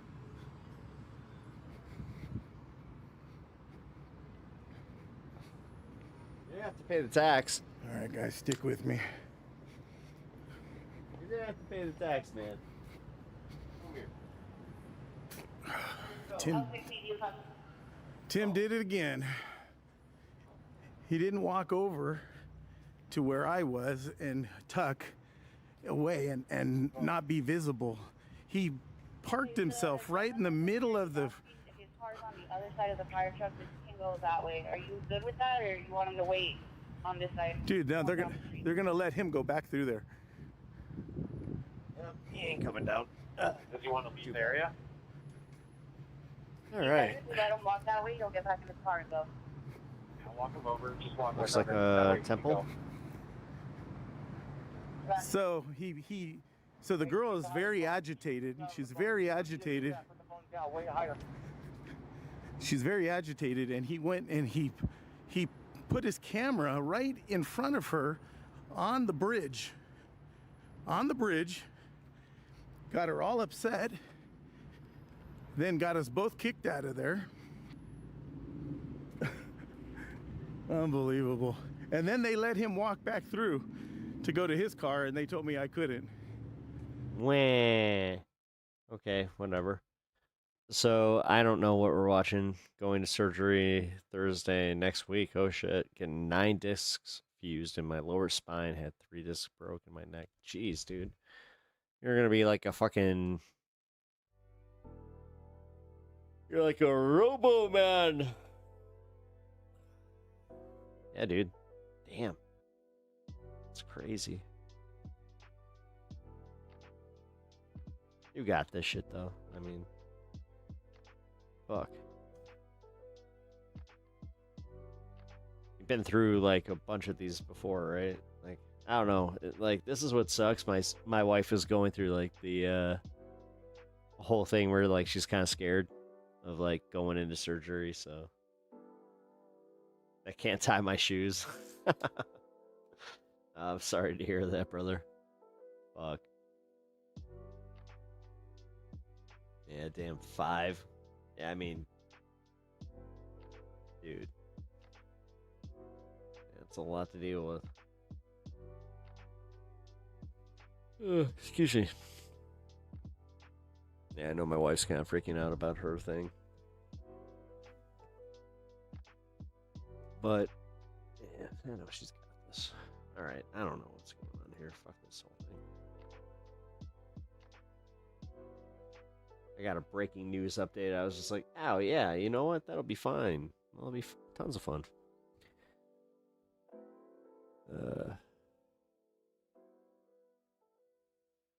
You know what they say. You're fucking detox.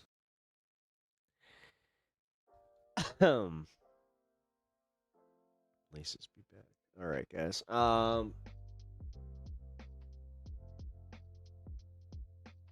This is not working, so I might end up having to end stream. Oh, shit. My YouTube's not working. Oh, there it goes. Okay, never mind. Apparently, I need to go to the home page through. Oh, there we go. All right.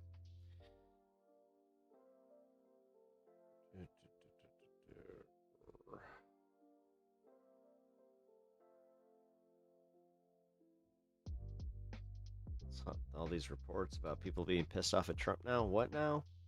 This has gotta be clickbait. Trying to get me to go click on this shit.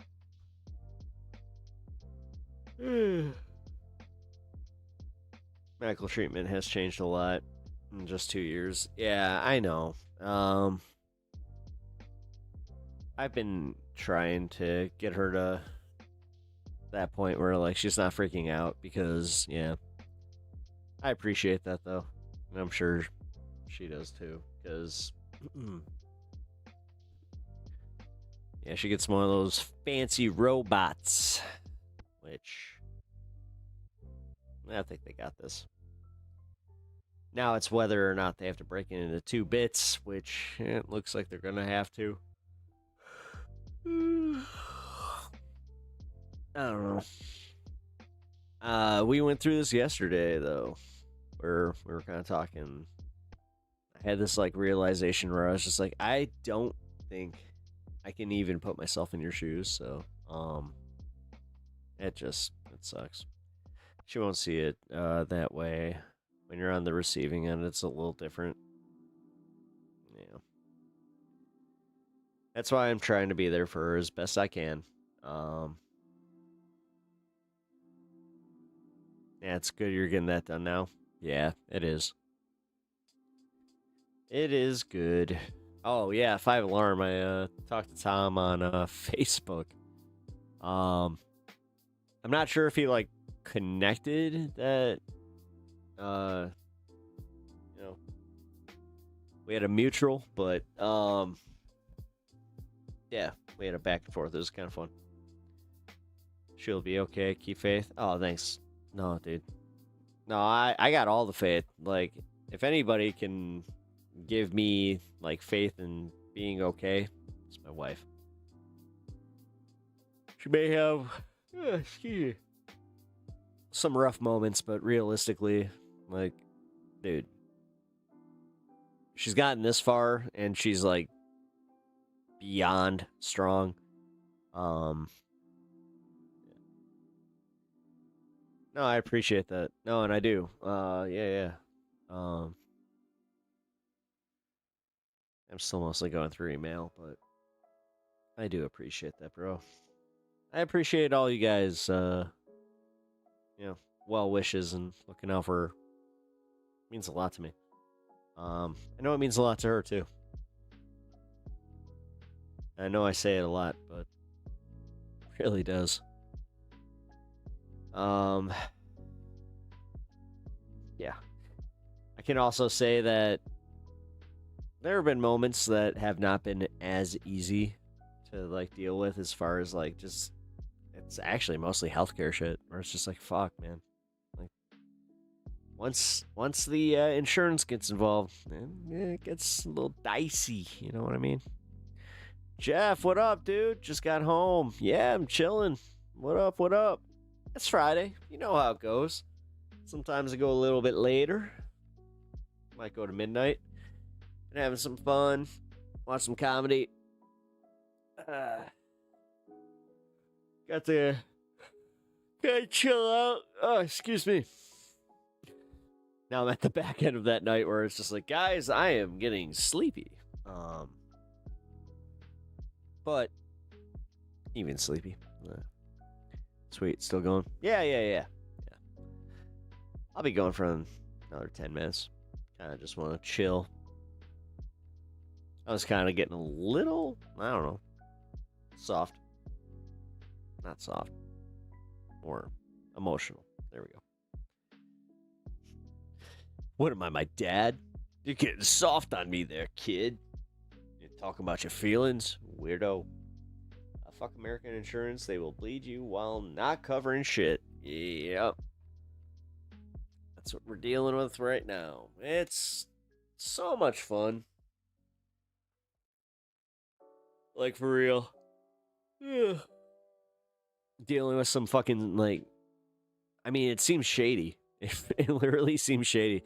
I told my dad about it, too. Where it was just like, oh, wait. I have to, like... We gotta pay, like, a... Actual, like... Not even a deductible. It's a fucking, like... It's a deposit. That... I don't know. American, like you said, American healthcare really does make you, like, kind of... Whew, boy. Makes you a little angry. But that's why we can try to vote and get active with campaigns and stuff. Hey. We should, though. Go pay on top of that. Yep. Yeah. Trust me. I know. I'm well aware. It's so much fun. American healthcare is so much fun.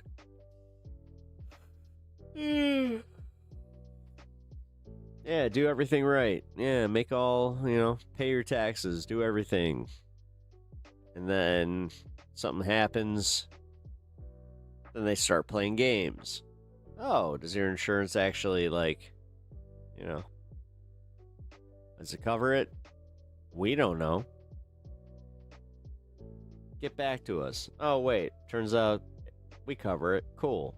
Oh, wait a minute. You didn't do this little piece of paperwork. It's just... It's stupid, man.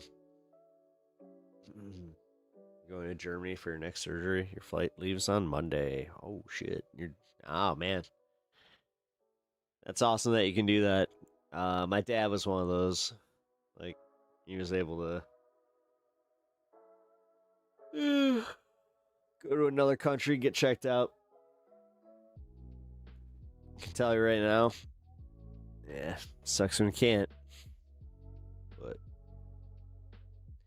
Jen Person, hello. Welcome to the show. I appreciate you being here.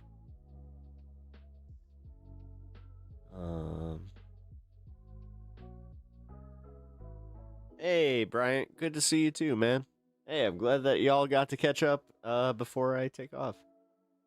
I'm kind of late, aren't you? Yes. Yes, I am. And I'm going to be going to bed in about 10 minutes.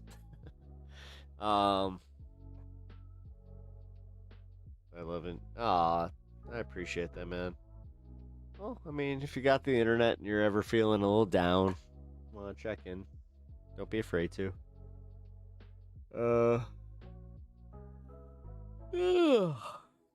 But man, I hope everything goes right. Goes well for you. Also, safe travels. Like, you got decent amount of plane time ahead of you, but if you haven't watched The Boys, check that out. There you go. That'll get you to Germany. That entire show. Yeah. Actually, fuck, I think that you might get like through 2 seasons, maybe. Not even.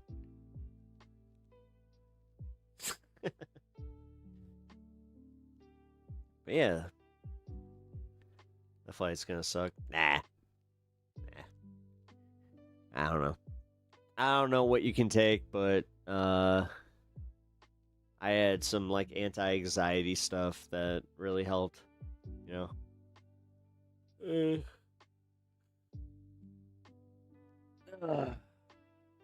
Got to fly with my iPod. I watched Ninja Assassin twice. I watched The Matrix and a few other movies because this was my literal iPod.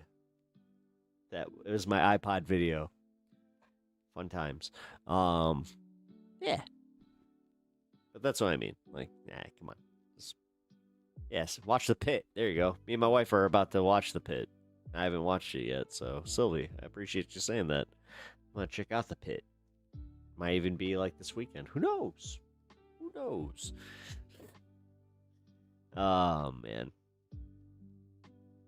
6 hours? Yeah, 7. Nah, no. You'll be fine. You'll be fine. Like I said, find a show. Let's see. The show you can knock out in 7 hours. I mean, shit, pretty much any first season, second season of whatever. I would probably, if I was going to a European country with 6 to 7 hours travel time, I'd watch Lord of the Rings, Fellowship of the Rings Extended Edition, and Two Towers. And then I would watch Return of the King on the way home.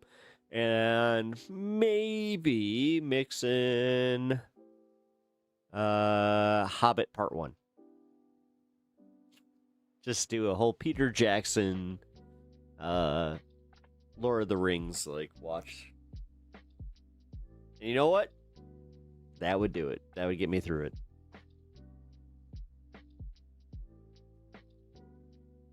That is a long ass flight, but I don't know. I also took like a nice little sleep ailment, if you will.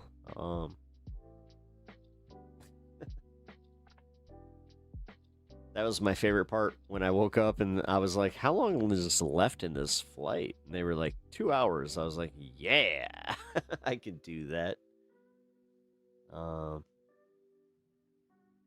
Lost audio.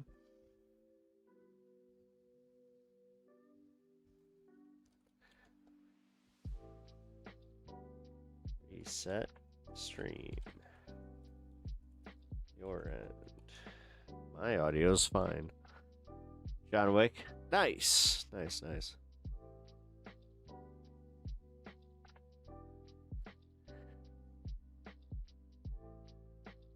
Yeah, actually, I think John Wick would be good.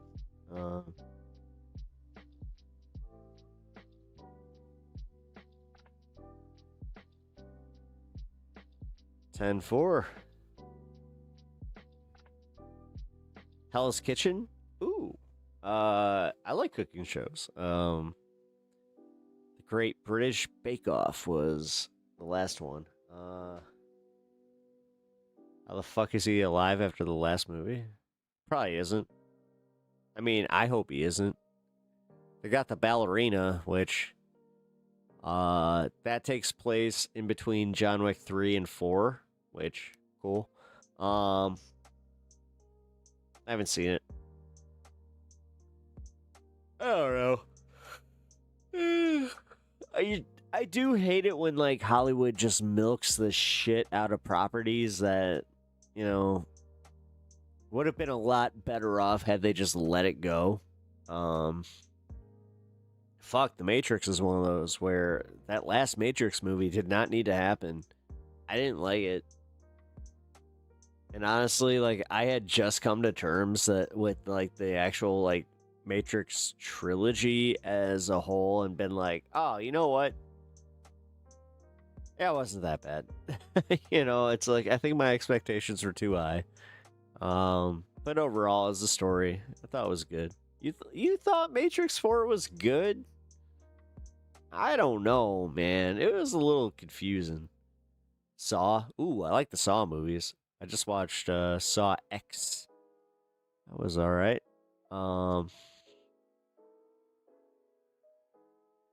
Pretty sure there's another one after that. Spiral was all right too. But yeah, you know, well, I liked it. I liked it. They lampshaded the badness. Yeah, no, Matrix 4 seemed pointless. Yeah. Yeah, they made a fourth one. Without Morpheus, but with Morpheus, who is a different Morpheus. Because, you know, even Lawrence Fishburne was like, I don't think this is a great script. It really wasn't. I'm going to be honest. I didn't like it. I really didn't. Oh, actually, wait. 5 Alarm. Watch the show Dark. If you have Netflix or, you know, Sail Ye Seven Seas, Ehar. Dude, yeah, the show Dark. It's very good. Pretty sure it's Norwegian. I think it's Norwegian. It might be Polish. I don't know. All I know is it's good as fuck. I shotgunned that entire show in pretty much like one weekend. It's German. Oh. Well, fuck me. Well, either way, it's good. Watch the show Dark. It's 3 seasons long, and honestly, it's worth it. It's so fucking worth it. I don't want to explain anything either. It's good. You watched Dark, but it was one of the first shows I watched high with friends, so I don't remember any of it. Oh, it's so good. It's so good. The way that season 3, like the way, like it's one of those shows that like from start to finish, it all makes sense after. I mean, I'll just say this much. It's got some sci-fi elements. There we go. Every character is down. Yeah. Hannah. Yeah. All right.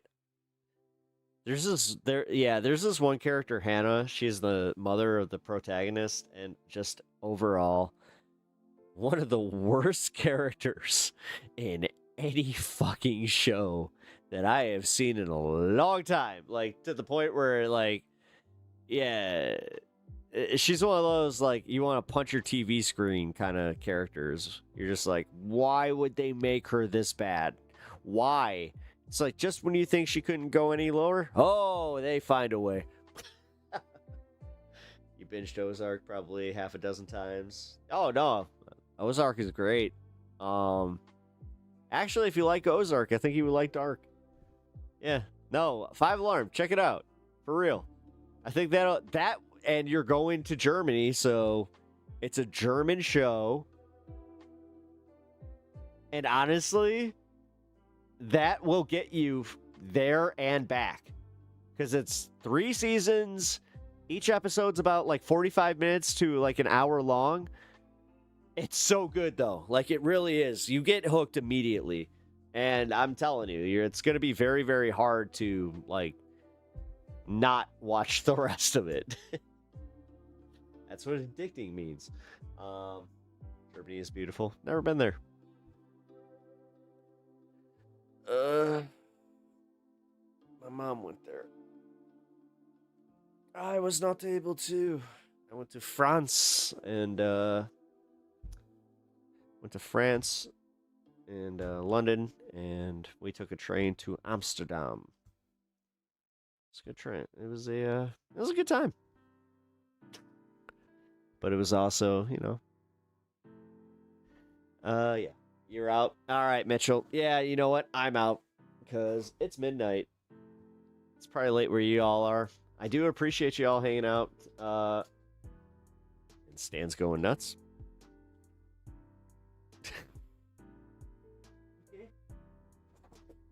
Good. Oh, my itchy boy. All right, everybody. So you're aware I've dropped you in TYTL last night. I am in my 9 content careers at this point, so I'm pushing you where I can. Oh, thank you. I appreciate that 5 alarm. Thanks, man. I really appreciate that. Yeah, I'm trying to get out there. Like I said, I had a back and forth with Mr. Tom. It was a good time, but yep. Good night, folks. I appreciate you all hanging out. Tomorrow is likely no stream unless I feel like it. And who knows, I might, because we got that Trump game that is a blast. So tomorrow, pep walks? I don't think so. I think that's next weekend, because I got this, like, I don't want to ruin it. I'll talk about it next week. So tune in. No matter what, I'll be here Monday. But yeah, keep your notifications on, and I will catch you later. Good night.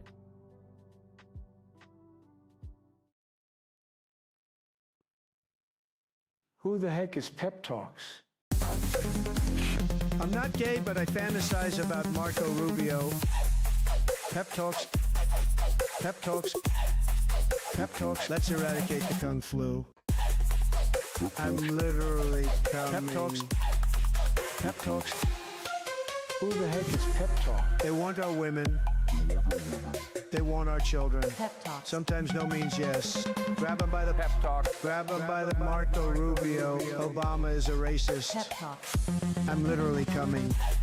I'm literally coming. Pep Talks. We found weapons of mass destruction. My fellow Americans, it has been confirmed today from Pep Talks that we are indeed all high on politics.